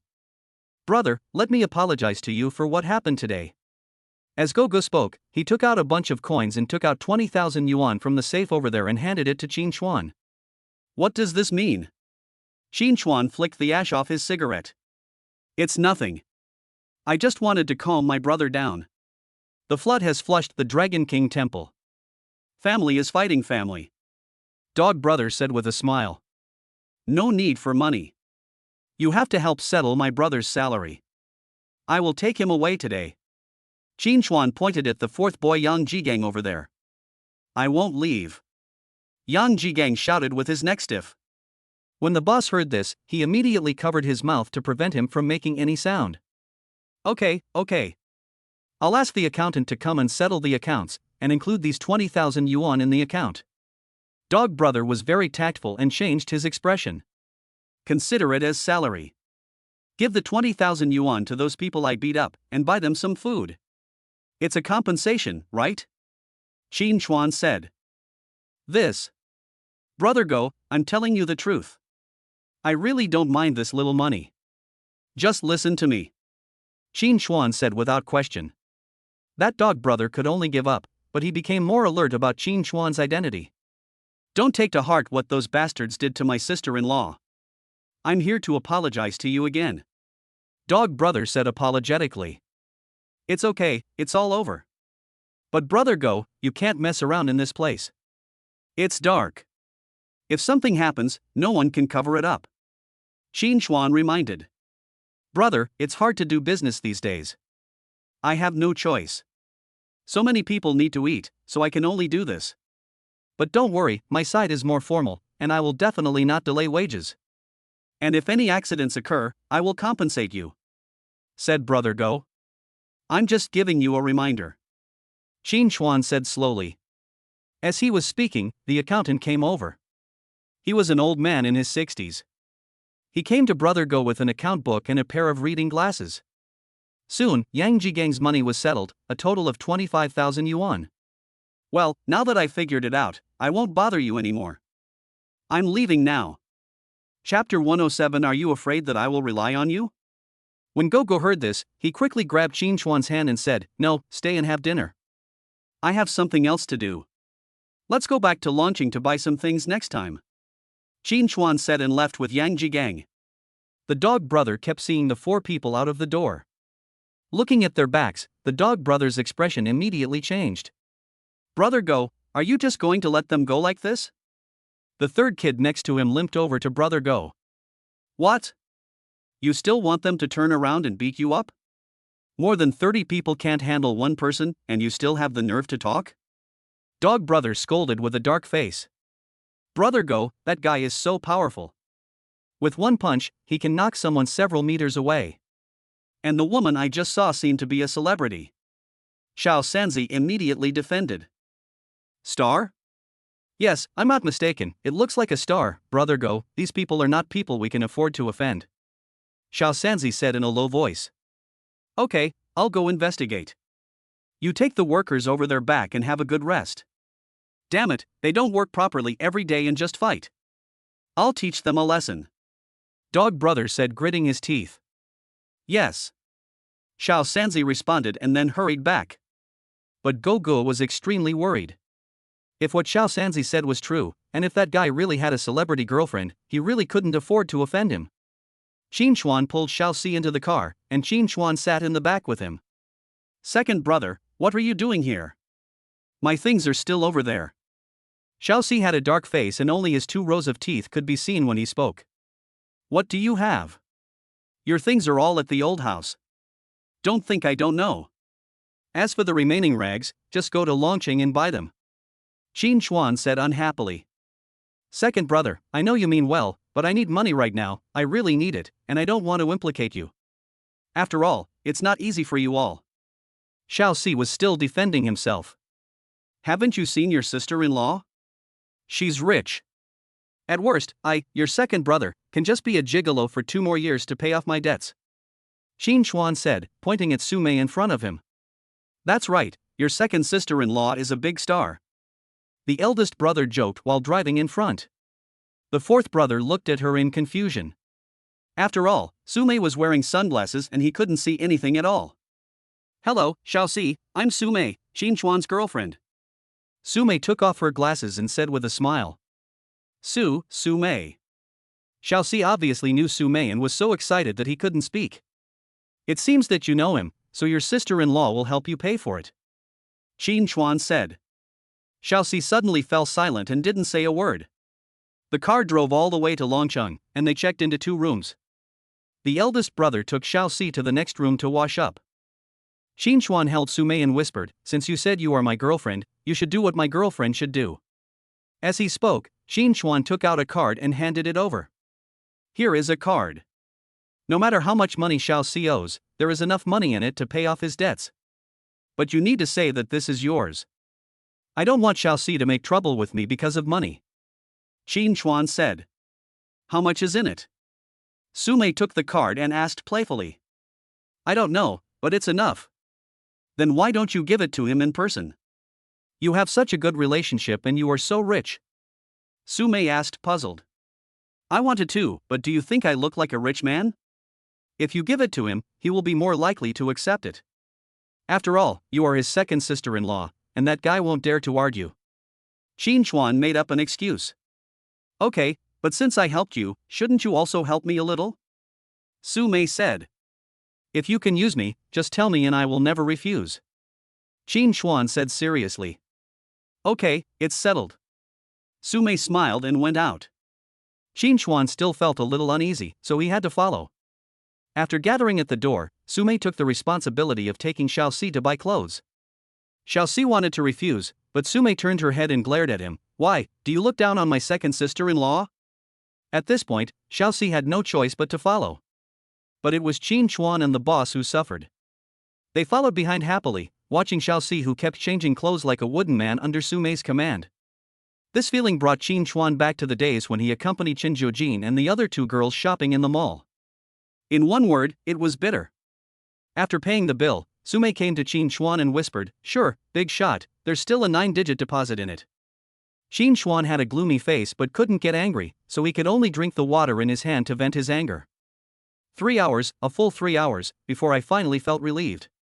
Qin Chuan really wanted to get in the car and stay still at this moment, but there was a pile of clothes in front of him. There are not only Xiao Si's things here, but also the boss's and his own things. The most important thing is of course Su Mei's, which is more than 20 bags in total. After finally loading all the stuff into the Chang'an Benban, Qin Chuan sat in the back seat and sighed, next time, I will definitely not come out. What? Su Mei then turned around and looked at Qin Chuan, the threat in her eyes was self-evident. Qin Chuan could only change his face and said with a smile, nothing. This change amused the eldest and the 4th child standing next to them. Xiao Si, where is your aunt? Qin Chuan didn't want to pay attention to Su Mei, so he turned and looked at Xiao Si. When Xiao Si mentioned his mother, he was silent for a moment and said, she's in the hospital. I don't know how she is doing now. You left your aunt alone in the hospital? Qin Chuan said in a deep voice. I have no choice, but I hired a caregiver to help look after her at Renai Hospital in Shanghai. The fees there are relatively low, and they can maintain my mother's condition very well, said Xiao Si. We'll go back to Qingshui village later, and then we'll go to the Magic City tomorrow, Qin Chuan said. I'll go too, the boss said, raising his hand. Xiaoxi originally wanted to say something, but under Qin Chuan's sharp eyes, he could only swallow it. The petite Chang'an Benben drove towards Qingshui village again, but this time the mood was different. After returning to the village, the eldest brother parked the car and hurried to take care of the piglets and chickens, and the fourth brother followed him. Are you going to the Magic City? Sumei looked at Qin Chuan and asked. That's right, we have to go see Xiaoxi's mother and help change to another hospital, Qin Chuan said. Then I may not be able to go. I have to go to the imperial capital, Sumei said a little disappointedly. Going to Hengjian to film? Qin Chuan asked back. Sumei nodded, her face full of unhappiness. Filming is work, don't delay it. Just follow us and don't mess around, Qin Chuan said with a smile. Are you afraid that I will pester you? Especially after knowing your savings, you are afraid that I will rely on you? Sumei said in a deep voice. Chapter 108, I have the desire but not the courage. I'm not afraid of that. I just don't believe that such a small amount of money would be worth your attention. Qin Chuan shook his head. Why are you in such a hurry to get me out? I can't go to the Magic City, but you didn't say I can't stay in Dragon City for a day? Or are you really attracted to me? Sumei stretched out her hand and slid across Qin Chuan's cheek, and the fragrance from his mouth wafted into her nose. Come on, I'm just afraid of trouble. If you, such a big star, stay by my side and are discovered by those paparazzi, I won't have a good life in the future. Even when I go out to buy eggs, someone will follow me. How can I still live? Besides, you are so charming, won't your fans eat me up? Qin Chuan retorted. Are you so timid? I didn't realize that you were not afraid of attacking the black coal mine alone. How could you be afraid of these? Sumei didn't believe what Qin Chuan said. There's nothing I can do. If you don't believe anything I say, then it's up to you. If you are willing to follow me to the Magic City, I will naturally welcome you. Qin Chuan waved his hand helplessly and said. Is this an invitation? Sumei moved closer. Forget it, you can even propose to me. I have a house there that can be used as your wedding house. Qin Chuan wanted to hug Sumei with a wicked smile, but Sumei rolled her eyes and then left Qin Chuan directly. Men are just pigs. They say one thing and do another behind your back. Sumei shook her head and sighed. The meaning was very clear. She was talking about Qin Chuan. What's wrong with a big pig's trotter? It helps you walk more steadily and you can eat it when you're hungry. Qin Chuan did not refute, but was very calm instead. You're quite shameless, but I like it, Sumei said and threw a coquettish glance at Qin Chuan. As the two of them were chatting, it was slowly getting dark. I don't know when a large cloud gathered in the sky, blocking all the stars and giving people a depressing feeling. Suddenly, a thunder split the sky. The loud noise made Sumei, who was still chatting with Qin Chuan, shiver, and then she subconsciously hid in Qin Chuan's arms. Thunder rumbled one after another, followed by heavy rain. Along with the whistling wind, the raindrops as big as beans smashed the glass, making a crackling music. The eldest and the fourth one ran back as fast as they could, but their legs were no match for the heavy rain. When the two ran back, they were already soaked. But after seeing the condition of Qin Chuan and Sumei, the two of them ran to the inner room without hesitation and the door was quickly closed. Only then did Qin Chuan notice that the action between him and Sumei was indeed a little ambiguous. Sumei almost completely lay in his arms, with her head buried in his chest. Every time thunder sounded, she would shake involuntarily. Are you afraid of thunder?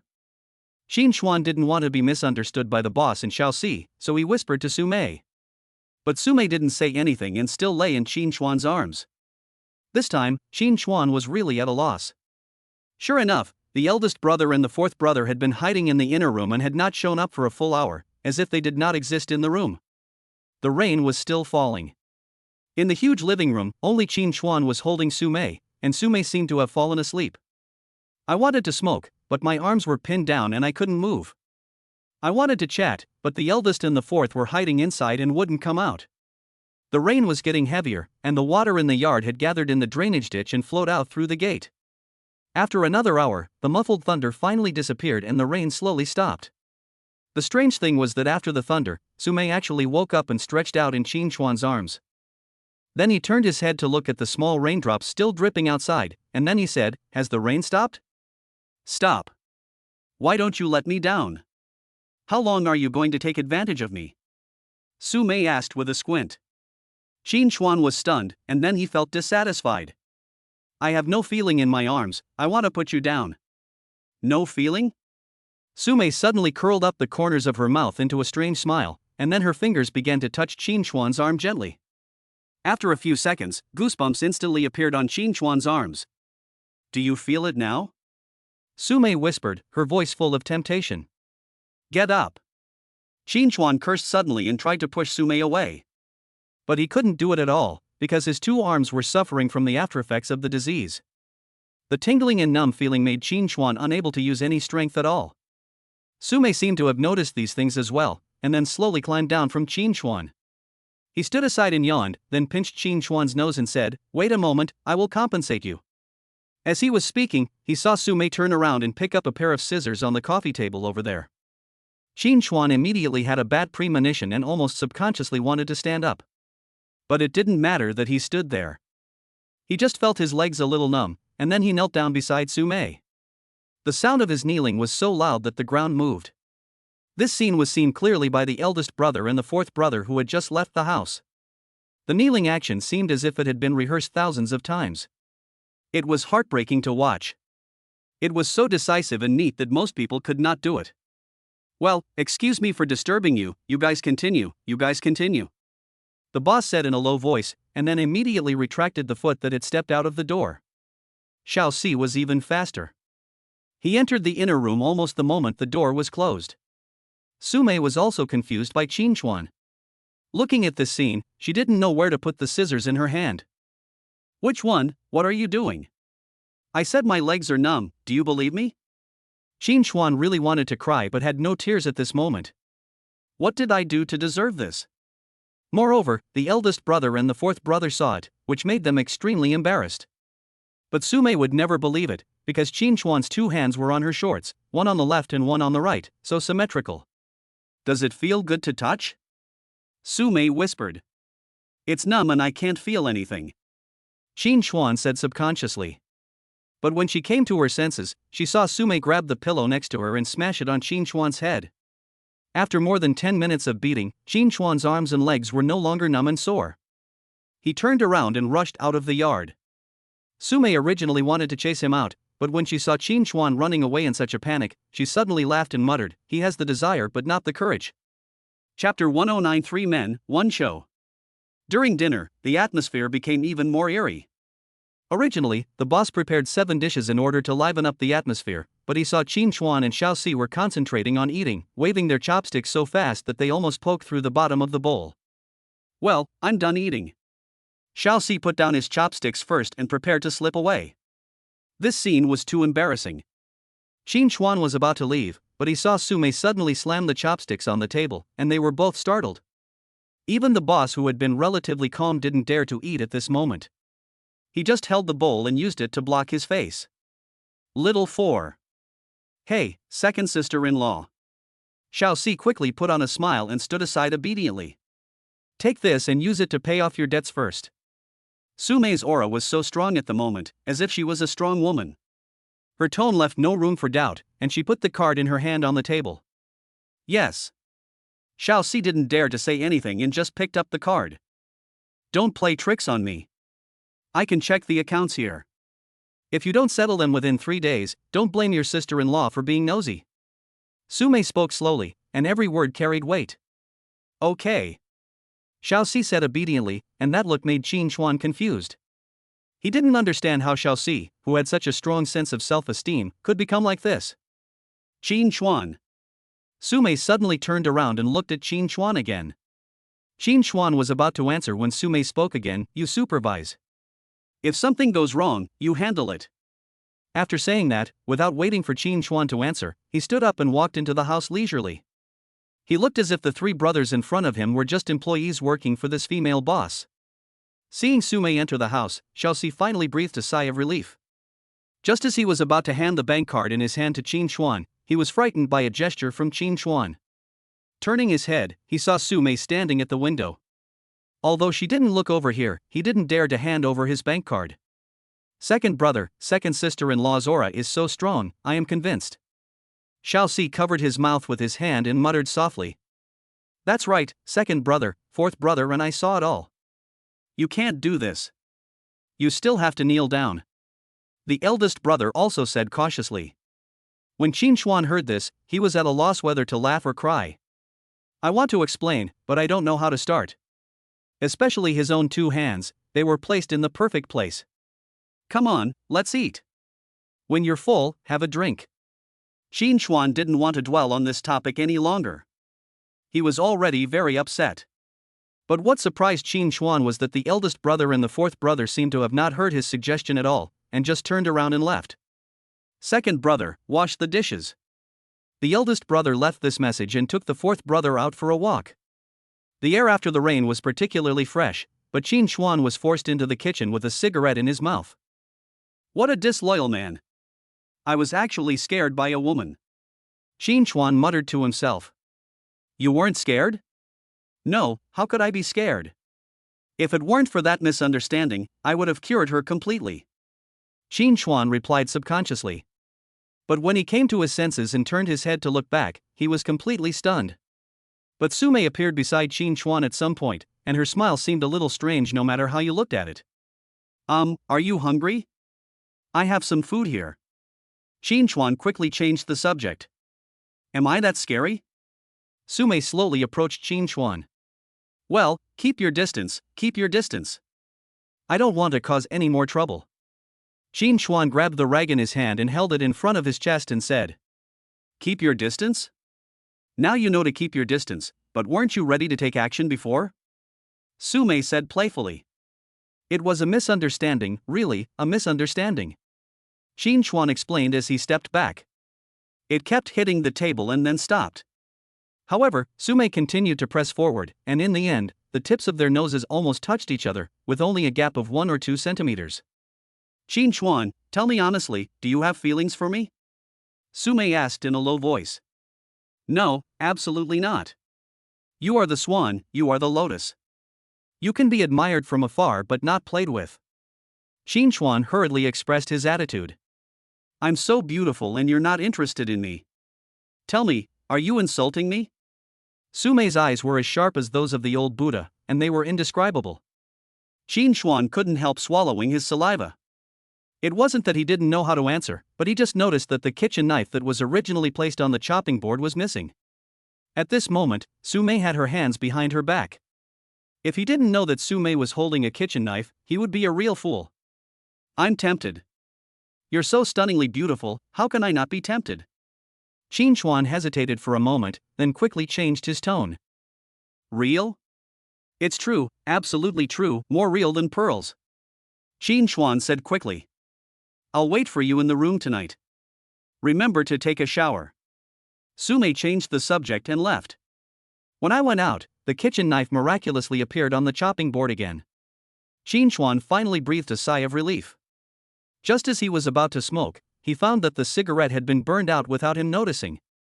I'll go. After the cigarette burned out, the sparks burned my fingers directly. But at this moment, the eldest brother and the fourth brother came in cautiously. As soon as Qin Xuan saw these two guys, he hated them so much that he wanted to kick them directly into the pig pen. Second brother, drink something? The eldest brother said in a low voice. No. Qin Xuan said with a dark face. Second brother, this is good wine, you really don't want to drink it? Xiaoxi tempted. After being treated like this by the two of them, Qin Xuan became a little hesitant. This is the best Fengjiu, the original liquor, you really don't want to drink it? The boss continued to seduce. Where? Qin Xuan couldn't hold on any longer and asked. Come with us. With that, the four of them walked out the door as if they were thieves. At the door is the small garage built by the eldest brother, but it has never been used. The car is just in the yard and the house, and it has been left idle. When the rolling door was pulled up, Qin Xuan was stunned because the two corners opposite were filled with beer. In the left corner are boxes of beer, and on the right are empty bottles, with a white table in between. The table was full of packaged snacks, such as peanuts, sausages, and duck necks as side dishes for drinking. Boss, that's great. This place is great. Qin Xuan praised. I have no choice. My family doesn't allow me to drink. I have no choice but to come here. Fortunately, everything is ready. Chapter 110 Being Targeted. Qin Chuan and Xiaoxi didn't bother to be polite. They pulled a box of beer as a chair, sat around the table and started drinking. I have to say, the wine collected by the boss has a strong taste. When you drink it in one gulp, it doesn't choke your throat and gives you a gentle feeling. After clinking glasses twice, Qin Chuan grabbed the chicken feet next to him and started to eat them. Brother, I really can't take my sister-in-law's money. I owe too much. Xiaoxi, under the influence of alcohol, still said it. Mother-in-law, if you have any problem, go to your sister-in-law. I can't make the decision. Qin Chuan didn't want to hear him say this. That's right. If you have something to say, go find your second sister-in-law. Why say so much? If she agrees, just give it to her. The eldest brother also echoed. Xiaoxi didn't dare to do that. Although he was drunk, he remembered Su Mei's expression clearly. Drink, drink. Seeing that Xiaoxi was still thinking about it, the eldest brother hurriedly pulled the two of them to drink. After 3 rounds of drinking, Qin Chuan felt dizzy. This raw liquor tastes good, but it has a strong aftertaste. The 3 of them were all furious at this moment, and the 4th one had already started crying bitterly. He kept saying things like he saw through people's hearts and everyone, and that a penny can make a hero fall. The eldest brother shouted that he wanted to make money and then find a wife, and he didn't want someone like Su Mei. It was obvious that Su Mei really left a deep impression on both of them. Qin Chuan just sat at the garage door in a daze, staring at the full moon that finally appeared above his head. Su Mei saw this whole scene. From the windows on the 2nd floor, you can clearly see everything below. Looking at the appearance of the 3 people, a hint of doubt flashed through Su Mei's mind. When she first met Qin Chuan, she thought he was a monk, and Qin Chuan thought she was a thief, and that's how the 2 of them came into contact. Then they came to Qingshui village. Although Qin Chuan talked a lot of flowers, he never went beyond the limit. Qin Chuan was able to rush into the illegal coal mine alone just to save his brothers from being beaten. He had money but didn't want to show off in front of his brothers, so he just handed it over to them. All of this made Su Mei unable to see through Qin Chuan. Even now, my acting skills actually forced 3 people to go to the garage to drink. This kind of life is really easy. Su Mei murmured. These short 2 days may be the most relaxing time she has had in recent years. She suddenly made a decision at this moment, then took out her mobile phone, edited a text message and sent it out. After doing all this, she was all smiles. She didn't know if she would regret doing this, but she wanted to try. But before she could drag the 3 people back, her cell phone rang. Looking at the familiar number, it was the phone number of her agent, Sister Mei. But she didn't answer it, instead she turned off her phone. Let me go crazy just once, just once.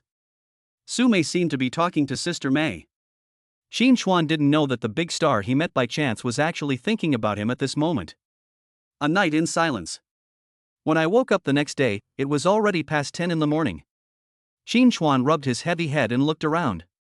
He wasn't sure, his alcohol tolerance was not that high, but he was knocked out after only 7 or 8 bottles of beer the day before, and the same thing happened today, he fell down after just a few glasses of liquor. When I looked over, I saw that I was actually lying in the toilet. The boss next to me was still sleeping soundly, hugging the toilet. Xiaoxi was even worse. He had a mop between his legs and was rubbing his head against the mop. I'll go. I subconsciously tried to stand up, but found myself sitting in a trash can, with my butt at the bottom and my legs and waist stuck in the front and back of the can. No matter how he struggled, the trash can didn't move. Boss, Xiaoxi. Qin Chuan had no choice but to shout at the 2 of them. But the 2 of them seemed not to hear anything and were still snoring. Do you need help? At this time Su Mei appeared at the door of the toilet, holding her mobile phone and looking at Qin Chuan with a smile. Smile? Su Mei stopped him. Su Mei was seen holding her phone and taking pictures of the embarrassing looks of several people, then she put the phone away with satisfaction. Can you help us out now? Qin Chuan was a little helpless. Remuneration is needed. Su Mei said slowly. Any conditions are fine. I feel like my waist is about to break. Qin Chuan said hurriedly. Okay, then including this, you owe me 2 conditions. Su Mei said as she pulled Qin Chuan out. After getting out of the trash can, Qin Chuan finally breathed a sigh of relief. But looking at the 2 people over there, he also found his mobile phone and started taking pictures. I took several pictures from every angle before I stopped. When the eldest and the fourth were awakened, they were both stunned. He looked at the situation in front of him in disbelief, then quickly ran away. This time, it was Qin Chuan's turn to laugh wildly. But when Su-mei appeared in front of Qin Chuan, shaking her cell phone, his smile froze instantly. After taking a shower in the bathroom for nearly an hour, the two men came out with bitter faces. Of course, 3 grown men sleeping in the toilet is a spectacular scene. Su-mei joked. At this moment, the 3 of them wished they could crawl into the crack in the ground. Looking at the 3 obedient people, Su-mei felt indescribably proud. After lunch, the eldest brother secretly glanced at Su-mei, and then whispered, "Second brother, aren't we going to the Magic City? What about your girlfriend?" "She is going to the imperial capital, not with us, so we have to hurry to the airport, otherwise, who knows what will happen," Qin Chuan said in a low voice. "Then I'll notify Xiaoxi, and we'll pack up and leave." The boss was immediately happy and immediately went to notify Xiaoxi over there. After hearing this, Xiaoxi hurriedly packed up his things. 10 minutes later, Qin Chuan came to Su-mei and coughed deliberately. "Well, pack up, we have to leave here. Xiaoxi's mother had some accidents, and we need to hurry to the Magic City," Qin Chuan said. "Okay, I have to leave too. The phone keeps ringing, I guess it's turned on," Su-mei said with a smile. Hearing her say this, Qin Chuan was completely relieved. The originally depressed mood now felt a lot more relaxed. "I got on the Chang'an Benban again and drove directly to Longcheng Airport under the boss's driving." Along the way, Qin Chuan became very enthusiastic and kept asking Su-mei how many days the filming would take this time, and said that he would go to see her when he had time. Su-mei didn't bring it up and just dealt with it casually. After 3.5 hours, the Chang'an Benban was parked in the airport parking lot. Chapter 111, I can't take even one more point. "Boss, little 4, you two sit here. I'll take Su-mei to buy plane tickets," Qin Chuan said excitedly. "No need, I have already booked 4 tickets to the Magic City. I just need to pick them up later," Su-mei said calmly. 4? That's too many?" Qin Chuan was stunned. "Not much. I'll go too. The people in the imperial capital told me that there are no roles for me for the time being, so I can still accompany you. Are you happy?" Su-mei said, lying on Qin Chuan's shoulder. Qin Chuan's heart was already in turmoil, and he gritted his teeth and said, "Happy." The eldest and the fourth were also confused at this moment, but they didn't dare to show it. When the time came, Su-mei took the 3 exhausted people onto the plane. Sitting in a row, Su-mei was ready to go to sleep. The 3 of them looked at each other at this moment, and they all saw each other's helplessness. After landing at the Magic City airport, Qin Chuan no longer thought about those things. After all, Su-mei was just a woman, not a monster that eats people without leaving any bones. She was not that scary. Thinking of this, he felt a lot more relaxed. "Xiaoxi, lead the way." Qin Chuan called to Xiaoxi. "Wait a minute, when we go to visit my aunt, should we buy some nutritional supplements?" Su-mei said. After being reminded by her, Qin Chuan also came to his senses, and the 2 of them walked into the shopping mall next door. Half an hour later, Qin Chuan and Su-mei came out each pushing a cart filled with nutritional supplements. These things seem like a lot, but they cost more than 100,000 yuan. Qin Chuan listened to the rebate money and couldn't help but sigh in his heart. Alas, the task is heavy. We had to stop 2 cars before we could just fit all these things in. When he arrived at the second hospital, Xiaoxi almost ran to the second floor. But as soon as he entered, he was dumbfounded. He saw a lot of people standing there, just looking at the old man. Xiaoxi's mother was explaining non-stop at this moment, and the nurse had disappeared long ago, and there was garbage everywhere around the bed. "Get out of the way, get out of the way." Xiaoxi frantically pushed away the people next to him and squeezed in. When they saw Xiaoxi coming, the people around them immediately became lively. "You came just in time. How are we going to settle our debt? I thought I would be alright if I hid here. Yang Jigang, your young family still owes us hundreds of thousands. You still want to run away? Do you really think we can't find out any information about you? You run away after owing money. You are just like your father. I tell you, you have to pay back this money." Those people immediately became lively, grabbing Xiaoxi's arms and shouting. Qin Chuan followed him into the house, and when he saw this situation, he grabbed the stool next to him and smashed it over. Several people turned around in pain, but Qin Chuan did not hold back. He closed the door directly, then picked up another stool and threw it over. Hey, what are you doing? Why are you hitting someone? That's right, be careful, or I'll call the police to arrest you.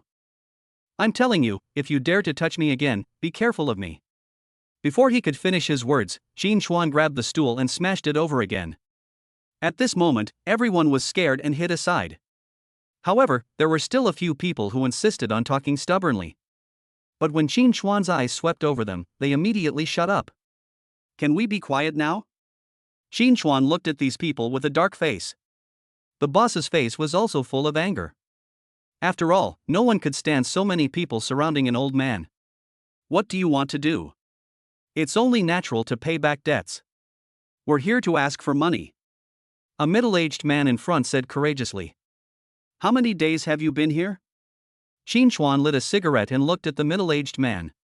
2 days, I've been here for 2 days, but I haven't seen a penny, said the middle-aged man.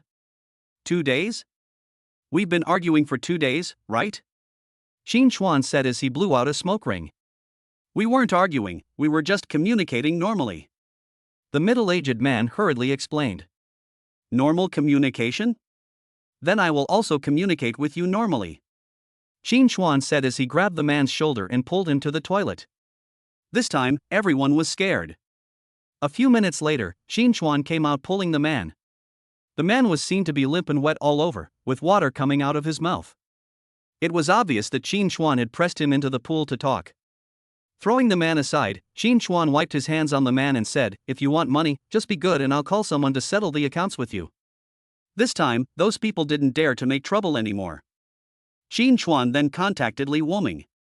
When Li Wuming heard Qin Chuan's needs, he was a little surprised and said, "I don't have ordinary accountants here, but I have a large number of professional ones." Whatever. As long as we can settle the bill, just come to the second hospital, Qin Chuan said. Okay, I'll send someone over right away, Li Wuming said and hung up the phone. Qin Chuan was not in a hurry. He pulled a chair and sat aside. Xiaoxi was trying to calm his mother down at the moment and had no time to bother with these people. Half an hour later, several people in suits and ties walked in. Who is Mr. Qin? The bespectacled man who led the group asked in a deep voice. Yes, it was Li Wuming who asked you to come here? Qin Chuan looked at the 3 people, 2 men and 1 woman, all dressed so neatly. Yes, it was Mr. Li who asked us to come here. We are senior accountants from Huamei accounting firm. We are very happy to serve you, the man said as he handed over a business card. Qin Chuan looked at the business card and said, Li Rui, right? Then I'll trouble you to help me deal with it. I only have one request, which is to sort out the debt dispute between these people and Yang Jigang and calculate an accurate number. Okay. There is another point you need to note, that is I want to be precise to the cent, and you can't take even a penny that doesn't belong to them, Qin Chuan reminded. I understand, Li Rui said and asked the creditors to leave the ward. After those people left, the room became much quieter in an instant. But Qin Chuan did not disturb Xiaoxi's mother. Instead, he asked Su Mei and the eldest brother to leave the ward together. Hey, no smoking here. A nurse suddenly pointed at Qin Chuan and shouted. Qin Chuan was obedient and put out the cigarette directly. Second brother, are those people you found reliable? The eldest brother looked at the people who were clamoring in the corridor in the distance, still feeling a little worried. Don't worry, they are from Huamei accounting firm, which is well known all over the country. With their help, we can sort out the debts, and the creditors will get nothing less. We won't give them a penny more, Su Mei said. You're going back to this Huamei accounting firm? Qin Chuan looked at Su Mei and said. You do not know? I just asked someone to help call a few people, but I didn't expect it to be so powerful. Qin Chuan was also a little confused. Chapter 112, Dogs Can't Eat Too Much. Su Mei could only briefly introduce the Huamei accounting firm to Qin Chuan. After listening to the introduction, Qin Chuan finally understood what kind of people Li Wuming had invited for him. No wonder Su Mei said that he could not take a penny more. An hour later, Li Rui came to Qin Chuan and said, Mr. Qin, everything is done. Did anyone overestimate it? Qin Chuan asked. No, it's all calculated based on the IOUs. There's interest as well, which is the lowest interest rate charged by the bank. Two of the people only had a verbal agreement and couldn't produce any transfer records. I suggest they go through legal procedures, Li Rui said calmly. Go through legal procedures? Qin Chuan always felt something was wrong. It seemed that Li Rui was giving those people directions. That's right. If they go through the legal process, those people have no confidence of winning. After all, there is no evidence, and the only party involved has passed away. So they don't agree and want to meet Mr. Qin. Li Rui said. Okay, I also want to see the true faces of these people. Qin Chuan said with interest. I followed Li Rui to a hotel near the hospital, entered the room, and saw those people discussing something. Seeing Qin Chuan coming in, one of the bald men stood up and said, "You can't be so overbearing. Although we only had a verbal agreement, we only lent it to him because of the reputation of the Yang family. It's absolutely not okay to do this now." That's right. We had already agreed on the interest rate, but now they are charging us the bank's lowest interest rate.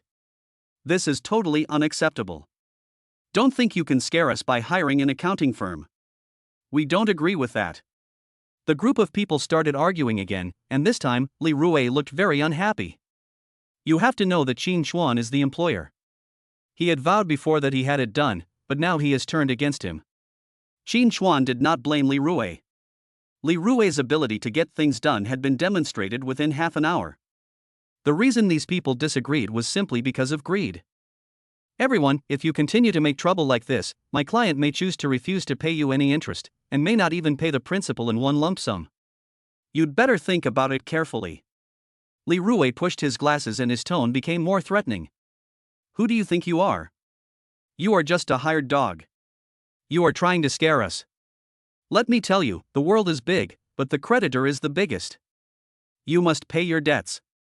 This is an eternal law. Don't try to beat around the bush with us. That's right, who do you think you are? You deceived us before. Now we have thought it through. The interest rate must be in accordance with what we agreed on before. Don't treat us like fools. We have already contacted a lawyer. Just wait for the lawsuit. A group of people started shouting at the same time, and finally all looked straight at Qin Chuan. Qin Chuan had lost his patience at this moment, and waved his hand and said, "Since you are all willing to go through the legal process, then I will accompany you. I hope you will not regret it. Don't scare us. I tell you, we are not afraid." The bald man was full of momentum at this moment. "Mr. Qin, give me some time and I can handle this matter." Li Rui on the side said hurriedly. "No need. It's useless to talk to these guys. Please contact Li Wuming for me and ask him to send a lawyer over. We need more people. I will go through the legal process with them," Qin Chuan said slowly. Seeing that Qin Chuan was so determined, Li Rui had no choice but to contact Mr. Li again. After explaining the situation, Li Wuming did not have any objections, but just asked Qin Chuan to wait for 20 minutes. When those people heard what Qin Chuan said, they immediately urged the lawyers they had contacted. 10 minutes later, the lawyer hired by Baldy arrived at the hotel. Just as I was about to negotiate, I saw the door was pushed open. There were 13 people coming in, each holding a briefcase in their hands. "Who is Mr. Qin?" "It's me," Qin Chuan said. "Hello, it was Mr. Li who asked us to come here. Don't worry, any lawsuit can be well handled in our Jingyan law firm." The leader was a middle-aged woman, who spoke very solemnly at this moment. "Jingyan law firm?" The lawyer opposite him changed his expression instantly when he heard this. Then, he said to the bald man next to him, "Mr. Shang, I cannot complete your commission. Please find someone else." "No, I'll give you more money."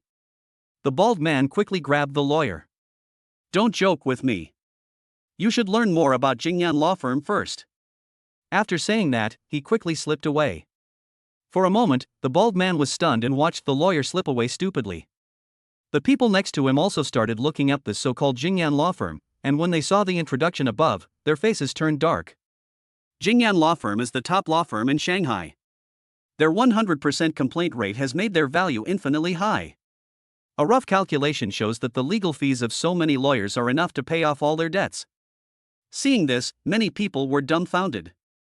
"Well, Mr. Qin, we accept the previous mediation. We don't even need the interest. We just want the principal to be returned to us." Someone spoke up immediately. If one person takes the lead, the rest are not fools either. The other party must be very powerful to be able to call so many people together with just one phone call. Moreover, if they really go through legal procedures, the money they owe by then might not even be enough to cover the lawyer fees. Everyone present is a smart person. How could they do such a stupid thing? It's too late. You had no chance since you scolded Li Rue. I said I would have fun with you. I want to see how long you can last. Qin Chuan smiled jokingly and handed over everyone's affairs to the lawyers. Li Rue didn't expect that Qin Chuan was angry because of this. A gleam of brilliance flashed in his eyes, but he didn't say anything. After leaving the hotel, the boss gave Qin Chuan a thumbs up and said, "Awesome, you called so many people with just 2 phone calls, especially you insisted on accompanying them through the legal process." 2 of them were so embarrassed that their faces turned green. It's really amazing. You are really not simple to be able to call 2 top people in the industry with just 1 phone call. Su Mei said sarcastically. Qin Chuan ignored the 2 of them and said to Li Rue, "Leave the receipt to me. You can go back. I will ask Mr. Li to settle your expenses this time. Mr. Qin, I can actually help you deal with it now. There is no need to go through legal procedures, which will cost a certain amount of money." Li Rue said.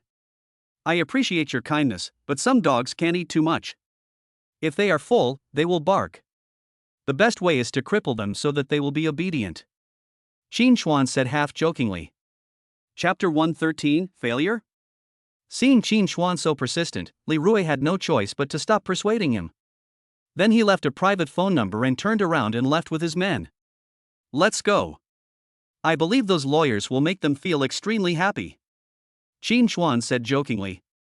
"Second brother, do you think those people will go to beg for mercy from fourth brother because they can't stand it anymore?" The eldest brother's face was full of joy. "It's possible. In principle, this matter is entirely due to Xiaoxi's family affairs. Qin Chuan can intervene, but he also needs Xiaoxi's authorization," Su Mei said. "Then go back and give that kid a shot of prevention. Don't forgive those people so easily," Qin Chuan said in a deep voice. On the short way back to the hospital, Su Mei's cell phone rang no less than 8 times. Every time, Su Mei would just reach out and hang up. Qin Chuan and the boss could both sense that the other party must have something to tell him because he was calling so anxiously. So when they reached the door, the boss hurriedly pushed Qin Chuan and the other man away. "Answer it. What if it's about work?" Qin Chuan stopped Su Mei and said. "It's okay, it's just work, it's not a big deal. As long as I'm famous, many people will come to me," Su Mei said. "Are all celebrities so willful and unbridled?" Qin Chuan was stunned. "Of course, celebrities are supposed to be different from others, so what's so strange about this?" Su Mei asked back. At this time, the phone rang again. Just when Su Mei was about to hang up again, Qin Chuan grabbed her wrist and said, "Answer it." Su Mei hesitated for a moment, but still pressed the answer button. As soon as he finished speaking, he heard Sister Mei's voice coming from inside. "My dear, where are you? Your phone is turned off. I was so anxious. I finally turned it on, but you didn't answer the call. Have you forgotten that you have an interview in the capital?" He talked non-stop for 3 minutes, during which time Su Mei looked at Qin Chuan with resentment. Qin Chuan didn't expect that Sister Mei on the other end of the phone would look like this, with a bitter smile on her face. Finally, she finished talking, and Su Mei said, "Nothing, I'm just accompanying my boyfriend in the Magic City." When these words were spoken, Sister Mei was stunned.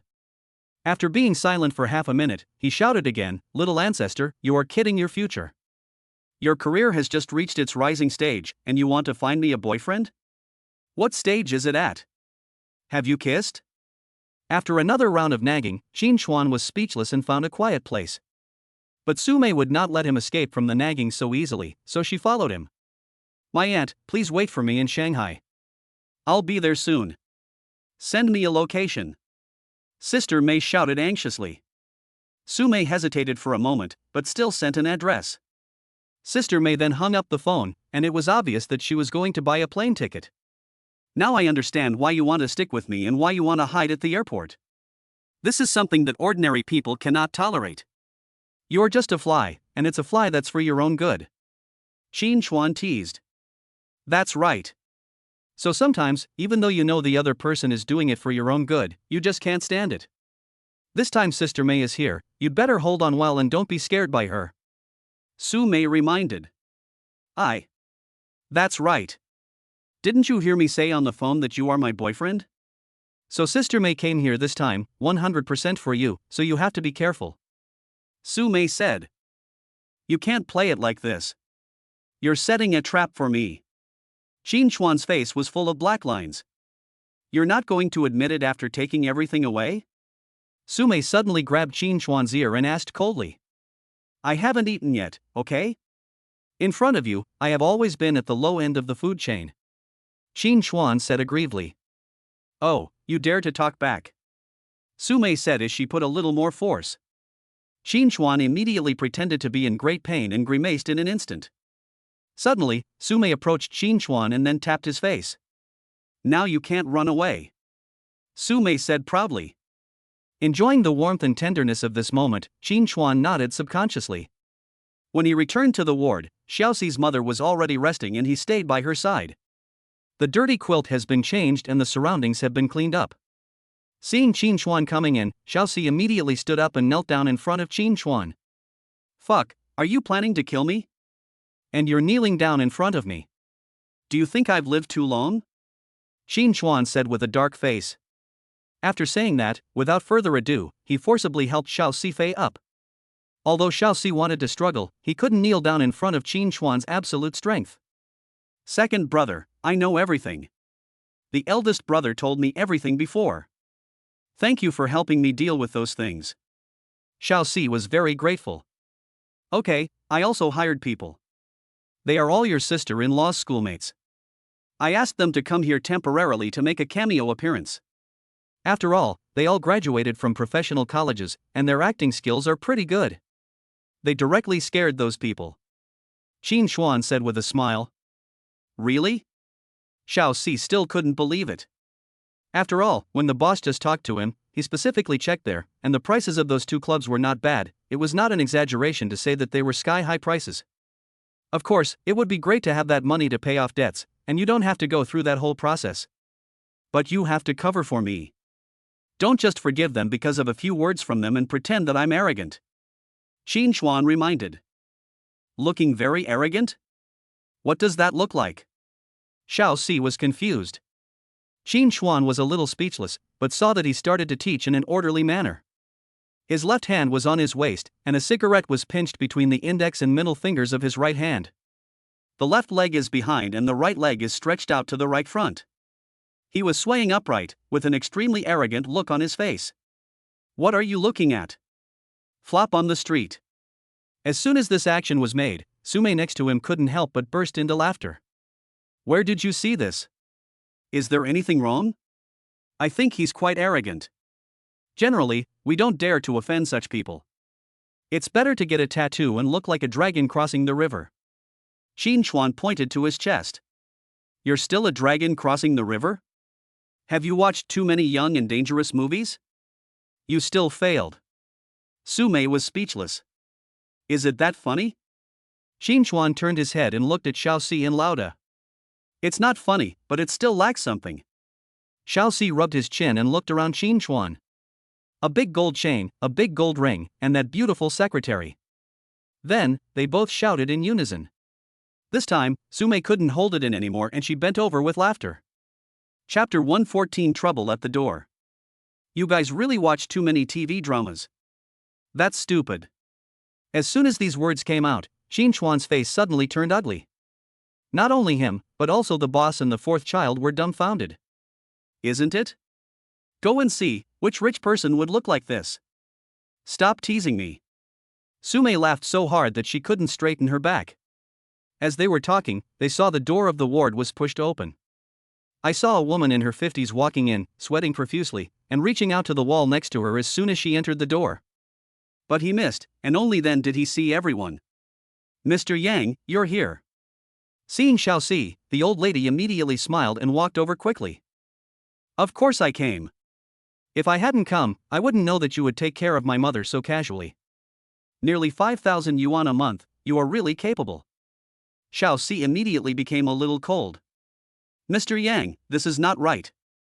I come here at a fixed time every day to clean and take care of your mother.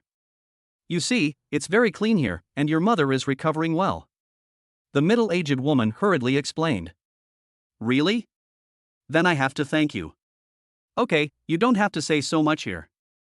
I will pay you your salary after today, and you don't have to come here anymore. I can't afford to hire a caregiver like you. Xiao Si said coldly. Mr. Yang, you can't do this. I do my job diligently every day. If I did something wrong, you can't just say you don't need to do it. The middle-aged woman immediately raised her voice a few degrees with a little resentment.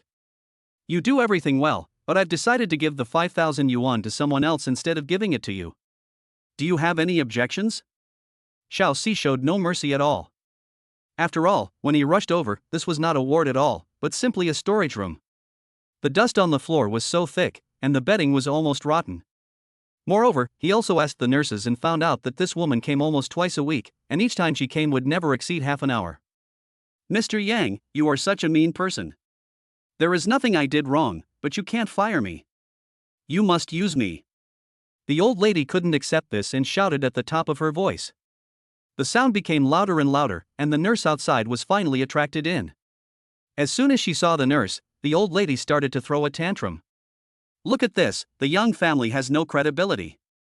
They said they would hire me, but now they don't want me to take care of the child after less than 2 months.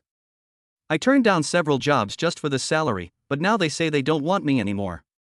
I still need to use this money for my child's schooling. How can there be such a person like you? The old lady sat cross-legged on the ground and started crying and making a fuss. As a result of this commotion, a lot of people immediately came and stood outside. Hearing this, he also started to blame Xiao Si. Auntie, I think this is not just a job for you. You have turned the nursing job into a part-time job. You can't even do the most basic hygiene and patient care. What's the point of hiring you? Tell me? Qin Chuan asked coldly. Why don't you see me working? Look, everything is fine. The old lady immediately shouted. The nurse next to her also had a trace of contempt in her eyes. It was obvious that she knew who the old lady in front of her was, but she thought it was better to mind her own business and remain silent. The logo on your chest means Chengda Property. Should I call and ask what your job is at Chengda Property? I think it should be cleaning. According to the rules of first-tier cities, the cleaning job is very strict. You need to work at least 12 hours a day. Do you think you have time to come and take care of the patients? Qin Chuan said in a deep voice. What? If you came over at night, I wouldn't blame you. After all, it's all part of life. But you didn't even come over at night. I've asked around, and in 2 months, you came over at most 7 or 8 times, and each time never lasted more than half an hour. Xiao Si said. I did nothing wrong, I just wanted to earn more. The old lady was very stubborn and still spoke in a tough tone at this moment. Really? Just to earn a little more? Do you want me to adjust the surveillance and go to the labor department over there to see if you sign in on time every day? Xiao Si had lost his patience at this moment. If that's the case, then this kind of caregiver is not useful at all. Who would dare to safely hand a patient over to this kind of person? Isn't this playing with the patient's life? That's right. To put it bluntly, this kind of people are out to get money and kill people. Since you are engaged in this industry, you should do it well. If something goes wrong, who will be held responsible? When something happens, these people run around harder than anyone else, serving as waiters just to get more money.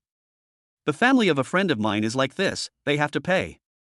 The bad guys have really gotten older, they are so shameless, they haven't done anything, but they still want to take the money for free. The relatives of the patients next to them started talking to each other, and the old lady's face changed immediately. Xiao Si also took out 4,000 yuan from his bag and put it on the table, then looked at the aunt and said, "This is your care fee for this month. From now on, my mother doesn't need you to accompany her. If you make trouble again, I will call the police and also complain to Chengda Property Management about you." This time, the old lady stopped talking, but stared at Xiao Si with resentful eyes. He grabbed the money, counted it, and then pointed at Xiao Si and said, "You have to be conscientious in what you do. If you fire me like this, you will definitely not end up well." Having said that, he turned around and walked away. By the way, I put your towel and those useless things behind the stairwell. You can take them away yourself. Xiao Si shouted. The old lady left without even looking back. When the situation calmed down, the nurse gave a few warnings before closing the door and leaving. Xiaoxi, I think that old lady is not a simple person. Will she find someone to take revenge on us? The boss said in a low voice. I don't know. Xiaoxi shook his head. After all, this is the Magic City, and he and others are considered outsiders. It's okay, don't worry. But this second hospital is not as good as the central hospital. Let's go through the procedures and transfer there later. Qin Chuan suggested. But Xiaoxi hesitated again. Listen to your second brother. Your mother's condition requires good treatment, otherwise there will be big trouble. Sumei made a domineering decision at this time. Seeing Sumei speak, Xiaoxi didn't dare to say anything more and went over to handle the transfer procedures. About half an hour later, Qin Chuan was talking to the eldest brother about the third brother, but he saw the old lady appear again, followed by several burly men. My son and nephew, it's them. They didn't let me do nursing and they even slandered me in front of so many people. It's made it impossible for me to work as a nurse. Chapter 115 I raise. Oh my god, he really came? Qin Chuan was stunned. What? Do you want to fight? The boss was not a coward. He stood up and grabbed the chair he was sitting on, staring at the strong men. The burly guys had dyed blonde hair and tattoos on their arms. They were only wearing a denim vest and had some kind of necklace hanging around their necks. He retreated with his head drooping, shaking left and right, with the corner of his mouth raised to the left, looking at Qin Chuan and the boss with squinted eyes. This is what you looked like before, Sumei said to Qin Chuan. Really? So stupid? I always thought I was very arrogant back then. Qin Chuan felt ashamed when he saw this scene. Take a closer look, and you'll find that it really is like this, so stupid and so foolish. Who are you scolding? Boy, I'm talking to you. Stand up. The burly man who led the group moved his wrists, revealing several golden rings. As to whether they were made of gold, Qin Chuan had no idea. The more this happened, the more Qin Chuan felt that his previous description was so stupid. Looking for me? Qin Chuan stood up, suppressing his smile. I'm talking to you. Do you deserve to be punished? The man pointed at Qin Chuan and said with his big eyes. Qin Chuan pulled out the guardrail from the side, and with just a little force, the solid guardrail instantly bent. Are you talking to me? Qin Chuan asked playfully. The man couldn't help swallowing when he saw Qin Chuan pull out the iron railing with his bare hands and then play with it in his hands so easily. Well, it's wrong for you to do this. Although what my aunt did was not good, you should have notified her in advance. The man immediately admitted his mistake. Nephew, what are you talking about? Give them a lesson for me. They will become cocky just because they have a little money. The old lady pointed at Qin Chuan and the other two and said viciously. Did you hear that? Next time you should tell us in advance, at least 7 days in advance.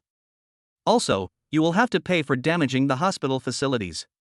It was you who did it, and it has nothing to do with us. The yellow-haired man shouted again. Don't worry, I won't cheat you, said the old man. You dare to blackmail us? The old lady was about to speak again. My dear aunt, let's not disturb others here. It has a bad influence. Without waiting for the old lady to say anything, he pushed the person out of the ward in a hurry.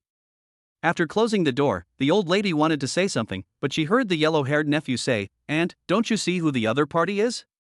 He pulled out the iron railing with his bare hands. We can't afford to offend such a person. If we stay, we might be controlled by him like the iron railing. It's better to leave quickly. At this moment, the old aunt finally reacted and quickly ran away. Qin Chuan and others were in the ward, but they heard the conversation clearly and couldn't help but burst into laughter. Qin Chuan, now you know how stupid you were before. Watch less young and dangerous movies in the future. Sumei teased. Qin Chuan waved his hands helplessly. In his memory, the more arrogant people were, the more they were like that. After being ridiculed for a while, the fourth brother finally arrived. Looking at the second sister-in-law's expression full of confusion, he then turned to look at Qin Chuan and the eldest brother. The boss and Qin Chuan said in unison, "Idiot, idiot." After being scolded by the two men, the fourth brother was completely confused. It was Sumei who was amused by these three people again.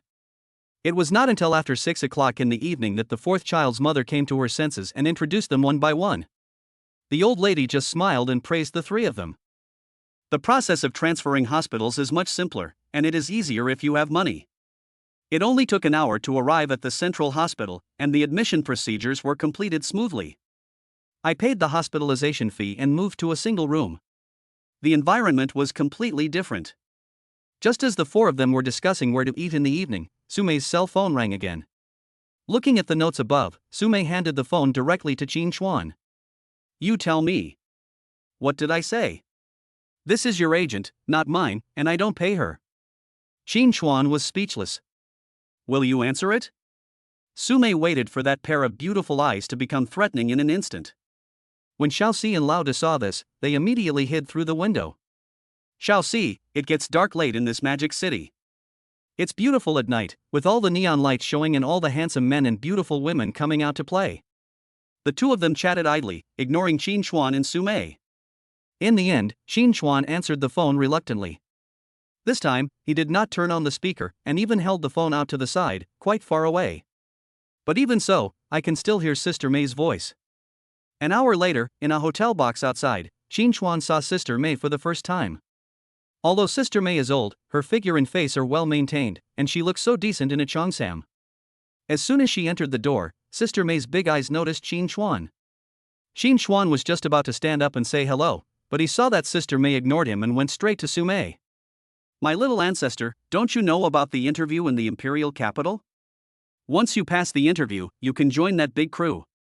Although you won't be the leading actress, you can at least be the second female lead, which will be of great help to your fame. Sister May said hurriedly. Sister May, I told you, I'm with my boyfriend. Sumei said this while winking a few times and motioning to Qin Chuan next to her. Sister May naturally knew what it meant, and then turned to look at Qin Chuan. But now, Qin Chuan was no longer in the mood. He was playing with his mobile phone with a cigarette in his mouth and his legs crossed. Are you Mayor's boyfriend? Sister May looked Qin Chuan up and down as if she was examining an object. Yes, is there something? Qin Chuan raised his eyebrows. Although I don't know what you do, since you are Mayor's boyfriend, you should help her go further instead of leaving her here. You are ruining her by doing this. Although Sister May spoke politely, anyone could hear the displeasure in her tone. Of course I support her, but if she doesn't want to go, I won't force her. After all, I'm here to support her. Qin Chuan said while blowing out a smoke ring. You support her? Do you know how much her clothes cost, how much her cosmetics cost, and she needs the best in terms of food, clothing, housing, and transportation? How can you support her? Sister May said with a dark face. Just raise it like this.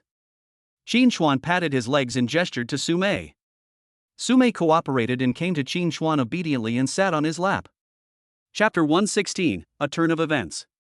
When Sister May saw this scene, her eyes were stunned and the corners of her mouth twitched uncontrollably. Then she quickly stood up and pulled Sumei away, protecting her behind her, and looked at Qin Chuan warily. Qin Chuan was confused by her action, but he didn't say anything. Seeing that Qin Chuan did not take the next step, she turned her head and looked at Mayor and said, Mayor, what kind of magic potion did he give you? You were not like this before. I'm fine. He's my boyfriend. Sumei acted well-behaved and obedient. Sister May felt even more distressed. The momentum continued to accumulate and finally exploded. Boy, I don't care who you are or what you did to Mayor, but you shouldn't ruin her. You don't know how much suffering she has endured to get to her current position, but I know it clearly. I hope you can respect her. Sister May said angrily. I said, if she likes filming, then she can go. If she doesn't like it, that's okay, I will support her. Qin Chuan still looked nonchalant, and his tone had a hint of unkindness. After all, no one can stand someone lying on their face and scolding them, not even Sumei's agent. Mayor, come with me. I want to have a good talk with you. After saying that, Sister May pulled Sumei and walked towards the door. Sumei was pulled out of the box like that. Qin Chuan didn't ask any questions and started to enjoy the food on the table by himself. After all, he didn't know Sister May anything. From his attitude as soon as he entered the door, Qin Chuan had no good intentions towards him. Outside the door, Sumei was pulled to the emergency passage next to her. After looking around, Sister May spoke up, Mayor, I don't mean to criticize you. You should know your situation. You have worked so hard for so long, but you are willing to give up just because of a man. Besides, there are so many young masters in the capital, who is better than him? Why would you choose someone like this? He has no manners at all, is lazy, and likes to brag. Sister May, you should know better than me what those young masters are like. They are just scum. Although Qin Chuan is careless, he is very down to earth and a good person. Besides, he is not the kind of big talker as you said. He said he would support me, and he will support me. Su Mei said very seriously. Are you really interested in this? Sister May asked in a low voice after hearing this. I'm serious. I feel he's a good guy, even though we've only known each other for a few days. But I want to give it a try. If I meet a scumbag this time, I don't think I'll ever consider this kind of thing again. That's why I didn't go to the imperial capital. Su Mei said. Oh, women, why can't they escape from this situation? Sister May sighed. Sister May, besides, for that kind of big production, the leading female role has already been decided. It's Song Wanner. You know, Song Wanner and I don't get along, so it's better not to go. There are so many crews, and I don't believe that I can't get in. Su Mei spoke again. Okay, since you've made up your mind, there's nothing we can do. Well, there's a party the day after tomorrow. I'll go over and see if those people have any suitable roles. Sister May sighed. I knew that Sister May is nice. But Sister May, you shouldn't be so hostile to Qin Chuan. He is the type of person who responds to soft words but not to hard ones. I don't want you to make things too awkward with him. After all, it's not easy for me to be in the middle. Su Mei grabbed Sister May's arm and said coquettishly. I get it. A woman who is married off is like water spilled out. There is nothing left and you won't let me say anything. Sister May replied uncomfortably. Moi. Su Mei chuckled, and her eyes turned into crescents. After exiting the safety passage, I saw a lot of people walking towards me. Director Bao? The person walking in front was a middle-aged man who happened to come to Sister May. Director Bao was stunned for a moment, and then he also saw Sister May. Sister May, why are you here? Director Bao just said this, then quickly opened the door and let the two old men behind him walk in. Then the producer and the director followed behind. At this moment, Sister May was excited. Mayor, your chance has come. This is the big production in the imperial capital. See? Director Bao is only an assistant director here, and the main director is the famous director Chen. What does it have to do with us? Are you stupid? Let's come over for a drink and ask about the role of the second female lead. Sister May became more excited when she thought about it. It took Director Bao more than 10 minutes to arrange the people inside and sneak out. Sister May, you are not here to stop me, are you? I promised you, but your people didn't come, so I can't do anything. Director Bao explained as soon as they met. Director Bao, that's not what I meant. Mayor is here. How about I go in and let Director Chen take a look? Sister May asked in a low voice. This is not a good idea. You know what kind of film we are shooting today? It's the big production, The Antique Game. Those two old gentlemen are the leading figures in the antique industry. I came here this time hoping that they could give me some advice. Moreover, I want to use their fame to get the real stuff out. I can't take responsibility if it's ruined. Director Bao hesitated. Director Bao, we have been friends for so many years, so just give it a try. Mayor is very suitable for a role in the film. I believe Director Chen will give her a chance. Sister May kept saying. Finally, Director Bao was ready to go in and ask, but he told Sister May not to hold out too much hope. A few minutes later, Director Bao finally came out. Sister May, I hope you don't go in. Director Chen didn't say anything, but Producer Lu let you in. You know who Producer Lu is. It's obvious that he wants Su Mei to go and drink with you. Director Bao dissuaded. It's okay, just a drink. Su Mei said. Sister May was so persistent about her own affairs, Su Mei felt embarrassed not to speak up. Then you better be careful. Producer Lu is not a good person. If anything goes wrong, I will take you away. Director Bao said. Su Mei nodded, then straightened her clothes and followed in. Sister May followed closely behind. After all, she was also afraid that something might happen. Qin Chuan, on the other hand, was already 8/10 full. He had not stopped eating since the two of them left. There's no way, the body needs it. Now he is drinking red wine and smoking leisurely there. After a few minutes, Qin Chuan felt something was wrong. They were just going out for a talk, not brainwashing, so why did it take so long? Thinking of this, he called Sume directly, but the call was hung up without any hesitation. Chapter 117 Arrogant to the end. He dialed twice more, but it was still the same. Qin Chuan couldn't sit still for a moment, so he went out to find the number. As soon as I walked out of the box, I saw Sister May standing not far away, secretly taking hangover pills. After eating 3 slices in a row, he took a deep breath and turned to go into the box next door. Qin Chuan followed immediately and saw through the crack in the door that Sume was sitting on the side with a gloomy face, but her cell phone was held by someone next to her. Just when he was hesitating whether to go in, he heard a scream from inside, and then Sume pushed the door open and walked out. After seeing Qin Chuan, the coldness on her face disappeared instantly, and she seemed a little at a loss. What's wrong? Did you hit someone? Qin Chuan looked at the red wine on her arm and took out a tissue from his pocket to help wipe it off. If you don't behave yourself, beating someone is the least of your worries.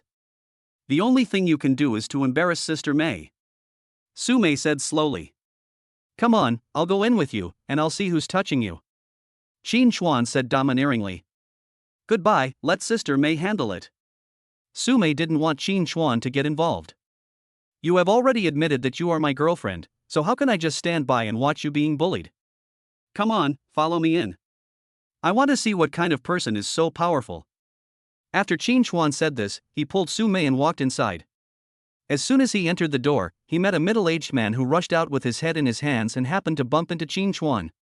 Looking at the hands covering his head, blood had already seeped out. Is it you? Qin Chuan looked at the middle-aged man and said. Bitch. The man saw Sume and immediately scolded her. But the next second, Qin Chuan kicked out, and the man immediately flew backwards, hit the vase beside him, and fell to the ground with the vase. The fragments penetrated directly into his buttocks and thighs, and the whole place fell silent. Qin Chuan. A few seconds later, Qin Chuan heard a familiar voice. Turning around, I saw that it was Li Wuming and Old Man Tian. Oh, it's you too. What's the matter? Who asked my girlfriend to drink with you? Who is she drinking with? Qin Chuan pulled a chair and sat aside. Director Bao, who originally wanted to interrupt, saw this and immediately realized that this young man was of some importance. You know, even Director Chen is a person who needs respect, but this young man actually calls him so casually. Come on, how could we dare to let your girlfriend accompany us for drinks? It's just that guy is blind. Besides, if you said she was your girlfriend, we wouldn't dare to sit down. You are a vindictive guy. Li Wuming teased. Then let me help you deal with this person? Qin Chuan pointed at the producer. You're not going to do anything ruthless, are you? Mr. Tian hesitated. You know, his grandson is still at home with a broken leg. He knows Qin Chuan's cruelty very well. It's okay, I just want to have fun with him. I didn't say anything. Besides, I am a civilized person, right? Qin Chuan said. Come on, even though this guy is clumsy, he didn't touch us. A bottle of wine can solve the problem. How about that? Li Wuming hurriedly persuaded. Old man Li, do you want to step forward? I'm not trying to be too aggressive, it's just that old Tian and I are guests. It won't look good if we continue like this. Please give us both some face. Li Wuming brought up Old Man Tian. Qin Chuan hesitated for a moment, neither agreeing nor refusing. Instead, he poured himself a cup of tea and drank it. Sister May was stunned. Who could have thought that Qin Chuan would kick the producer as soon as he entered the door? Now it seems that the two big shots are pleading for the producer, so how powerful is Qin Chuan? Young man, Mr. Li and Mr. Tian have already told you not to push your luck. Director Chen saw this and reminded him in a deep voice. Qin Chuan only noticed the man when Director Chen just opened his mouth. He has thick eyebrows, big eyes and a square face, giving people a sense of majesty without even being angry. Qin Chuan smiled, then put the teacup on the table and said, Are you threatening me? No, absolutely not. Director Chen definitely didn't mean that. Seeing Qin Chuan's expression, Li Wuming hurriedly tried to smooth things over. Then he said to Director Chen, We will handle this matter, so don't interrupt. Yes. Director Chen didn't dare to say anything after hearing his senior speak. Old Li, I was originally going to give you this face, but someone is unwilling to do so. So, I will take a step back and let that person kneel down to apologize and admit his mistake, and then let this matter go. Qin Chuan said. Li Wuming knew that this was Qin Chuan's last bottom line, so he quickly stood up and walked to the beaten producer and said a few words. After hearing this, producer Lu didn't care about the pain, he came directly to Qin Chuan and knelt down. I'm sorry. I was wrong. This scene stunned everyone. Qin Chuan looked at the cup of tea held high above his head, then pulled Su Mei to his side and said, "Apologize to her." Producer Lu turned to Su Mei without any hesitation. Su Mei didn't know what to do, everything changed too quickly. Su Mei didn't say anything. Producer Lu didn't dare to stand up. He just knelt there and held it in his arms. Su Mei, drink your tea quickly. Li Wuming reminded carefully. After this reminder, Su Mei finally reacted and hurriedly took the cup of tea and drank it. Producer Lu also breathed a sigh of relief when he saw Su Mei drinking the tea. Immediately afterwards, under Li Wuming's gaze, Director Bao sent someone to take Producer Lu to the hospital for bandaging, and the farce came to an end. Okay, now that the work is done, I'm leaving. I still have a table of food over there. Qin Chuan stood up and said slowly. No need, let's have a couple of drinks here. Li Wuming hurriedly tried to pull Qin Chuan. Goodbye, I can't drink with you. Qin Chuan stood up and left with Su Mei. The room was filled with people looking at each other in bewilderment. Mr. Li, who is that young man and why is he so arrogant? Director Chen asked in a deep voice. He has come into contact with many young men while filming over the years, but it is rare to see one as arrogant as Qin Chuan. Oh, how can I talk about this matter? Li Wuming felt helpless. Mr. Li, could that kid have a powerful background? Director Bao carefully poured a glass of wine. You have to ask old Tian about this. He has the deepest understanding. Li Wuming pointed at old man Tian on the side. Everyone's eyes were focused on Mr. Tian.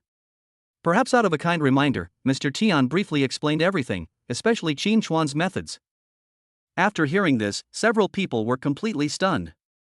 Especially Sister Mei, she never thought that Qin Chuan would be so crazy. He would suppress you if he said so, and break your legs if he said so, and you couldn't even reconnect them. He would make you lie in bed for 3 years. Chapter 118 I am the first generation of rich people. Who is he?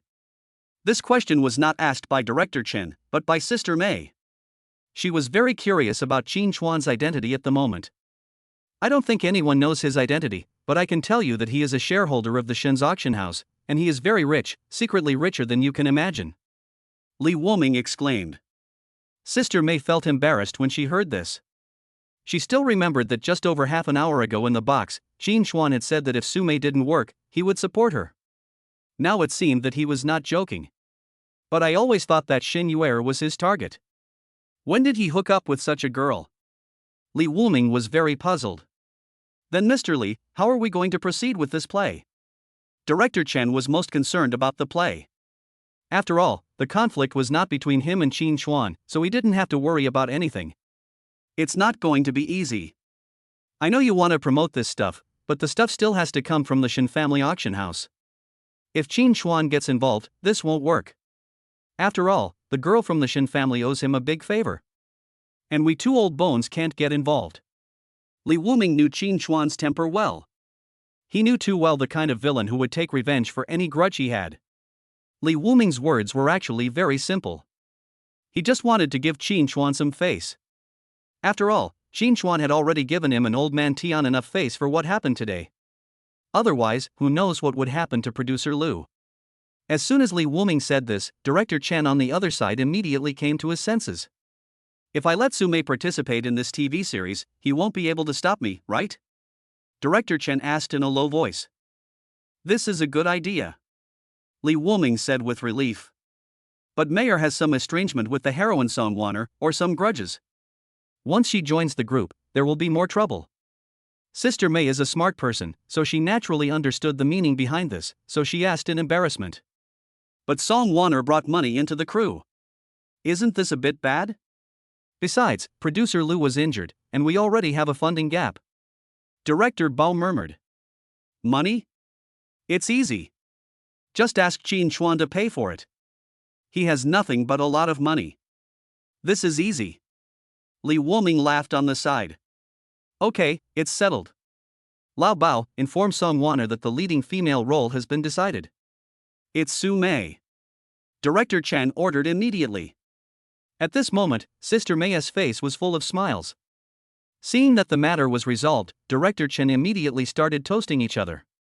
In the box next to them, Qin Chuan looked at Su Mei's stunned expression and said jokingly, "Why, are you scared? Who are you?" Su Mei came back to her senses, looked at Qin Chuan and asked. A hint of confusion flashed in her eyes. "Am I not your boyfriend? Why don't you acknowledge me now? Or are you planning to destroy the bridge after crossing it?" Qin Chuan looked at Su Mei suspiciously. "No, I just wondered which family you came from and how you could experience life. And I suddenly felt that you and I were simply not suitable for each other." "I'm very grateful for what you've done. I toast you with this glass of wine." Su Mei grabbed the wine glass next to her and drank it all. Before Qin Chuan could say anything, Su Mei poured another glass of wine and said to Qin Chuan, "After this glass of wine, we will go our separate ways." After saying that, he drank it all in one gulp. After drinking and wiping her mouth, Su Mei returned to her previous expression. He smiled at Qin Chuan, then turned and walked towards the door. "Where are you going?" Qin Chuan reached out and grabbed Su Mei, somewhat puzzled. "Qin Chuan, you and I are from two different worlds.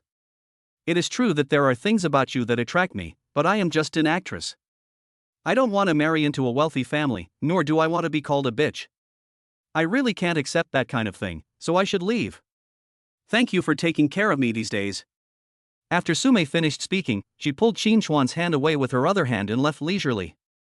Su Mei had heard and seen too many things like this in that circle. Most of them ended in tragedy. In front of these young men, there was no such thing as love. There was only freshness, constant freshness. She didn't want to be that kind of person, and that was not what she pursued, so after leaving the box, she kept thinking about these things. From the fact that producer Lu knelt down and offered tea to admit his mistake, she knew that Qin Chuan's background was not simple. So, she wanted to get out of this pit by herself instead of being kicked out by others. After leaving the box and coming to the roadside, Su Mei looked at the vehicles coming and going and the hurried pedestrians, and suddenly felt a little sad in her heart. The reason why she chose Qin Chuan was that she wanted to pursue that kind of pure love.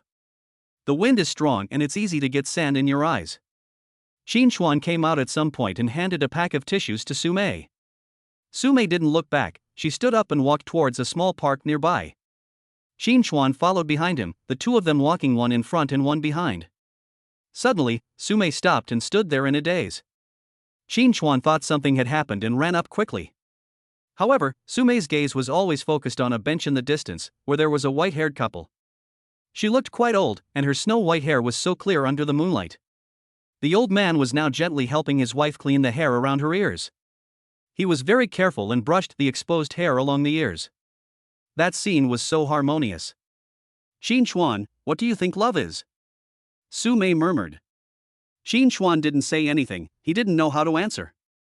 Is the love that he fought so hard for before love? No, that is called unrequited love. Is it love with Wu Miao Miao? Qin Chuan is not sure, and he can't describe it with Chen Jiujin. So, he couldn't answer this question. "I want that kind of life, can you give it to me?" Seeing that Qin Chuan didn't speak, Su Mei asked again. "Abel. You answered so straightforwardly, you definitely haven't thought about it at all, you're just trying to fool me.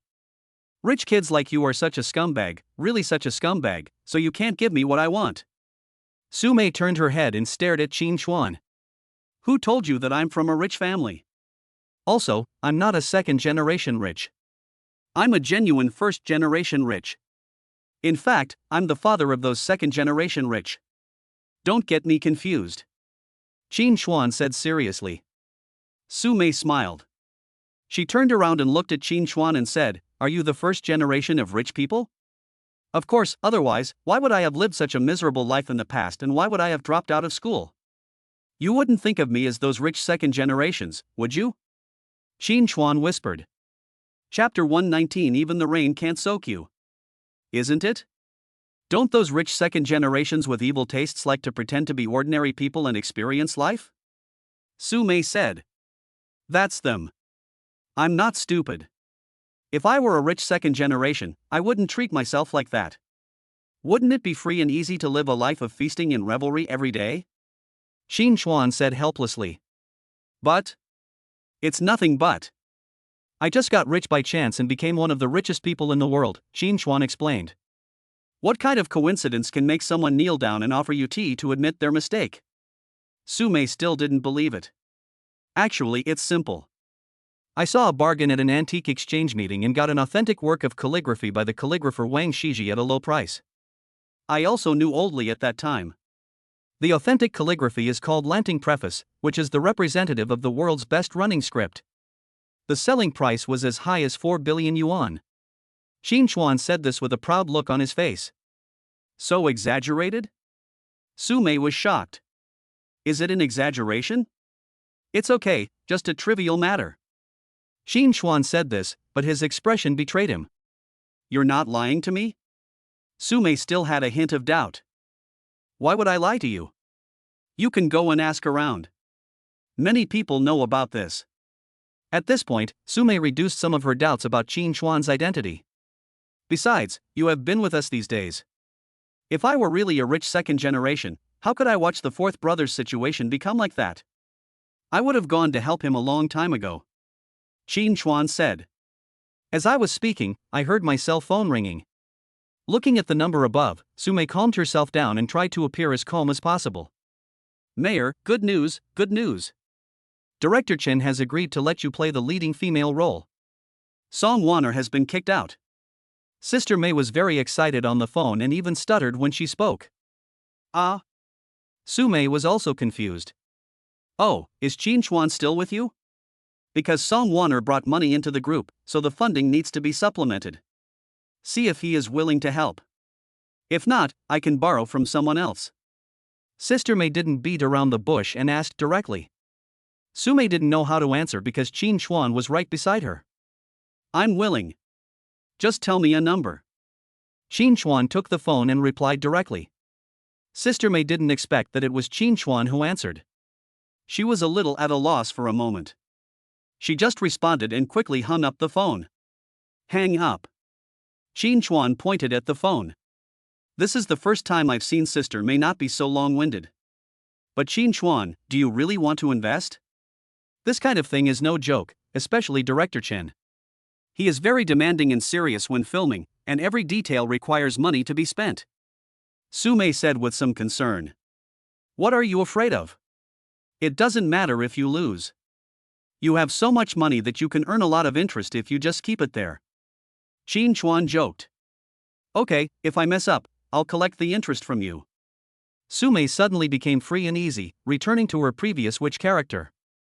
Okay, then you eat the big part and I eat the small part. It should be enough in the end. But if we add Sister Mei, won't there be a little extra for us? Qin Chuan joked. It's indeed redundant. I will kick Sister Mei out when the time comes. Su Mei said with a smile. To be honest, I did have some improper thoughts about you before. And now? Now this unrealistic dream has become a reality, but I still feel that there is a hint of fantasy in it. After all, we have only known each other for a few days, and I am dating a celebrity. If I write a book about this, those people will definitely be dumbfounded, said Qin Chuan. Bubble? Su Mei didn't hear anything else, but just shouted out this word. Qin Chuan reacted immediately, only to see Su Mei had already extended a hand towards him. Qin Chuan knew what he was going to face without even thinking about it, so he dodged it and ran away. Stop right there. How dare you say you want to seduce me? Su Mei shouted angrily. Perhaps the noise was too loud and alarmed the elderly couple in front. Turning his head to look at the two people running away, the old man murmured, "We were like this in the beginning, jumping and playing around. It was great to be young." What Su Mei didn't know was that someone in the imperial capital had already been eyeing her. Wanner, what was Director Chen thinking? He actually chose Su Mei. What's so good about Su Mei? It was already a blessing for him to be the second female lead.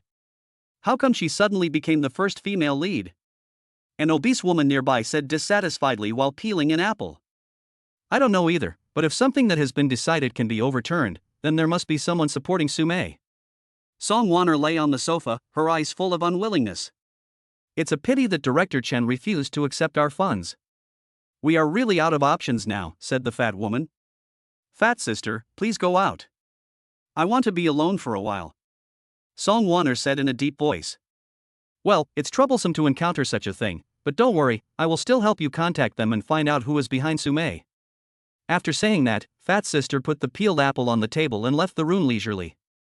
Watching Fei Jie go out, Song Wanner immediately stood up and checked, then took out her cell phone. After dialing a number, Song Wanner called out sweetly, "Godfather." No one knew what Song Wanner said afterwards, but everyone saw Song Wanner dressing up and then leaving the room. Xin Chuan was eventually caught by Sume, who then stood beside him and said viciously, "Run, why don't you run? You want to soak, right? Then I'll let you soak enough. Am I wrong? No one else can soak you except me, not even the rain," Xin Chuan said seriously. Sume was stunned for a moment and remembered the night in Qingshui village. While Qin Chuan was distracted, he slipped away again. "I'll go buy you some crayfish. I know you're hungry." After saying that, he walked even faster and disappeared without a trace in the blink of an eye. "Don't let the rain soak me." "I don't know where you learned this cheesy love talk. It's so old-fashioned," Sume said speechlessly, but a smile appeared at the corner of her mouth. Then she thought of something wrong. She didn't seem to tell Qin Chuan that she liked to eat crayfish, but how did he know? After playing and fighting all night, Sister May took Sume away early the next morning. After all, they needed to join the crew now. It was not easy to get such an opportunity, and Sister May didn't want to give it up. After Qin Chuan learned about it, he immediately found Li Rui. After listening to Qin Chuan's instructions, Li Rui said solemnly, "Don't worry, Mr. Qin, I will definitely do it properly." Chapter 120 Xiao Si regains his strength. After putting on his clothes and thinking back to the madness of last night, Qin Chuan still felt a little bit unbelieving. He pinched himself, then laughed foolishly and went to the hospital to find Xiao Si. "As soon as I entered the door, I saw Xiao Si looking for something anxiously. What's wrong? What are you looking for? I brought breakfast for you and the boss." Qin Chuan put the breakfast in his hand on the table. "Brother, I can't find my bank card." Xiao Si searched back and forth in the bag. Qin Chuan was also curious, who would want Xiao Si's bank card? "What is this?" Qin Chuan grabbed the blanket on the accompanying chair, but saw 3 stacks of banknotes on it, and a bank card on top of it. "Is this your card?" Qin Chuan picked up the card and asked.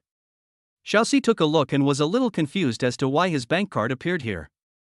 "Whose money is this?" Qin Chuan asked, pointing at the 3 stacks of banknotes. "I don't know." Xiao Si didn't understand either. Apart from himself and the boss, no one else had ever entered this room, and it was impossible for the nurses to come in and put the money. Qin Chuan picked up the 3 stacks of banknotes and saw a white envelope in the middle. He took out the envelope and saw the words from Xiao Si written on it. "He's doing the same thing again. This guy must have been left here by the boss. He ran away," Qin Chuan said with certainty. Xiao Si opened the envelope and, as expected, it was left by the eldest brother. Even though they were in the same dormitory, the way they left without saying goodbye was exactly the same. Before, he was the 3rd child, now he is the eldest child, and they both left a letter. "What?" Qin Chuan looked at Xiao Si and asked. "The boss told me to use the money first. After all, the central hospital costs a lot. He will transfer more money to this card later. Now I need to go home to feed the pigs. After all, he has been out for 2 days." Xiao Si said. "Okay, boss, you're afraid that you will refuse. Just take the money. It's all from your heart." Qin Chuan handed over the money. "Second brother, I can't accept it. You have helped me a lot, and I can't let the eldest brother worry anymore." Xiao Si kept shaking his head. "You are good in every way except that you have too much self-esteem. Now we are willing to give you money because we all regard you as a brother, but you want to treat us as outsiders. Do you think that's good? Besides, if something happened to the boss, and you were helping the boss with your mentality, would you feel good?" Qin Chuan said helplessly. "But." "No buts. Among the 4 of us in the dormitory, you are the only one who was born into a merchant family. Your horizons and vision are broader than ours. If this kind of thing hadn't happened, you might have already started your own business. At that time, the 3 of us would have come to join you. Now, all this can be regarded as an investment in your life. You can't give up on yourself." Qin Chuan encouraged. "Second brother, those are just youthful and frivolous thoughts. I won't have them again," Xiao Si said. It must be, for you and for us. You don't want the eldest brother to keep raising pigs in the village, and then stay in the village for the rest of his life, find a wife and have a baby, and then raise pigs again? You don't want the third brother to wander around outside with Fan Tian Tian all day long, right? And for me, it will cost money to marry your sister-in-law. For the three of us, you have to cheer up, don't you understand? Qin Chuan said sternly. Yes. Didn't you complain that our school was too small before? Now Shanghai is big enough, a first-tier city. I'm in charge. After you pay off the debt on the card, you can use all the money. It belongs to your sister-in-law anyway. But after 3 years, you have to make up the difference. By then, I'll be going to go and meet your sister-in-law. Qin Chuan teased. I understand. Xiao Si nodded. I'm glad you understand. I can't help you with starting a business. You can only rely on yourself. Remember, the three of us are waiting for you to succeed. If you succeed, we will come to support you. Qin Chuan said. Second brother, don't worry. I, Yang Jigang, will never fail. A seriousness that had never appeared before appeared in Xiao Si's eyes. Okay, take good care of my aunt. I have to go back to deal with those troublesome things. Qin Chuan patted his shoulder and said. Second brother, are you leaving too? Xiao Si asked hesitantly. Of course, I have to go. Why should I stay here? This place is not suitable for people like me. It was too busy before, and I also want to enjoy some leisure time. The pace here is too fast and it is not suitable for me. Besides, I have to go back and fight. If you fail, my wife will run away. Qin Chuan joked. Brother, no. We'll talk about it later. Take good care of your aunt first. If you need any help, remember to call your second brother. Don't learn from the third brother. That boy is becoming more and more ignorant and disappeared with Tian Tian. Qin Chuan gave the fourth brother a shot of prevention in advance. After giving instructions for a long time, Qin Chuan finally left the hospital. Outside the hospital, Li Rua said in a deep voice, Mr. Qin, we still need to sign some agreements, otherwise, I can't work normally. Okay, go ahead and do it, but you have to send someone to watch Xiao Si for me. No one can bully him. The success or failure of his business depends on himself, but he cannot be bullied by others. Qin Chuan warned. Don't worry, Mr. Qin, I will take good care of it and nothing will go wrong. Li Rua vowed. That's good. I still trust your firm, especially you. Otherwise, I wouldn't have come to you. Okay, I won't stay here any longer. You should go and come back quickly. Yes. Soon, a contract was signed and Qin Chuan transferred the money, and an agreement was reached between the two. In the evening, Qin Chuan returned home. The strange thing is that Wu Ming was at home, but there was no sign of Li Yuan. What's wrong? Encore? Qin Chuan was very puzzled and took 2 cans of beer and put them on the table. It's nothing, it's just that Li Yuan's husband came to visit. Wu Ming grabbed the beer and drank it directly. Li Yuan's husband? Isn't she unmarried? Qin Chuan was stunned. Li Yuan said that she just held a banquet in her hometown and did nothing else, so her husband ran away with the money and now he is found again. When Wu Ming said this, he drank the beer in one breath. Then you let him go? Qin Chuan asked hurriedly. What should we do? Li Yuan also wants to stay, but there are some things that need to be resolved. She said she would come back. Wu Ming murmured. Qin Chuan was speechless. He really didn't expect that Wu Ming would encounter such a thing. What made him admire him even more was that Wu Ming actually gave all the money to Li Yuan. It's not just women who have no IQ in love, men don't have it either.